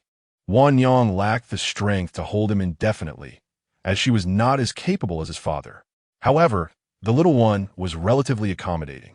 As long as his mother was nearby and within his sight, he was content. At the dinner table that evening, he exhibited an unusually docile demeanor. Unlike his typical behavior of fussing for a share of the meal when observing his parents and grandfather eat, tonight, he simply gazed at his mother, silent and intent, absorbing the moment. His father and grandfather could hardly perceive his gaze. After Wan Yang finished her dinner, she took it back to their room. It had been nearly an hour since his last feeding, and it was time for him to eat again. He consumed his meal like a little piglet. Wan Yang looked at the small creature nursing in her arms, noticing how he had grown increasingly handsome, with chubby cheeks that made one unable to resist pinching them. Gently, she tapped his soft cheeks, which felt like a well-kneaded dough. After she touched his face, he did not seem annoyed. He released his mouth from the nipple and gazed up at his mother with his sparkling eyes. "It's all right, Tang Tang. Let's continue eating," she coaxed him. Only then did the little one resume his meal. Chapter 48. New Year's Eve, Part 1. On New Year's Eve, the neighbors gradually rose to clear the snow from their doorsteps. Over the years, Zhao's father had grown older, and his lifestyle increasingly resembled that of the elderly. He woke early to shovel the snow from the courtyard, the soft sound of scraping providing a somewhat hypnotic effect. Xiao Meng had awoken quite early as well. Although there were no significant tasks for the day, numerous trivial matters awaited him. Yet, he found himself reluctant to leave the warmth of his bed, wishing to linger there for a while longer. Turning his head, he glanced at Wan Yang and the little one, both still soundly asleep. The child had been sleeping with them for the past few nights, as the cradle had not been warm enough. Wan Yang had placed him between them, and today, he was determined not to let anything obstruct the closeness shared between himself and Wan Yang. The three of them were snug beneath a single quilt. Last night, Wan Yang had brought a new cotton blanket for Xiao Meng, but he was quite unwilling to share the bed, now separated by their little one. In this regard, Xiao Meng was quite stubborn, and Wan Yang could not dissuade him. Thus, the family of three lay tightly together, and Xiao Meng found great pleasure in this closeness. Feeling no discomfort at all, he gazed affectionately at the woman sleeping beside him, but his expression turned a bit melancholic upon seeing the little one. The child, blissfully unaware of his father's thoughts, was sleeping soundly, his tiny fist resting against his ear, his cheeks flushed like freshly applied rouge. Though nestled in the middle, the couple's movements were enough to let the cold air seep in, causing them to worry about the child getting cold. Beneath the large quilt, they had also covered him with a specially made small quilt. Sandwiched between his parents, the little one enjoyed his slumber immensely. After consuming 2 feeds at night, he fell asleep without a sound, leading them to wonder if he had fainted. After several attempts to check his breathing, they confirmed he was simply in a deep sleep. Everyone remarked how the little one resembled him, and Wan Yang echoed this sentiment. Yet he believed the child indeed bore a striking resemblance to him, so much so that anyone could tell he was his son. However, in temperament, he took after Wan Yang. He could not recall his own childhood vividly, but in his limited memories, most of them were filled with brawls against the little rascals of the Xiao family. As the youngest, he often returned home with bruises, and his mother would tenderly apply medicine to his wounds at night. He could not remember how many times he had been beaten or how many fights he had been in, but he had no regrets. Given the chance to relive those moments, he would still choose to be the same person. The little one, unlike him, is exceedingly well-behaved, with a smile that mirrors the curvature of Wan Yang's lips almost perfectly. He possesses a touch of temper and a sprinkle of mischief. Yet a gentle coaxing from Wan Yang suffices to placate him, though this leniency is reserved solely for family. To others, he can be quite unforgiving, so one must be wary of his tiny claws. A few days ago, Xiao Fu took him out for a day of merriment. For reasons unknown, the child became irked, waving his small hands as if to strike. The unsuspecting individual mistook this gesture for a request to be held. Xiao Fu, understanding his grandson's intentions, allowed this indulgence, and before long, the child delivered a swift scratch to the person's face. Though the damage was minimal, his nails, which Xiao Meng had forgotten to trim, left a vivid red mark. The individual, deserving of such a fate, had brought it upon himself with his incessant prattling about not having grandchildren while deriding others who did. Everyone knew his character. Engaging him further would only reveal his begrudging disposition. However, the little one was not one to indulge him, and thus, the man could only lament his misfortune. Xiao Meng reflected on this with satisfaction. He never bullied others, yet when provoked, he would retaliate fiercely. Should anyone dare to strike again, they ought to think twice. He couldn't help but glance at Wan Yang, who was sleeping with somewhat awkward posture, tightly curled around the little one. A mere shift would cause her shoulder to protrude uncomfortably. Indeed, the 3 of them were short on blankets. Observing this, Xiao Meng quietly offered his blanket to the mother and child, his movements gentle. Perhaps sensing the warmth, their bodies gradually relaxed, and they continued to slumber peacefully. A slight smile graced his lips as he watched them. When he prepared to leave, he noticed that the little one had awakened, his round, innocent eyes wide open, fixated on him. Xiao Meng met the clarity of those sparkling eyes and felt a rush of emotions. The child furrowed his little brows in confusion. Feeling somewhat disgruntled, Xiao Meng thought it unfair that his peaceful slumber with Wan Yang was interrupted by this little creature acting as a barrier between them. Thus, he seized the opportunity to plant another kiss on Wan Yang before the child. The sight of the boy's animated reaction filled him with delight. Was he truly to sneak around in his own home to kiss his wife? Such a notion was absurd. He simply did not comprehend it. He cradled the child and took him outside, allowing Wan Yang to enjoy her rest. Wan Yang, who always rose the latest, found that the little one had already been fed a hearty meal of goat's milk by his father, contentedly playing in his cradle, blowing bubbles. Upon noticing his beloved mother, he waved his tiny hands and kicked his short legs in an effort to capture her attention.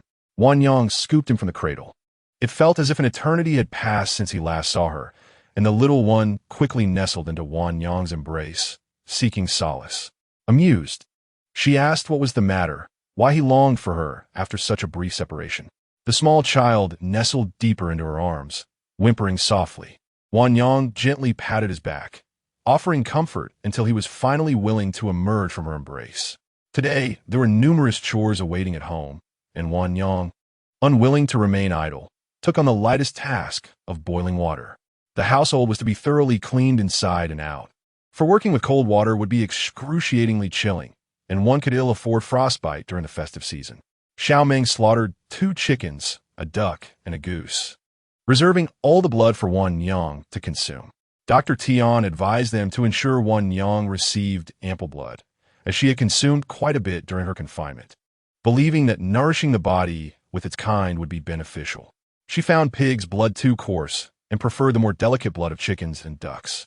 Hence, whatever they slaughtered, they kept the blood for her. Wan Yang, cradling the little one, turned his head away to shield him from the gruesome sight. Yet the child showed no fear, his bright eyes darting about, eager to witness his father's actions. Wan Yang decided to carry him back to the room, where he could see nothing, and finally quieted down. Upon emerging, she noticed her husband and father-in-law squatting nearby, plucking feathers. The little one, seeing this, wanted to join the commotion. Wan Yang sighed, recognizing his innate curiosity. She could only allow him a glimpse, as his mother lagged behind, and he kept urging her to hurry, quieting down only when they reached the scene, fixating on his father plucking feathers. His little head tilted in wonder at the unfamiliar sights.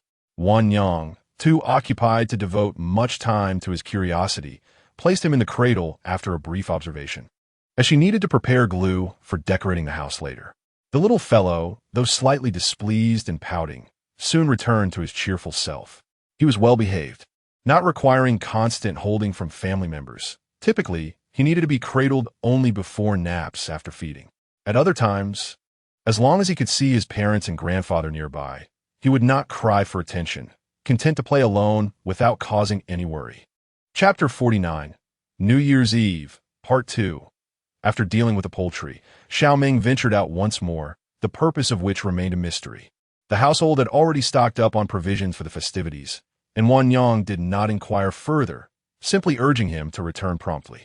Before long, breakfast was ready. After a considerable time, Xiao Meng returned with a large bundle slung over his back. Wan Yang, preoccupied with serving the meal, did not pay attention to what he had brought. Once the meal was finished, Zhao's father and Xiao Meng informed Wan Yang before heading out with the freshly acquired paper offerings and firecrackers for their ancestral worship. Wan Yang was somewhat unfamiliar with these customs, having never participated in such rites since childhood. This year, they were commemorating Xiao Mu, and she wished to join the tribute, but both Xiao Meng and his father disapproved. Holding the child at the door to bid them farewell, the little one, now quite perceptive, recognized that his father and grandfather were preparing to leave.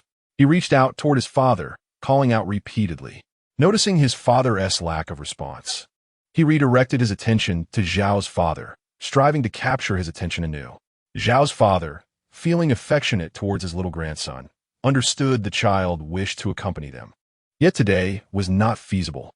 He comforted him, saying, "Grandfather will take you out to play when I return." His tone was gentle, but he refrained from holding him, knowing that if he did, it would become difficult to detach him later. Xiao Meng, having changed his clothes, chuckled upon witnessing this scene and approached to pinch the child's cheek. The little one, believing this interaction to be a game, was not at all upset. Instead, he smiled back at his father, displaying an endearing expression of affection, leaning eagerly toward him. Wan Yang nearly lost her grip on him, for he possessed quite a bit of strength. Xiao Meng had no intention of bringing him along. He merely wished to tease him. Wan Yang, observing the interaction between the father and son, couldn't help but chuckle, suggesting that the two of them accompany the men. However, Xiao Meng declined, citing the child's tender age and the multitude of firecrackers being set off on the mountain that day, fearing it might frighten him. Although the little one displayed no fear of the explosions, peering curiously at every household that set off firecrackers, it was evident he was eager to discover the source of the commotion, as if he were just a step away from running off. As for the supernatural, he held little belief in such entities. If indeed there were spirits, why had the wicked not faced retribution, yet continued to thrive in this world. It seemed to him that the adage good people do not live long, while calamity endures for a millennium held some truth. Nevertheless, his concern for his son outweighed all else, and he wished to avoid any risk, however slight. He believed that if his late wife could see their little one, it would surely bring her joy, and he hoped she could witness them, even as a restless spirit. He steadfastly believed that those who love deeply in life do not seek vengeance from their kin in death. Most fears stem from those who did not treat their departed loved ones well while they were alive. They say children can perceive what adults cannot. He was uncertain of its veracity. If the little one could indeed see Xiao's mother, it would be a splendid opportunity. But he feared encountering other spirits that might pose a threat to his child. It seemed wiser to refrain from going. "Stay here. We shall return in just over an hour," he advised Wan Yang before departing with Xiao's father.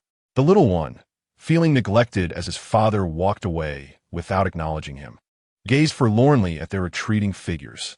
Once they disappeared from sight, he returned to Wan Yang, a little crestfallen and in need of solace. Nestling against her neck and remaining there, reluctant to rise.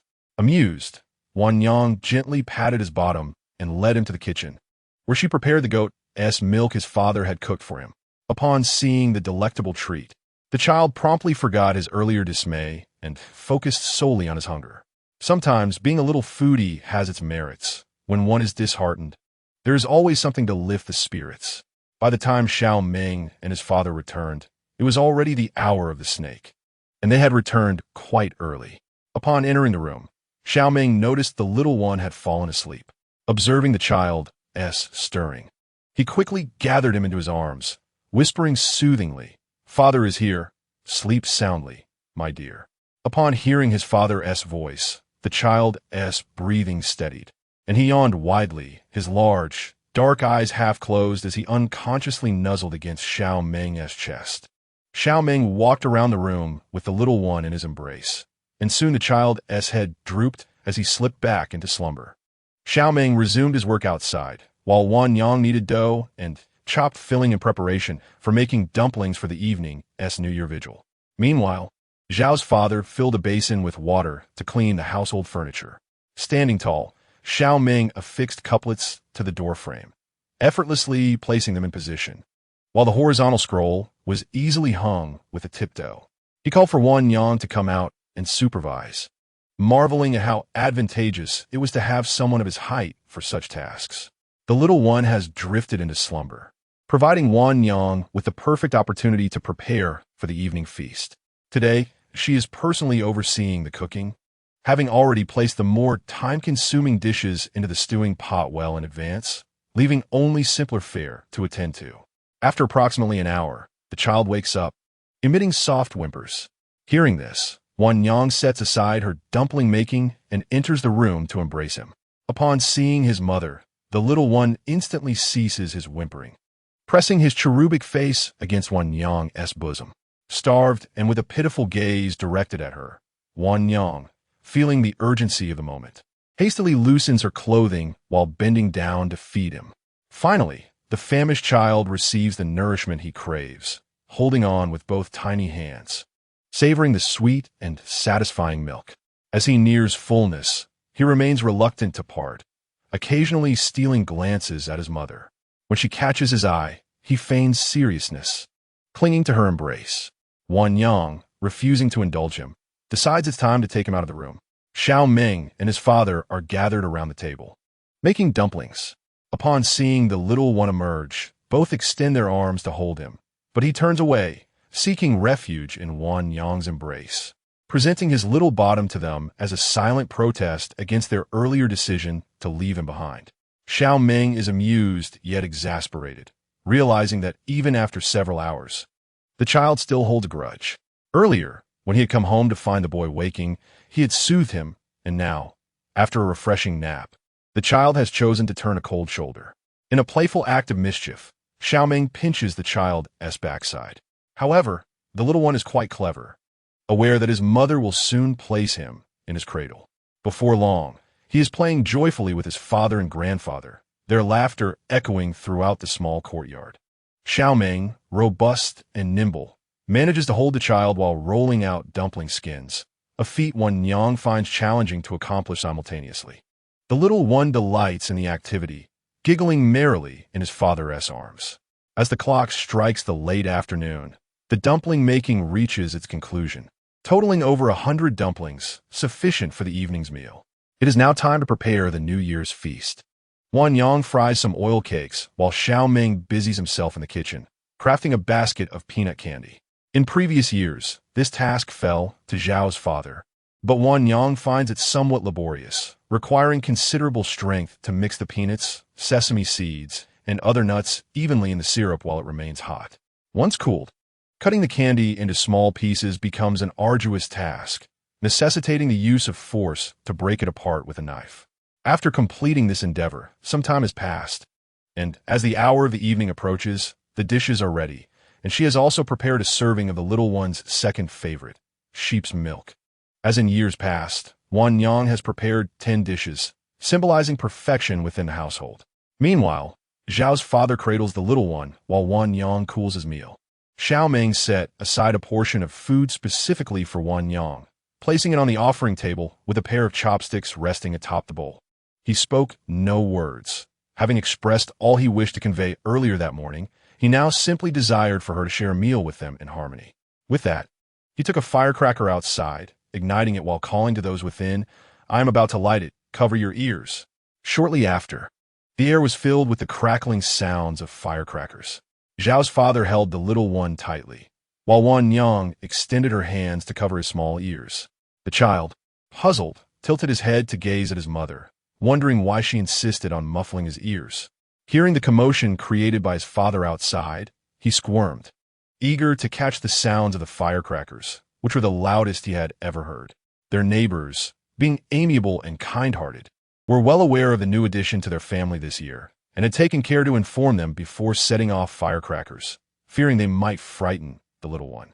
His ears had been covered by his mother and grandfather in advance, leaving him oblivious to the sounds. Just as their own firecrackers began, he found himself unable to hear a thing. Xiao Meng had donned 2 layers of clothing when he stepped outside, but upon returning, he sneezed from the cold. Wan Yang went to their room and fetched a large cotton coat, handing it to him with a hint of exasperation. She had reminded him several times to dress warmly, yet he had insisted he would do so shortly, only to find himself unprepared for the chill. Xiao Meng, feeling somewhat chastened, rubbed his nose in acknowledgement of his oversight.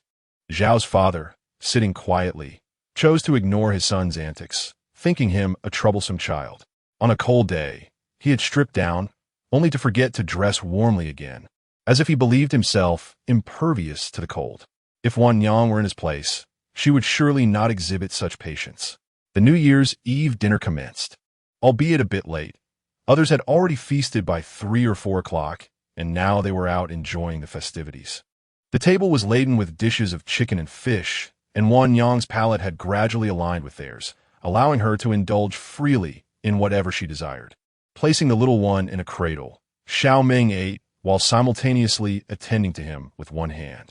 Flour dust from their earlier dumpling making clung to the child's cherubic face, rendering him a delightful little dough ball. Just half an hour prior, Wan Yang had fed him, and his tiny belly was still not particularly hungry. When faced with the goat's milk offered by his father, he sipped leisurely, savoring it.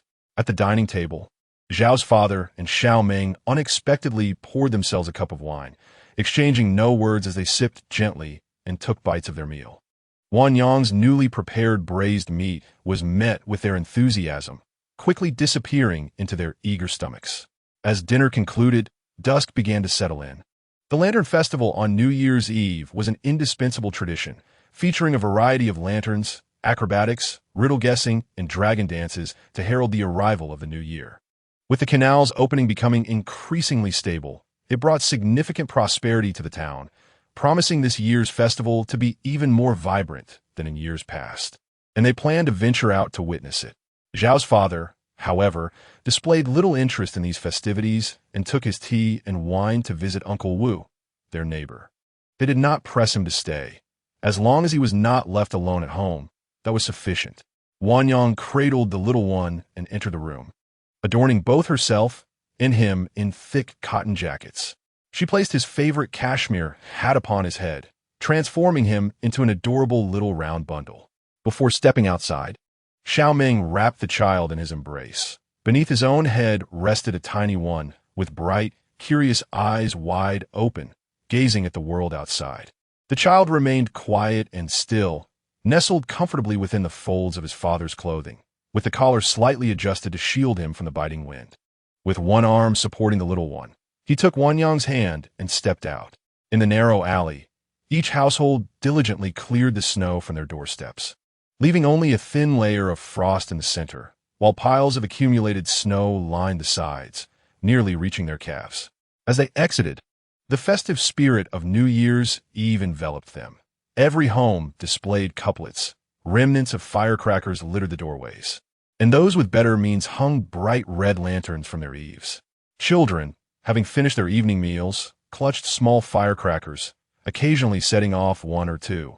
Some, too timid to light their own, beseeched their elder siblings for assistance, while others, mischievous, tossed firecrackers into the crowd, only to be scolded by their guardians. Upon reaching the main street, they officially entered the realm of the Lantern Festival.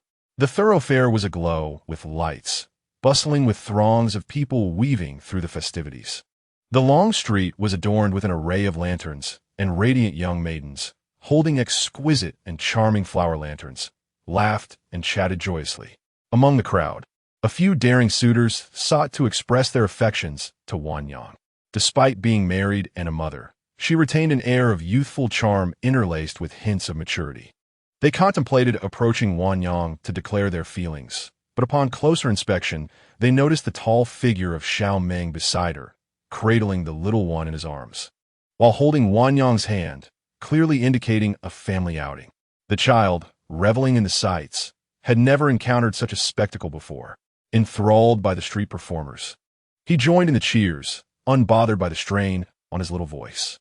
As familiar faces approached to greet Xiao Meng and Wanyang, the little one shyly observed from his father's embrace, hiding his face in the safety of his father's arms whenever attention turned towards him.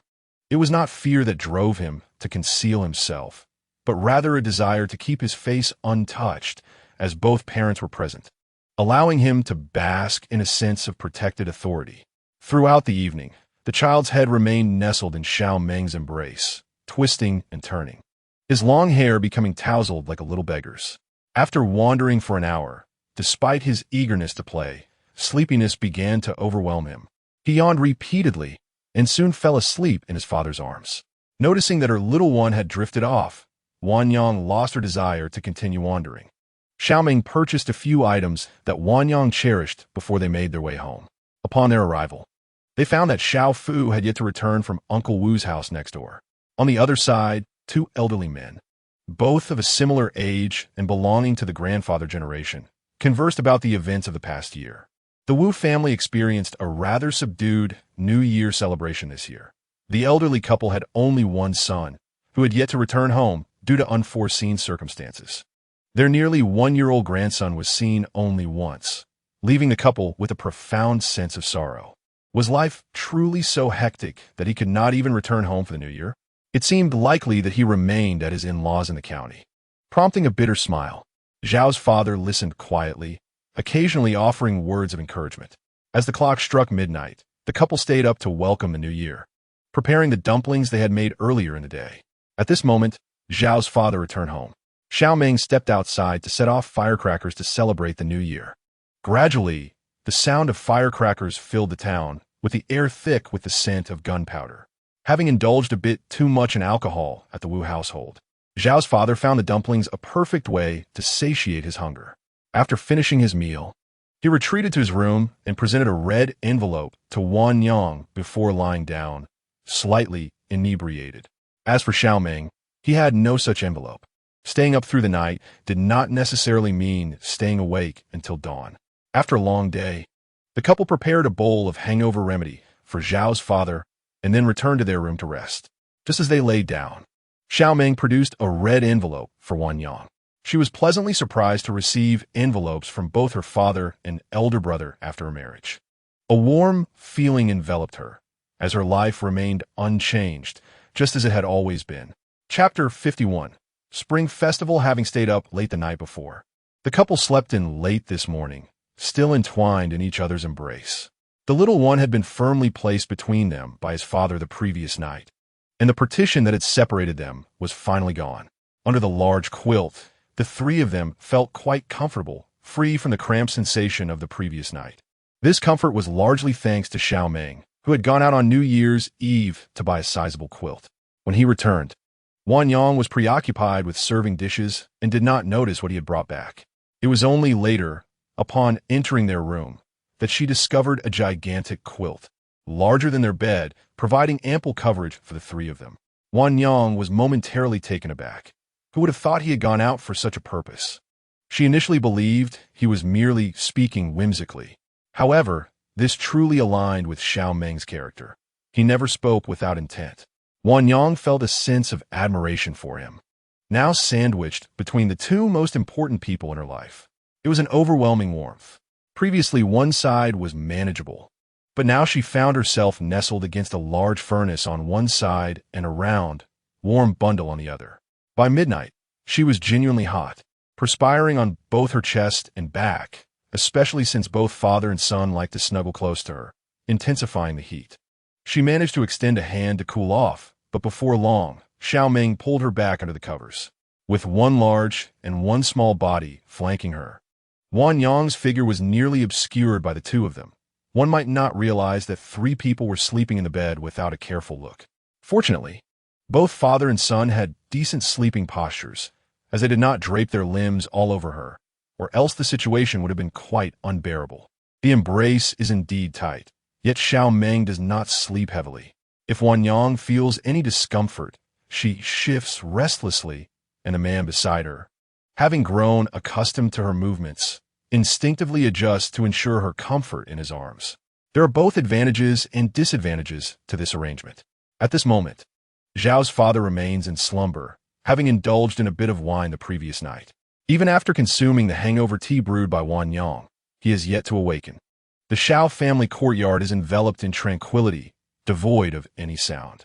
On the first day of the new year, neighboring families have begun their breakfast, and the sound of firecrackers resonates in unison. Xiao Meng awakens at the very instant the firecrackers explode, covering Wan Yang's ears and glancing at the little one nestled inside, who is blissfully asleep, drooling slightly. Despite his two hands being insufficient to cover both tiny ears, the child remains unfazed, prompting the man to simply avert his gaze. As the noise subsides, Xiao Meng wishes to linger in Wan Yang's embrace, reluctant to rise. His eyes catch sight of the little one beneath the blankets, limbs splayed wide. Entirely undisturbed by the commotion, he gazes quietly at the pair of them. Wan Yang, still somewhat drowsy, rests her small face against Xiao Meng's chest. His entire being is solid, particularly the muscles of his chest, which, even through a layer of fabric, she can distinctly feel. Initially, holding him was somewhat uncomfortable. She found it unfamiliar. Yet, as time has passed, it has become a comforting routine, and the thought of a day without him beside her would render her sleep elusive. Wan Yang, in contrast, is soft all over. Though her frame appears petite, the right places are pleasantly plump, making her embrace delightful. This is precisely why Xiao Meng does not wish for the little one to act as a barrier. With sleepy eyes, Wan Yang awakens to find Xiao Meng watching her. "Brother, you're awake," she murmurs, nestling back into his arms. The man offers her a gentle smile, remaining silent. Xiao Meng allows her to take her time before he rises first, retrieving the clothes from the rack to assist her in dressing. Once this task is complete, he steps outside, realizing that if he delays further, it will soon be time for lunch. Naturally, they have risen late today. The hour must be advanced, as she has not heard any firecrackers for a while, likely missing breakfast altogether. She hastily dons her attire and tidies her hair before heading out to assist. Pausing at the bedside, she glances at the still sleeping little one, covering him with a blanket before preparing to leave. It seems the child senses his mother's impending departure. As Wan Yang turns her head, he awakens just in time. Rubbing his eyes with tiny hands and stifling a yawn, Wan Yang, hearing the commotion, turns to see her little one now awake. "Our Tang Tang is awake," "Come here for a hug," she says, lifting the drowsy child into her arms. The little one, still in a daze, remains passive as his mother gently moves his limbs. Occasionally, he bubbles up a little drool, which only adds to his adorability. Once dressed and alert, the child spots his beloved mother before him, cooing excitedly, his large eyes fixed on her, and breaks into a sweet smile. Seeing the little one, Wan Yang's heart melted, and she approached to kiss his cherubic face. The child lay on the bed, giggling incessantly, and even Xiao Meng, who was boiling water outside, could hear the joyful sounds of the little one. Xiao Meng entered with hot water to wash the faces of both mother and child. Breakfast was quite simple, comprising a pot of dumplings made the day before. Their family celebrated the new year in a relatively unpretentious manner on the first day of the lunar year. They did not need to visit anywhere for New Year greetings, at most exchanging pleasantries with a few neighboring families. The remainder of the day was spent at home by the fire enjoying food or visiting friends, or perhaps going outside to watch the festive parades. During these days, various activities and performances filled both day and night, ensuring that a leisurely stroll would never lead to boredom. While warming goat's milk by the brazier, Wan Yang chose not to accompany Xiao Meng and the others to pay New Year visits. In her childhood, she had relished joining in the festivities, but as she matured, she realized that not all adults would include her in their outings as Xiao Fu did, treating her equally regardless of gender. Back then, she was delighted to tag along, but now she felt less inclined to go. The outings were typically dominated by the men of the household, while her close friends were busy in the kitchen. Only after finishing their chores could they indulge in meaningful conversations and laughter. Now all her friends had married, and she wondered if they would return to their parental homes today. After warming the milk, she went to the backyard to tend to the goats they had purchased. The family had invested considerable effort to ensure the little one was well fed, even constructing a shelter for the mother goat to protect it from the rain. The feed provided was comparable to their own meals, and the goat had grown considerably since its arrival, yielding 4 to 5 pounds of milk daily. The three who had gone out were mindful of Wan Yang, who remained at home, and soon returned with a basket filled with various foods, including rice cakes and cured meats.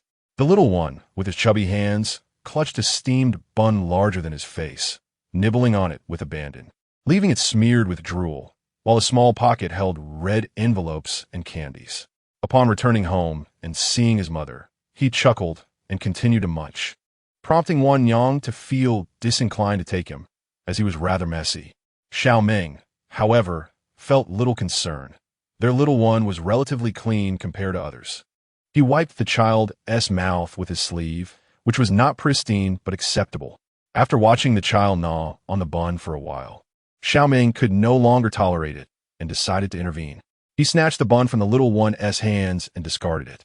The child, witnessing his father throw away his bun, attempted to reclaim it, shaking his fists in discontent. Yet, understanding the futility of his protest, he settled back into his father's embrace, licking his chubby little hands, which still bore traces of flavor. Chapter 52. The decline of the old Xiao family today is the Lantern Festival, marking the conclusion of the New Year celebrations. Over the past few days, the little one has been the happiest member of the household, either following Xiao Fu on visits or accompanying his parents to admire the lantern displays. His courage has grown immensely, and each morning his thoughts are filled with the prospect of adventure. Every day, he sleeps in the main hall, and at the sight of someone heading out, his little voice rises in a wail, yearning to join them. During the festive season, with little to occupy their time, his family indulges his whims. Consequently, he has become a little imp, rarely needing his mother during the day, only returning to her when hunger strikes, living each day to its fullest. As the Lantern Festival approaches, they prepare to eat glutinous rice balls. Wan Yang is uncertain why this tradition exists. She once inquired with Zhao's mother, who could not provide an answer. It seems this custom has been passed down through generations, with even the elders in the family unaware of its origins. Regardless, every household prepares some for the occasion.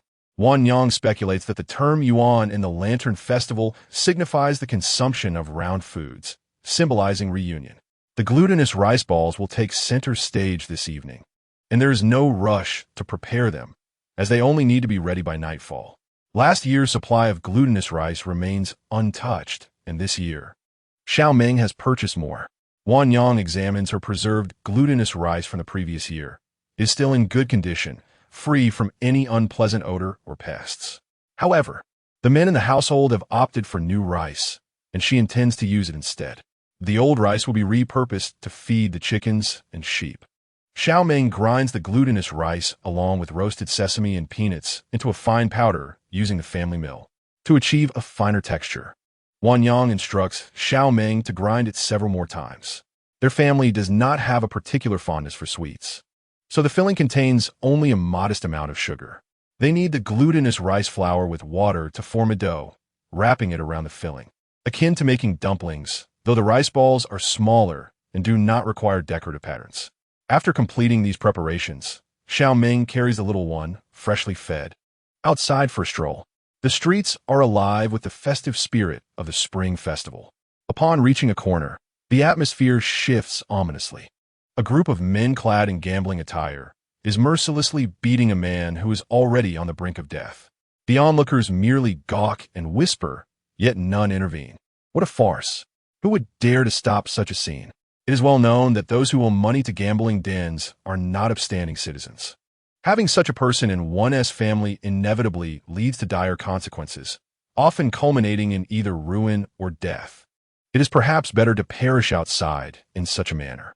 After delivering a final blow and uttering harsh words, the assailants departed. The man lay on the ground for some time before struggling to rise. The beating had been severe, though his face bore no visible wounds. Xiao Meng recognizes him. Xiao Dai, with empty sleeves and a broken arm. Xiao Meng is not surprised by the sight. He had already anticipated the outcome of the affairs entrusted to Su Yi and Su Er, merely refraining from witnessing their fate due to Wan Yang's pregnancy. The current result aligns with his expectations. The little one watches the unfolding drama, babbling as if scolding the perpetrators. Xiao Meng observes the scene with a detached gaze, while the child's animated expressions amuse him. In a good mood, he holds the little one for a while longer before heading home. Meanwhile, Xiao Dai limps back, unsteady on his feet. The old Xiao family has now plummeted to the depths of despair. Upon returning home from town, weary and burdened, it coincided with the family's mealtime. The house was devoid of food, and the family members were nowhere to be found, while old Xiao was vociferously berating others. After selling a family member for grain, the Xiao family had managed to scrape by, yet no one anticipated that the price of grain would soon plummet. Unwilling to accept their misfortune, they sought to reclaim some of the bride price, only to encounter a family not easily trifled with. They were not only cast out, but also met with violence. And even Xiao Shui, that stubborn girl, showed no regard for her kin, allowing her in-laws to strike her maternal relatives, ultimately compelling their return home. Subsequently, an unknown individual led Xiao Dai to a gambling den. Aware of his lack of substantial skills, he initially engaged in minor stakes, and fortune favored him in the beginning. Gradually, he began to wager larger sums, and during that first month, he indeed amassed a considerable sum, allowing the Xiao family to enjoy a brief respite. However, it is well known that gambling is fraught with peril. The initial streak of good luck served only to ensnare him deeper into a quagmire. It was not long before he found himself drowning in debt, and when the creditors arrived at their doorstep, the family was blissfully ignorant of the situation. Upon understanding the reality, they disregarded familial ties in their desperation to escape. Yet, seasoned creditors were not easily deceived by such ploys, having been separated from their assets. What could they possibly retrieve? The Xiao family was thoroughly stripped of their possessions. Even the coffin of old Xiao was laid bare. Once the debts were settled, the home became a desolate shell, unwelcoming even to rodents, with all the farmland sold off. Surprisingly, it was revealed that old Xiao had concealed a substantial sum of money, unbeknownst to anyone in the household. Despite the family's previous struggles to procure food, he never considered using that money to buy grain, proving himself to be the most selfish of them all. When the money was unearthed, he sustained a broken leg while defending his hoard, rendering him bedridden and truly jeopardizing his health. Xiao Dai, feeling liberated from concern for old Xiao, no longer feared him, for he knew he could overpower him if it came to it. Following old Xiao's illness, Zhao's wife abandoned her previous arrogance as the once dominant family rose against her. The tensions between the mother-in-law and daughter-in-law escalated into daily skirmishes. In these days of perpetual hunger, Xiao Qingwan, unable to endure the suffering, sought solace with a widow in the village, exchanging companionship for food. The widow, drawn to his charm, had no one left at home. However, their clandestine affair soon came to light, leading to intervention from her family, who were well aware of their financial woes. After a thorough beating, they returned the widow to her family, sealing her fate in a life of hardship. As for Xiao Qingwan, who had hoped to bring honor to the village, he instead became the center of shame, enduring a severe beating. Unable to farm, he had long forgotten his former education, leaving him with no prospects for teaching or learning. Thus, he was destined to live a life of degradation. Xiao's family initially saw no glimmer of hope, and in light of her husband's condition, she decided to return to her maternal home. However, her family would not permit her to return merely to eat for free. It was not long before they arranged for her to marry into another household. This new family was composed of individuals old enough to be her father, who recognized her restless spirit and thus confined her within the house, as she was merely a means to ensure the continuation of their lineage. Her survival was all that mattered. Who, on the other hand, had never considered learning from Xiao, yet she was well aware of her own family's moral failings. Returning home might prove worse than her current situation. Moreover, following Xiao's misfortunes, the elderly Xiao matron kept a watchful eye on her. During the day, she would clash with the matron, and at night, she would engage in disputes with Xiao De, who returned home from his escapades at unknown hours, leaving her with perpetual bruises that never seemed to fade. Zhao's patriarch lay in a half-conscious state upon the bed, with no funds available for his care. Initially, the matron attended to him with some degree of compassion, but as time wore on, neglect took its toll, and no one bothered with him, resulting in filth accumulating upon his person. The two grandchildren inherited their family's selfish traits, showing no regard for home, often disappearing for days on end. Leaving their fate unknown, whether they lived or perished remained a mystery. Ironically, it was the first to be sold, Xiao Shui, who fared better, at least spared the sight of starvation. Meanwhile, after dinner, Wan Yang prepared 3 bowls of sweet dumplings, filled with sesame and peanut paste, their sweetness mirroring the simplicity of their current lives. Chapter 53. Teething as time swiftly passed, May arrived, and the little one had reached 6 months of age. The child had developed a strong aversion to heat, prompting Wan Yang to craft several sets of belly bands and small trousers for him. His fair, tender skin adorned with a bright red belly band made him resemble an innocent little boy. Now that he had grown a bit, he had also become more spirited, rolling around in bed, and if not closely watched, he might tumble off. His desire to venture outdoors had intensified, particularly when accompanying his father. Xiao Meng now visited the docks daily to attend to various matters, and the child found joy in those outings, enamored by the bustling crowds and myriad vessels, which offered a spectacle of diverse occurrences. However, after about an hour of such adventures, he would invariably insist on returning home to be with his mother. This routine persisted for a month, with Xiao Meng often having to abandon his work halfway to bring the child back to his mother.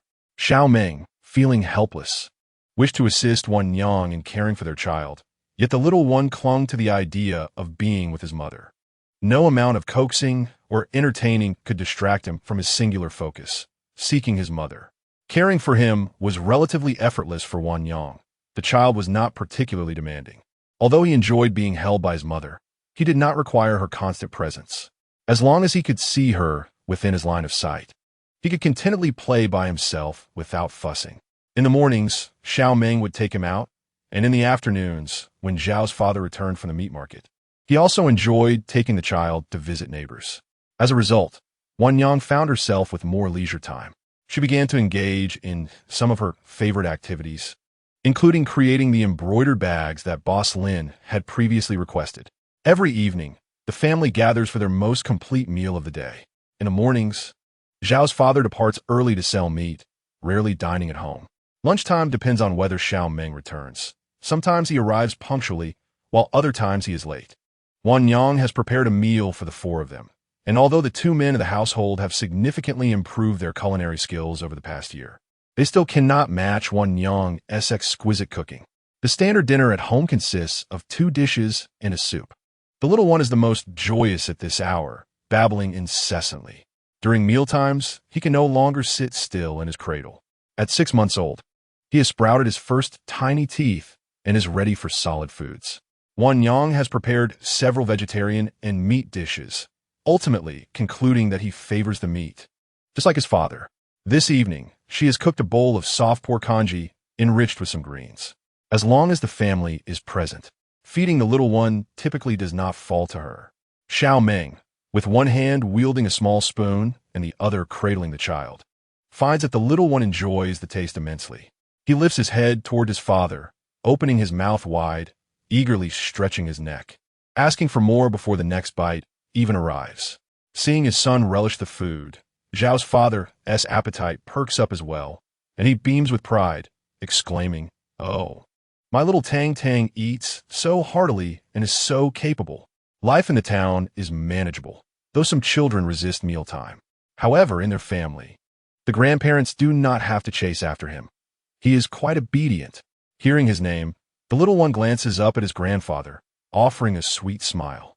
His mouth can hardly contain the rice porridge that trickles out, and his chubby little hands hurriedly cover it. Xiao Meng, adeptly and naturally, retrieves the cloth from the child's pocket, wipes his mouth clean, and continues to feed him.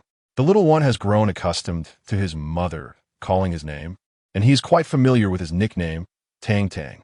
However, he does not respond to the nickname bestowed by his grandfather, Little Hammer, as it is rarely used. Everyone prefers to call him Tang Tang, and even Zhao's father has adopted this name, though he occasionally reverts to the old one. After dinner and a bath, the little one tumbles about on the bed. When fatigue sets in, he rests in his mother's arms for a while before resuming his play. Noticing that his father has not yet returned, he soon loses interest in playing, resting his little head on the pillow, gazing towards the door in anticipation of his father's arrival. Xiao Meng, having sweated profusely today, takes a bit longer to wash up. The little one, yawning repeatedly, grows restless waiting for him. Wan Yang wishes to hold him to sleep, but he stubbornly waits for his father. Wan Yang finds herself at a loss. The little one has developed a preference for his father to hold him to sleep. She is unsure when this habit formed, perhaps after she gave birth to him, as Xiao Meng would cradle him to sleep after she finished nursing, allowing her to rest. Now, regardless of the hour, he insists on being held by his father. Upon seeing his father enter, he bursts with excitement, completely shedding his earlier drowsiness.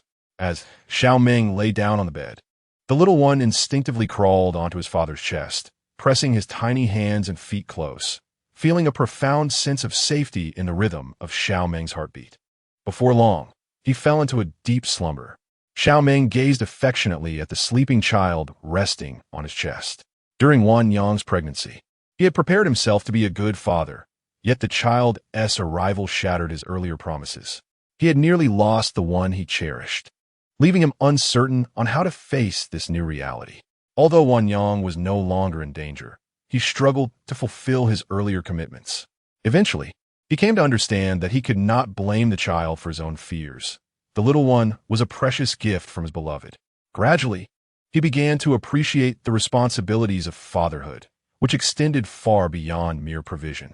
As Wan Yang, on the verge of slumber, turned around, she beheld the tender scene. The little one snuggled comfortably on Xiao Meng's chest, his small hands clutching the fabric, his little feet dangling on either side, and his cherubic mouth slightly open, drooling onto his father's shirt, perhaps dreaming of delightful treats. Wan Yang admired this heartwarming moment between father and son. Perhaps her gaze was too intense, for it caught Xiao Meng's attention. He turned his head and softly inquired, "What is it?" Wan Yang shook her head and sincerely remarked, "You are a wonderful father." Xiao Meng had surpassed many in his role. He could not only spend time with the child and feed him, but also soothe him to sleep, a feat that many mothers struggle to accomplish. He exhibited remarkable patience, even in challenging situations, never once losing his temper with the little one. This was evident in the child's affections. While he adored his mother, he also held a fondness for his father. Upon hearing Wan Yang's words, Xiao Meng's face flushed as he looked at his wife. Generally reserved in all matters outside of Wanyang, he was taken aback by her warm praise and hesitated to meet her gaze, instead focusing on soothing the peacefully sleeping child. The next morning, as expected, only Wanyang and the child remained in bed. Wanyang stirred gently awake, feeling relaxed and free from the constraints of the previous night. Blinking sleepily, she turned to find that Xiao Meng was no longer there. The little one lay sprawled on the bed, having adopted a new sleeping position this month, often waking up in a turtle-like pose. His round, bright eyes blinked at Wanyang, and upon seeing her, he broke into a wide smile, sweetly beaming at her. He let out a small yawn, indicating he had just awakened. Wanyang opened her arms, eager to embrace her little one, who, sensing her invitation, eagerly crawled into her embrace. His chubby little arms wrapped around her neck as he nuzzled his face against her, inhaling her familiar scent. Wanyang's eyes sparkled with delight as she watched his antics, and she planted a kiss on his soft, tender cheek, feeling a wave of comfort wash over her. The little one believed that his mother had begun to play with him once more, cooing and babbling in delightful harmony, allowing him to indulge in her affection. Before long, his cherubic face nestled against Wanyang's chest, signaling his desire for nourishment. Wanyang lifted the child into her arms, gazing down at his eager expression, and remarked, "Are you hungry, Tang Tang? Mother will feed you now." He responded with enthusiastic babbling, as if he understood her words. The little one ate with fervor, and soon a sheen of sweat appeared on his forehead, prompting Wanyang to delicately wipe his brow with a cloth. Once he finished, it was Wanyang's turn to have her meal. Today, Xiao Meng was preoccupied with matters that made it inconvenient for him to care for the child, so Wanyang attended to him alone. She gently placed the little one in his cradle and headed to the kitchen to retrieve the food that Xiao Meng had warmed in the pot. The child slept quietly in the cradle, observing as Wanyang finished her breakfast without causing a stir. After tidying up the dishes, Wanyang secured the little one against her chest with a sling. Thankfully, he was still light enough for her to carry alone, though it would become increasingly challenging as he grew heavier. He was nearing 20 pounds now. The little one was quite cooperative, understanding that being carried in this manner meant an outing, and he giggled joyfully. Once he was comfortably strapped, Wanyang retrieved the small handbag she had crafted over the past few months, intending to visit the Lingxiu workshop today. She had completed 3 items and had one half-finished piece, along with a few cloths before stepping out. The Xiao family no longer fretted over financial matters. Wanyang and Xiao Fu could fully indulge in the joys of life at home. Yet, deep down, they had little desire to do so. Their only distinction now lay in their indifference towards the amount of money earned. They did not wish to become idle at home, but preferred to engage in daily tasks and converse with their neighbors. This was their approach to life. Xiao Meng understood their sentiments. Although he was the primary breadwinner, they had previously toiled at modest jobs to sustain the family, and it made little sense for them to abandon a lifetime of labor. Hence, Xiao Fu continued to sell pork every day. Yet he took a day off every few days to spend time with the little one. Wanyang, too, consistently engaged in embroidery, a skill she had honed since childhood and was not inclined to set aside. The moment they stepped outside, the child's eyes sparkled with wonder as he gazed around, resembling a naive little cherub newly arrived in the city. When they encountered their neighbors, everyone greeted the chubby child in Wanyang's arms, especially the aunties, who admired him as if he were the grandchild of their dreams, plump, rosy, and exuding a charming cleverness. Xiao Meng and Xiao Fu often took him out to play, and while he was still unaware of many things, he had gained confidence, turning his face towards those who called his name, babbling in response, and waving his tiny fists. The onlookers were even more enchanted by his antics, and the little one seemed to grasp this, waving with increased vigor. It was evident that he would never go hungry outside. However, in a moment of exuberance, he accidentally struck his mother's face. Pouting slightly and casting a pitiful glance at Wanyang, fully aware of his mischief. The little one possesses quite a bit of strength. When he strikes a person, it can indeed be somewhat painful. How could Wanyang possibly hold a grudge against her precious child? She gently prodded his chubby little hand, making him aware of his misstep, not allowing his youth to excuse his behavior. This was merely an innocent accident. A firm gaze was all that was needed to convey her expectations, and once she saw his understanding, she felt satisfied. Wan Yang placed a tender kiss upon his forehead, amused by his adorable expression. Realizing that his mother's affectionate kiss signified all was well, the little one beamed with his sweet, innocent smile once more. He wrapped his small arms around his mother's neck, leaning in to plant a kiss on Wan Yang. As they arrived in the bustling marketplace, the child's curiosity was piqued, his little head bobbing like an eager drum. He glanced from side to side, never pausing in his exploration. Spotting something novel, his mouth gaped wide open, emitting delightful coos, while his chubby finger pointed excitedly at the intriguing objects. Upon catching sight of delectable treats, his rosy lips began to water, and he cast a hopeful glance towards Wan Yang, wishing for her to buy him something. Wan Yang followed his gaze, soon realizing the object of his desire was roasted chicken. His keen little eyes seemed to perceive even what was hidden away in the alleys, things she had overlooked. Wan Yang hesitated to purchase it, remembering the last time he had suffered from heat, causing the family great concern as he stubbornly refused to take medicine. After becoming a mother, her freedom to indulge in whims was curtailed. Each time she considered what to feed him, she weighed her decisions carefully. Noticing that his mother had not yet bought him anything, the little one understood that his hopes were dwindling, yet he did not protest. His little nose twitched as he inhaled the enticing aroma wafting from nearby. Seeing his longing expression softened Wan Yang's heart. "Dear child, after I sell what I have in hand, I will buy it for you. It's easier to carry what I have now." The little one obediently turned to his mother, tilting his head in understanding. "I will buy it for you. Just wait until we return."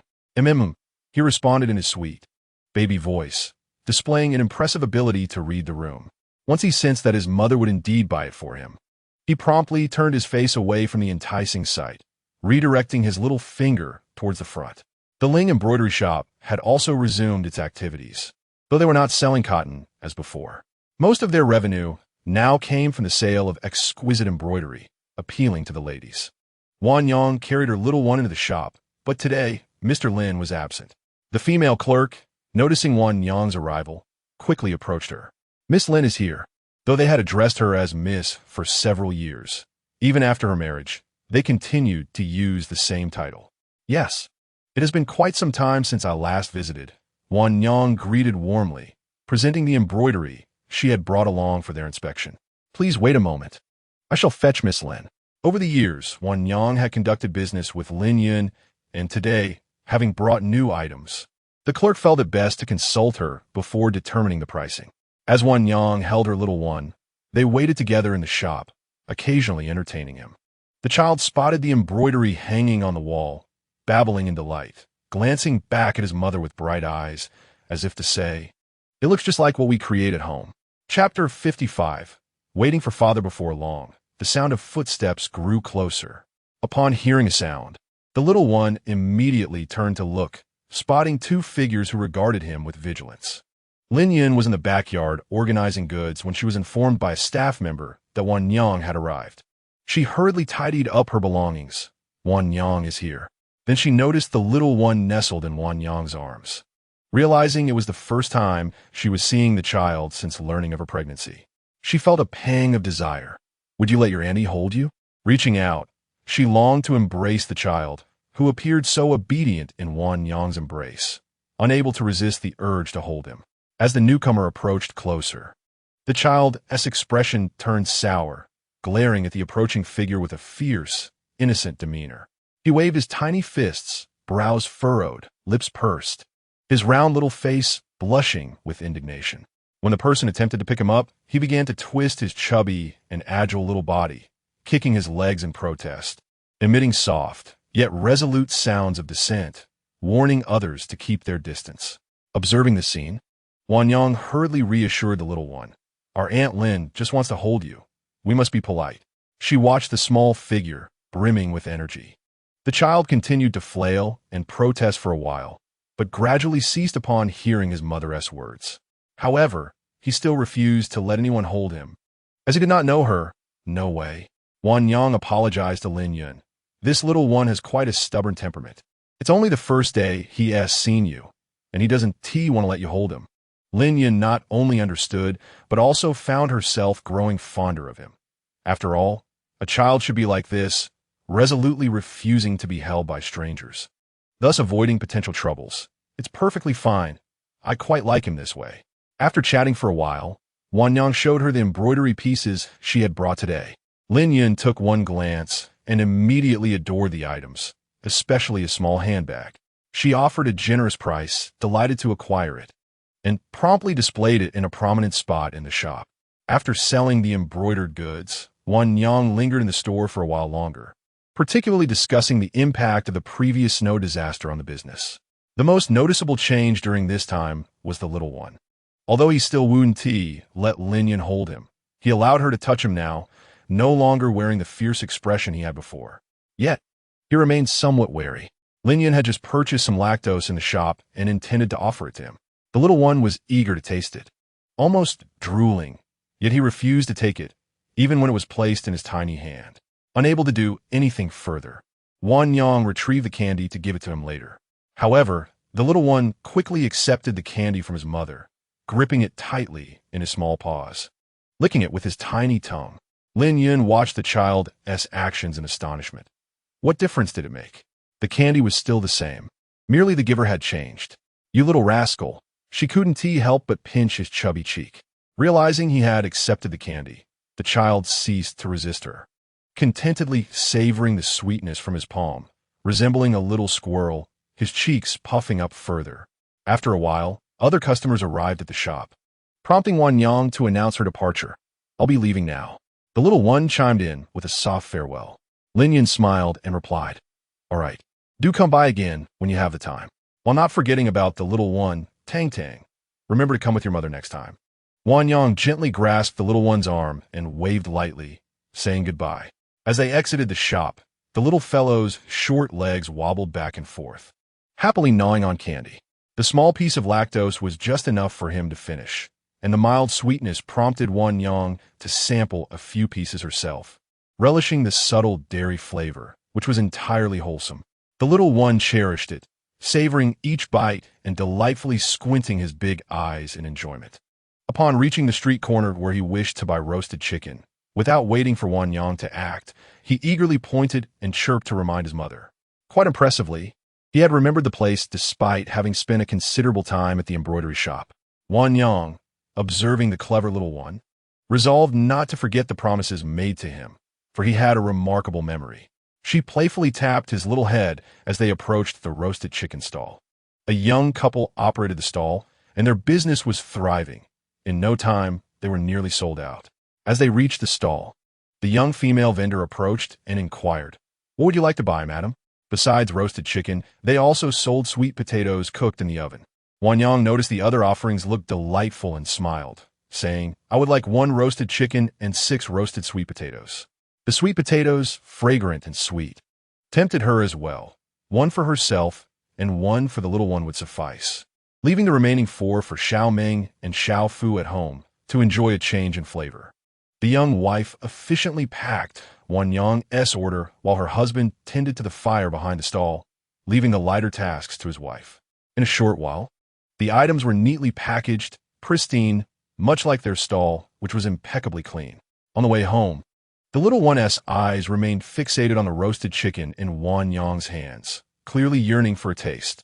Yet, he was sensible enough to understand that it would be inconvenient for his mother to feed him while carrying him. Upon arriving at the doorstep, he finally finished the lactose, his chubby hands sticky with the milky residue. The first order of business upon entering the house was to set him down to wash his hands. It proved to be quite a challenge. In the warm weather, the lactose had dried quickly, making it even harder to clean. Wan Yang brought over water, carefully wiping his hands clean again and again. The little one, who usually took pride in cleanliness, did not resist but lay still in his cradle, allowing his mother to wash him. By noon, the family members were expected to return. Sensing that the little one was not particularly hungry, Wan Yang ventured into the kitchen to prepare a dish for their arrival. She brought the cradle into the kitchen and began to cook. There were still some steam buns made by Xiao Meng in the morning, and with the addition of the roasted chicken, a simple vegetable dish would suffice. After preparing the meal and waiting a while, Xiao Meng and Xiao Fu returned home one after the other. The little one, feeling sympathetic towards his mother, found a task for himself, as if he had been waiting specifically for his father's return. Indeed, he had been waiting for his father to arrive before needing to relieve himself. Upon seeing Xiao Meng approach, he called out excitedly, drawing his father's attention. As Xiao Meng approached, he was greeted by a familiar scent. With a hint of irritation, he remarked, "You little rascal, you've been waiting for your father. Haven't you?" Despite his words, he dutifully picked up the little one and cleaned his bottom. Once the tiny fellow was fitted with a fresh, comfortable diaper, he relaxed his little brows, feeling refreshed. Xiao Meng then willingly returned to wash the soiled diaper. When Wan Yang entered the room and observed the father-son interaction, she smiled at the little one lying on the bed and remarked, "You mischievous little sprite, you truly know how to take advantage of your father. It seems you wait for Xiao Meng to return before you relieve yourself. I hardly ever have to clean you myself." The little one, oblivious to his mother's words, assumed she had come to play and grinned widely, revealing his tiny teeth. Chapter 56. Anger outside in the main room. Zhao's father set the table, calling out for dinner. "Wan Yang, come and eat." Only then did she emerge, cradling the little one and playfully poking his head. After a brief moment on the stool, Xiao Meng returned from washing the diapers and sat beside Wan Yang.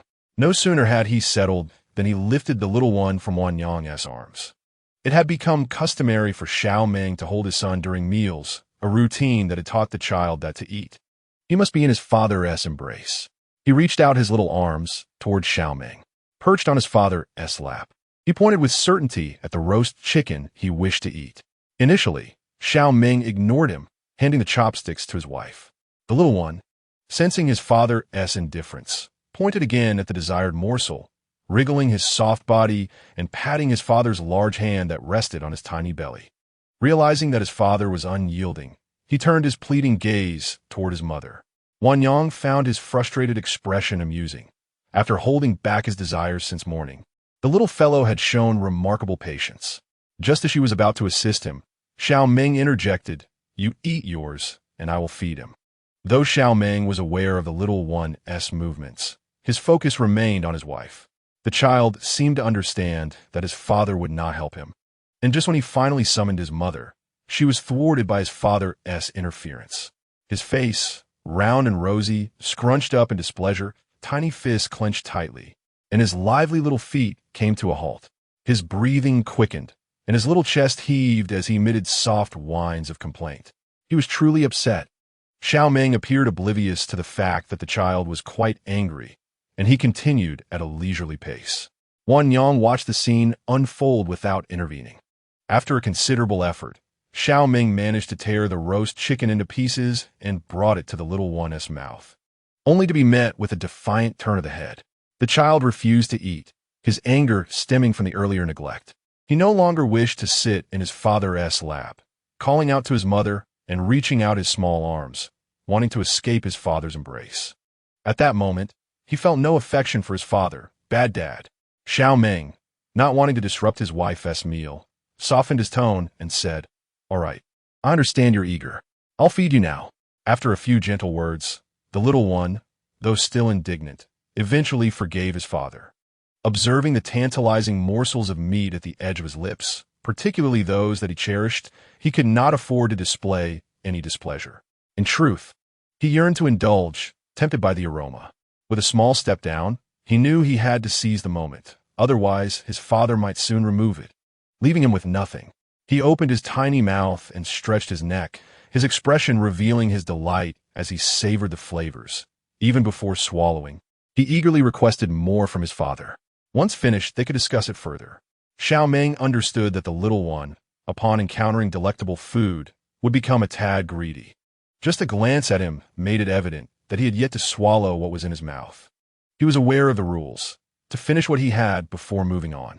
He opened his mouth wide to show his father that he had completed his portion. Xiao Meng cast a glance at him before feeding him the shredded meat, taking a bite of his own meal during the brief pause in the little one's eating. With meat in his mouth, the child did not forget to point with his tiny finger at the roasted sweet potatoes on the table, signaling to his father his desire for that treat. The man patiently waited for him to finish, then scooped a small spoonful of sweet potato, blowing on it to cool before offering it to him. The little one gazed eagerly at the delectable morsel in his father's hand. As the small spoon approached, he quickly opened his mouth. The soft, sweet potato melted in his mouth, the delightful flavor spreading, causing his eyes to sparkle with satisfaction. He pointed incessantly at the roasted sweet potato, now eager to indulge in that. A moment later, he recalled the roasted chicken, once again directing his small hand toward it.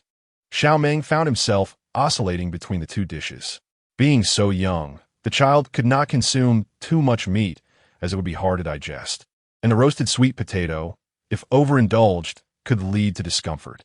After allowing him to eat only a small portion, he refrained from letting him have more. Despite the little one's evident hunger for another half bowl, he then offered him goat's milk, but initially, the child resisted, turning his head away from it. Xiao Meng did not indulge this behavior. If he did not want to eat, so be it. He would have to fend for himself. The little one quietly sat in his father's embrace, unnoticed, glancing at his mother, then at his grandfather, who, upon catching sight of him, he immediately chirped, pointing at himself and expressing his desire for more roasted chicken and sweet potatoes. Xiao Fu, understanding his grandson's intent, acknowledged that while it was good for him to eat, moderation was key.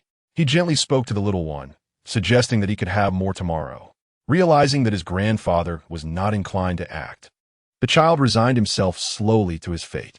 His appetite was still considerable. He had not quite satisfied his hunger, and now felt the pangs again. Reluctantly, he tapped his father, indicating his earlier refusal of the goat's milk. Xiao Meng comprehended the child's need and scooped a small spoonful to feed him. The little one complied, opening his mouth obediently and drinking it down. Gradually, he resumed his role as a little gourmand, and when his father was slow to feed him, he had already swallowed the first mouthful and was eagerly opening his mouth for the next, hoping for a larger bite.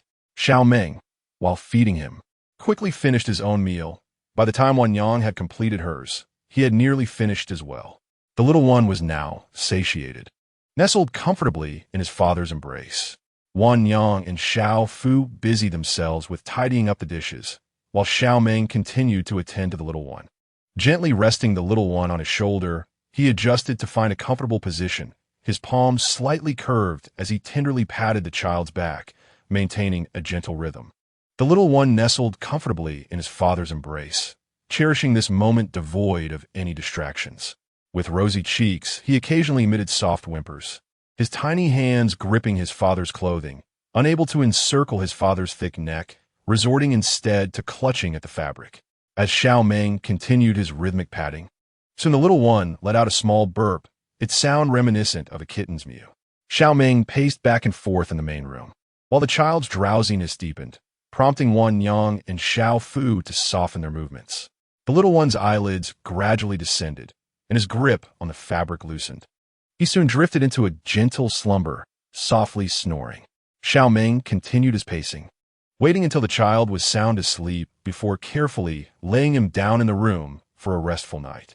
Supporting the little one's head, he gently placed him down, covering his small belly with a blanket, and returned with a damp cloth to wipe the child's tiny hands, moving with utmost delicacy to avoid disturbing his peaceful rest. Once the little one fell asleep, as long as he had not fully rested, it was quite challenging to rouse him from slumber, for his sleep quality was exceptional. Chapter 57. A craving for candy after a brief nap. Wan Yang joined the little one to sleep, and given the warm weather, she did not confine him in her arms as before, instead lying beside him at a comfortable distance, observing the child's serene expression and listening to his gentle snores.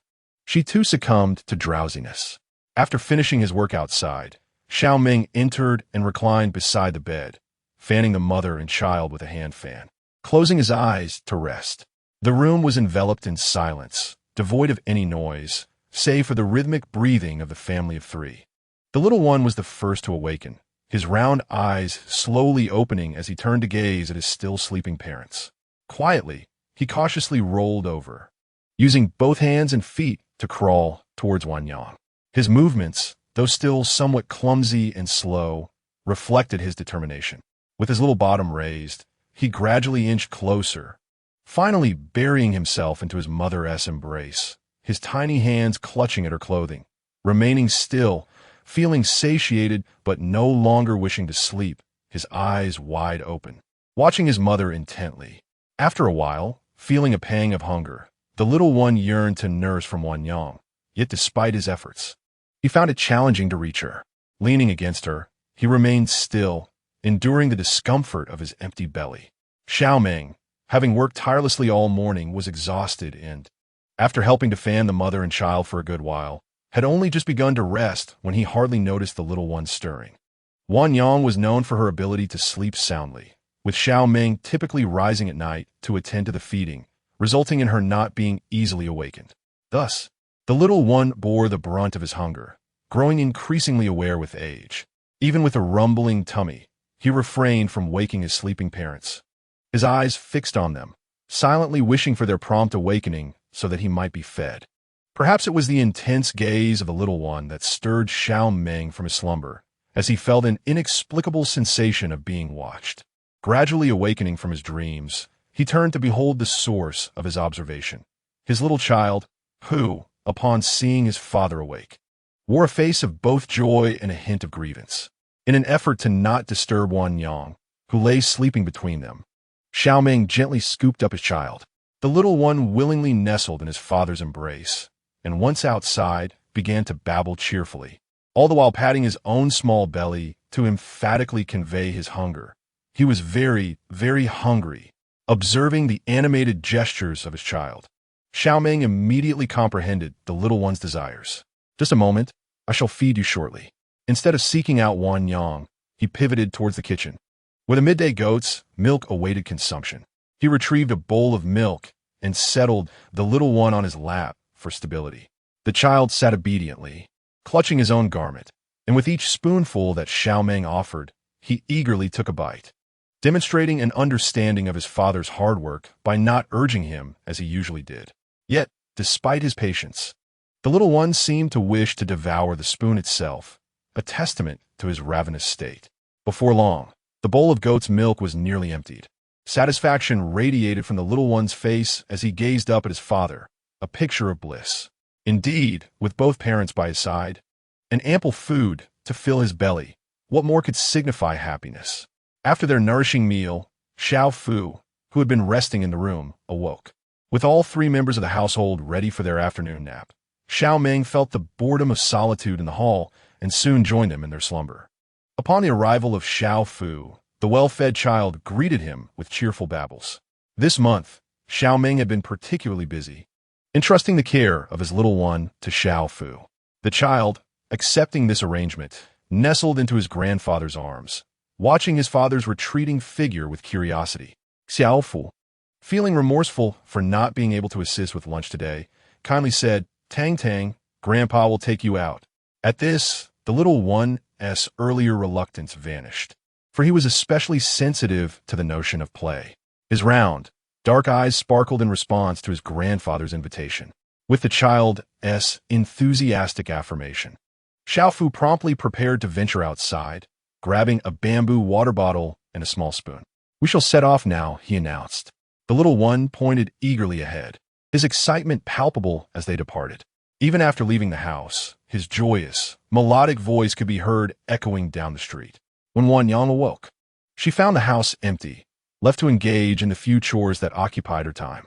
Meanwhile, on the street, Xiao Fu carried the delighted child, whose innate exuberance had been fully unleashed by his grandfather's doting affection. His laughter resonated throughout the neighborhood, yet when he laid eyes on something he wished to eat, Xiao Fu remained steadfast, aware that such indulgences would not serve the child's best interests. When he could not persuade him himself, he would mention his daughter, Tang Tang, saying, "This is not for us to eat. Go home and ask your mother if it can be consumed. Next time, I will bring you along to buy some." He treated the little one as if he were a small adult. The child possessed a stubborn temperament, yet he was very obedient to his mother. Whatever she said was absolute. The little one obediently acquiesced, responding with a soft each time they played outside, immersed in joy. Those accompanying him would also mention returning home to find their mother. Yet in the next moment, he would merrily follow them back. Today was no different. After playing outside for a while, they returned home to find Wanyang preparing dinner. Upon seeing his mother, he abandoned his grandfather, who had taken him out to play all afternoon, and dove into her embrace. Nestled in Wanyang's arms, the little one twisted his soft body, gazing at his grandfather while biting his tiny fist. Elder Xiao, somewhat forgetful due to his age, had overlooked the promise he made earlier. Noticing the lack of response, the child continued to call out to him. Eventually, Elder Xiao recalled, turning to Wanyang to say, "Our Tang Tang wishes to eat candy. Can she have some?" This morning, Lin Yin had given the little one milk candy, which he adored. This afternoon, while playing, he had seen it and longed to take some home. Elder Xiao, having initially refused, was surprised that the child still remembered upon returning home. Upon hearing her father speak, the little one ceased his chatter, casting hopeful glances at his mother, eager for her consent, so that later, tomorrow, he could persuade his grandfather to take him out to buy some. The milk candy was sweet and delightful. Wanyang delivered the good news. "All right, your grandfather can take you to buy some." However, there was a slight disappointment in her voice, "But it can't be today. Your grandfather will take you tomorrow." Hearing the word eat, the little one did not mind waiting until tomorrow. Chapter 58. Waiting for father to return after a fun outing. They quickly arrived at one of the little one's favorite moments, mealtime. Wanyang, pleased with the child's obedience, prepared not only goat's milk but also his favorite meat dishes. A delightful shrimp and vegetable porridge filled with chunks of shrimp and minced meat. On his way home today, Elder Xiao fortuitously encountered a vendor who had just pulled fresh river shrimp from the river. The shrimp were lively in the basin, and remarkably, many were still clutching their young. Without a second thought, Elder Xiao rushed to buy several pounds, as they were a coveted item and sold out quickly. Fortunately, he acted swiftly. This delicacy, once brought home, was not only delicious but also nutritious, especially for the little one. Preparing the shrimp and vegetable porridge required a bit more time, as the rice needed to be cooked until it was soft and mushy, while the shrimp and vegetables cooked quickly. As the dish neared completion, an enticing aroma wafted outside, catching the attention of the little one, who was happily playing with Elder Xiao in the main room. His keen little nose immediately detected the scent. He abandoned his game, leaning against his grandfather, with sparkling eyes fixed on the doorway. When Elder Xiao attempted to engage him in conversation, he seemed less inclined to respond, offering only a few casual murmurs when prompted too many times. Wanyang emerged from the kitchen and, upon observing the little one's demeanor, instantly discerned the schemes brewing in his mind. He was waiting for his father. Today, she had prepared his favorite dish, and soon he would be able to indulge. Hence, it was only natural for him to fixate on the doorway. After all, it was his father who fed him. Without his return, how could he possibly eat? The little fellow's mind was not quite capable of comprehending, as Wanyang had seldom fed him, and that had only occurred shortly after his birth. He simply could not remember. In his small heart, he believed that only in his father's presence could he enjoy a meal. Furthermore, he relished being held by Xiao Meng while dining, comfortably nestled in his father's embrace, able to move and twist freely without fear of reprimand. Moreover, Xiao Meng was always patient when feeding him, never scolding him. At most, he would gently remind the little one to eat slowly when he was too eager, providing attentive care. Each time footsteps echoed from outside, the small child would turn his head to the door, eagerly anticipating his father's return. Regrettably, the footsteps that paused several times belonged not to his father, but to the neighbors next door, leaving the little one disheartened for a while, his face etched with disappointment. Xiao Fu, puzzled by his demeanor, wondered what was amiss. Wanyang, amused, observed his silent brooding. Soon enough, she heard a familiar, steady footfall approaching from outside, and she addressed the little one. "Tang Tang, listen to the sounds outside." Although he did not comprehend her words, he instinctively turned his head towards the door. As the footsteps drew nearer, the child's eyes sparkled with anticipation. When the door swung open and his father stepped inside, a radiant smile illuminated his face, and he wriggled his little body, emitting cheerful babbles. His small arms stretched out eagerly towards the man, filled with impatience. However, Xiao Meng, just returned and unaware of the little one's intentions, assumed that the excitement was merely due to their afternoon separation, and continued past him, his hands still dirty from a day's work. Such a seemingly trivial gesture proved to be a significant blow to the little one, who had joyfully awaited his father's return only to be overlooked. His previously bright expression crumbled in an instant, and he gazed pitifully at Xiao Meng, who was washing his hands. The child, reflecting on how warmly he had welcomed his father, felt a pang of hurt at this neglect.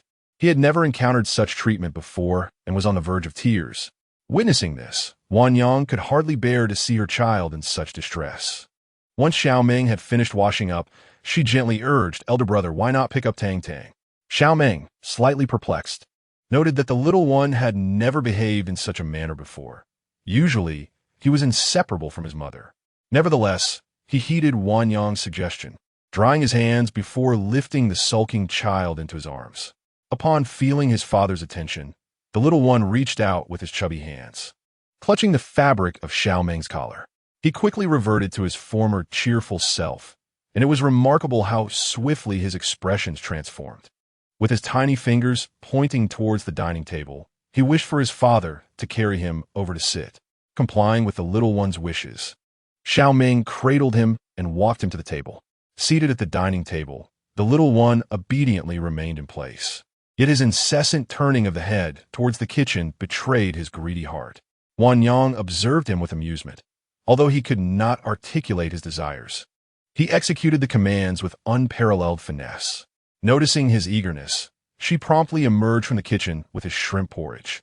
The child fixated on the delectable dish as it was brought forth, his gaze following its trajectory back to the table, then shifting to Xiao Meng. Xiao Meng, fully aware of the child's intentions, maintained that mealtime required the entire family to gather, especially since the porridge was freshly prepared and scalding hot. The little one surely understood this, as evidenced by his father's persistent stirring of the bowl, with the child resting his head on the table, peering intently at the meal, occasionally sucking on his small fist. Observing this, Xiao Fu remarked, "Is our little Tang Tang hungry? It will be ready shortly. It's too hot to eat right now." He spoke softly to his grandson, glancing at Xiao Meng's languid movements, wishing he could serve the dish himself. Yet, upon seeing the eager anticipation in his grandson's eyes, he decided against it, opting to wait until all the dishes were prepared and served. Finally, when Wan Yang brought the last dish to the table, they could commence their dinner. At the sight of his mother joining them, the little one immediately opened his mouth, awaiting his father to feed him. His neck extended like that of a turtle emerging from its shell, revealing a surprising length that belied his small stature. Similarly, the child mirrored this eagerness.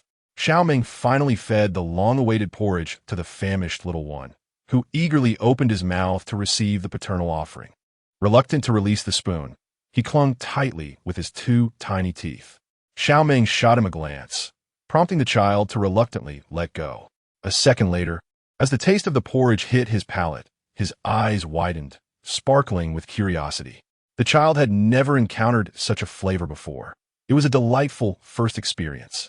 His gaze remained fixed on his personal bowl, tilting his head, his long eyelashes fluttering as he strained to see what delectable morsels lay within.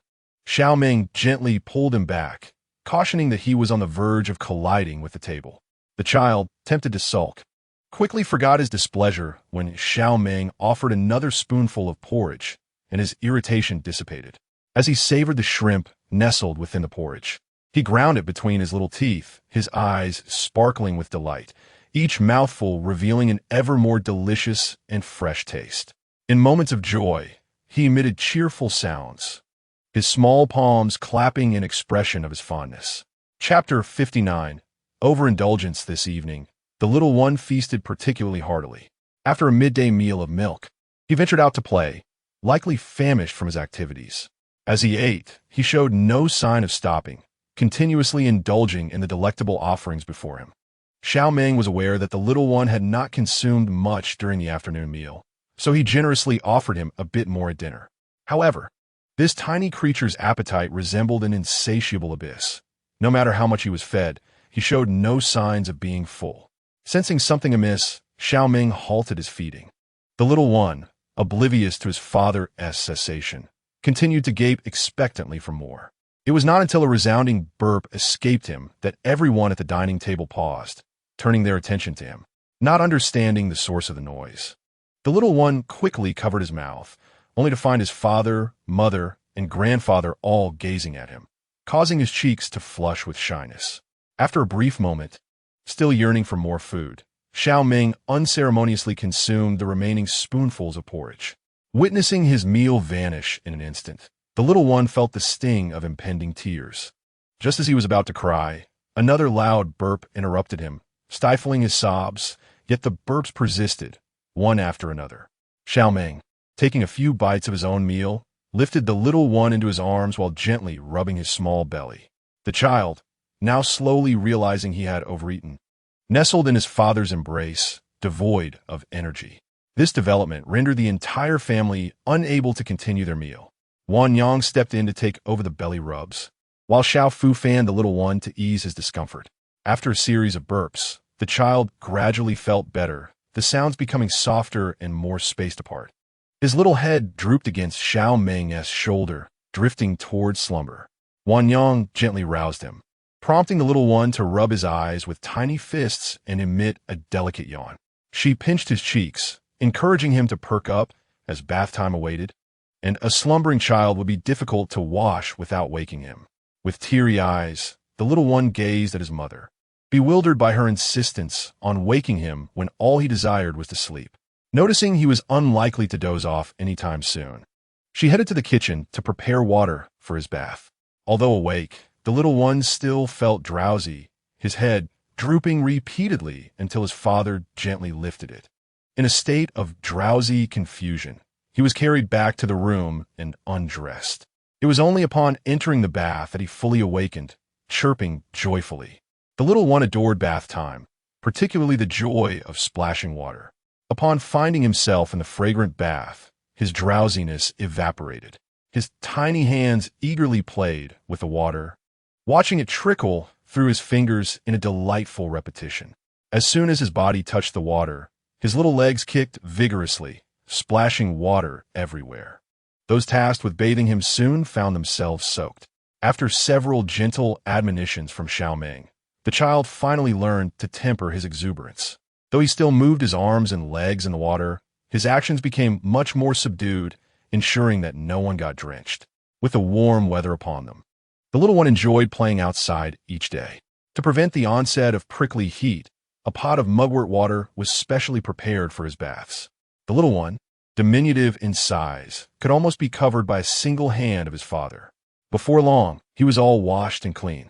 Xiao Meng gently lifted the slick little fellow and placed him on the bed, then proceeded to draw bath water, while Wan Yang helped dry him off and dressed him in a tiny belly wrap. The infant, now fully awake, gleefully waved his little arms and legs, soon attempting to nibble on his own tiny feet.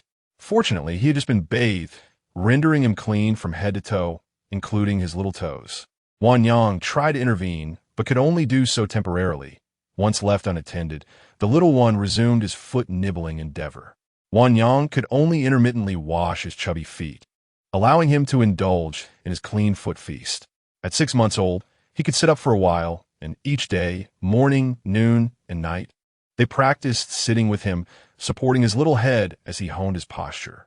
The little one diligently practiced, propping up his soft, pudgy body, cooing and babbling as if cheering himself on.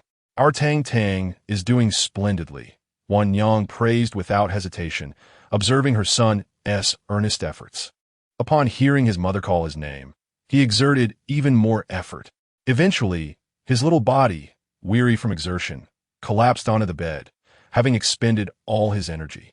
The usual chattering of his little mouth had faded, leaving only his large eyes gazing up at Wan Yang as she massaged him. Though his movements were slow now, he could no longer be placed in the bed without supervision. At least one person had to keep an eye on him, lest he embark on some mischief. After playing for a while, he began to feel sleepy, glancing towards the doorway. He was eagerly awaiting his father's return to hold him asleep. Wan Yang joined him in looking towards the door, pondering what her husband might be doing, but she anticipated his return soon. Wan Yang had long wished to alter their bathing sequence, allowing her to bathe him first, thereby enabling her to accompany him to sleep. However, Xiao Meng remained steadfast, insisting on preparing the bathwater each evening and then bringing the little one from the backyard bathing area. The little one, unable to contain his impatience, was already ready for sleep during mealtime but had been roused for play. All he desired was to find his father and drift off to sleep, his round, sparkling eyes brimming with sleepiness. Wan Yang could not bear to see him in such a state. "My dear, let us go find your father and then cuddle you to sleep," she said, cradling him as she walked toward the door.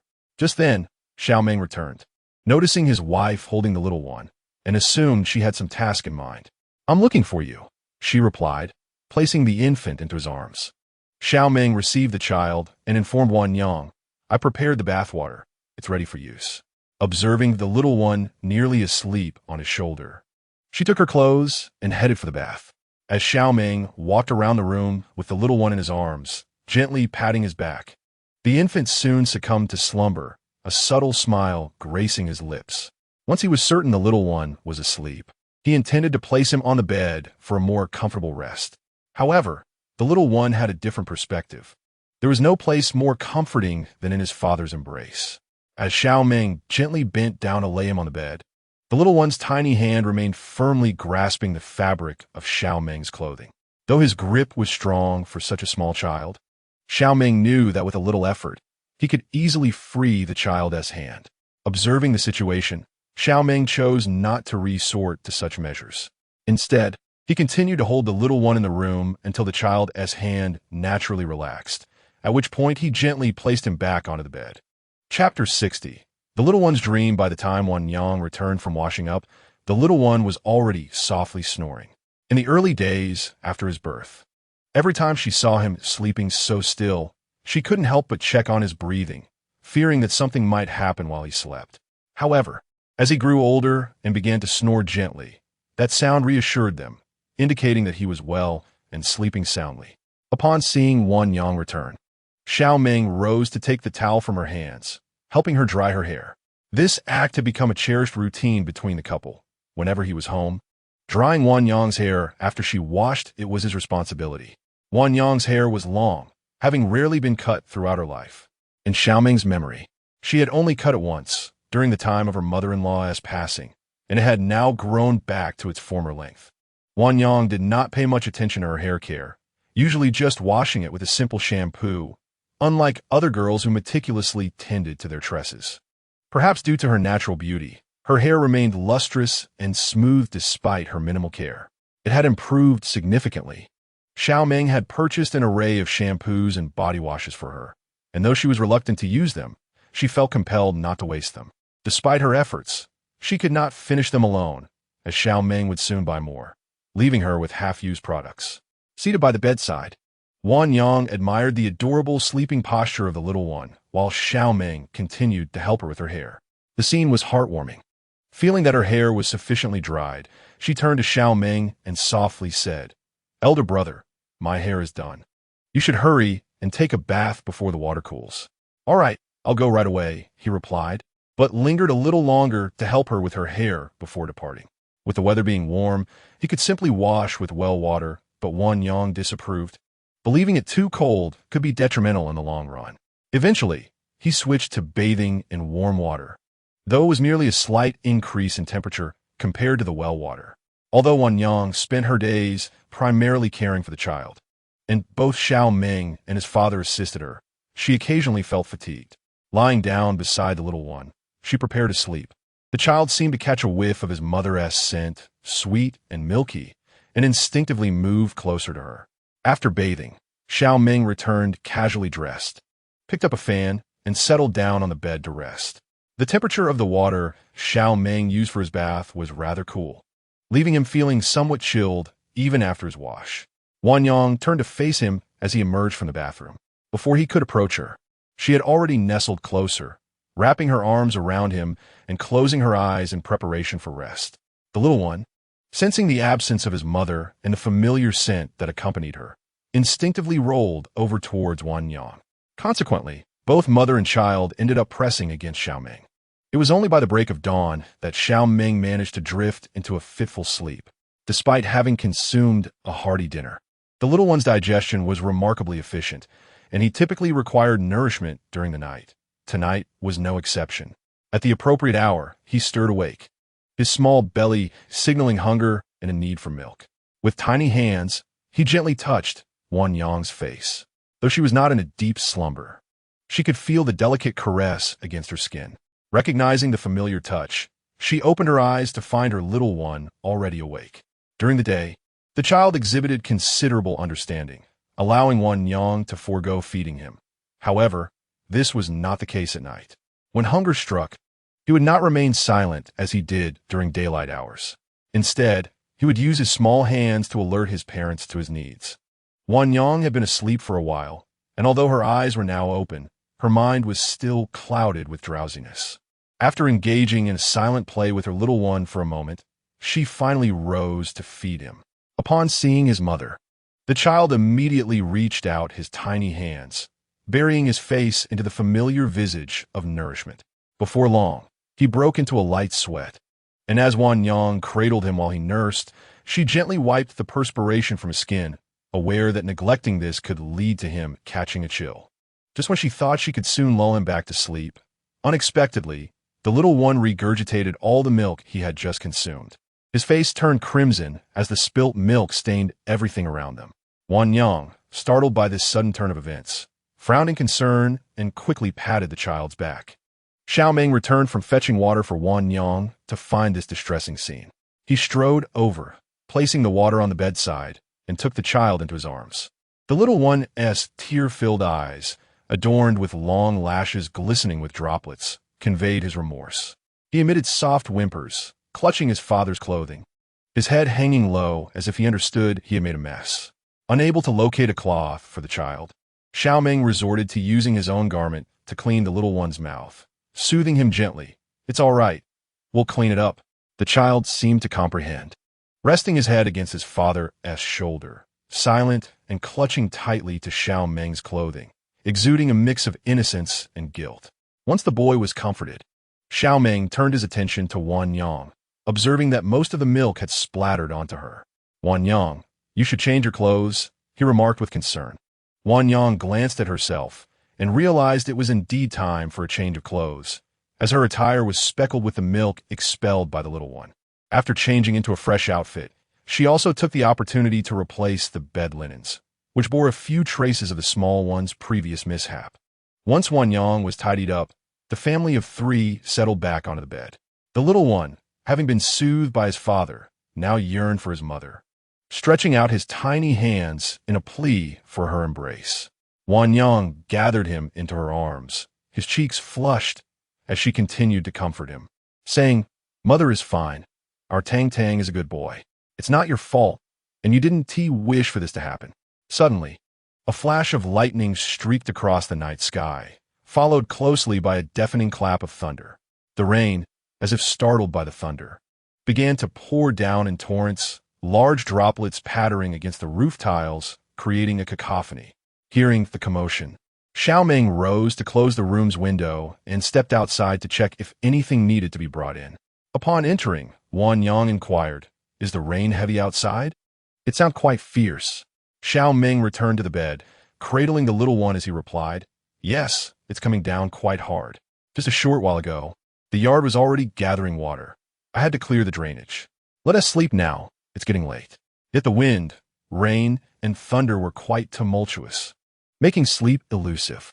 The couple conversed for a while longer, while their little Tang Tang slept soundly, unperturbed by the storm, reassured by the presence of his parents. Chapter 61. Procuring delicacies the following day, the family of three remarkably rose simultaneously. Wan Yang's first task upon waking was to feed the little one, who had only had one meal of milk the previous night and was surely famished.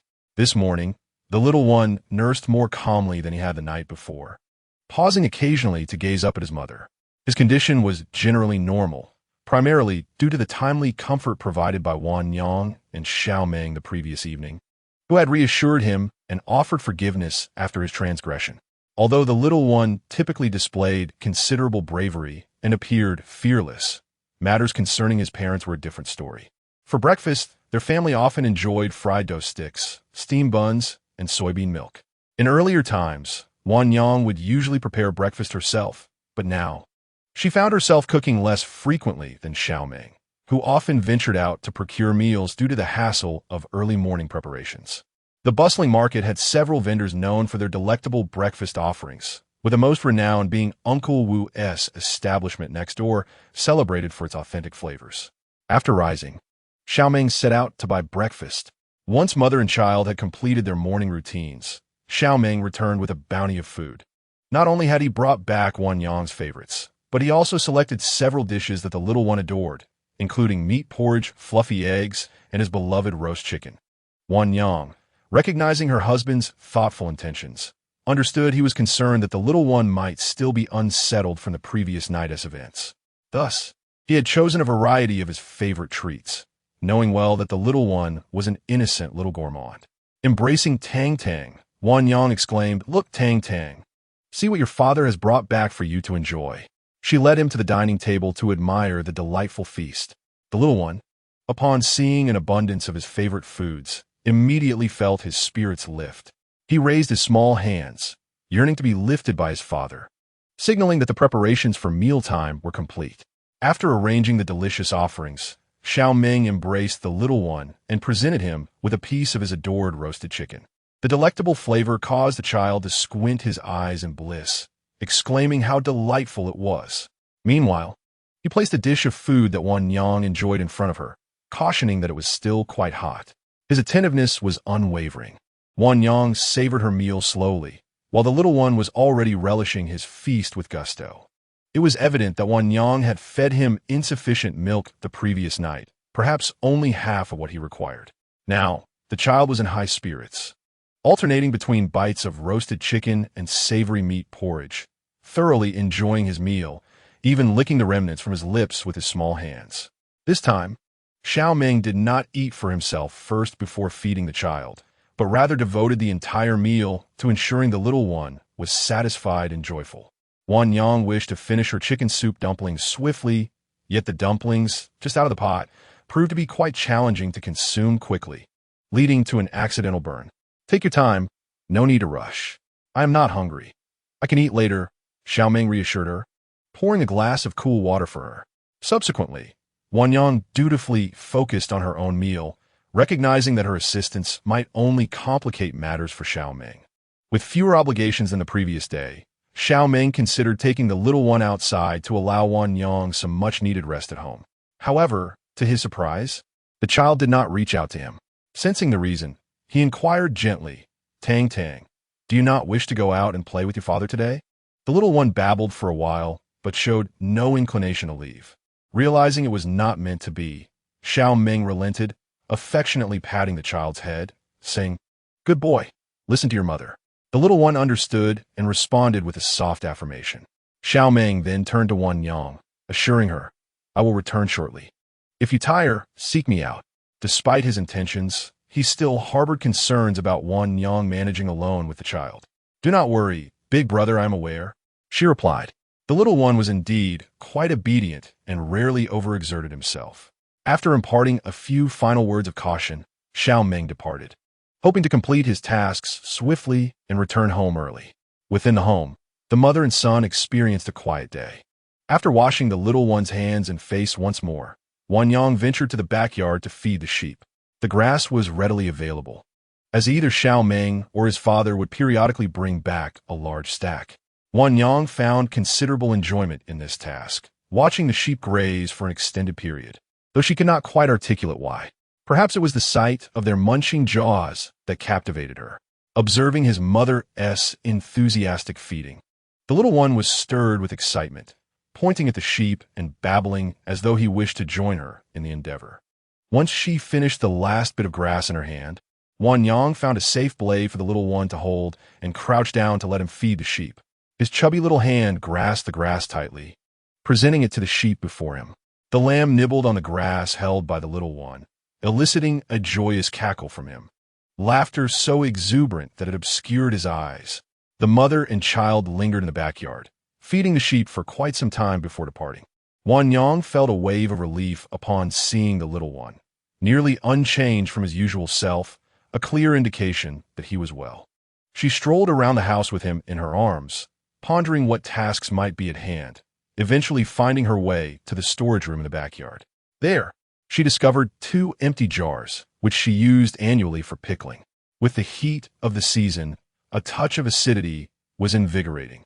Wan Yang realized what lay ahead. With the little one on her back and a basket for groceries in hand, she set out. Wan Yang had an array of pickling recipes, beyond the common ginger, radish, cowpeas, and cabbage. She also experimented with celery, cucumber, and various fruits. Her pickles turned out quite well, often serving as delightful accompaniments to her porridge in the afternoons. Both Xiao Meng and Xiao Fu relished her creations, and every year, she would prepare 2 large jars, which would typically last a month or 2. This year, however, with the arrival of the little one, her mind had been preoccupied, and the matter had slipped her thoughts. They, too, would not mention it to Wan Yang. They would eat whatever she pickled, and if she didn't, they would simply go without, not wanting to burden her with additional tasks. As Wan Yang traversed the various vegetable stalls, her basket quickly filled. Yet, it was still insufficient. The contents of her basket would only suffice for half a jar. However, she was limited by the little one on her back, unable to carry more. Upon returning home, she began her work, chopping the purchased vegetables and fruits into segments before salting them to extract moisture. Just as she completed this step and intended to wash the jars, Xiao Meng returned home. Upon entering, he spotted the items Wan Yang had bought and immediately understood her intentions. He asked if she needed assistance, surprised by her elder brother's swift return. Having only been gone for a little over an hour, she looked at the items and realized she indeed required his help. "Brother, could you wash those 2 jars for me?" Xiao Meng, familiar with their location, did not need her to specify. After she instructed him, he proceeded to the backyard. He placed the salted vegetables and fruits into a wooden basin, added boiled cool water, and mixed in rock sugar, chili, garlic, and soy sauce before transferring the mixture into the jars. Within 6 or 7 days, they would be ready to enjoy. Meanwhile, the little one slept soundly in his bed, not waking even after lunch. When he finally stirred, upon seeing his grandfather return, he immediately requested to be held, pointing eagerly outside. Xiao Fu, aware of the child's desires, had returned early with the intention of taking him out, but found the little one deep in slumber. All right, I'll take you to buy some candy now," he said. The little one, however, refused the offer of goat's milk, adamant about going out for sweets, as his grandfather had promised the day before. The child could be quite stubborn, and indeed, the bond between them was evident. Xiao Fu had no choice but to accommodate him, hastening their departure. "Come along. There's no need to rush," he reassured. The grandfather and grandson then vanished through the door. Chapter 62. Fever after their departure. The couple resumed their unfinished pickling tasks from the morning. Today, Xiao Fu returned home with fish that Wan Yang cherished. After Xiao Meng assisted Wan Yang in completing her chores, he busied himself with preparing the fish. The 3-pound grass carp, when handled by others, would take considerable time, but Xiao Meng skillfully dispatched it with swift precision. "Wan Yang, how would you like it prepared?" he inquired softly after scaling and cleaning the fish. After a moment's contemplation, Wan Yang expressed her desire for something sour. "Shall we make sour fish, then?" he suggested, inquiring about tonight's menu. "That sounds good," Wan Yang replied. And Xiao Meng dedicated himself to preparing the fish, planning to cook it shortly. It is noteworthy that, despite Wan Yang's culinary prowess, the most delectable fish dishes in their home were crafted by Xiao Meng. This is because Wan Yang, having a fondness for fish since childhood, had honed her skills in catching and preparing it. Yet it was Xiao Meng who took the reins in their household for fish preparations. Wan Yang adored his fish dishes, and although she had learned from him, her attempts did not quite reach his level of excellence. The 3-pound grass carp was ample for their family dinner, and a simple stir-fried vegetable dish would complete the meal. As Xiao Meng simmered the fish in a large pot, Wan Yang stood beside him, using a small stove to prepare a meal for their little one. Concerned that the child had consumed too much meat that morning, she decided to offer only pumpkin porridge for dinner. The rice for the little one was ground using a stone mill, resulting in tiny grains. When combined with mashed pumpkin, it transformed into a delightful pumpkin rice paste. After finishing the stir-fried vegetables, just as Wan Yang was about to call back the grandfather and grandson who were out. They returned ahead of her. The little one gleefully nestled in Xiao Fu's embrace, clutching a piece of lactulose in one hand and licking it eagerly, while the other hand held a large chicken leg. "Father, did you buy this chicken leg for Tang Tang?" "It wasn't me. It was Uncle Wu who gave it to him on the way back." Seeing the child's endearing and considerate demeanor, Uncle Wu had offered him a chicken leg. Though Xiao Fu had no intention of accepting it, the little one did not take it. Yet Uncle Wu insisted, perhaps reminded of something. With a sigh, he accepted the chicken leg, but the little one chose not to eat it, preferring to show it to his mother first.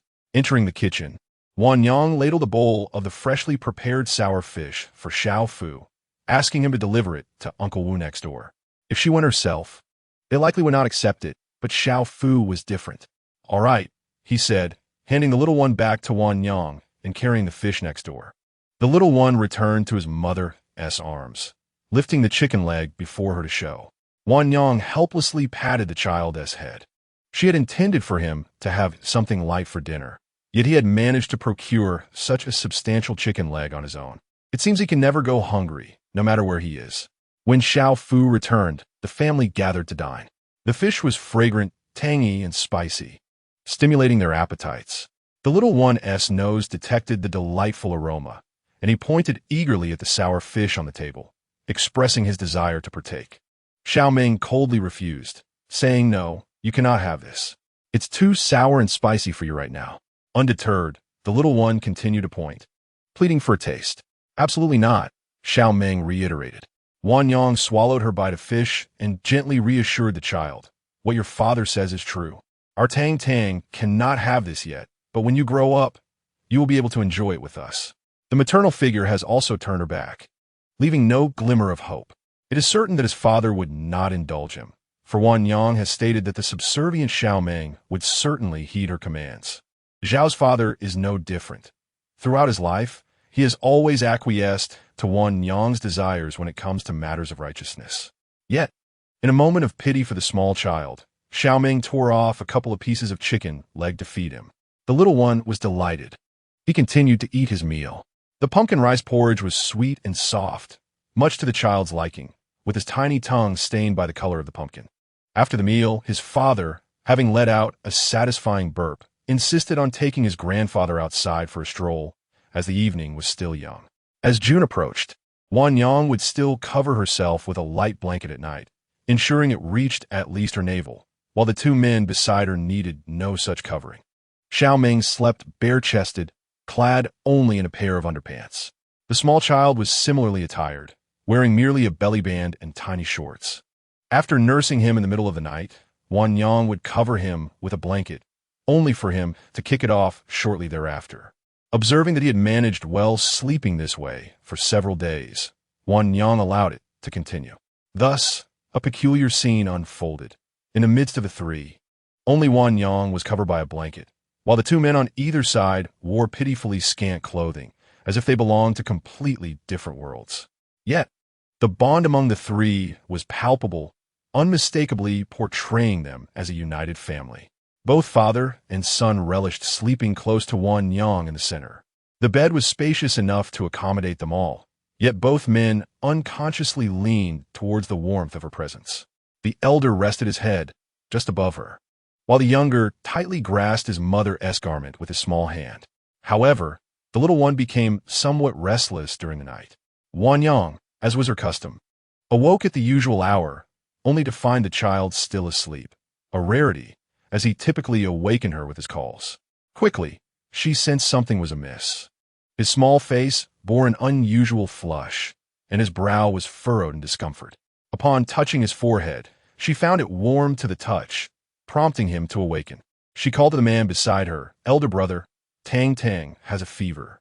The man, roused from a deep sleep by her words, immediately opened his eyes and rose to light the oil lamp.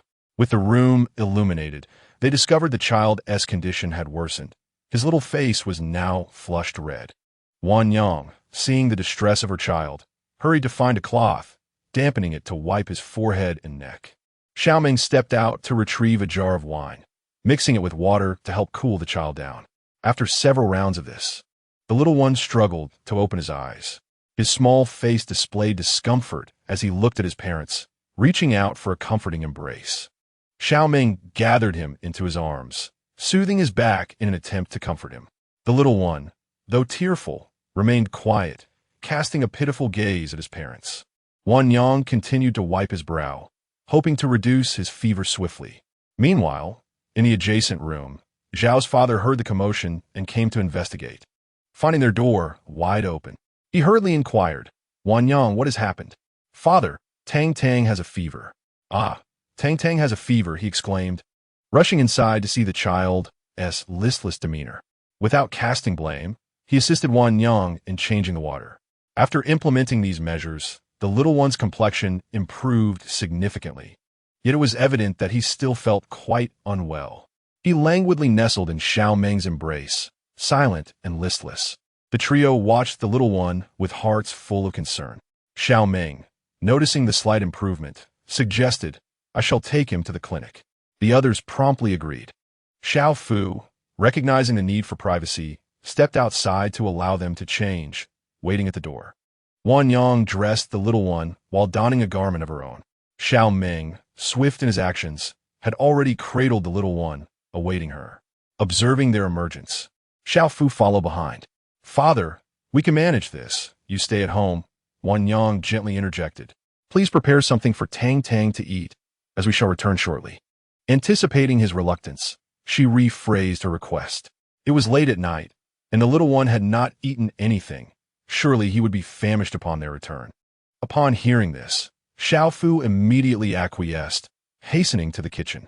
"Very well, I shall prepare something for Tang Tang at once. Now go quickly." The couple hurriedly set out with little Tang Tang for medical assistance. Chapter 63. Visiting the doctor once outside, the little one seemed to sense something amiss. Nuzzling against Xiao Meng's chest and emitting soft, discomfort sounds, Wan Yang wiped his forehead, aware of his distress, and soothingly reassured him, "Dear Tang Tang, be patient. We shall reach the clinic soon." Xiao Meng strode briskly, with Wan Yang jogging to keep pace. The dimly lit streets were cloaked in darkness, illuminated only by the moonlight. As they traversed the path, they passed several clinics, yet the couple pressed on, intending to consult Dr. Tian, renowned for his medical expertise in town, which would surely ease their minds regarding the little one. Upon reaching the clinic, they found it shrouded in darkness. Xiao Meng, without hesitation, knocked vigorously on the door, each rap resounding louder than the last. The occupants, stirred from slumber, groggily inquired, "Who is it?" Wan Yang promptly responded, "It's me, Wan Yang. My son Tang Tang has a fever. We seek your assistance." Almost immediately, the sound of hurried footsteps could be heard from within. Dr. Tian, bearing an oil lamp, swiftly opened the door and welcomed them inside, lighting up the room. "Let me examine him," he instructed. Dr. Tian inspected the little one's fingers, eyelids, and forehead, asking, "How long has this been the case?" Xiao Meng replied, "We just noticed it not long ago. He was perfectly fine during the day." "What did he eat today?" Dr. Tian probed. "For breakfast, he had meat porridge, fluffy eggs, and a bit of chicken. He missed lunch as he was asleep, and for dinner, he had pumpkin rice porridge and a piece of chicken leg." Xiao Meng recounted the little one's meals in detail. "Aside from the fever, has he vomited?" Dr. Tian inquired. "No, everything else is fine," Wan Yang answered. Upon hearing this, Wan Yang speculated that perhaps he had overeaten. "Is it due to something he consumed?" She wondered. "No, doctor." Tian clarified, "I was merely inquiring. It seems this little one has been well fed. No wonder he is plump and rosy-cheeked, clearly nurtured with care at home. After my examination, it appears he has no digestive issues and possesses a hearty appetite, his health surpassing that of ordinary children. There is no significant issue, just a fever caused by teething." Upon hearing this result, the couple felt a sense of relief. Wan Yang inquired, "What should we do?" Generally, such fevers subside on their own. However, there are exceptions. I will provide you with some medicine to take home. If you wish for the little one to recover swiftly, I can administer a few acupuncture needles. Choose as you see fit, Xiao Meng.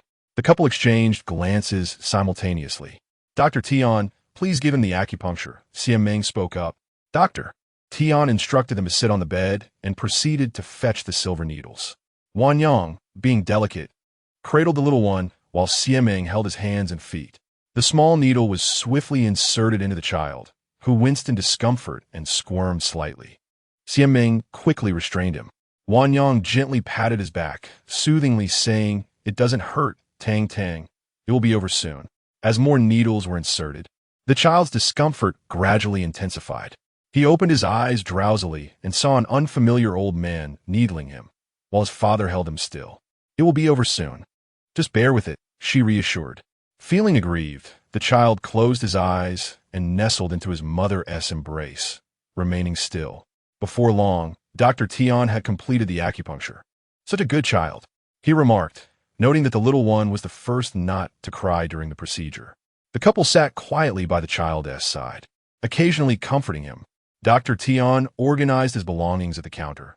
The clinic remained tranquil, only interrupted by Wan Yang's intermittent words of comfort to the child. After a cup of tea's time, a couple rushed in, the woman cradling a child while her husband followed reluctantly.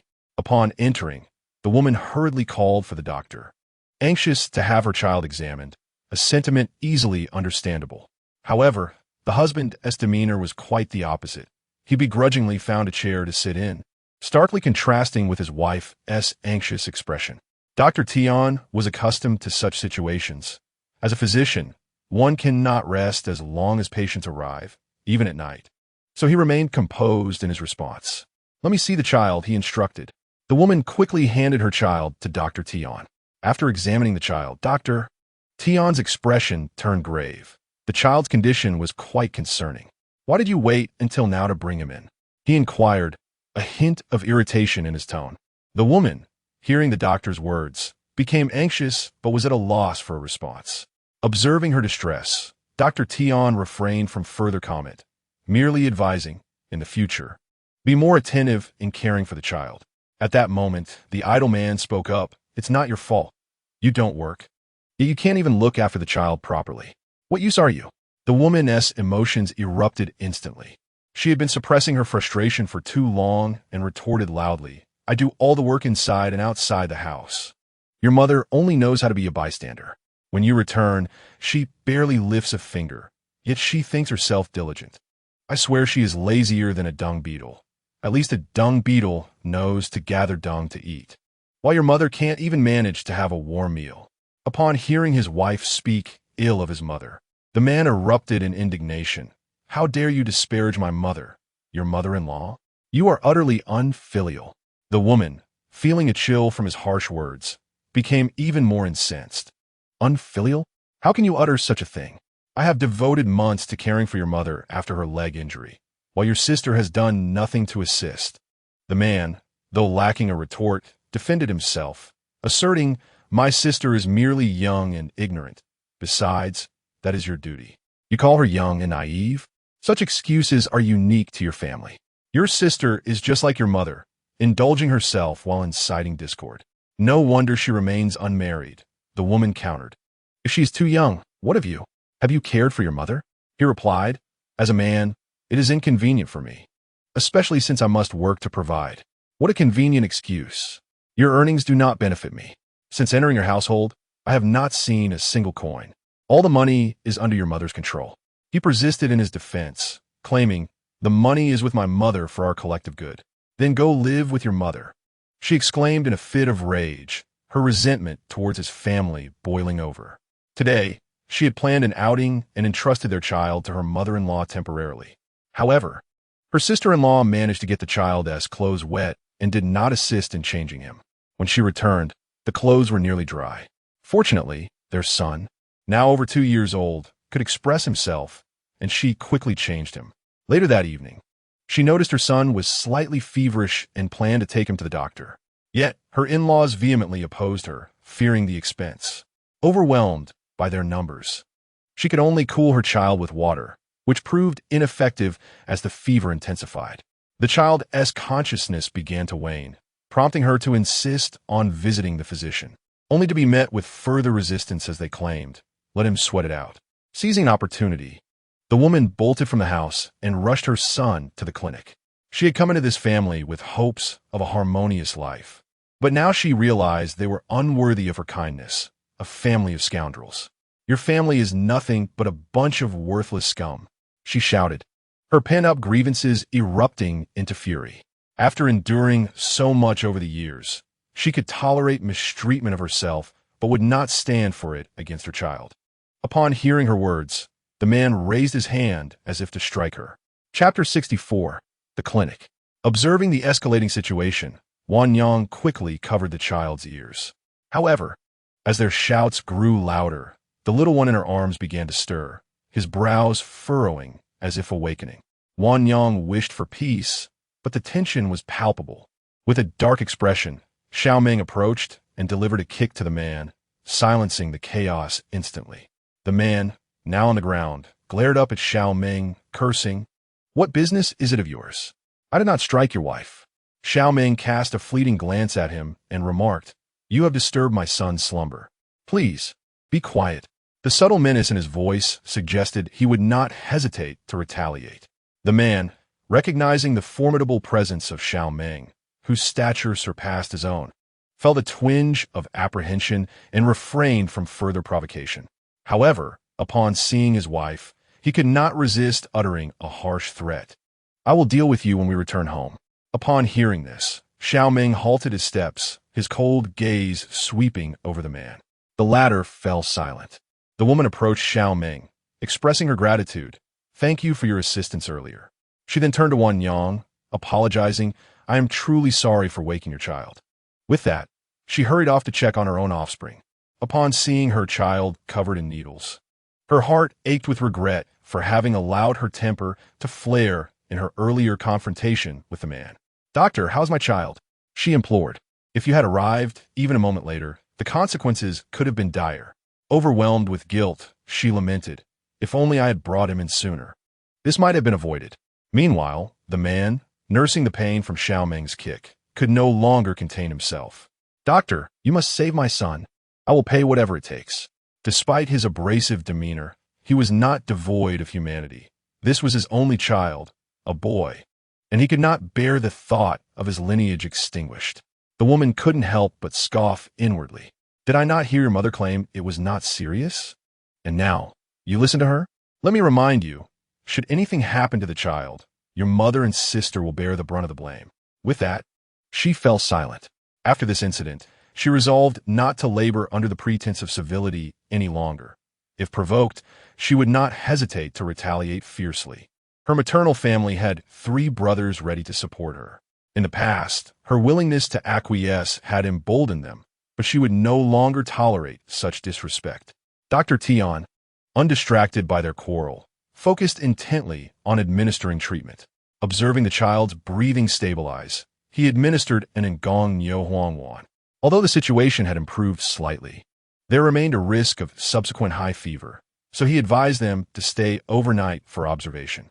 "Doctor, we will adhere to your recommendations," the woman promptly replied. "Doctor." Tian moved to examine the little one again, and after removing the needles, he announced, "The child is out of danger. Just be vigilant over the next few days." "Thank you, Dr. Tian." Wan Yang expressed her gratitude. "How much do I owe you?" Xiao Meng inquired. "Let's discuss the fee after I prepare the medication," Dr. Tian replied. Watching as Dr. Tian methodically prepared the remedies, Xiao Meng added, "Please, could you concoct something sweet? The little one struggles to take his medicine." Dr. Tian paused, turning to him with a questioning gaze. Xiao Meng reluctantly nodded in agreement. Unbeknownst to the child, his father's words were merely a fade. He would manage to consume the medicine nonetheless. Dr. Tian handed Xiao Meng 3 packets of medicine. "What is the cost?" Xiao Meng asked again. 15 will suffice, doctor," Tian responded.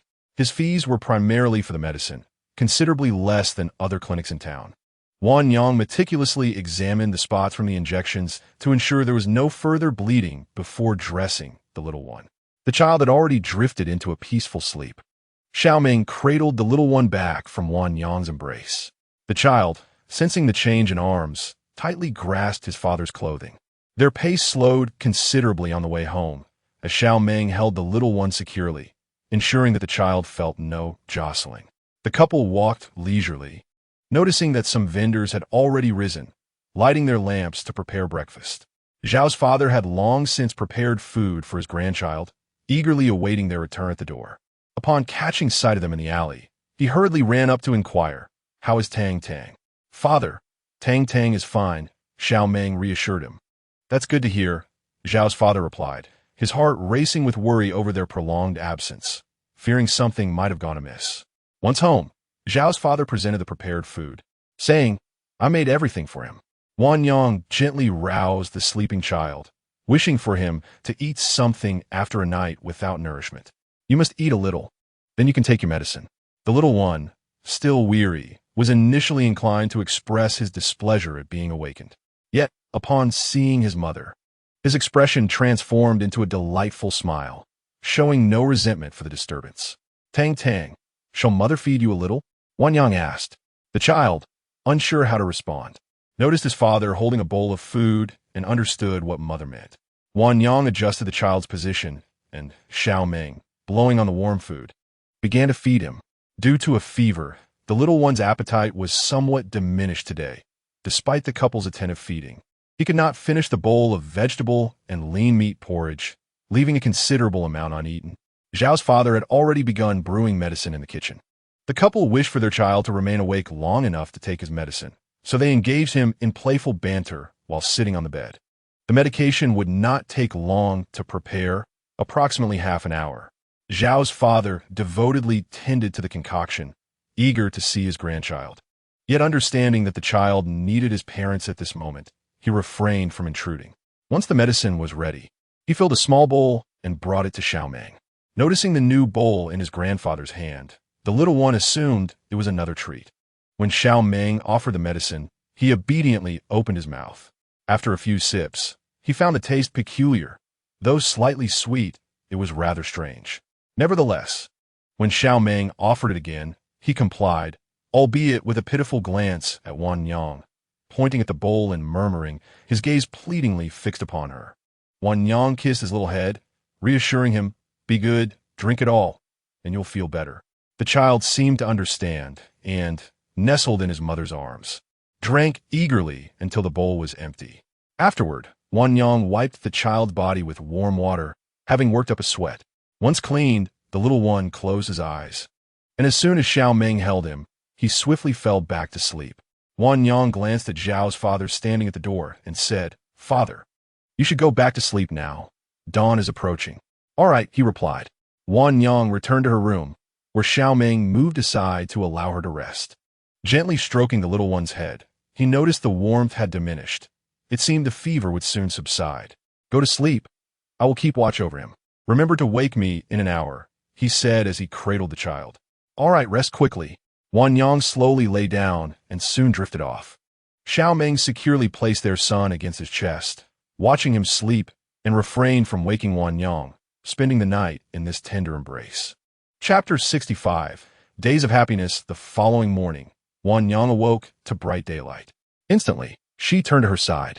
The little one lay peacefully in Xiao Meng's arms. Still asleep, the man, who had been keeping his eyes closed, opened them upon hearing her stir. "Brother, why didn't you wake me? You kept vigil over the child all night," she remarked softly. "It was nothing. You looked so peaceful in your slumber that I didn't want to disturb you," Xiao Meng casually replied. Wan Yang felt a twinge of guilt for sleeping so soundly. She tenderly touched the little one's forehead, noting his temperature had dropped.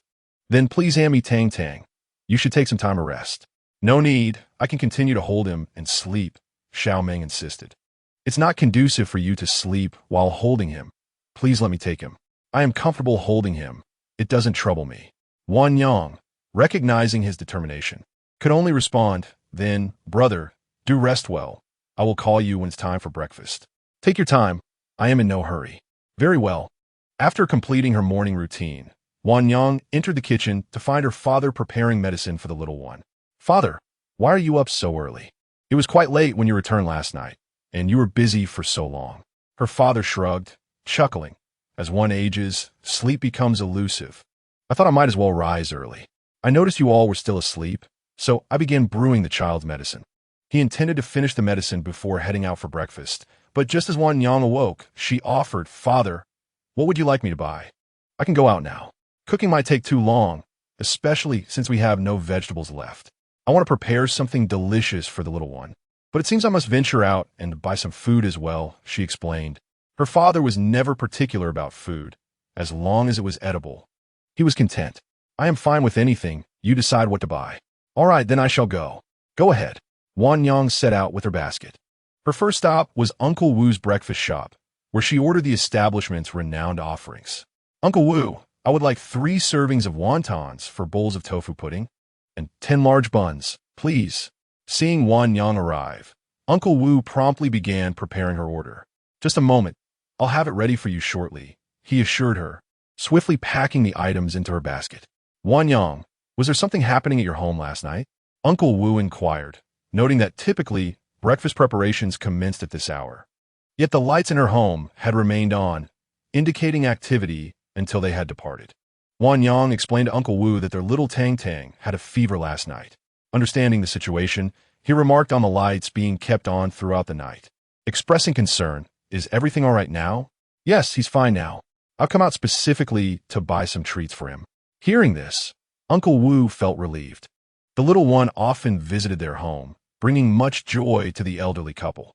Once you've finished shopping, do hurry back. We wouldn't want Tang Tang to go hungry.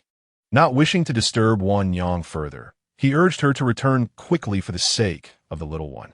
Wan Yang continued to purchase breakfast from various stalls, including a steamed chicken wrapped in lotus leaves for the child. After gathering fresh apples and pears, she finally returned home with her arms laden. Xiao Fu was waiting at the door and immediately helped her with the heavy load. Wan Yang began to set the table. The 3 adults feasted on buns and similar fare, while the little one enjoyed a more lavish spread, as the meal was prepared especially for him. In addition to goat's milk, there was pumpkin porridge and steamed chicken. Once everything was ready, she went to call the father and son to the table. As she entered the room, the men were still asleep, and she gently woke them, whispering, "Elder brother, it's time to get up for breakfast." Slowly, they stirred and opened their eyes. Xiao Meng looked at his wife and replied, "All right, I'll get up right away." Wan Yang carried the little one, assisting him to dress and freshen up. During the process of washing his face, the sleepy child remained unaware and drowsy. Carrying him to the dining table, Wan Yang softly encouraged, "Tang Tang, it's time to wake up. We can eat now." After washing his face, Xiao Meng returned to hold the little one, saying, "Dear child, it's time for your meal." The little one, still in a fog, woke up. Although much improved, he still lacked energy. Wan Yang pushed all his favorite foods toward him, hoping to spark his appetite. Upon seeing his beloved dishes, the child's spirits visibly lifted. To entice his taste buds, she fed him the first bite of steamed chicken, gradually reviving his appetite. As the meal progressed, his condition improved significantly, returning to his usual lively self, gesturing for this and that at the table. The family, ever doting, felt a sense of relief seeing him well again. Concerned he might overeat, they ceased feeding him after he finished a small bowl. Feeling satisfied, the little one no longer insisted that his father's spoon feed him porridge. Wan Yang consumed her meal swiftly, having eaten a bun and a little wonton before feeling full. She then took the now sated little one from Xiao Meng's lap and placed him on her own, watching as his father enjoyed his meal. Gently rubbing the child's round, full belly, which resembled that of a tadpole, she noted how much it could hold, his favorites being roast chicken, meat porridge, and milk. After the meal, the little one's digestion was nearly complete. They then proceeded to the familiar routine that followed every meal over the past 3 days, administering medicine. Xiao Meng had specifically asked Dr. Tian for some sweet medicine to make it easier to administer. Yet, upon reaching the little one's lips, there always seemed to be an odd taste. He was aware that the concoction was unpalatable, but under the gentle reassurance of his mother, he dutifully consumed it all. When Yuan tasted the medicine, it initially bore a sweetness, yet left a bitter aftertaste once swallowed. Observing the little one's pitiful expression tugged at her heartstrings. "Mother will feed you sweet fruits," she promised. Through a month of experimentation, she discerned that beyond his fondness for meat, the little one had an affinity for sweet delights, such as candies and fruits. However, she was cautious not to indulge him excessively, understanding that too many treats could harm his tender teeth, especially since he had only just begun to sprout them. His innocent heart was filled with yearnings for savory meats and sweet confections. and each morsel brought him immense joy and excitement. Yuan entrusted the little one to Xiao Meng while she prepared a red apple, peeling it before steaming it until tender. After mashing the apple into a puree, she fed it to him. The little one relished it, savoring the tart sweetness with delight. As he ate, his tiny mouth moved in a delightful manner, especially with the remnants of baby fat adorning his cheeks. Chapter 66. Able to sit up due to yesterday's events, no one in the household ventured out today. Instead, they remained at home, lavishing affection upon the little one. Once again, he found himself enveloped in the warmth of familial love, with everyone attending to his needs promptly. Following their meal, his spirits lifted, and he eagerly sought the company of his father and grandfather to play. For the next few days, the family resolved to care for the little one without distraction, setting aside their own tasks. Though he appeared to be recovering well, he still needed to complete his course of medicine. Only after that would they consider him entirely safe. Each day, he grew stronger and more capable. Over the past fortnight, the family had consciously encouraged him to sit up, and they were pleased to discover that he could now do so independently. Perhaps sensing his newfound prowess, he wore a slight air of pride. When Juan conversed with him, he would babble in response, but should anyone offend him, he would turn away, refusing their touch, displaying his displeasure. A single piece of candy would no longer suffice to appease him.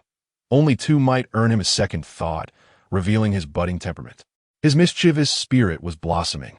Now that he could sit and crawl, he was eager to explore the world around him.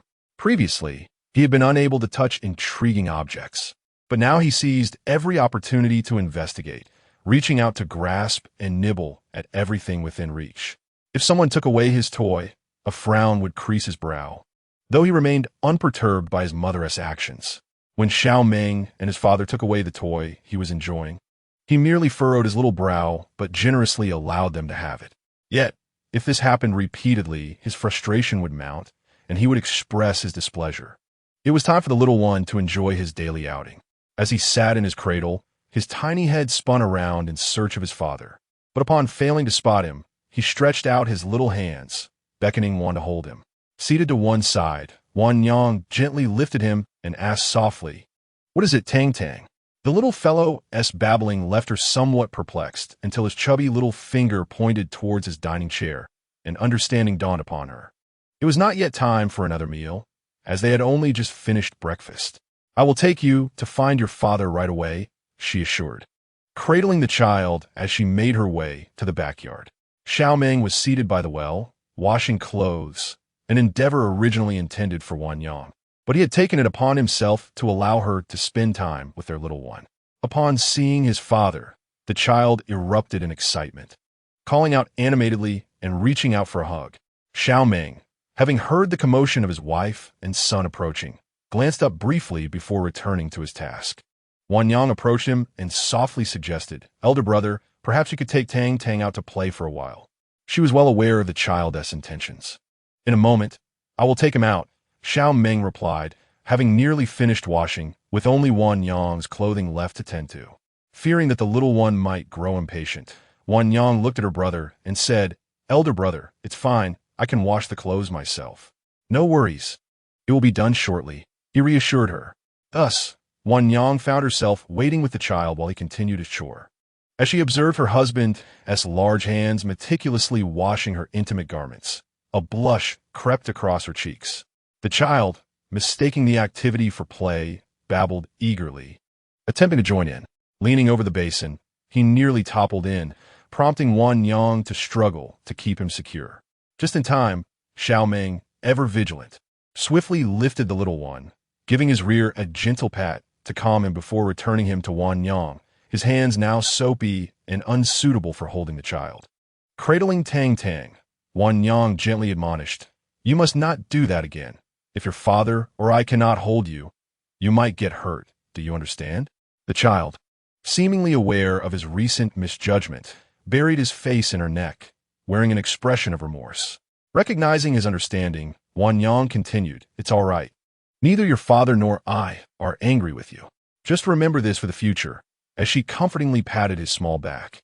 Nestled in Wan Yang's embrace, the little one remained quiet for a while, obediently watching Xiao Meng wash clothes, though his heart was restless with anticipation.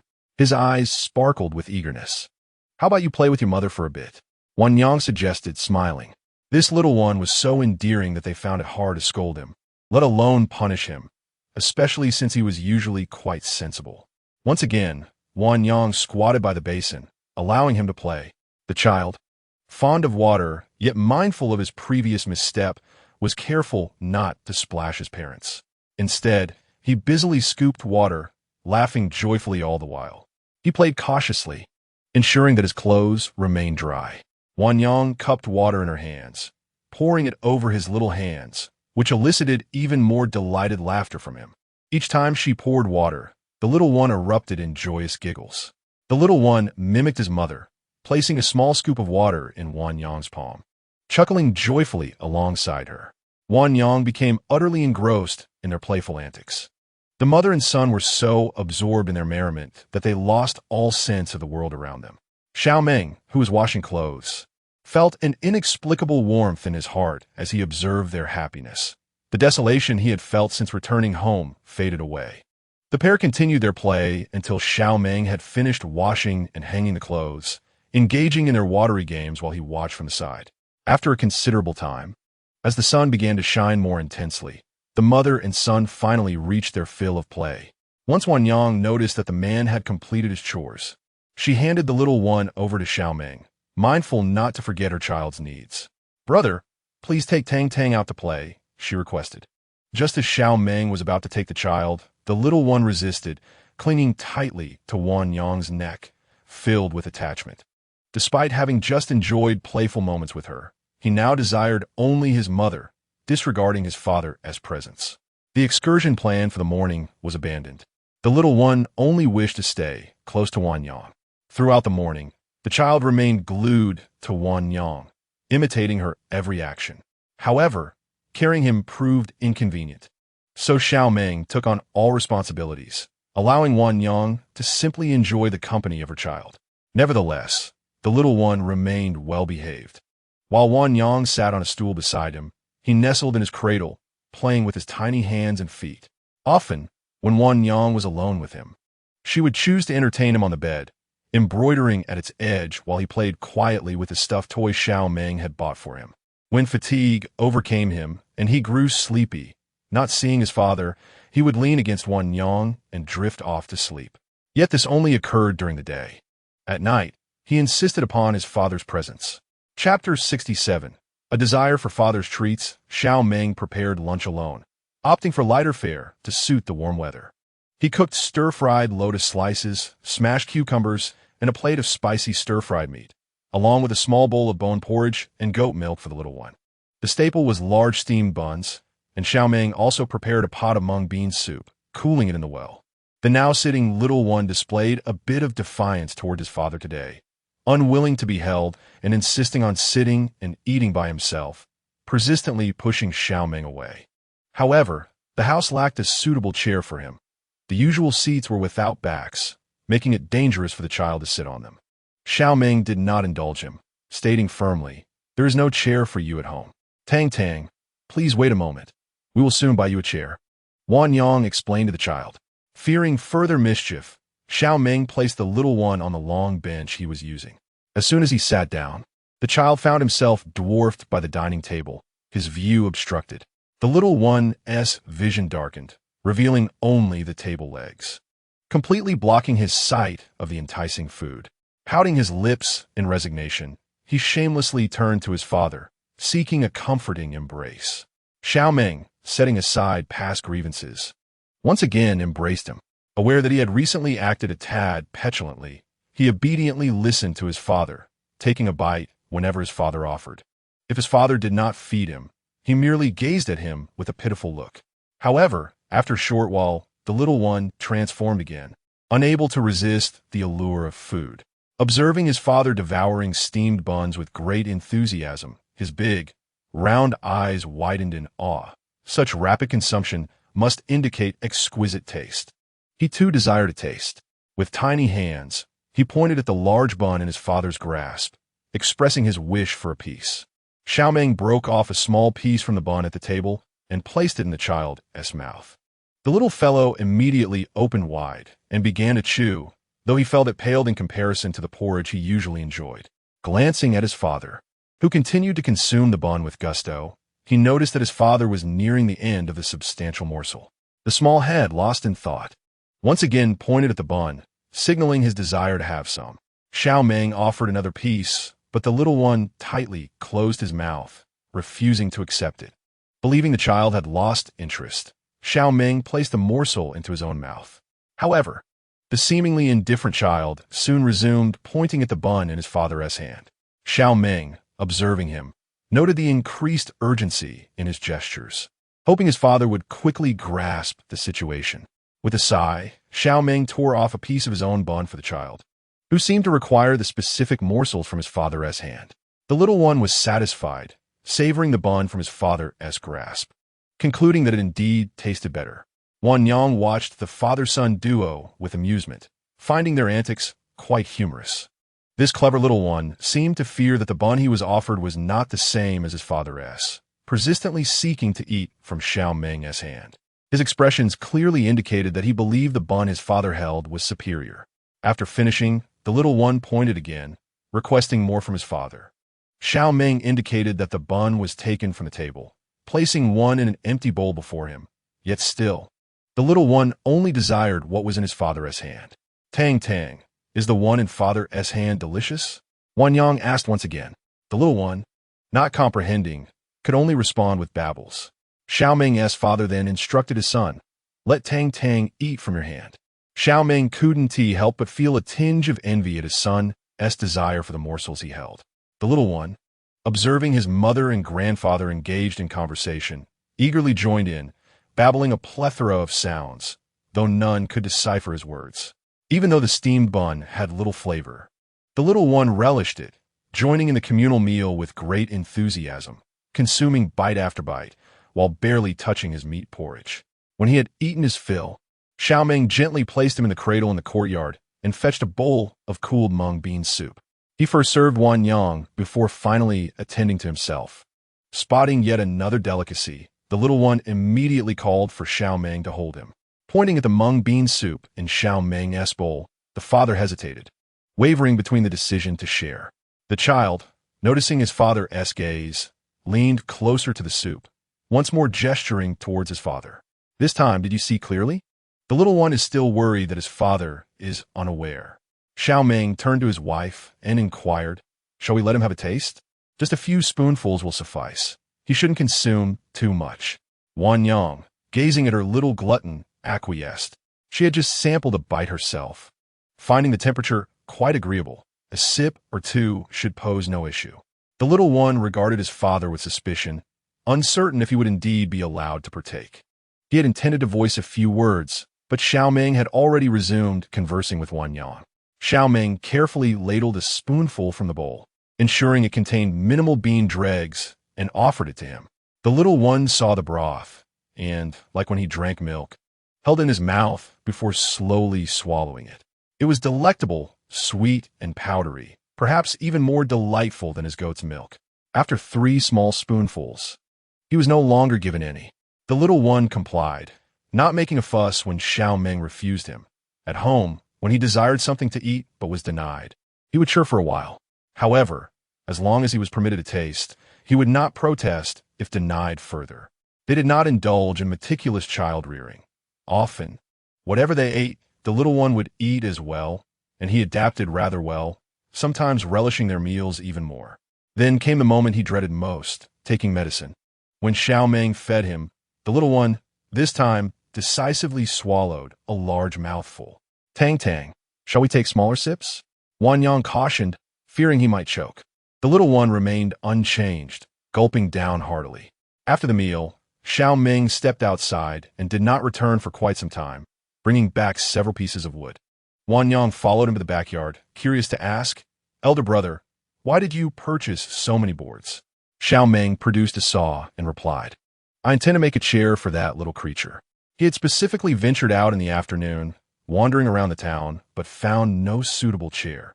Thus, he decided to buy boards and craft one himself. He had seen the types of stools designed for children elsewhere, but they were non-existent in this town, or simply inappropriate. Wan Yang felt a pang of sympathy for him. Under such sweltering heat, he still toiled outside to construct a chair. She remarked, "In this heat, let's search a bit longer, or perhaps wait until nightfall to work. It is quite uncomfortable to be out in such weather for long." Xiao Meng was relatively unconcerned. When he first ventured out, he had no trouble carrying heavy loads in this weather, let alone now. Nonetheless, he heeded Wan Yang's advice and moved his materials beneath the grape trellis. Aware that she could not sway him, Wan Yang periodically brought him water and green bean soup. The little one also wished to observe his father at work, but the heat was too intense, prompting Xiao Meng to take him to Uncle Wu's house next door. Wan Yang settled on a small stool beside Xiao Meng, fanning herself while watching him labor. Noticing her seated next to him, Xiao Meng furrowed his brow, urging her to return indoors as the heat was unbearable. Wan Yang, however, was resolute, declaring, "I wish to see how Tang Tang's stool is made." At times, even Xiao Meng found it difficult to persuade Wan Yang.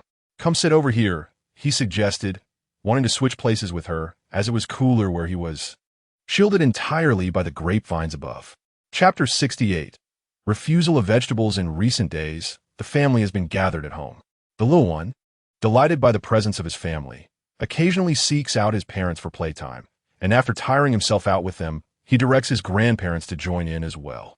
During this time, Xiao Meng has dedicated himself to crafting a chair for the little one, nearing completion and currently in the smoothing phase.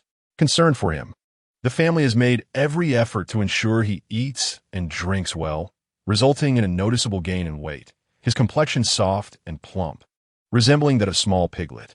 Fortunately, no one has bestowed upon him a nickname, although his grandfather affectionately calls him Hammer, which, for now, suits his small stature. On the third day at noon, coinciding with the conclusion of his medication, Xiao Meng finished the chair. Although the little one had not expressed a desire to sit and eat independently, it was evident he yearned for it. Aside from playtime, he no longer insisted on being held, content to sit and play by himself. As soon as the meal was prepared, Xiao Meng brought over the chair for him to sit in. The chair, simple yet practical, was a modification of a traditional design, featuring a straight back support with surrounding panels and a flat surface at the front for his food. Most importantly, it could be adjusted to accommodate his growth. When no longer needed, the front panel could be removed, transforming it into an ordinary chair. When mealtime arrived, Xiao Meng placed the little one in the chair, who found it quite intriguing, exploring the surroundings before fiddling with something on the chair. Even when his grandfather attempted to lift him out, he resisted, clearly enjoying his new seat. When it was time to eat, Xiao Meng moved both the little one and the chair to the dining table, eliciting even more joy from him as he giggled and clutched the chair, eager to showcase his new possession. The little one has grown less fond of goat's milk, preferring the supplementary foods prepared by his mother. During the day, he typically consumes 1 or 2 servings of milk, followed by satisfying meals of solid food. Observing his enthusiasm for his father's steamed buns, his mother made a special fragrant bun with goat's milk for him today, placing it on his small table. He quickly reached for it and stuffed it into his mouth. His mother, witnessing his swift actions, reminded him to eat slowly, regardless of whether he understood her words. The family treats him as a little adult, speaking to him as if he comprehends every word.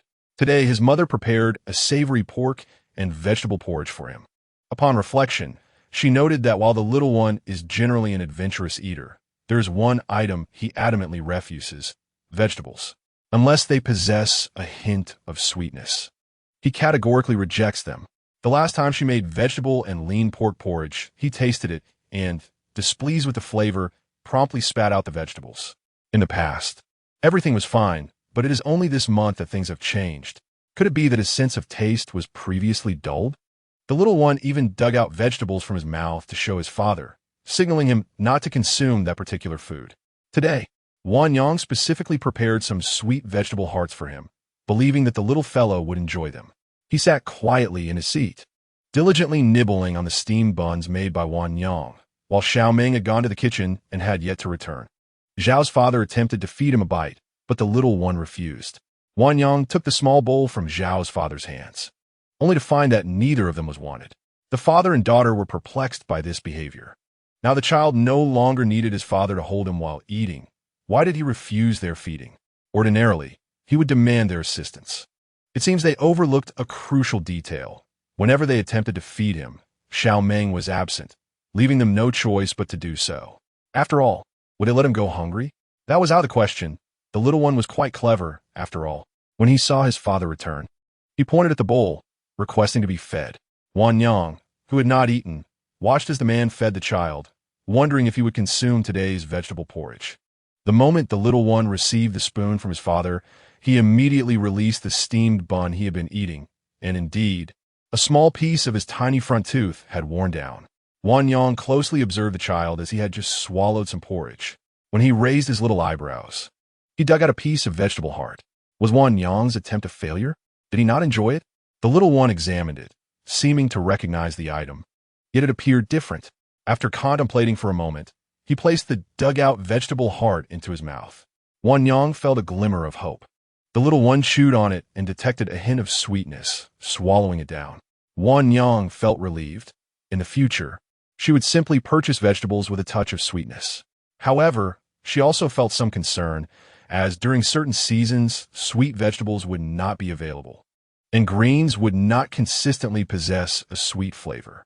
This could prove to be challenging. It was not an option to refuse vegetables. Xiao Meng, noticing that Wan Yang had yet to eat, asked, "Why aren't you eating? If you don't want these, I can go buy something else." "No, I just want to wait for the food to cool down a bit." She thought to herself that there would always be a solution. Perhaps as the little one grew older, he would naturally come to enjoy vegetables. However, Wan Yang's assumption was misguided. Later on, the little fellow indeed developed a fondness for vegetables, but only after enduring a certain ordeal.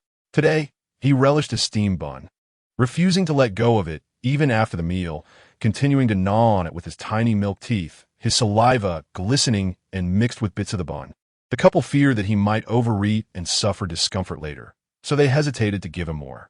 His father, Xiao Meng, inquired if he wanted more, but he declined. Wan Yang then asked, and the little one hesitated, ultimately placing the bun into his mother's hands. Observing this, Zhao's father expressed a differing opinion. Wan Yang, give the bun to Tang Tang. He's teething, and it might soothe his gums. He went to be eating it. Wan Yang looked into his small mouth and indeed saw remnants of the bun, which the little one was now spitting out. She then returned the bun to him. The little one beamed with joy upon receiving another steamed bun from his mother, his little mouth grinning widely, as if oblivious to the fact that just moments ago, it was Wan Yang who had taken it from his hands. His teeth were not yet firmly set, and it was advised against using a teething stick, for it might lead to uneven growth in the future, even though he would undergo another round of teething around the age of 6 or 7. "I understand, father," the little fellow exclaimed, his happiness evident as he gnawed on the bun with one hand while the other patted his chubby thigh, a sweet smile adorning his face as he savored his treat. Chapter 69. A request for Father S. Company. Wan Yang observed her messy son and felt a fleeting moment of reluctance to keep him. After enduring the sight for a while, she waited for him to finish the small bun entirely before helping him clean up. The little one, blissfully unaware of his mother's thoughts, continued to relish his meal, his face beaming with delight, even as he drooled profusely. He even leaned over to plant a kiss on Wan Yang, leaving traces of saliva on her cheek. A warmth enveloped Wan Yang's heart. Seeing her child in such a state made her overlook any concerns, and she tenderly washed his little face and chubby hands. In return, she emulated her son and bestowed a kiss upon him. Wan Yang spent a delightful period sitting beside her child, playing together until she realized that it was getting late. Nearing the time for the little one to sleep, she embraced him and carried him back to the room, ready to soothe him into slumber. The little one required little coaxing. Simply lying beside him was sufficient. Unexpectedly, Wan Yang found herself accompanying him for an extended stretch, her eyes closed, believing he had drifted off. However, the moment she opened her eyes, he sat up immediately, his bright, round eyes gazing at her. Seeing him in this state, Wan Yang could only smile with a sense of resignation. She had intended to lull him to sleep, but it appeared she was on the verge of being comforted by him instead. The little one, surprisingly perceptive, assumed his mother had fallen asleep and remained silent. As soon as he noticed her awake, he sprang up, his small body bouncing with excitement. He had not uttered a word during that time, and the pent-up energy made him eager to chat incessantly, babbling away as Wan Yang abandoned her attempts to soothe him, confident he would eventually tire himself out and drift off to sleep. "Shall we play with the tiger?" she asked, offering him a cloth toy tiger. Wan Yang spent some time playing alongside him, but soon let him entertain himself while she busied herself with other tasks on the bed. It seemed that the garments of men, whether grown or small, wore out rapidly. Wan Yang rummaged through the room for a while and unearthed several worn-out pieces of clothing. Although the garments were generally intact, certain areas were frayed consistently in the same spots. The little one, much like his father, seemed to ruin his clothes in almost identical ways, leaving Wan Yang perplexed about how they sustained such damage. He was not prone to stumbling, nor did he possess many teeth to chew through fabric. Thus, she pondered the mystery of how these clothes became tattered, speculating whether it was simply a consequence of the robustness of masculinity. She gently pinched the soft flesh of the little one, finding nothing firm about him. His body was entirely soft and squishy. Upon seeing his mother approach to pinch his hands, the little one mistakenly believed she adored him, and he eagerly extended his hands towards Wan Yang, inviting her to pinch him as well. Such special treatment was a rarity, primarily reserved for Wan Yang. On occasion, when he was in high spirits, he would also allow his father and grandfather to pinch him, though these instances were infrequent. Normally, as long as they were gentle and did not hurt him, family members were permitted to tease their little treasure. How delightful our Tang Tang is. Truly a precious gem of a child to his mother. Wan Yang, instead of pinching him, planted a kiss on his snowy white little arm. The two mothers and sons laughed together once more. Time was slipping by, and if he did not fall asleep soon, he might remain oblivious until dinner time. It was time to coax him to sleep. Wan Yang lay down, and the little one imitated her, trying to recline properly, but misjudged the force and fell flat onto his little pillow. Just as Wan Yang was about to check on him, he rolled over and gazed at her, perfectly fine. He was indeed an easy child to manage. His health was robust, and there were moments when she thought he might be hurt, yet he would simply rise up unperturbed. Sometimes, even if he stumbled and fell, he would not cry. For Wan Yang, their little Tang Tang was a worry-free child, incomparable to anyone else. She embraced him in her arms, gently patting his little belly. As he gazed at his mother, his eyelids gradually grew heavy. His breathing became steady, his small lips slightly puckered, and his chubby little hands lay casually at his sides, occasionally shifting as if searching for Wan Yang. She placed the hem of her garment into his tiny palm, which he grasped tightly, and then he stilled. Once he fell into a deep slumber, Wan Yang rose slowly, taking a needle to mend their clothing. Her embroidery skills were exceptional. Any repairs were seamless, rendering the patched areas indistinguishable from new. At that moment, Xiao Meng entered the room. Wan Yang immediately lowered her hand to her lips, signaling him to be quiet, whispering, "Brother, Tang Tang is asleep." Xiao Meng softened his footsteps, seating himself at the corner of the bed, watching her. He cherished this serene atmosphere, feeling most at ease with his loved ones nearby. Just a lift of his gaze allowed him to see them. The comfort of companionship made life profoundly pleasant. Living like this for a lifetime would be truly wonderful. In mid-May, the weather shifted dramatically. The day prior had been unbearably hot, but the following day brought rain. The little one had now mastered the art of rolling over freely. He was not at all like his parents, restless during sleep. Each morning, she would find him missing from his original position, except when he crawled over to Wan Yang after waking. Sometimes, upon awakening, he would crawl to her side and rest his head upon her, or sit beside her pillow, tugging at her hair playfully. However, this behavior had its drawbacks, occasionally startling his mother. Wan An was startled when she first noticed the little one perched by her ear, momentarily caught off guard. The tiny creature's little bottom was almost in danger of receiving a reprimand from his father. Following breakfast today, the rain began to pour, thwarting Xiao Meng's plans to venture out for the day. The downpour was significant, leaving him no choice but to remain indoors.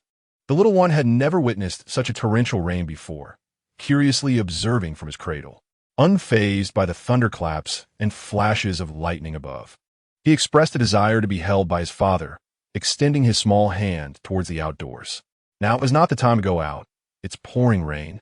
Xiao Meng replied. Undeterred, the little one insisted on going outside. Witnessing this, both Xiao's father and Wan Nan approached to persuade him. But the little one remained resolute in his desire to venture out. If met with opposition, he would gaze up with tear-filled, reddened eyes, making it hard for anyone to deny him. He yearned to explore the world outside, especially today, to witness the rain. His small finger pointed insistently towards the outside, glancing between Wan Nan, Xiao Meng, and his grandfather. In that moment, the only one capable of taking him out was his father. Seeing that the rain had lessened, Xiao Meng held an umbrella in one hand while cradling the infant in the other, stepping outside with an air of resignation to accompany him in observing the rain. Once outside, the little one continued to point ahead. We can only move forward, Xiao Meng remarked. The alleyway was silent, with every household shuddered against the rain, leaving only the two of them visible in the downpour. Xiao Meng's mood mirrored the dreary weather, while the little one joyfully wiggled his chubby feet, blissfully unaware of his father's sentiments. Chapter 70. A chance encounter. The rain came suddenly and ceased just as rapidly, catching everyone unawares. The weather returned to its original state the following day, though the previous day's deluge had subtly lowered the temperature. That rain had brought both joy and sorrow, and undoubtedly, Xiao Meng found himself among the latter. Yesterday, he had spent a considerable amount of time outdoors with the little one before returning home, his clothes soaked through, while the source of the mischief remained dry and eventually dozed off on his father's shoulder. One wondered what prompted the little one's desire to go outside. Was it merely to witness the rain? It seemed somewhat implausible. This morning, before departing, Xiao Meng checked on the little one, curious if he wished to accompany him. Yesterday, at this time, the child had not joined him, and today, Xiao Meng contemplated leaving without him, yet still felt compelled to peek in. He feared that if he left, the little one might insist on going out, leaving Wan Nan to manage alone. The little one was seated in his cradle, seemingly at a loss for entertainment, fiddling with his chubby hands, then growing bored and turning to poke at his tiny feet, and finally sucking on his fingers. One could only wonder if he had tasted his own flavor. Oblivious to any distaste, he was plump and fair, noticeably larger than his peers. Xiao Meng, now at the bedside, playfully engaged with his chubby son, surveying the surroundings in search of his wife, then turning his gaze back to the little one. Do you know where your mother has gone? Xiao Meng felt somewhat foolish, pondering how a little one who could barely speak could discern his thoughts. The small child gazed at him with wide eyes, emitting soft sounds in response to his father. Yeah. Xiao Meng had not expected much from him, but to his surprise, the child slowly turned his small body around, his little bottom facing him, and pointed towards the backyard. Xiao Meng watched in astonishment, wondering if this tiny being could truly comprehend his words. He gently lifted the chubby infant from the cradle, and together they ventured to the backyard. Indeed, his wife was there.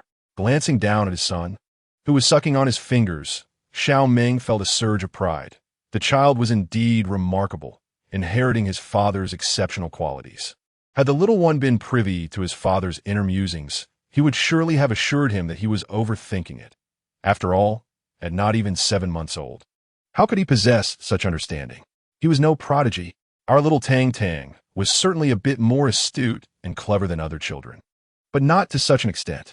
The reason for today's display was simply his yearning for his mother, cleverly prompting his father to fetch her. There was nothing more to it.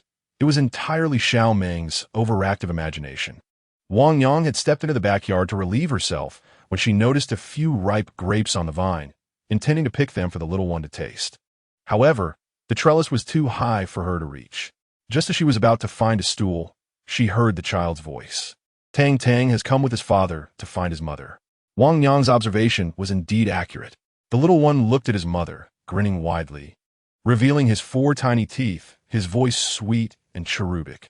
Xiao Meng understood Wang Yang's intent and, holding the child, approached the grapes to assist. I'll help you. With his height, he effortlessly reached the clusters. The little one, captivated by the green grapes, stretched out his tiny hands to grasp them. But despite being in his father's towering embrace, he was still too short, and after several attempts, he only grasped air. After a thorough search among the vines, Xiao Meng managed to pluck only 3 ripe purple grapes, which he placed in Wang Yang's palm.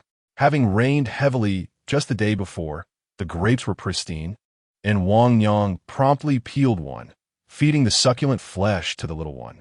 The child, feeling a bit disgruntled for not having caught anything, seemed to forget his irritation as Wang Yang offered him the grapes. The little one was quite the eater, sucking eagerly. He relished the taste. Though their homegrown grapes were not particularly large, they were exceptionally sweet, and once ripe, the entire bunch was delightful. The family adored them, and even more so this little one. Now, the child preferred to feed himself, so Wang Yang allowed him to do so, merely keeping an eye on him. She peeled another grape for Xiao Meng, who held the child in his arms and directly fed him. "Open your mouth," she instructed, playfully calling him her big brother. Another family member who cherished grapes as much as anyone was Xiao Meng, so naturally, he deserved a share. Seeing both father and son enjoying the grapes, Wang Yang hesitated, unsure if she should ask for more. The man directly took the item from Wang Yang's hands, reasoning that if everyone else could partake, his wife should not be deprived, even if it were merely a single grape. He peeled it and offered it to her, knowing well that the little one had a small appetite. 1 grape would suffice.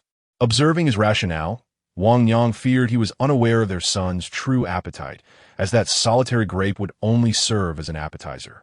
Recognizing the man's good intentions, she opened her mouth to eat it. The taste was sweet with a hint of tartness, just as delightful as ever. The grape, about the size of a thumb, was quickly devoured by the little one, who now licked his tiny fingers, savoring the remnants. Carrying the little one back to the front yard, Xiao Meng tidied up some items, preparing to venture out, curious about whom the little one would accompany, his parents or him. Wang Yang intended to buy a few things. Thus there was no need for a choice, as the little one would naturally follow them both. Before stepping out, Wang Yang first wiped the child's small hands clean, for they were sticky from the grape juice. The man stood by, watching her assist their son. Once the child was clean, Wang Yang looked up and said, "All right, let us go." "Indeed," he replied. The man, tall and straight, cradled the chubby child in one arm while holding the little one's water bottle in the other. The child, perched on his shoulder, peered back at his mother, occasionally bending his small body to nudge her, breaking into a radiant smile as if he wished for the entire town to hear his joy. Although the man held him securely, he knew it was unwise to become overly relaxed. After all, that was his wife. He playfully patted the child's bottom and advised, "Be still, little one. Mind your balance."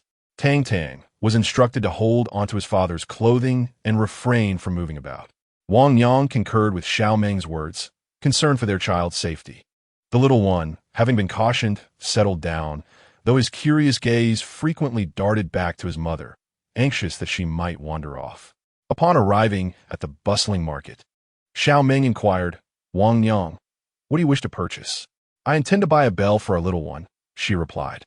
Recently, the child had been rather restless, crawling about with remarkable agility. It seemed he would soon be walking. Wang Yang planned to attach a bell to his foot, so they would quickly be alerted to his movements, ensuring his safety.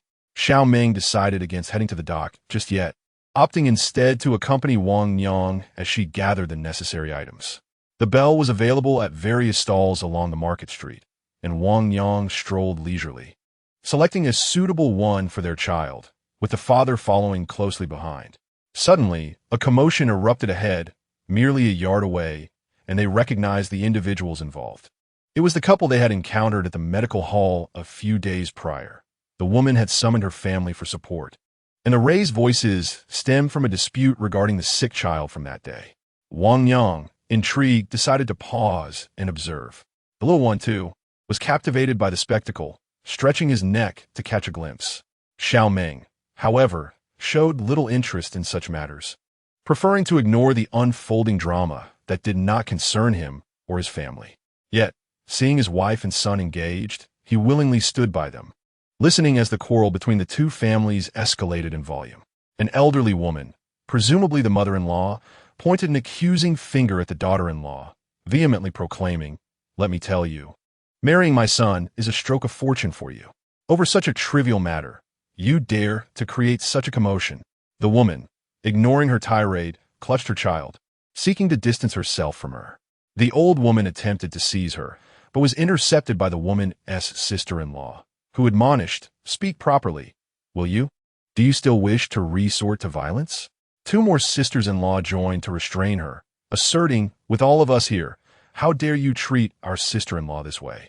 When we are absent, you think you can bully her and her child." They declared, "We have come specifically to escort our sister-in-law home. If you know what is good for you, release her immediately. We have no desire to engage further with your despicable family." The three sisters-in-law unleashed a barrage of reproaches, while three men silently stood by, choosing not to interject. The man's sister, mirroring her mother's behavior, joined in the fray. "No, you cannot take my grandson." The elderly woman, seeing her grandson move away, hastened to retrieve him. "What are you trying to achieve? You refuse to converse respectfully and instead resort to force." The sister-in-law, known for her fiery temperament, warned, "Stand back, or you shall face my wrath." She was not as accommodating as her other sisters-in-law. Those nearby began to grasp the situation. The old woman was merely relying on the daughter-in-law's amiability while failing to sincerely seek forgiveness, instead engaging in disgraceful conduct. "Do not think I am unaware of your ulterior motives. Your family has already discreetly arranged for her to find a lover. And now you wish to abandon us to pursue that path," the elderly woman shouted. The daughter-in-law could no longer contain her anger. She entrusted her child to her brother-in-law and confronted her. "I seek a lover. Do you not fear divine retribution?" She retorted, "In the 3 years since my marriage, my treatment of your family is well known. The neighbors could vouch for me. What have you done? You merely sit idly at home, nitpicking at me, and nearly cause harm to my son. I could overlook your behavior towards me, but your mistreatment of my child, your own grandson, is intolerable. I have endured enough. You are here to be a daughter-in-law. Are these not your responsibilities? Otherwise, why will my son have married you?" The old woman, thick-skinned, dismissed the daughter-in-law's words, believing them to be merely her due obligations, and felt she had not received enough service, far from meeting her expectations. "Let me make this clear. You may leave, but you cannot take my grandson with you. He is of the Wang lineage." The woman's motives were not solely for her grandson. She was also reluctant to part with the daughter-in-law she frequently disparaged. Otherwise, the events of today would not have unfolded. After all, once the woman married, she was relieved of responsibilities, spending her days socializing and returning home only for meals. Moreover, this daughter-in-law had the ability to earn money, making her a valuable asset that could not be easily relinquished. "I say, you old leech, how can you drain the life from our daughter so shamelessly? The daughter of our family has never spent a single coin from yours upon her marriage. Yet you, old witch, continue to cling to us with shamelessness. Who can ascertain the legitimacy of the money she received? An elderly woman ought to refrain from such slanderous utterances. Even the most patient individual might find their temper frayed," as did the fiery third sister-in-law, who immediately struck the old woman across the face, exclaiming, "How dare you speak such nonsense? Your entire family is worthless." Quick to hurl insults while being lazy. "The funds were given to you, and if you mismanage them, then I shall bring you to ruin, you wretched old crone." She was ready to unleash her wrath. The young woman's sister-in-law, witnessing her mother being assaulted, desired to intervene, yet the numbers were against her, instilling fear of personal harm. However, since the confrontation had already commenced, what difference would one or two more make? They had long harbored ill will towards the young girl, their thoughts sinister. The other two sisters-in-law rushed forward to strike, declaring, "You are no virtuous person. At such a tender age, your heart is already filled with malice. Just like your mother." The audacity was astonishing. "The betrothal gifts brought by my sister-in-law were brazenly utilized within your own quarters. It is no wonder you remain unmarried. You ought not to venture forth to bring misfortune upon others. This young girl has often relied on the gentle disposition of women to act with such impunity, but now, confronted with formidable adversaries, she quickly faltered. In a humbled plea, she lamented, "I was wrong. I should not have taken my sister-in-law's dowry. It was indeed shameless of me." Yet the onslaught continued, her face and private areas assaulted, with accusations of her treachery lingering in the air. The young girl realized the severity of her situation. This was no jest, and the repercussions were grave. The elderly woman, too, suffered grievously, having long taken advantage of her foul temper, believing her neighbors would not dare confront her, which had only emboldened her arrogance. However, years of impunity could not swiftly bring her to submission. She continued to hurl profanities, claiming, "You little harlots, taking advantage of your numbers to bully us. I am not one to be trifled with. Oh, how we tremble in fear." She scoffed. "Am I not the one dealing with you now? If you possess any courage, strike me. Let me witness your prowess rather than merely barking like a rabid dog." Upon seeing their mother and sister being attacked, the men rushed in to assist. The three brothers of the woman blocked their path, delivering a punch to one man's face. "You coward! Is this how you treat my sister? Have you forgotten what you once said to us?" Another kick followed. In a 3-on-1 confrontation, the man could only endure the blows as the brothers unleashed their pent-up fury upon him. The most intriguing aspect of this altercation was the young woman's sister-in-law, who was truly self-serving. "I did not wish to take my sister-in-law's dowry. It was my mother who provided it for me. Wedding my nephew's clothes was indeed my fault, yet I shall not assist in changing them. All blame rests on my mother. This is none of my affair. Spare me." She sought to deflect all responsibility onto her mother for self-preservation. Meanwhile, the woman stood by, observing. After a while, even the obstinate old woman conceded defeat. None among the three were left unscathed. The old woman cast a venomous glare at the well-behaved daughter-in-law, standing before her, threatening, "Are you not afraid that I might have my son divorce you?" To which the woman, known as the third sister-in-law, retorted, "You wish to divorce our girl? If anyone were to be divorced, it would be his parting ways with your son. Let us not forget who secured his livelihood in the first place. We can certainly orchestrate his downfall now." The old woman scoffed, "Shouldn't you all keep your heads down and avoid trouble? You're merely a family of freeloaders." At this point, the previously silent woman finally spoke up. "I am waiting for you to draft that divorce decree. I have long wished to sever ties with your family, and I have already sold off my dowry." With her child in tow, she departed swiftly. Their arrival had been quick, and so was their exit. Chapter 72. The grim countenance of Xiao Meng. Wan Yang observed the unfolding drama from a distance, feeling reassured by the support of her maternal family. Given the circumstances, it seemed she would not face undue hardship. She could earn her own living and did not need to rely on others, which provided her with a sense of security. Casting one last glance at the trio who had suffered defeat, she surmised that their future would not be bright. They had driven away such a fine daughter-in-law, and they would surely reap the consequences. Initially, those nearby contemplated intervening, yet upon understanding the situation, they deemed the family deserving of their fate. To mistreat one's daughter-in-law and nearly endanger one's grandchild was the act of truly malevolent individuals, and now they were the subject of scornful whispers.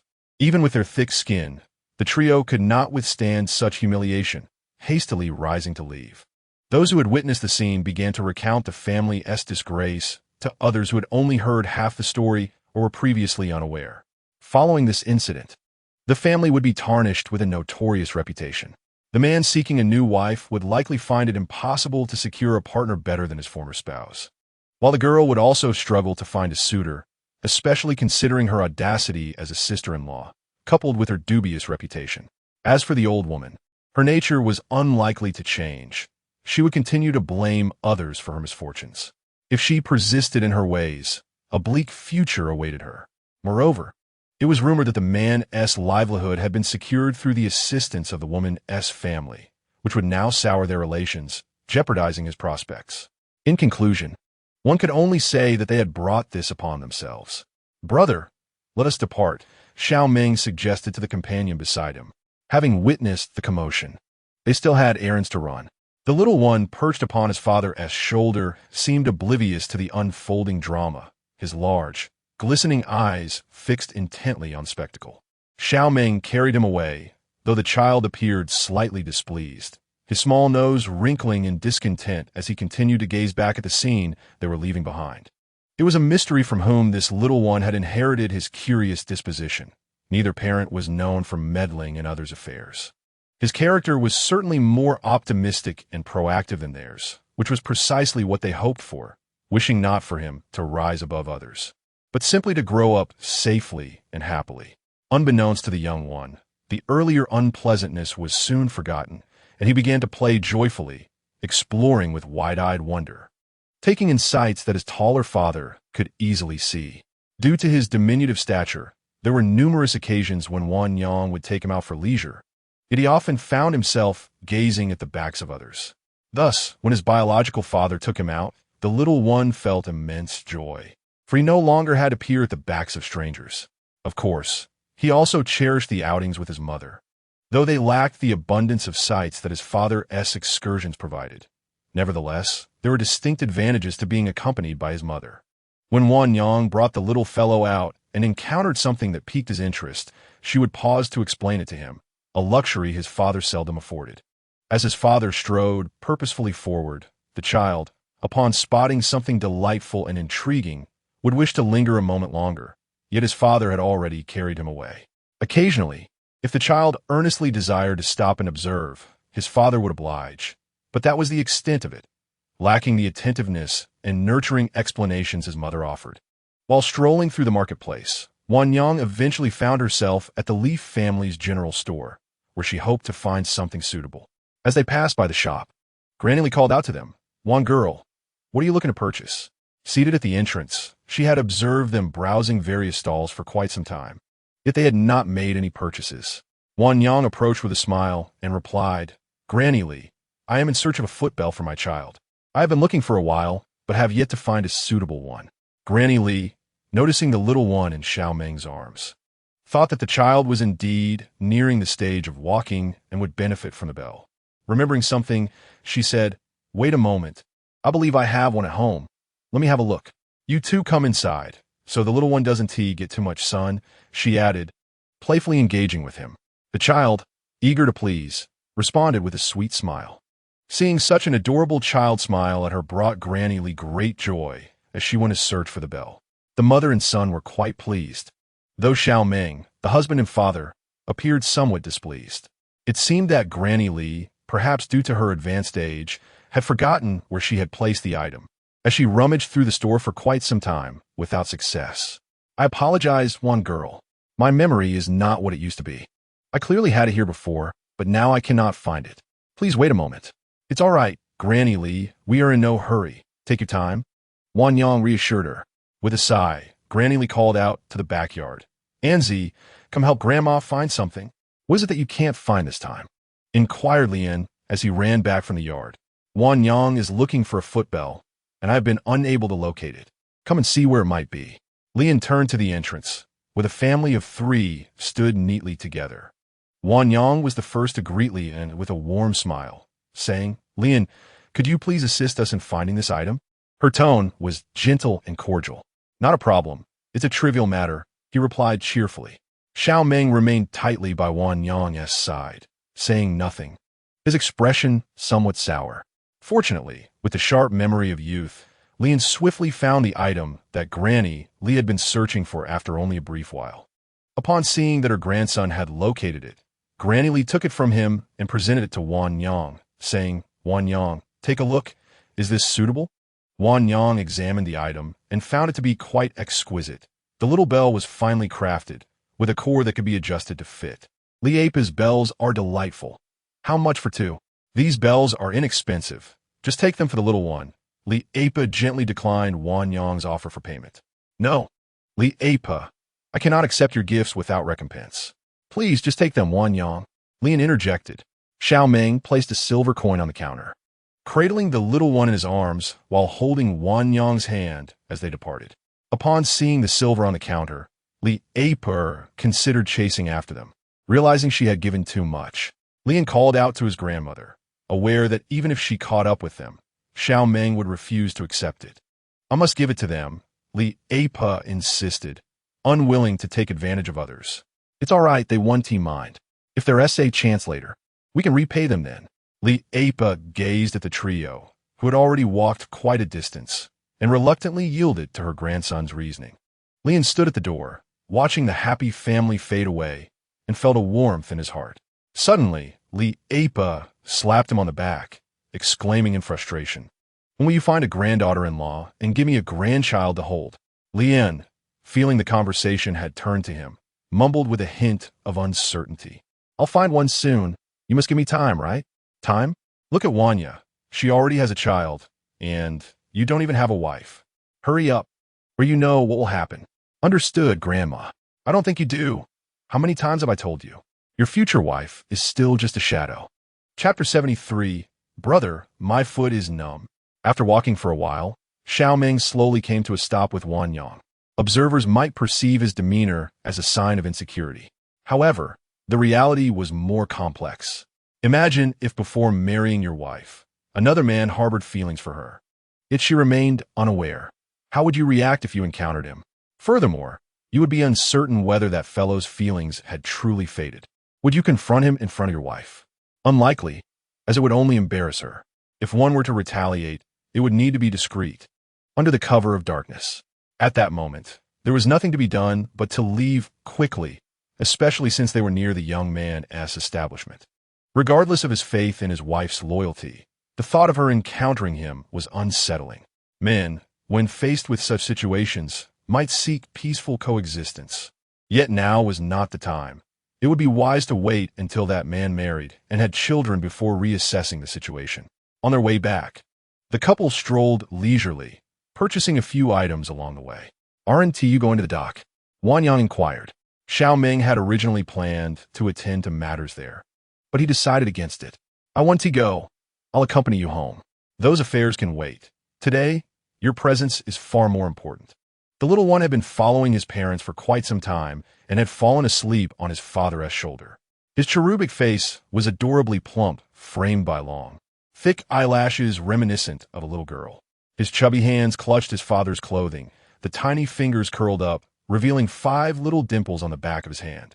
The little one sleeps soundly, with a slight parting of the lips, allowing crystalline drool to trickle forth, dampening Xiao Meng's clothing.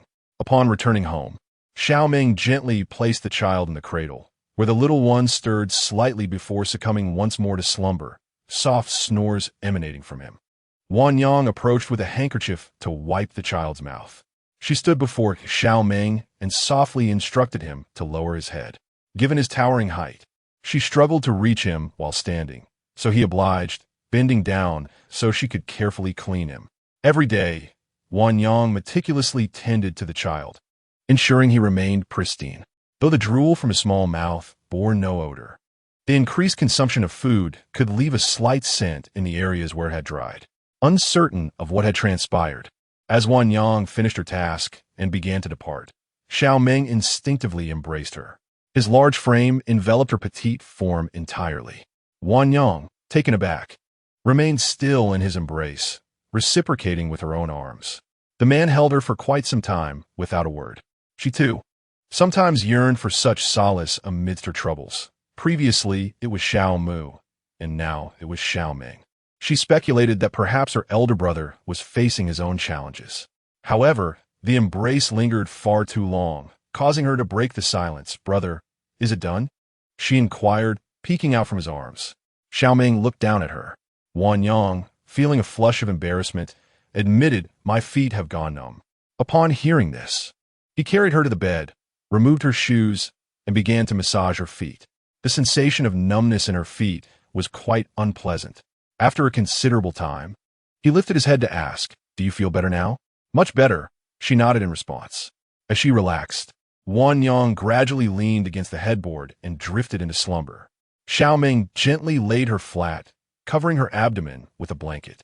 He slowly bent down, drawing near to her face, studying her intently, as if he could never gaze upon her enough.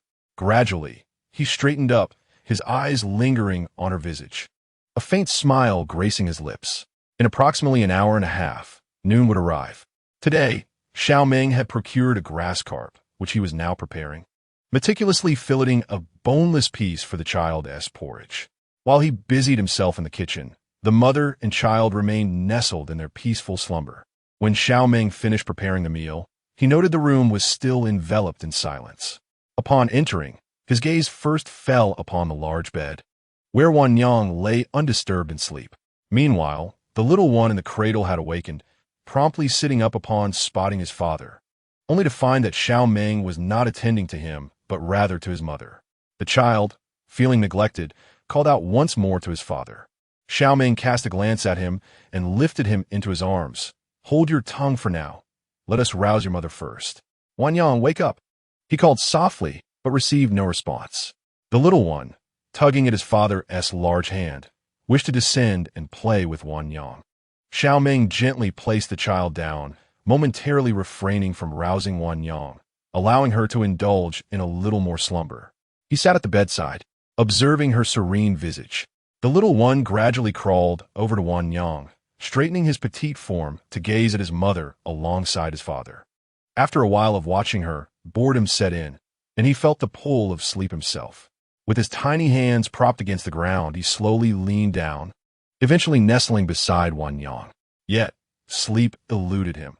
Having only just awoken, he felt no trace of drowsiness and instead began to play with his small feet. Fearing that the meal might grow cold, Xiao Meng called out to Wanyang, his voice ringing out, yet she remained in slumber, observing his father calling to his mother. The little one decided against sleep, wriggling his small body upright and reaching out to caress Wanyang's face, breaking into a delighted grin. At last, Wanyang stirred, slowly opening her eyes to find both father and son by her side, both fixedly gazing at her. A warm flush crept across her cheeks. Seeing her awake, Xiao Meng helped her sit up, declaring that it was mealtime and urging her to eat promptly. To her surprise, she realized she had slept for such an extended period that it was already time for lunch. The little one, unwilling to be overshadowed, noticed his father engaged in conversation with his mother and insisted on joining in, crawling onto Wanyang's belly, his tiny voice chattering incessantly. Wanyang's attention shifted back to the little one. "Is it Tang Tang who called for mother to rise? Our Tang Tang is indeed remarkable, capable of waking mother," she praised. Upon hearing his name, the little one immediately began to babble joyfully. Wanyang lifted him into her arms and planted a hearty kiss on his little head, prompting an even wider smile from him, his laughter ringing with pure delight. The little one was indeed easily amused. Outside, Xiao Meng busied himself with preparing their meal, patiently awaiting their return. The dishes remained light and appetizing. The little one obediently sat in his chair, anticipating his father's feeding. The fish porridge was particularly to his liking. Halfway through her meal, Wanyang remembered the pickled vegetables she had prepared a few days prior. She fetched an empty bowl and hurried to the backyard to bring back a serving of her pickles. "Father, brother, try the pickles I made and see if they are to your taste." Both men sampled them and offered compliments on their deliciousness. After the meal, with the table cleared of most dishes, Wanyang's pickled vegetables had been the first to disappear. In Chapter 74, boasting ensued. In the afternoon, after a playful outing with Xiao Meng, the little one returned, and Wanyang decided to test the new bell she had purchased for him. She placed him gently on the bed, where he sat patiently, albeit with restless little hands that busily sucked on his chubby fingers. Each time Xiao Meng took him out, the neighbors would generously offer him treats. Now, the little one had grown familiar with them, and no longer felt the need to bring back morsels for his mother to inspect. Xiao Meng had no qualms about it either. The little one had become quite the little rascal, having charmed everyone, and thus embarked on his gastronomic adventures without hesitation. At times, when there are too many items to hold, the little one employs the assistance of his grandfather, unlike some children who insist on clutching everything in their tiny hands. However, Zhao's father is not one to indulge him excessively. After allowing him a bite or two, he refrains from offering more. Fortunately, the little rascal is quite understanding and does not fuss when denied further treats. Generally, he accompanies his father without shedding many tears, endearing himself to all. The outings with his grandfather are filled with delightful snacks, making the little one eager to accompany him on such excursions. After a brief jaunt, he often manages to satisfy his small appetite. Upon returning, he suckles his tiny hand, reminiscing about a delicious morsel gifted to him during their outing. Wanyang gently cleans him up and adorns his little feet with bells. Having never seen such an object before, the jingling sound captivates his attention, prompting him to gaze at the bells on his feet. Observing that movement produces delightful sounds, he lowers his head, intent on investigating further. Wanyang remains by his side as he examines the bells, but after a while, he still cannot comprehend their purpose. He raises his head to look at his mother, scratching the back of his head in confusion. I cannot explain it either. Perhaps you should inquire with your father when he returns, Wanyang suggests. Seeing that his mother has ceased speaking, the little one resumes his play, babbling happily as if he has acquired a new toy, energetically kicking his short legs and producing a series of cheerful chimes. After a spell of exuberant activity, he tires and nestles back into his mother's embrace. The room is warm, and with the afternoon breeze set to enter, Wanyang carries her little one outside. The child gazes at his grandfather seated on a stool, babbling as if calling out to him. When his grandfather looks over, he proudly lifts his little feet for him to see, his gaze darting back and forth between his grandfather and his feet. Amused, Zhao's father playfully pats the little one's short legs, surprised to find that his grandson enjoys showing off. Look at our Tang Tang, wearing such a lovely little bell. How charming. Zhao's father praises him. Who bought this for Tang Tang? He inquires, prompting the little one to turn his gaze toward his mother. Wanyang, noticing her son's look, corrects him, saying, Today's bell was a gift from your father, wasn't it? The little one, not fully grasping his mother's words, responds to her as he always does, regardless of the accuracy of her statements. See, he is responding to his mother again. Yes, he bows to his grandfather for a moment before becoming a little bundle of joy as his mother heads to the kitchen, leaving him to play with his grandfather. Xiao Meng, having attended to matters earlier in the day, has yet to return in the afternoon. As time passes, the little one begins to wait for his father, refusing to play with anyone else, solely anticipating his father's arrival. It wasn't long before Xiao Meng returned, carrying a box of pastries. However, upon seeing his father, the little one did not immediately ask for a treat. Instead, he repeated the playful gesture he had just shown to his grandfather, lifting his tiny feet to display them to his father. Xiao Meng, preoccupied with the delightful pastries that Wanyang adored, had little time to indulge his child's whims. The little fellow, noticing his father's indifference, sulked, refusing to even glance in his direction. During mealtime, he unusually declined his father's offer to feed him, insisting on going hungry as a form of protest. Wanyang, observing the minor conflict between father and son, inquired, What is the matter with you and Tang Tang? Why the sudden temper? You won't even eat. It's nothing. It will be resolved shortly, Xiao Meng replied, setting down his bowl and glancing at the little bell on his son's ankle. All right, your father sees you. The sight amused the other two at the table, who found it entertaining that the little one had developed such a fiery temperament alongside his growth. After a moment, the child pointed at the porridge, signaling he was ready to eat. Xiao Meng found it amusing to witness his son's rare moment of humility, realizing how quickly he had forgiven his father. The little fellow's appetite had increased, and he was nearly ready to share a bowl of rice with his father. As Xiao Meng took a bite, the child mirrored him, eating at a rapid pace to keep up, prompting Xiao Meng to slow his own eating. After the meal, Xiao Meng presented the pastries he had bought to Wanyang, inviting her to taste them.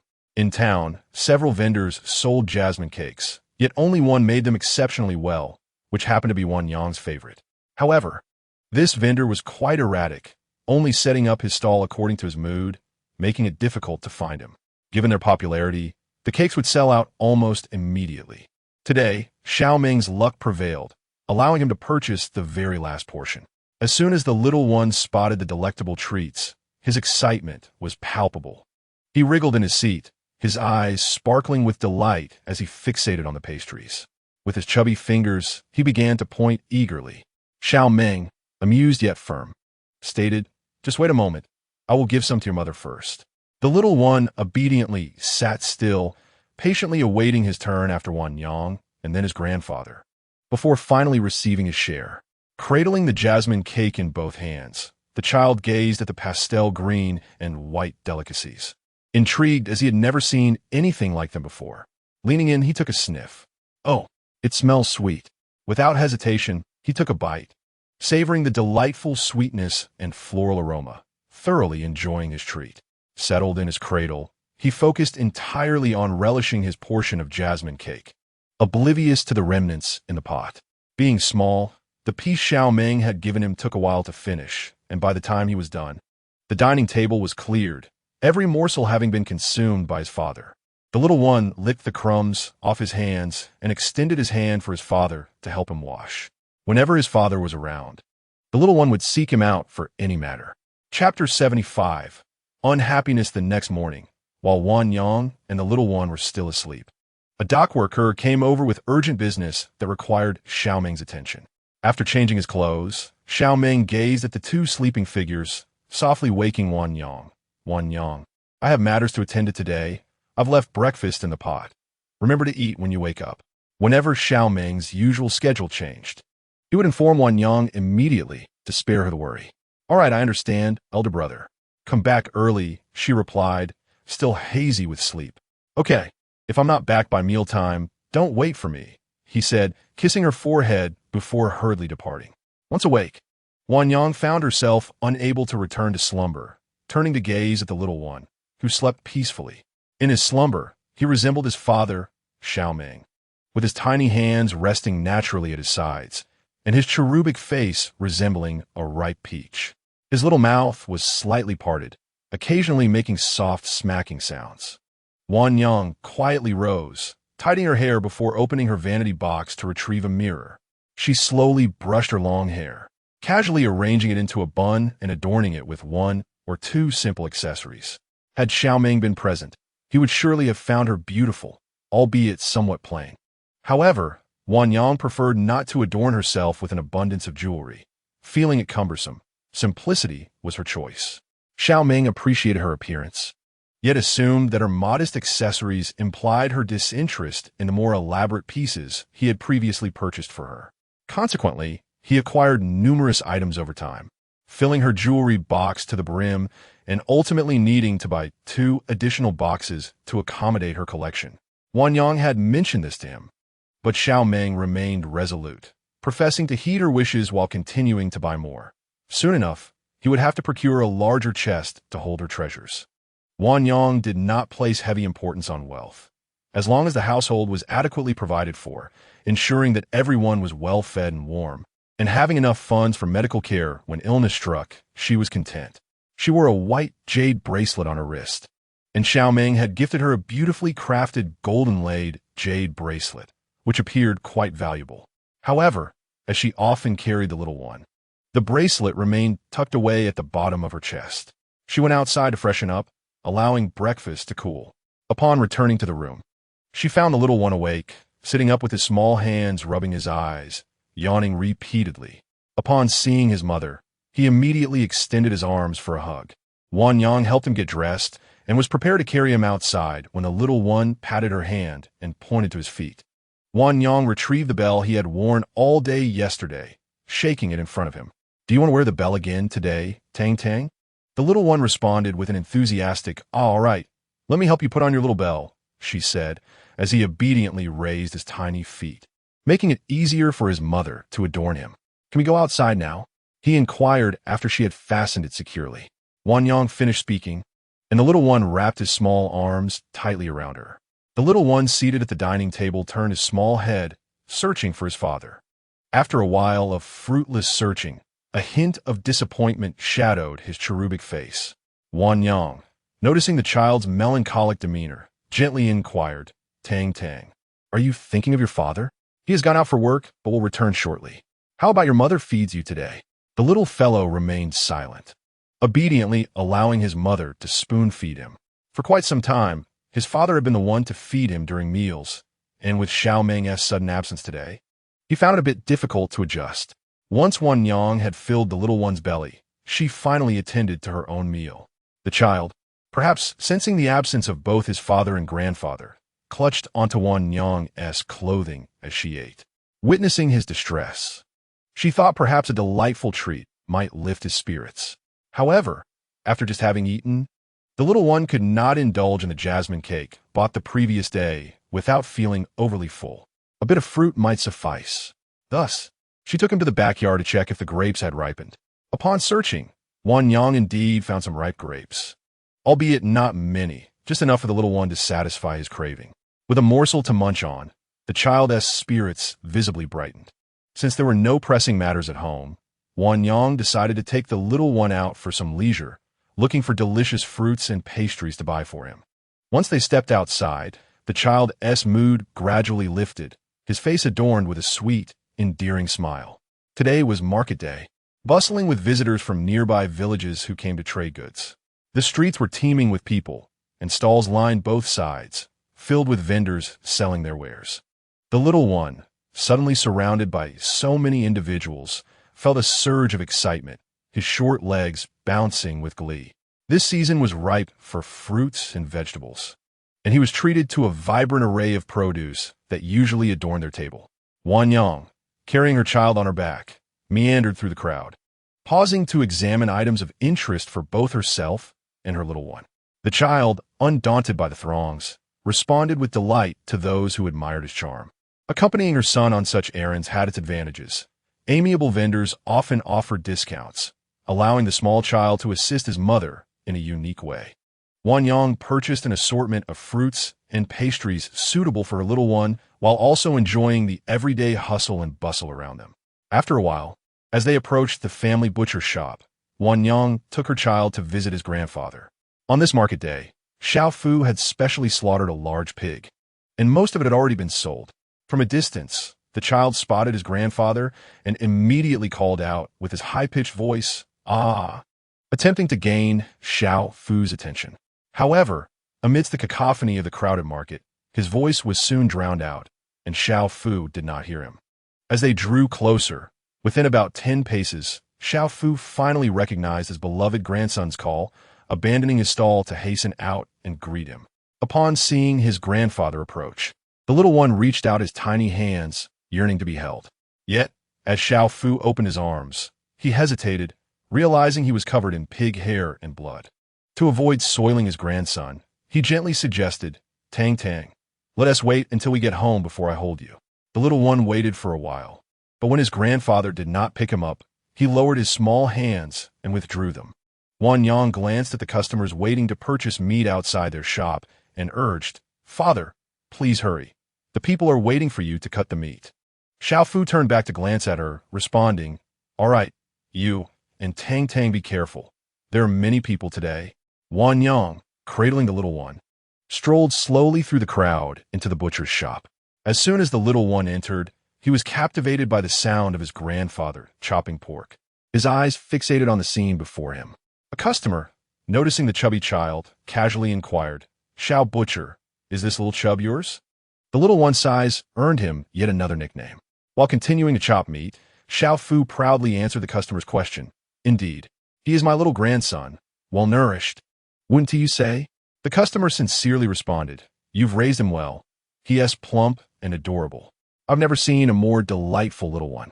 This praise brought joy to Xiao Fu's heart, prompting him to offer a discount.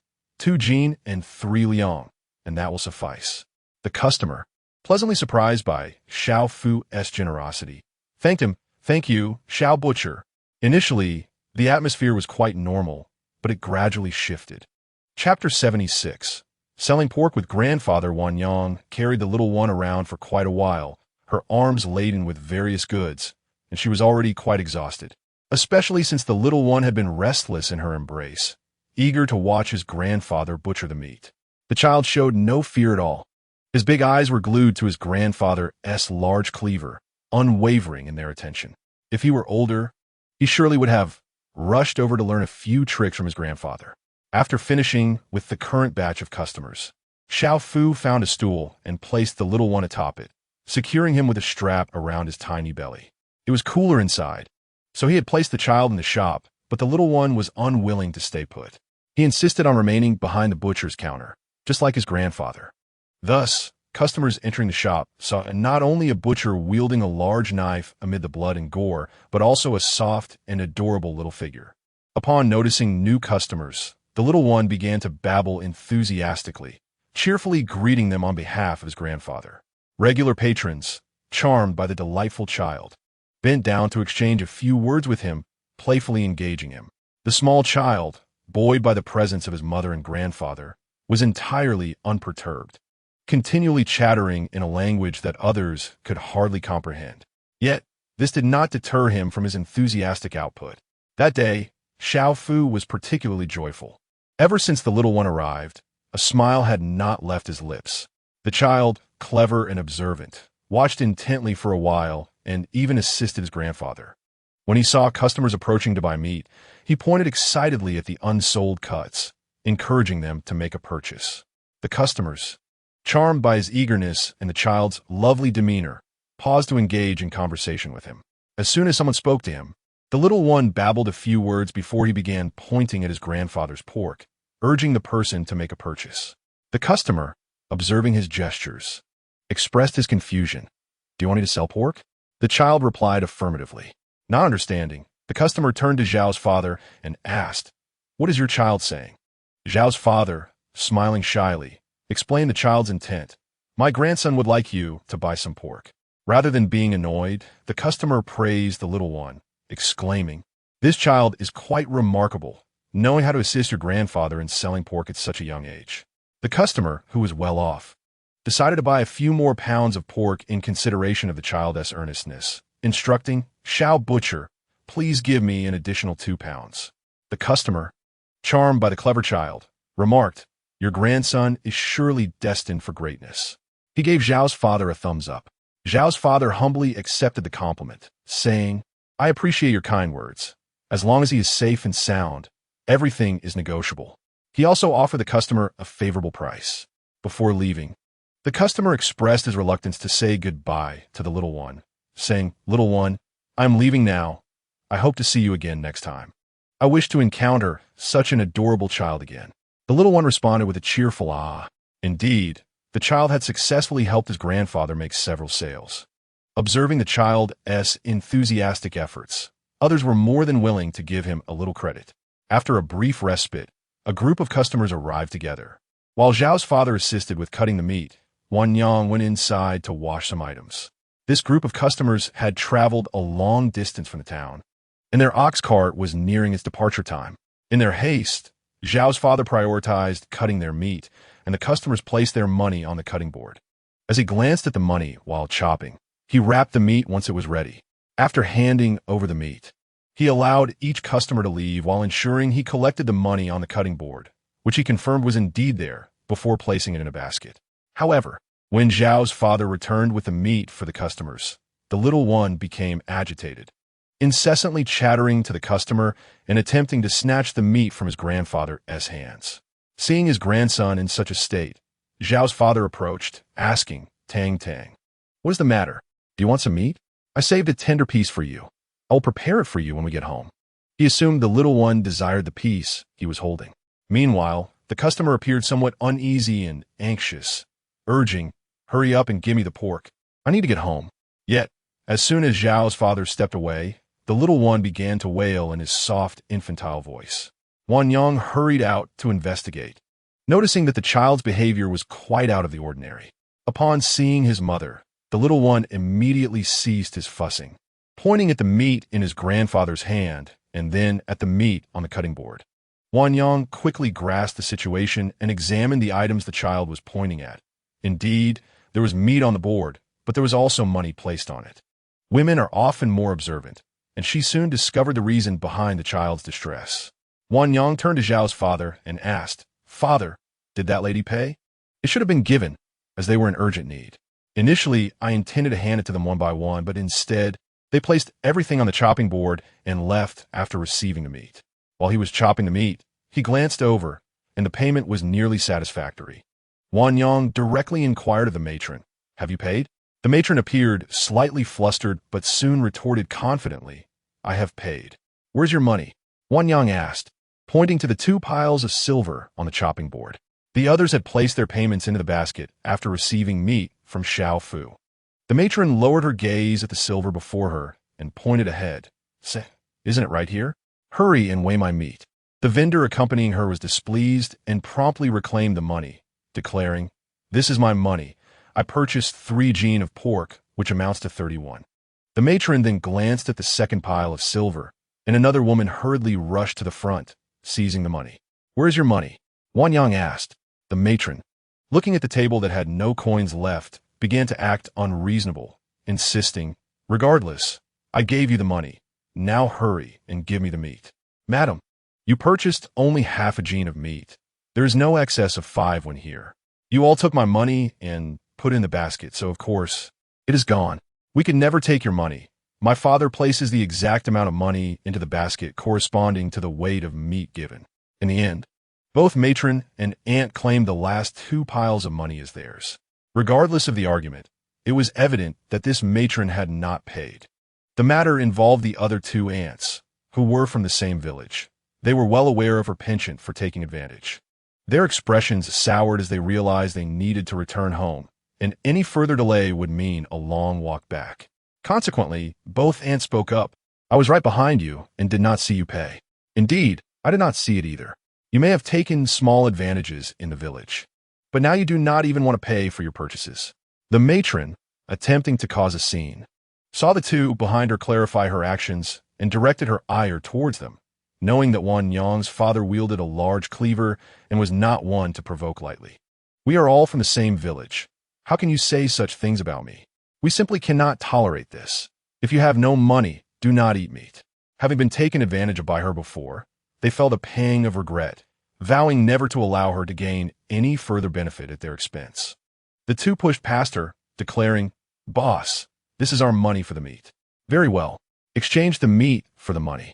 The 2 aunts, hastily taking the meat, quickly ran off to catch their ride, leaving the matron alone in her place. The father and daughter had no desire to converse further with her. Xiao Fu felt he had mishandled the situation today, and, observing her lingering at his doorstep, coldly remarked, "We shall not sell meat to you anymore. Go buy from elsewhere." This was the first time he had encountered such an unwillingness to pay. Previously, they would at most seek to take advantage by asking for a discount. Today, it was a complete refusal to pay. Hearing Xiao Fu's words, the matron felt a twinge of regret. She had come here to save a few coins, knowing that other vendors charged more and often shortchanged their customers. Today, his eldest son returned from the city with his grandson. The meat could not be procured, and the old man would not spare him for such a blunder, sending chills down his spine. Realizing this, she hastened to apologize to Zhao's father, hoping to persuade him to continue selling her the meat. Zhao's father, unwilling to comply, began to create obstacles. Normally, he would never sell meat to someone with such a cold heart, but today, with his little grandson present, he did not wish to expose him to such distressing matters. Without further ado, he sold her half a pound of meat, eager to continue with his business. The true hero of the day was the little one, whose keen observations had proved invaluable. Chapter 77. Sleepless under the praise of his mother and grandfather, the little one joyfully clapped his tiny hands, beaming with delight. Zhao's father exclaimed, "Our Tangdang is truly clever, helping grandfather immensely." The little one responded with joyful sounds, revealing his 4 tiny front teeth. Wan Yang leaned closer to him, and sensing her intent, he elongated his neck, presenting his face for her kiss. She gently pressed her lips to his chubby cheek. After witnessing his mother bestow affection upon him, he offered his little hand to her, requesting another kiss. Wan Yang complied, planting another soft kiss on his hand. Once he saw his mother had kissed him, he withdrew his hand, feeling a bit bashful, covering his eyes with his small hand, his cheeks flushed with a rosy hue. Uncertain if it was his mother's kiss or his own shyness causing the blush. Zhao's father, watching with warmth in his eyes, leaned down and asked the little one, "Can Tangdang give grandfather a kiss too?" The little boy hesitated for a moment, then extended one small arm, not as gently as he had with his mother, but rather with the resolve of a warrior. It was not a kiss he offered, but rather a gesture of sharing. Seeing the little chubby hand outstretched, Zhao's father felt his heart swell with affection. Tangdang truly cares for grandfather. However, he added, but grandfather is rather dirty. You shouldn't get yourself soiled. It was merely a playful jest, but to his surprise, the little one took it seriously. Unyielding, he continued to stretch out his small arm, determined that if his grandfather would not kiss him, he would not withdraw. Believing his grandfather needed a demonstration, the little one puckered his lips and kissed his own arm, then looked at his grandfather, urging him to mimic his action. Once again, he placed a short, round, little arm before his grandfather. Seeing such affection from his grandson brought tears to the eyes of the middle-aged man. A heartwarming sight indeed, though Tong Tong's grandfather was truly dirty from a long morning's work. The little one knew only that his outstretched hand had not yet received a kiss. Defiantly, he lifted his arm and pressed it against his grandfather's lips, before returning it to his side. The little one, displaying some stubbornness, believed that once an agreement was made, it must be honored, even if his grandfather later hesitated. He had already consented, and that was final. Xiao Fu never anticipated that the little one could be so resilient, showing no signs of disdain, which softened his heart even further. As time passed, the little one grew increasingly spirited, eagerly calling out to passers-by with delightful babble. He remained undeterred by the monotony, his small bottom firmly planted on the stool, not shifting an inch. However, while fewer people came to buy meat, more gathered to watch the plump little ball of joy who was surprisingly selling pork at the butcher's shop. There was an unexpected harmony in the scene, grandfather chopping meat while his chubby grandson helped draw in customers. After spending the better part of the day bustling about, the little one eventually assisted at his grandfather's shop, exhausting himself in the process. As Xiao Fu and Wan Yang were busy, the little one could no longer resist his drowsiness. His tiny head drooped, and he fell asleep against the stool, with no place to lay him down in the shop. They decided to let him rest there for a while.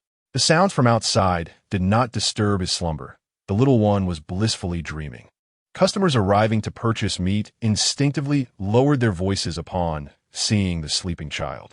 Observing his grandson in such a peaceful state, Xiao Fu felt a pang of discomfort and contemplated closing the shop to return home. Wan Yang, however, could not persuade him otherwise. Just as he was about to shut the door, a significant client arrived and purchased all the remaining pork, allowing them to continue their work. Wan Yang carried the sleeping child, while Xiao Fu followed behind, laden with the goods she had bought. As they passed through the bustling market, the noise roused the little one from his dreams. He opened his eyes for a moment, saw his mother holding him, and nuzzled against her before drifting off to sleep again. On their way home, they spotted a vendor selling hawthorn and decided to buy some, also grabbing lunch since it was getting late and cooking at home would be a challenge. However, Xiao Meng did not return for either lunch or dinner, leaving the little one longing for his father throughout the day. In the afternoon, his grandfather did not take him out as he usually did, instead holding him at the doorstep, waiting. Not long after Xiao Fu brought him home, the little one expressed a desire to go outside again. Seeing his pitiable grandson, Xiao Fu silently scolded Xiao Meng in his heart, yet refrained from voicing it in front of the child. The little one would likely be disappointed. Xiao Meng had yet to return by the time he usually went to bed. Despite not understanding, the child washed up, climbed into bed, and began waiting for his father. Though clearly exhausted, he stubbornly resisted sleep, determined to await his father's return. Tears dampened his lashes as he rubbed his eyes, yawning incessantly. No matter how Wan Yang coaxed, he refused to sleep, waiting for his father with a forlorn expression on the verge of tears. Xiao Fu, feeling a surge of anger and heartache, said, "Tang Tang, your grandfather will help find your father. We won't cry anymore." With a fierce determination, he stormed out, vowing not to return without bringing Xiao Meng back. However, he soon encountered Xiao Meng, who had just returned home, and his tone was far from gentle. "Why are you only coming back now? Don't you know there's a child waiting for you at home? What could possibly be more important than Tang Tang? You've been out all day. Go and comfort my grandson." Thinking of his little grandson in the room, he decided to temporarily let him be. Upon hearing his father's words, Xiao Meng suddenly recalled something. In the midst of the day's busyness, he had forgotten all about it and hurried back to the room. There, he found the little one nestled in his mother's embrace, refusing to sleep, with a face full of grievances. The moment the child spotted his father's return, tears welled up in his eyes, his little mouth pouting as he gazed longingly at his dear father, forgetting even to stretch out his tiny hands. Xiao Meng, witnessing his son's distress, felt a pang in his heart and promptly lifted him up, saying, "It's all right, father is back. Time to sleep now." The little one did not close his eyes. Tightly gripping his father's clothing, wrapping his small arms around Xiao Meng's neck and refusing to let go, Xiao Meng gently patted the child's back, assuring him that everything was fine and that he could finally go to sleep. The little fellow, still apprehensive that his father might leave again, held on for quite some time before succumbing to slumber. Yet, even with Xiao Meng's return, the child remained alert. Any sudden movement from his father would instantly awaken him. With a pitiful expression, he clung tightly to Xiao Meng's clothing, making it impossible to pry him loose. Consequently, that night, Xiao Meng, without even washing up, held the little one and spent the night in slumber. Chapter 78. A dilemma for the mother in the early morning. Xiao Meng awoke at his usual time. Looking down at his son sprawled upon him, a twinge of tenderness filled his heart. The little one was sleeping soundly, occasionally smacking his lips as if still savoring milk in his dreams. One soft hand lay against Xiao Meng's side, while the other clutched his garment, and the fuzzy little head looked somewhat tousled after a night's sleep. The man chose not to rise, wishing for the child to rest a little longer, especially since he had gone to bed late the previous night. Wanyang, waking up, turned her head to gaze at the little one and reached out to gently stroke his back. Upon noticing Wanyang was awake, Xiao Meng recalled the events of the prior day and apologized.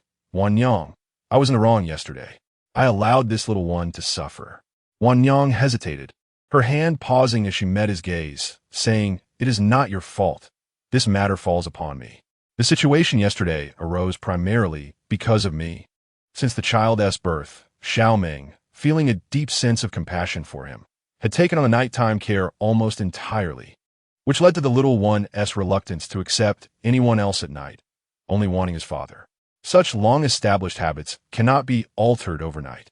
It should be my fault, really. Had I been more attentive to the little one back then, he might not have faced the troubles of yesterday. The couple exchanged apologies, each unable to articulate the truth.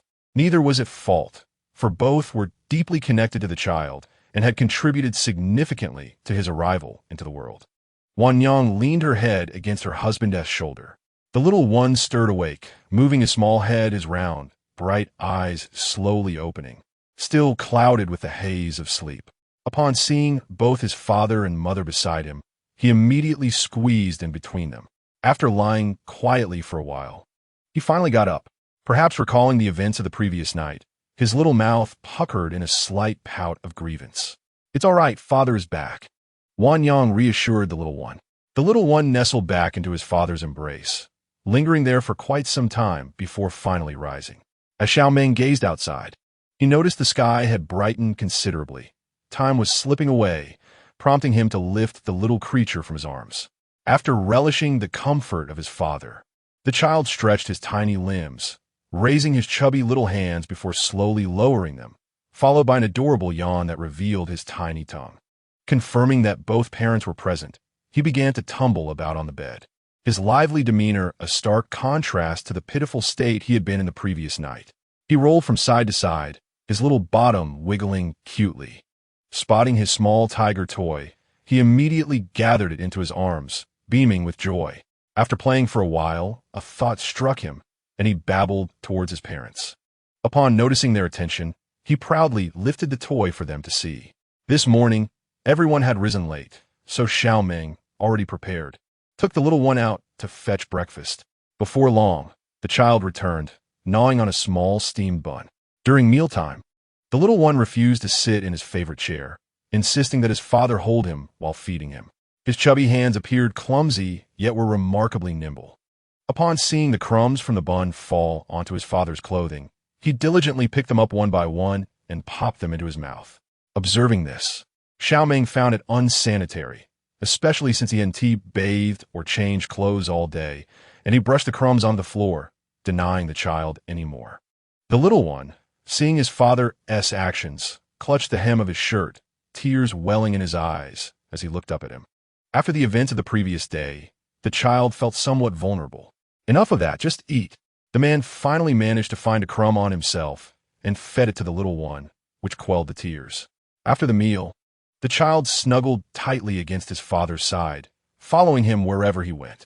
However, a dilemma arose. Xiao Meng had not bathed the entire day, and given the current weather, he was feeling quite uncomfortable. Cleanliness was important to him. Unable to endure any longer, he realized he needed to wash, though the little one showed no signs of discontent. Burying himself into his father's side, Wang Yang quietly prepared bathwater for Xiao Meng, hauling a bucket of water to fill the tub. Fortunately, the well was located in the backyard, and, after several trips, she finally filled it. She then fetched a change of clothes for him. Returning to the main room, she found the father and son with their heads bowed, seemingly engrossed in something. Upon closer inspection, she discovered they were enjoying pomegranates. It was still early for pomegranates, and the outer skin was still quite green. "Brother, why are you eating them now?" she inquired, noticing the flesh inside was not fully ripe, merely hinting at a blush. Fortunately, they weren't overly sour, possessing a slight sweetness. Though she had no intention of picking them, the little one had set his sights on them, compelling her to pluck one for him to taste. Wang Yang watched as the child gleefully devoured the pomegranate in Xiao Meng's arms, his little face smeared with juice. As the little one had yet to grow many teeth, upon witnessing Xiao Meng peel a pomegranate and take a bite, he too felt the urge to taste it. With no other option, he opened his small mouth, and Xiao Meng squeezed out some juice for him, which he seemed to quite enjoy, as evidenced by the juice smeared all over his face.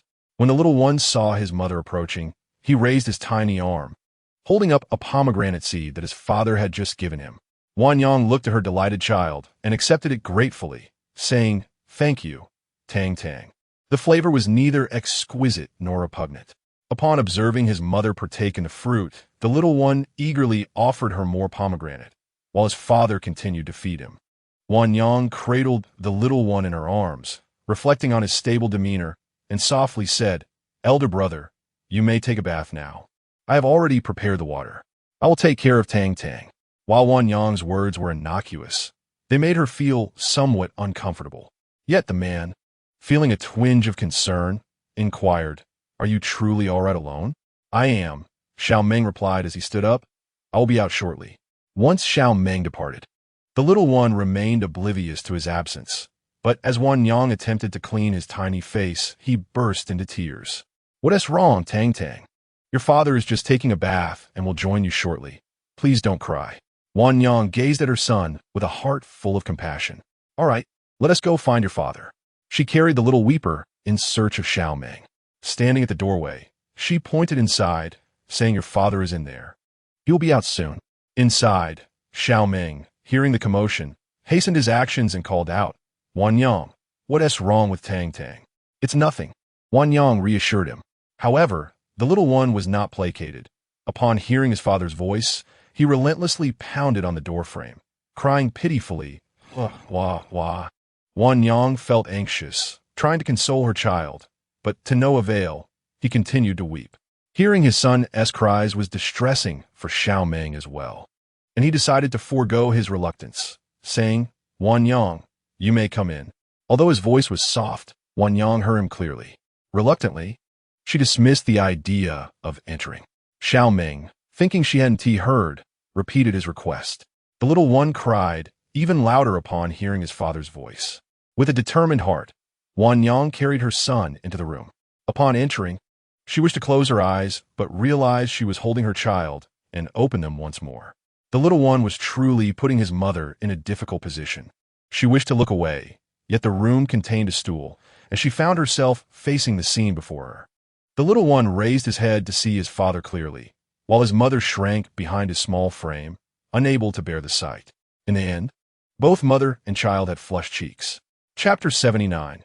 Arrival. After a challenging bath experience, the source of the trouble seemed quite pleased, albeit at the expense of his mother's embarrassment. Once the little one saw his father emerge from the bath, he ceased his crying and settled obediently in Wang Yang's embrace. Today had certainly offered her a glimpse into the trials of childcare. It truly was a challenge to tend to an unruly toddler. Fortunately, such instances were rare for her. Otherwise, she would have had to relinquish the little one to his father. Wang Yang helped him dry his hair, a task typically performed by him for her. And today, she finally had her chance to return the favor. Xiao Meng's hair is coarser and sturdier, unlike Wang Yang's fine and silky locks. Yet both share a remarkable thickness. Holding the little one, Xiao Meng gently wipes away the remnants of tears from his small face. He is truly transformed into a little flower cat, with the pomegranate juice still lingering, and after another bout of crying. It would be quite disheartening if he were to cry once more. Wang Yang stands behind, assisting her husband in tending to his hair. Once they have finished, she fetches a damp cloth to clean the chubby little face thoroughly. Now, with his obedient demeanor, it is hard to imagine he was once sobbing. Aware that his mother intends to make him clean and fresh, he tilts his little head back, inviting her to wipe him, appearing adorably naive. Fortunately, Xiao Fu had gone out today. Otherwise, she would have felt even more embarrassed. The couple coaxes the little one for quite some time until he finally calms down. After receiving enough affection from his father, he turns to his mother, seeking her embrace once more, reverting to his role as the cherished little one. When Xiao Fu returns and observes his grandson's demeanor, he realizes all is well, putting his mind at ease. He reminds the somewhat reckless Xiao Meng to be more cautious in the future, to which Xiao Meng replies affirmatively. Today has indeed taught him that one must not overlook their own identity, especially when surrounded by family, particularly in the presence of such a young child. The little one, having been held by his parents for a considerable time, eventually settles down obediently in his cradle. Suddenly, a knock resounds at the door. "Mango, it's us. Open the door." Familiar voices call from outside. Wan Yang, closest to the door, is about to respond. "I'll get it. You stay seated." Xiao Meng says as he quickly strides to the entrance. "Stop knocking," he adds, slightly impatient. "Mango, we're here." A pair of voices push eagerly forward. Xiao Meng disregards them and opens the door, returning to his previous position. The three visitors feel no discomfort, casually entering with their bags in hand. Upon seeing the trio, Wan Yang immediately heads to the kitchen to prepare a pot of tea. The three are polite, greeting her upon arrival. "Uncle Xiao, big sister." Wan Yang feels slightly bashful as those older than her address her as big sister, but she reciprocates, inviting them to enjoy some tea. She pours for them all. As she serves, Xiao Meng, irritated, remarks, "Don't you have hands? I pour the water, and you expect me to place it in your hands as well?" He doesn't even glance at them, as they truly have their hands full with various items, leaving him the most unoccupied. Wan Yang fills their cups, while Xiao Fu assists in setting down their belongings. "Sister-in-law, we can manage ourselves," one of them insists. "Yes, we can handle it." After finishing their tea, the trio's attention shifts to the little bundle beside Xiao Meng. "Brother, is this our little nephew?" Sui queries. "He is truly adorable," Su adds, leaning closer with a hint of envy. Instantly, the three burly men surround the little one, their admiration growing as they wish to play with him. "Just look, but don't touch," Xiao Meng firmly states, unwilling to allow these rough men to disturb his recently calmed son. After Xiao Meng finished speaking, despite the urge to intervene, he refrained from doing so and crouched down to observe their eldest nephew closely. The three of them were notably taller and more imposing than the average person, especially having encountered various situations outside, their eyes often reflecting a fierce demeanor. Many children would cry upon seeing them, having scarcely had close contact. Suddenly, they spotted a child unafraid of them, particularly as he was their brother's offspring, igniting a strong curiosity within them. This little one was indeed fearless. He ventured out daily, meeting numerous people. Moreover, his father towered over them, possessing a robust physique. Seeing their interaction, Wan Yang decided to retreat to the kitchen to prepare a meal, feeling it best to let them converse freely. Since her childbirth, the men had been revolving around her, and it was only this month that they began to attend to their own affairs. Noticing his wife heading to the kitchen, Xiao Meng followed her. "Why have you come in?"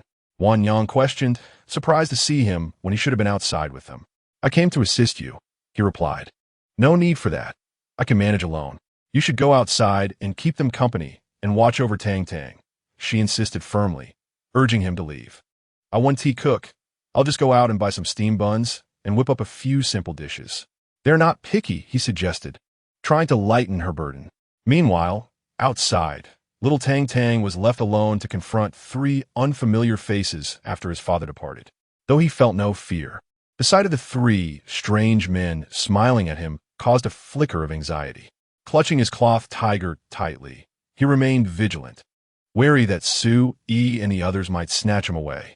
Regardless of how the three tried to amuse him, he remained unresponsive.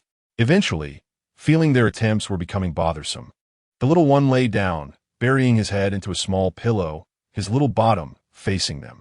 Upon returning, Xiao Meng witnessed the scene and, seeing the child distressed, intervened. "Leave him be." Hearing his father's voice, the little one immediately sprang up, reaching out for a hug. Xiao Meng lifted him effortlessly with one arm and headed toward the door, beckoning the three to follow. "Come, let us go buy your food." "No need, big brother. We can manage on our own," they replied, having grown familiar with the routine after several visits.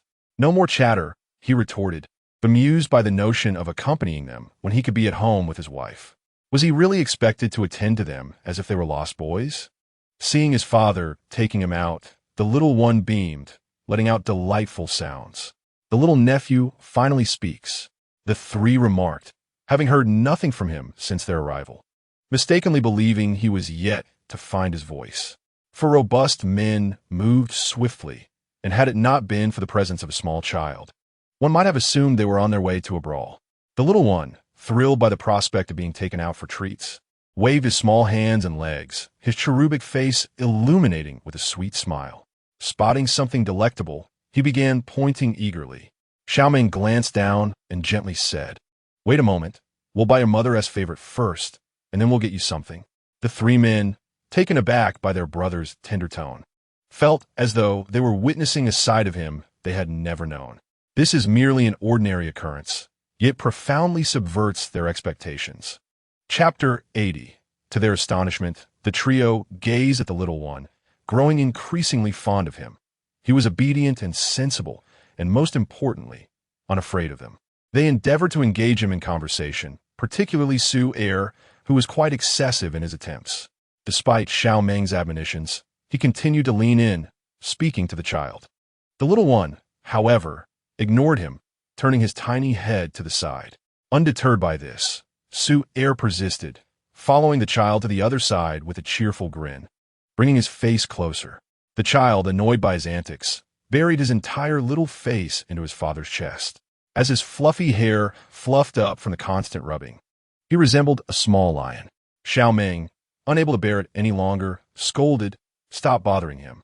He doesn't know you yet, no matter how much you amuse him." He won't respond. "You might as well give up. My son won't pay you any mind." Ah, truly a son of Xiao Meng. Even at such a tender age, he was distinctly different from others. Crouched in Xiao Meng's embrace, the little one furtively glanced around, realizing the strange uncle had vanished. Slowly, he turned his head, looking about, and upon confirming the uncle was truly gone, he felt relieved and began to sway his little head again. The four grown men had taken a stroll and returned with an abundance of items, even the little one clutching a few in his tiny hands. By the time they returned, Wanyang had nearly finished preparing the meal. The household had not lacked for vegetables these past few days, as she had stocked up generously the previous day. As for Xiao Fu and Xiao Meng, they were particular about selecting the best produce that Wanyang enjoyed, suitable for the little one as well. She had prepared several substantial dishes: pickled fish, braised pork, spicy stir-fried chicken, complemented by a plate of greens and a batch of pickles made by Wanyang herself. Once the dishes were all served, she wiped her hands and called them to the table. Everyone gathered for the meal. Their dining table was neither too large nor too small. While it was spacious enough for four, it felt a bit cramped for six, hence Xiao Meng held the little one while they dined. The group had returned with 3 large bags of steamed buns, which surprised her momentarily, though it soon felt quite typical. Considering her elder brother could consume half a bag himself, their appetites were likely on par with his. As they sat down, no one made a move to eat. Even the little one remained still, awaiting Wanyang from the kitchen. Once she settled into her designated spot, the others began to dig in. During this time, Su Er deliberately positioned himself beside the little one, eager to foster a closer bond. Xiao Meng placed a large bun into Wanyang's bowl and then divided his own bun, offering half to the little one before starting his meal. Even though Xiao Meng had split the bun in half, it was still rather large for the child, who needed both pudgy little hands to lift it to his mouth. After a few bites, he opened his mouth for his father to feed him some porridge, then resumed eating his bun, repeating this cycle. Observing the mess on his face, Xiao Meng gently wiped it clean, preparing to feed him again. The father and son worked in perfect harmony, their meal undisturbed. After a while, the little one had something to attend to. The little one, with a mouthful of porridge, cried out for his father while pointing at his own mouth with his chubby fingers. Before anyone else could react, Xiao Meng immediately placed his hand beneath the child's mouth. Upon seeing his father, The little one promptly expelled the porridge into his father's waiting hand. After washing his hands, Xiao Meng returned, and the child again pointed to his mouth, opening it wide for his father to inspect. Xiao Meng leaned down to observe, noting that the child's mouth was quite clean, devoid of anything. However, Su-er, sitting nearby, also glanced over but saw nothing amiss, and perplexed inquired, "Brother, what is the matter with my nephew?" "Nothing serious. Just something stuck between his teeth," Xiao Meng replied. "Stuck between his teeth?" Su-er expressed skepticism, noting that the child possessed only 4 tiny teeth. How could anything possibly be lodged there? Xiao Meng then placed his clean finger directly into the little one's mouth, and before long, he extracted a minuscule morsel of meat. Su-er exclaimed, "Indeed, those 4 tiny teeth can indeed trap food." Once the morsel was dislodged, the little one seemed relieved, and he grasped a bun that was slightly larger than his own face and began to gnaw at it. As he munched, his small body bounced up and down, accompanied by contented grunts, as if he were savoring the most delectable treat in the world. His innocent and joyful expression evoked envy from many around him. Noticing the abundance of delicious food on the table, the little one pointed with his chubby fingers, indicating his desire to partake. However, Xiao Meng observed that the day's offerings were laden with heavy oils and spices, unsuitable for a child of his age. "You cannot eat these dishes, my dear," he gently admonished. The child gazed longingly, reluctant to accept this limitation. After watching for a considerable time, Su-er finally seized an opportunity, saying, "Nephew, if you acknowledge me, I will bring you something to eat." The little one glanced at him, but promptly ignored him again, having determined in his heart that Su-er was not a good person and thus chose not to engage. Undeterred, Su-er presented a piece of fish to the child's lips, proclaiming, "See, I am being generous. The meat is right here." Xiao Meng refrained from intervening, opting instead to observe Su-er's efforts. The little one pressed his lips tightly together, showing no interest in the offering, and twisted his small body away. Continuing to disregard Su-er, feeling defeated, admitted, "It seems I have exhausted all my tricks." "Brother, your nephew has a remarkable disposition." Xiao Meng paid no mind to this remark, focusing instead on the meal at hand. The child's refusal to acknowledge Su-er meant he would not be lured into accepting food from him. What Xiao Meng refrained from saying was that had they not been present, the little one would have likely displayed his displeasure more vigorously. Despite his best efforts, his chubby little face lacked any intimidation factor. Noticing the child's earnest desire to eat, Xiao Meng observed him casting longing glances at the food several times. After a brief moment, he selected a piece of fish from the plate, rinsed it in water, and meticulously removed all the bones, finally mashing it with a spoon. When the little one saw his father approaching with a piece of fish, placing it into his bowl, he recognized it as his own. As Xiao Meng offered him a spoonful of the prepared fish, the child's eyes lit up instantly, his mouth eagerly opening wide, ready to chew and relish the morsel lovingly prepared by his father. Seated around the dining table were 3 individuals, their eyes fixed upon Meng Ge, unable to fathom that this gentle demeanor belonged to their fierce elder brother. They marveled in disbelief, realizing that even their formidable brother possessed such a tender side. It was no wonder that the little one felt unafraid. His father, Xiao Meng, was a ruthless figure in the outside world, yet within the confines of home, he exhibited such meticulous care. The man was capable of nurturing the child so well, effortlessly discerning his every desire and need. This was a sight they had never encountered before, which explained why their brother had settled down and even started a family while they remained bachelors. Chapter 81. The past. As the 3 men conversed and dined, they mused that a bit of wine would have enhanced the experience. They had contemplated this before, yet the first to suggest it had been reprimanded by Xiao Meng. In his household, barring extraordinary circumstances, no one was permitted to drink. He bore no desire to burden his wife with his drunkenness, let alone the 3 of them. If they were to indulge and reveal their true natures, it could tarnish his reputation in Wan Yang's eyes, a risk not worth taking. Today, the little one was overwhelmed by the number of guests in his home. The table was filled to capacity, and he observed them eating voraciously, fearing they might outpace him. Thus, he hastened his own eating, typically chatty at mealtimes, Today he remained silent, focused intently on his food. Wan Yang, having had a hearty breakfast and feeling less hungry by noon, lingered at the table, accompanying them for quite some time until she could eat no more. "Please, take your time," she said before rising from the table. Xiao Meng, cradling the little one, glanced back at her uncertainly and asked, "Are you truly full? If not, you should have some more dishes." He and T monitored her intake closely, worried that she might feel uncomfortable asking for more food if hunger struck later. Wan Yang's eyes brightened with a smile, affirming that she was indeed satiated. "If you feel hungry later, remember to let me know." "All right," she replied, getting up from her seat, seeing that the little one was already full in Xiao Meng's arms. She reached out to take him, allowing the man to enjoy his meal undisturbed. "Tang Tang, would you like your mother to hold you?" The little one glanced at his mother, contemplating, then looked up at his father, caught in a delightful dilemma. "I can manage him.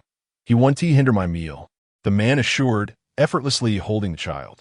The well-fed little one was particularly docile, seated comfortably in his father's embrace, fiddling playfully with his clothing.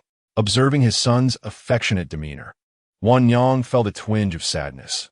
Nonetheless, she was content, believing that boys should spend ample time with their fathers to learn many things she could not teach. Returning to the kitchen, Wan Yang noted the abundance of food consumed and decided to prepare something digestive for them. Remembering the hawthorn and various fruits she had purchased that morning, she devised a plan to simmer a pot of apple hawthorn infusion. She would chop the hawthorn and apples into pieces, remove the seeds, and then add rock sugar before bringing it to a boil. It had been a long while since she last cooked. Wan Yang crouched beside the fire, reminiscing about the past. The last time she had prepared a meal was when Xiao Mu was still alive. During that period, her appetite had waned, and she found it difficult to digest food. Every few days, she would make a pot of nourishing broth for Xiao Mu. Since Xiao Mu's passing, she had not cooked again. The kitchen was warm, and Wan Yang settled next to the water vat, which was filled with well water, providing a refreshing respite. With the weather sweltering, the apple hawthorn drink she prepared soon came to a boil. She ladled it into a large wooden bowl and placed it in the vat to cool. While waiting for the water to chill, she listened to the voices outside, mostly Su, Yi, and the others engaged in conversation, while Xiao Meng would respond to them only after they had spoken several sentences. Were it not for familiarity, one might assume Xiao Meng was lacking in manners, as he would barely acknowledge the lively discourse around him. Hearing the commotion, Wan Yang, since they had nearly finished eating, and poured the cool tea into a teapot to serve them. The men were already tidying up. Upon seeing her with another pot, Xiao Meng promptly lifted the little one and took the teapot from her hands. The group of men worked efficiently, clearing the dishes from the dining table. Wan Yang, perceiving them as guests, intended to assist with the cleanup, but the men stopped her, insisting, "There's no need for you to wash up.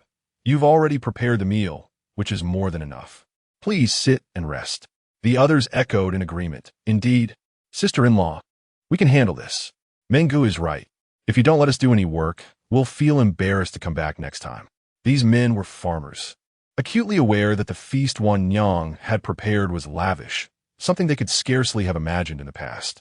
Now that they had the means, they could buy whatever they wished, yet it still felt as if something was amiss. Perhaps no matter how delicious the food, it could never replicate the comfort of a family meal. Savoring such a meal after so many years of solitude brought them a profound sense of contentment. It was no wonder that Mengu longed to return. They too would have done the same in his position. Su'er recalled vividly a relative with better circumstances during his childhood. Each year during the New Year celebrations, he eagerly visited that relative's home, not only for the hearty meals but also for the occasional sweets. However, his own family was the poorest, unable to present decent gifts, and others often regarded them as freeloaders. At that tender age, he was oblivious to such judgments. There was a time when his father injured his leg and could not hunt, leaving them without meat for an extended period. Even when game was caught, it was bartered for money. On one occasion, when Su'er took an extra piece of meat at the dining table, that relative scolded him as a greedy glutton right there. Relatives who had come along, both adults and children, cast disdainful glances at him, with some going so far as to accuse him of stealing their share. Echoing the relative's harsh words, and mocking him. Yet, he had merely taken one additional piece. Others had consumed even more. Yet it was he who faced the reprimand. The family did not speak on his behalf, and he still vividly remembers that meal. At that time, he did not comprehend that despite their poverty, every year during the busy farming season, they would offer their assistance without any expectation of compensation. They toiled for an entire day, yet did not consume a single morsel from their table, bringing their own provisions instead. As he matured, he came to understand the underlying reason for their treatment of him. It stemmed from their status as the most impoverished family, which led to a certain disdain in their hearts. Even in the event of a dispute, they would not suffer any repercussions. This experience left a significant mark on him at such a tender age, prompting him to never revisit that relative's home. No amount of persuasion from his parents could sway him. He simply refused. He would rather endure hunger than subject himself to the disdain from relatives who clearly looked down upon them, forcing themselves into a setting where they felt utterly out of place. Although they were kin, they felt more like strangers, as they believed there was no benefit in treating them kindly. Consequently, they gravitated towards Xiao Meng, dutifully following his lead. Each visit to the Xiao household brought him comfort. Erasing the feelings of inferiority he once harbored, they genuinely welcomed him and his brothers. Chapter 82. The little one eats before long. The kitchen was bustling with 3 individuals, some washing dishes, others wiping the table, quickly tidying up the household utensils. They then settled down to enjoy the apple hawthorn tea that Wan Yang had prepared, with a limited number of cups. They served the tea in large bowls for everyone to share. The pale yellow color resembled that of brewed tea. Xiao Meng filled each bowl to the brim, and the little one in his arms watched in awe, knowing that had he been a bit older, he would have eagerly requested a share. However, seeing his father serve everyone instead of the 3 peculiar uncles brought him relief, as he feared they might withhold from him. Sitting obediently on the chair, he sucked on his little finger, anxiously watching as his father poured cup after cup for others, yet his own remained unfilled. His anticipation grew, and the sound of his finger sucking became increasingly pronounced. Xiao Meng turned to glance at him, somewhat exasperated, telling him to wait a moment. When it comes to food, patience is hard to muster, but thankfully the little one retained a sense of decorum, refraining from displaying gluttony in front of others. Realizing his father was acknowledging him, he understood that the delightful beverage was indeed meant for him. He ceased sucking his finger, widened his round eyes, and pushed his bowl toward the center of the table, signaling for his father to serve him. Xiao Meng lifted his bowl and poured in half, careful not to fill it entirely, lest the little one attempt to drink it all. Although Wan Yang had allowed the apple hawthorn tea to cool slightly in water, it was still too hot for the little one.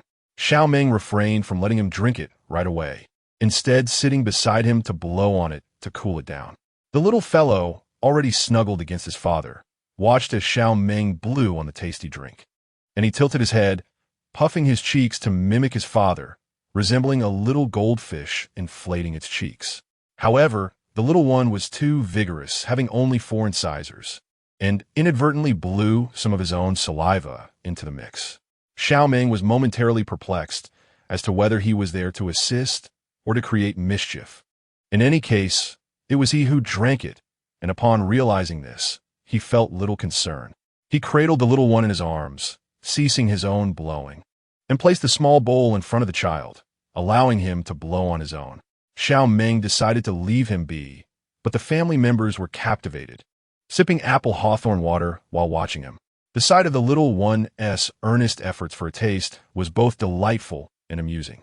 Su Er, observing the child's determination, repeated his earlier tactic by bringing his larger bowl to the child's lips. Try some from Uncle Su Er. This time he lowered the stakes, not requiring the little one to call out to him. The child paused, glancing at the large bowl in Su Er's hand, then at the small bowl held by his father, his little mind still a bit muddled, seemingly perceiving that the larger bowl contained more liquid. Su Er, sensing an opportunity, encouraged the little one further. Uncle has more here. The child gave the larger bowl one last look, but ultimately chose the safety and familiarity of his father's bowl. Though small in stature, he felt assured that his father's offering was more trustworthy and palatable. Puffing out his cheeks, he pursed his lips, adding a bit of flair as he blew into the bowl. Su Yi, witnessing his brother's defeat, felt a sense of relief and silently mocked him. Stop trying these tricks. My nephew doesn't see you as a good person. Regardless of their blood relation, he made his point. Seeing how fondly they regarded their little grandson, Xiao Fu remarked, Our Tang Tang was like this with everyone at first. Familiarity breeds comfort. Hearing this, Su Er began conversing with Xiao Fu, noting that while Meng Ge had mentioned similar sentiments, he had not elaborated to such an extent. The little one blew for quite a while, his cheeks flushed, and, eventually, he rested against his father's chest, arching his little back, clearly exhausted from the effort. Xiao Meng took a small sip, finding it cool enough, and offered it to his child, never hesitating to care for his son when it truly mattered.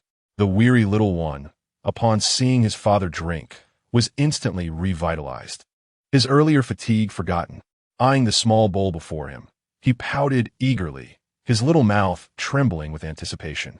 Xiao Meng, aware of his urgency, realized that the feeding spoon had just been placed in the kitchen. The little one, oblivious to his surroundings, had his mouth extended far and wide. Eyes fixed on the bowl, Xiao Meng decided to bypass the spoon and directly offer the bowl to him.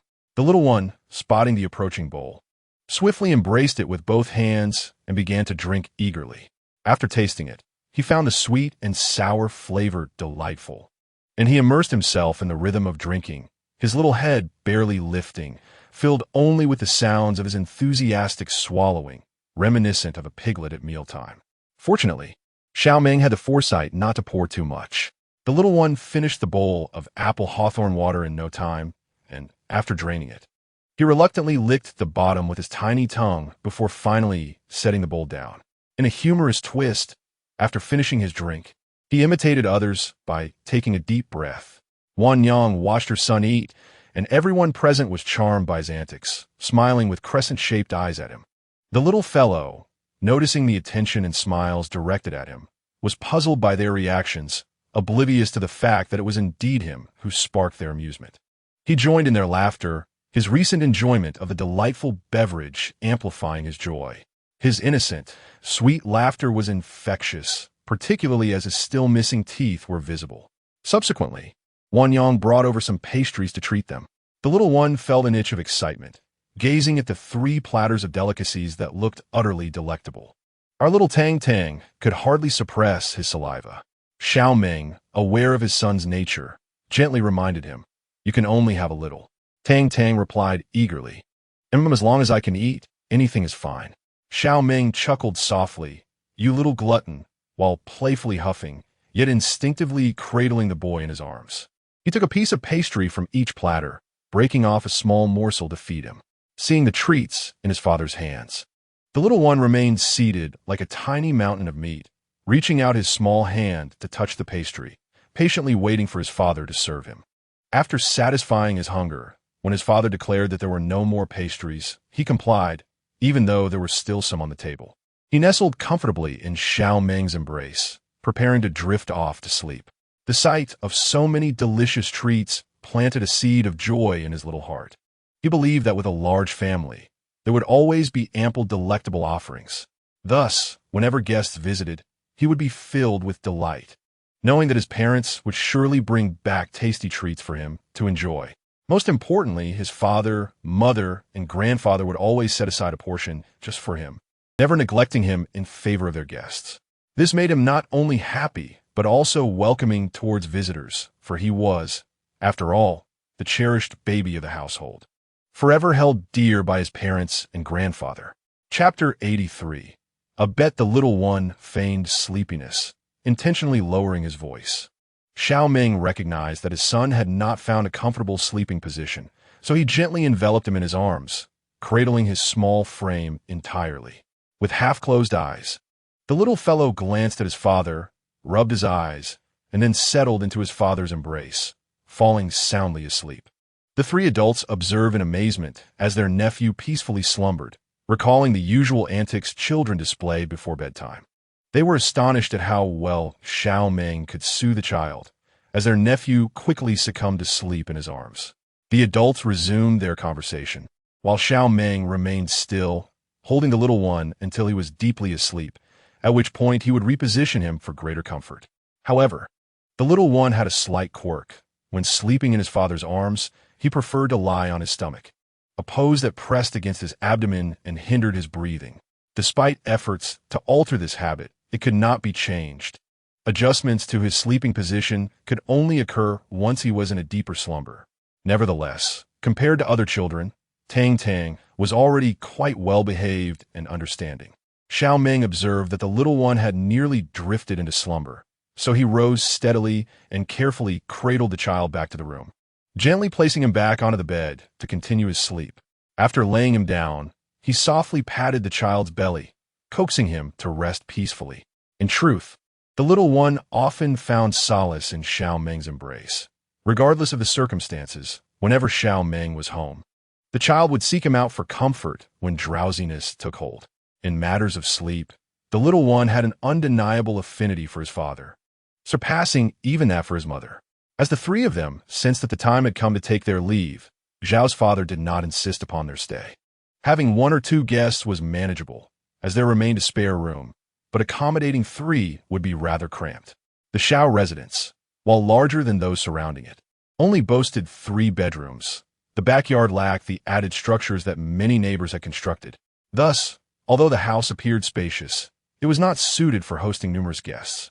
The family preferred not to partition their home into smaller rooms, a common practice among many in town. When they had purchased the house, it was sufficient for their needs.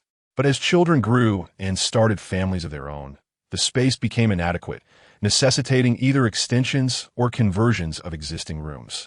Xiao's father, feeling a twinge of reluctance as he watched the 3 young men prepare to depart, expressed his hope that they would visit frequently. "Do come again.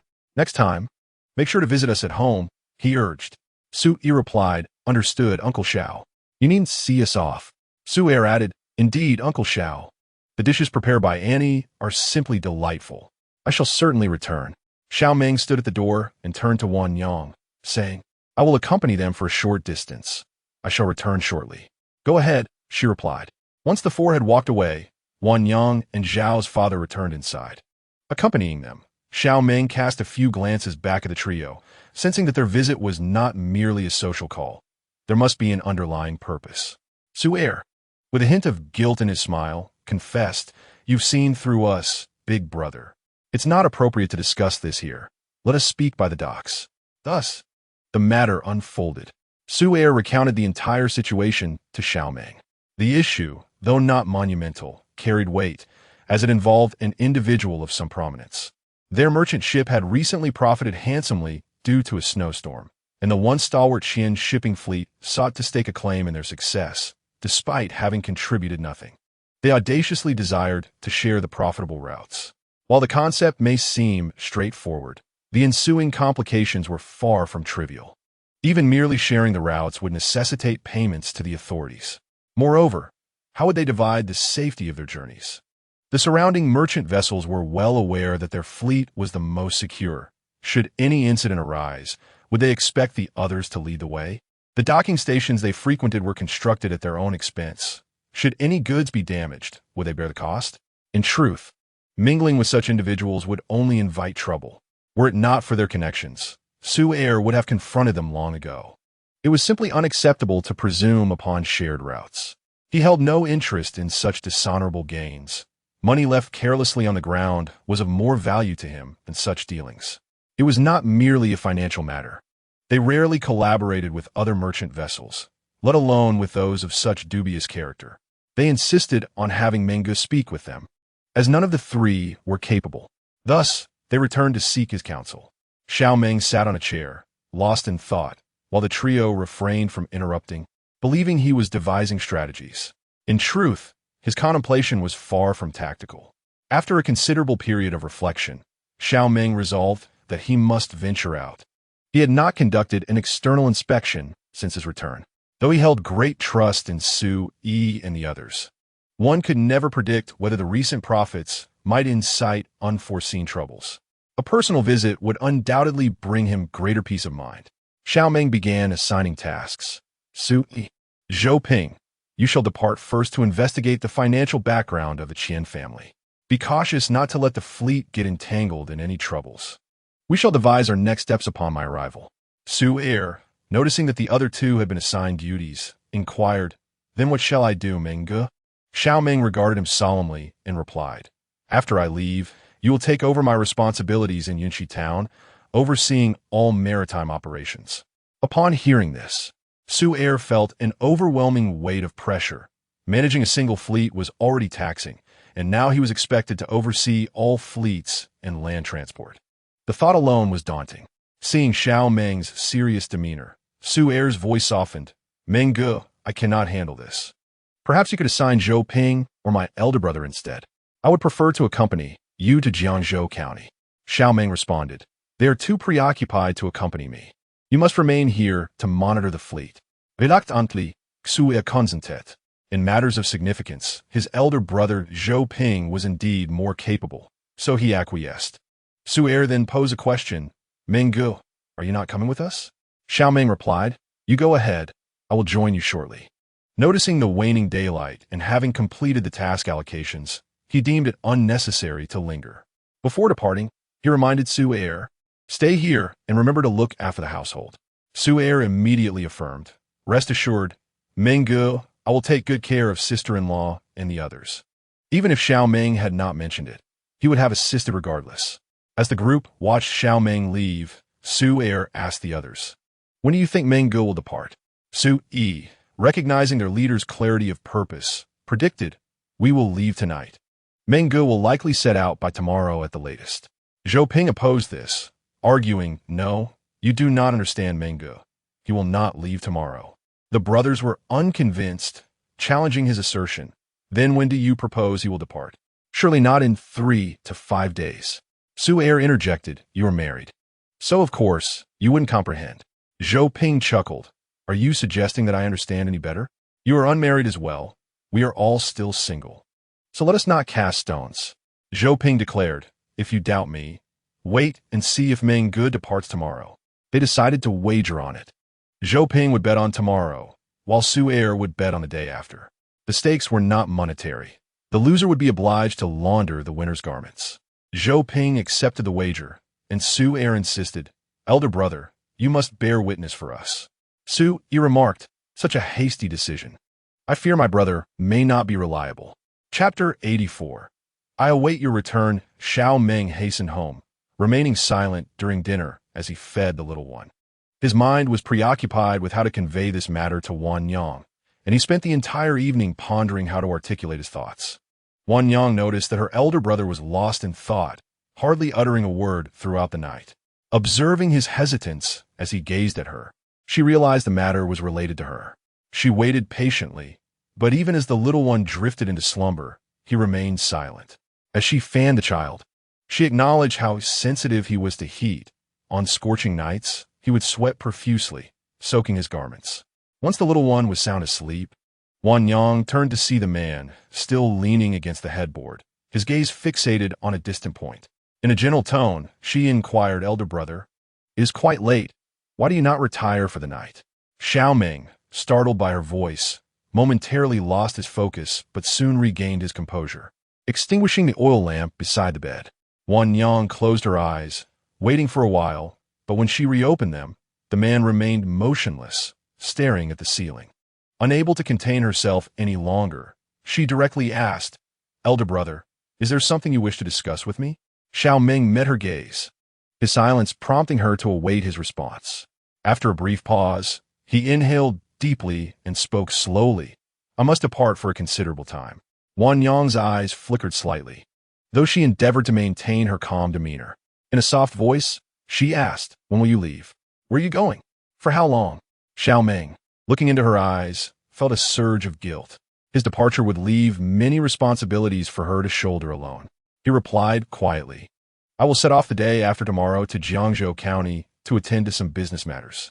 As for my return, I cannot say for certain, but I shall do my utmost to return in time for the Mid-Autumn Festival." Wan Yang listened intently, calculating the days until the festival. Realizing he would be away for nearly 2 months, she fell silent, and the atmosphere in the room became stifling. Seeing her reaction, Xiao Meng momentarily contemplated retracting his plans, but he knew he could not. Drawing her into his embrace, he held her hand and reassured her, I will return swiftly. She lifted her gaze to meet his, offering a tender smile. I understand. Please take care. I shall await your return. Xiao Meng felt a sense of relief wash over him at her words. His voice hoarse as he replied, Very well, wait for me patiently. He leaned down and brushed his lips against hers. In the darkness, their silhouettes intertwined, and time seemed to stand still. As dawn broke, the couple remained in slumber, their minds occupied with Xiao Meng's revelations from the previous night, and they had only managed to doze off as dawn approached. Meanwhile, the little one, blissfully unaware of the events of the night before, awoke early, feeling cheerful upon seeing both his parents. Cautiously, he crawled between them, turning his head to glance at his father, then at his mother, his little neck twisting back and forth as he grinned, revealing the fifth tiny tooth that was on the verge of emerging. Xiao Meng stirred the moment the little one climbed onto the bed, though he kept his eyes closed, knowing such moments would be scarce for the next 2 months. The thought of their impending separation weighed heavily on him. Fearing that the little one might awaken his mother, he reluctantly opened his eyes and carried the child outside. On this final day, Xiao Meng devoted himself to the little one, for aside from Wan Yang, he was the one most concerned about. Whenever he returned home late at night, the child would look at him pitifully. This time, after 2 months away, he wondered how the little one would fare. Observing his son's innocent and pure expression, he found himself feeling a pang of reluctance for the first time. The child, blissfully unaware of his father's impending departure, smiled foolishly at him, and he feared that by tomorrow, tears would replace that smile. Today, they strolled through the morning market one last time. Xiao Meng indulged the little one, purchasing whatever his heart desired and fulfilling every whim. The child was elated, pointing eagerly at the various items, and his father obliged each request. Breakfast was a serene affair, yet Xiao Meng was unsure how to broach the subject of his journey with his father. Wan Yang, ever accommodating, did not voice her thoughts, while her brother remained silent, prompting her to hold her tongue as well. With tomorrow marking his departure, Su Er had been preoccupied with affairs at the dock, leaving him with ample time today to spend with the little one. Wan Yang, aware of Xiao Meng's plans to leave, ventured out after breakfast to procure various necessities for him, anxious about him venturing out alone. As lunchtime approached, the moment to speak loomed over them, casting a shadow over the meal. While holding the little one, Xiao Meng seized the opportunity to announce, Father, I must journey far tomorrow. Xiao father, taken aback, questioned if he had misheard. You intend to leave tomorrow? Xiao Meng reiterated, I will be going on a trip tomorrow. Xiao father, displeased, responded sharply, You are departing tomorrow? Do you even comprehend what you're saying? You have only just returned, and you were recently wed. Your son is merely 7 months old. Anger surged within him. He did not oppose Xiao Meng's travels, yet he believed timing was crucial. Just days prior, they had discussed the importance of returning home early, and now he was preparing to leave for an extended period. Despite understanding that Xiao Meng had business obligations, he could not fathom how work could eclipse the importance of family. He berated him. What are you thinking? What if you vanish as you did in previous years? What will become of Wan Yang and Tang Tang? Tang Tang, nestled in Xiao Meng's embrace, mistakenly believed the reprimand was aimed at him. His small eyes brimmed with tears, and he began to cry, his little shoulders shaking with sorrow. The tears flowed freely, and Xiao father, witnessing his grandchild's distress, instantly regretted his harsh words. He approached the little one, offering an apology. Do not weep, Tang Tang. It is grandfather's fault. I was not scolding you. Yet, the child, unable to comprehend, continued to cry, oblivious to the intentions behind the words. Xiao father felt his heart ache further, knowing he had caused the child's tears. Wan Yang took the little one into her arms, suggesting that the two men have a moment to converse, reassuring her father, It is all right, father. I will soothe him. She carried the child to the backyard, hoping to restore calm. Upon seeing Xiao Meng, Zhao's father felt an immediate surge of anger. However, recalling the fierce little grandson who had just confronted him, he lowered his voice and inquired, When will you return? At most within 2 months before the Mid-Autumn Festival, replied Xiao Meng. Zhao's father cast him a disapproving glance, admonishing, Remember what you said. If you disappear for years, as you did before, then don't bother returning at all. Xiao Meng earnestly assured him, That will not happen. He has his wife and child here. How could I not return? Xiao's father simply replied, just remember that. Chapter 85. Departure. Wan Yang cradled the little one in the backyard, where the child's emotions gradually calmed. He only emitted soft, stifled sobs, the sound faint yet heart-wrenching. Tears streamed from his round, doe-like eyes, cascading down his chubby cheeks. Observing the child's distress, Wan Yang felt a profound pang of sympathy. Tang Tang, do not cry. Grandfather was not angry with us, she reassured him. The little one clung tightly to Wan Yang's neck, seeking solace from his mother. Gradually, through his tears, he fell into a peaceful slumber. When Xiao's father and Xiao Meng returned, they found the child asleep. Xiao's father, especially, felt remorseful upon realizing that he had scolded the little one to tears and wished to chastise himself. Xiao Meng shared in this sentiment, acknowledging his role as the instigator. The little one slept soundly, not waking until dinner time. Upon awakening and seeing his grandfather, he bore no anger, having unconsciously forgotten the earlier incident, mistakenly believing his misdeed had provoked the reprimand. Xiao's father, witnessing the child's obedience and willingness to engage with him after such a distressing episode, regretted his earlier harshness. He embraced the little one and sincerely apologized. Grandfather was wrong. I shall never scold you again. The child looked up at his grandfather, pouted thoughtfully for a moment, and then wrapped his arms around Xiao's father's neck. Thus, the matter was entirely resolved. Upon learning that Xiao Meng was to depart, Wan Yang busied herself preparing numerous items for him. That evening, she began sorting through his clothes. As Xiao Meng entered with the little one, he found Wan Yang rummaging through the wardrobe, which was filled with both large and small pieces belonging to him. He approached her, grasped her hand, and observed the items she had organized, saying, "There is no need to pack any further. I can purchase anything I lack later, especially since I will return shortly." He wished to spare Wan Yang from wasting time on this task. Wan Yang understood his words, yet her anxiety lingered. What if he encountered unforeseen circumstances and was unable to procure what he needed? In truth, she was uncertain of her own actions. With her husband departing the next day, she felt helpless and decided to assist in packing, as remaining idle would only lead her to overthink. Sensing Wan Yang's unease, Xiao Meng took her hand and guided her to sit on the edge of the bed. "There is no need to worry. My journey this time will be quite safe." Nestled in their embrace, the little one glanced between his father and mother, sensing an unusual atmosphere. Hearing his father's words, he chimed in, "Ah." Xiao Meng looked at his son, then back at Wan Yang, saying, "See, even Tang Tang agrees." Wan Yang's lips curved into a slight smile at the sight of the father-son duo squatting before her. Noticing his wife's mood brighten, Xiao Meng couldn't help but smile back. His heart uplifted. The little one, upon seeing his parents smile, joined in their merriment, laughing heartily, his giggles louder than the combined voices of his father and mother. Xiao Meng gently lulled the child to sleep. Unlike before, he did not place him in the crib, but held him close as he drifted into slumber. The couple shared a comfortable silence, having already expressed all that needed to be said. Anything further might only add to their mutual anxieties, so they refrained from speaking. Their hands were tightly clasped together.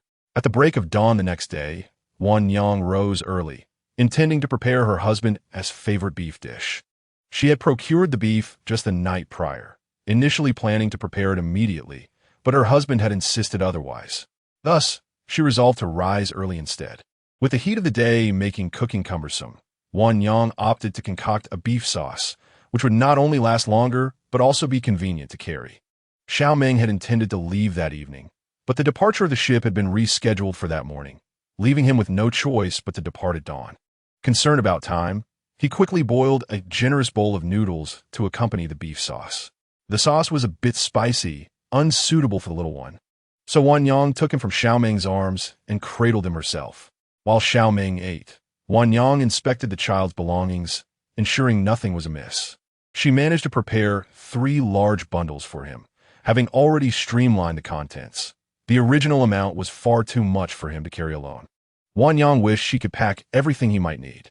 Throughout breakfast, Xiao Meng's gaze remained fixed on the mother and son. The little one had just awakened, still drowsy and unable to distinguish between left and right, yawning and rubbing his eyes. As Wan Yang rummaged through the packages, the child expressed curiosity about the contents, his little mouth babbling excitedly, recognizing what appeared to be his father's clothes. He attempted to reach out, but his short arms could barely graze the edges.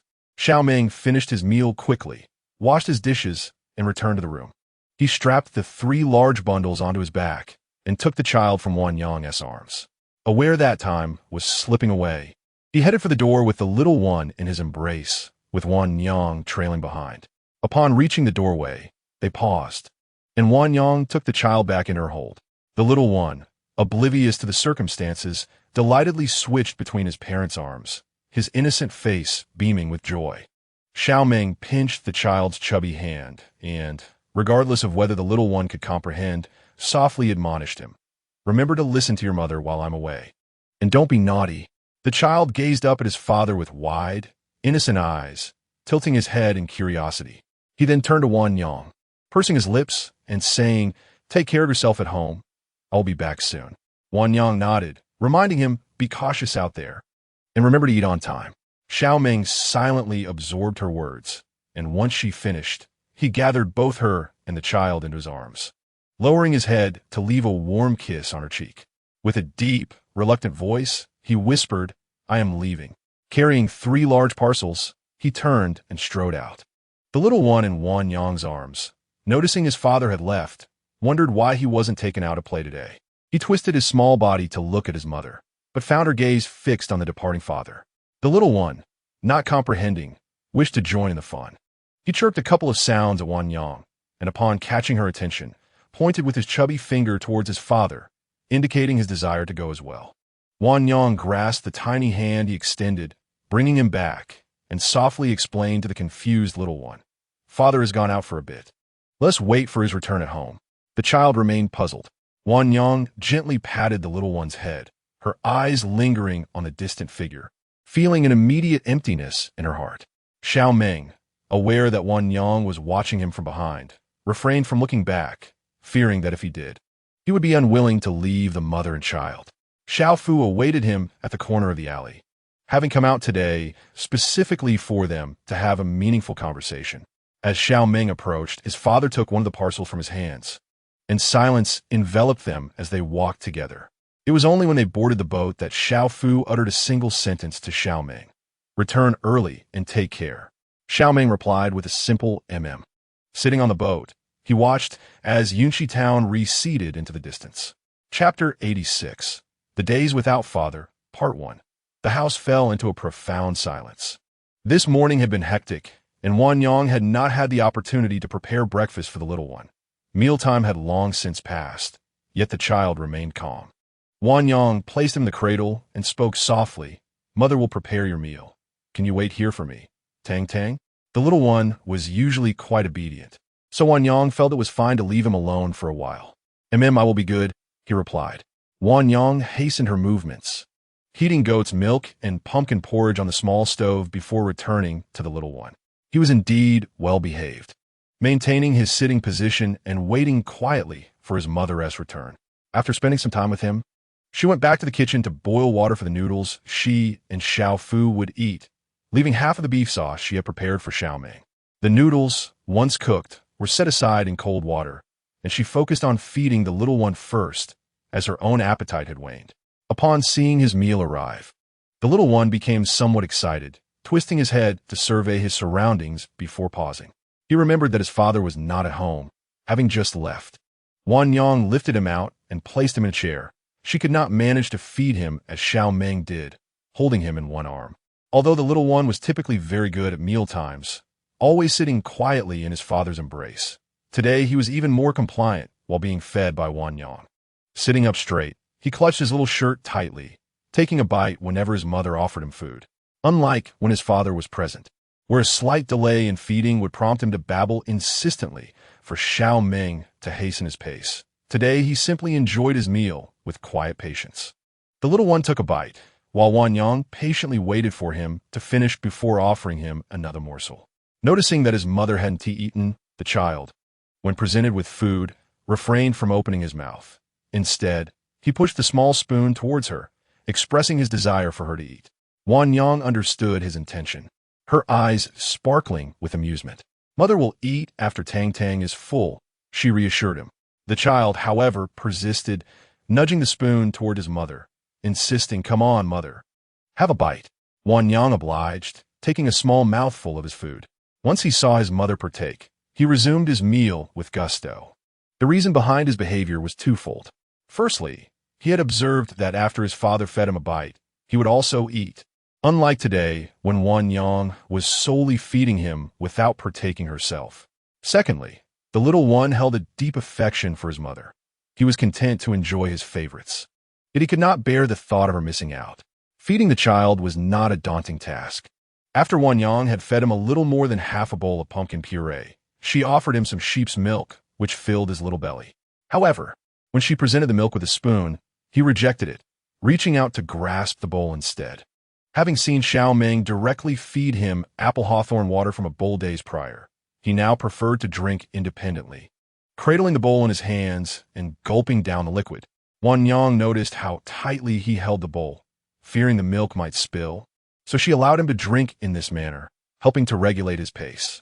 Before long, the little one had emptied the bowl, gazing at it with a sweet smile, a ring of white residue adorning his mouth. Only after he had finished did Wan Yang venture to the kitchen to retrieve some noodles mixed with beef sauce for herself. She set aside a portion for Xiao Fu, who she was unsure when would return, planning to prepare it for him upon his arrival.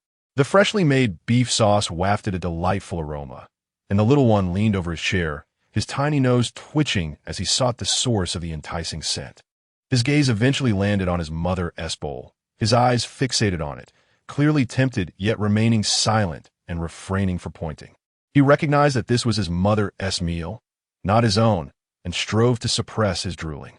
Had his father been present, his chubby little fingers would have already reached for the dish, as his father's bowl was ample enough to share a morsel, unlike his mother's smaller bowl, which was off limits. Amused, Wan Yang observed her son as the beef proved too tough, prompting her to add a few noodles to his portion.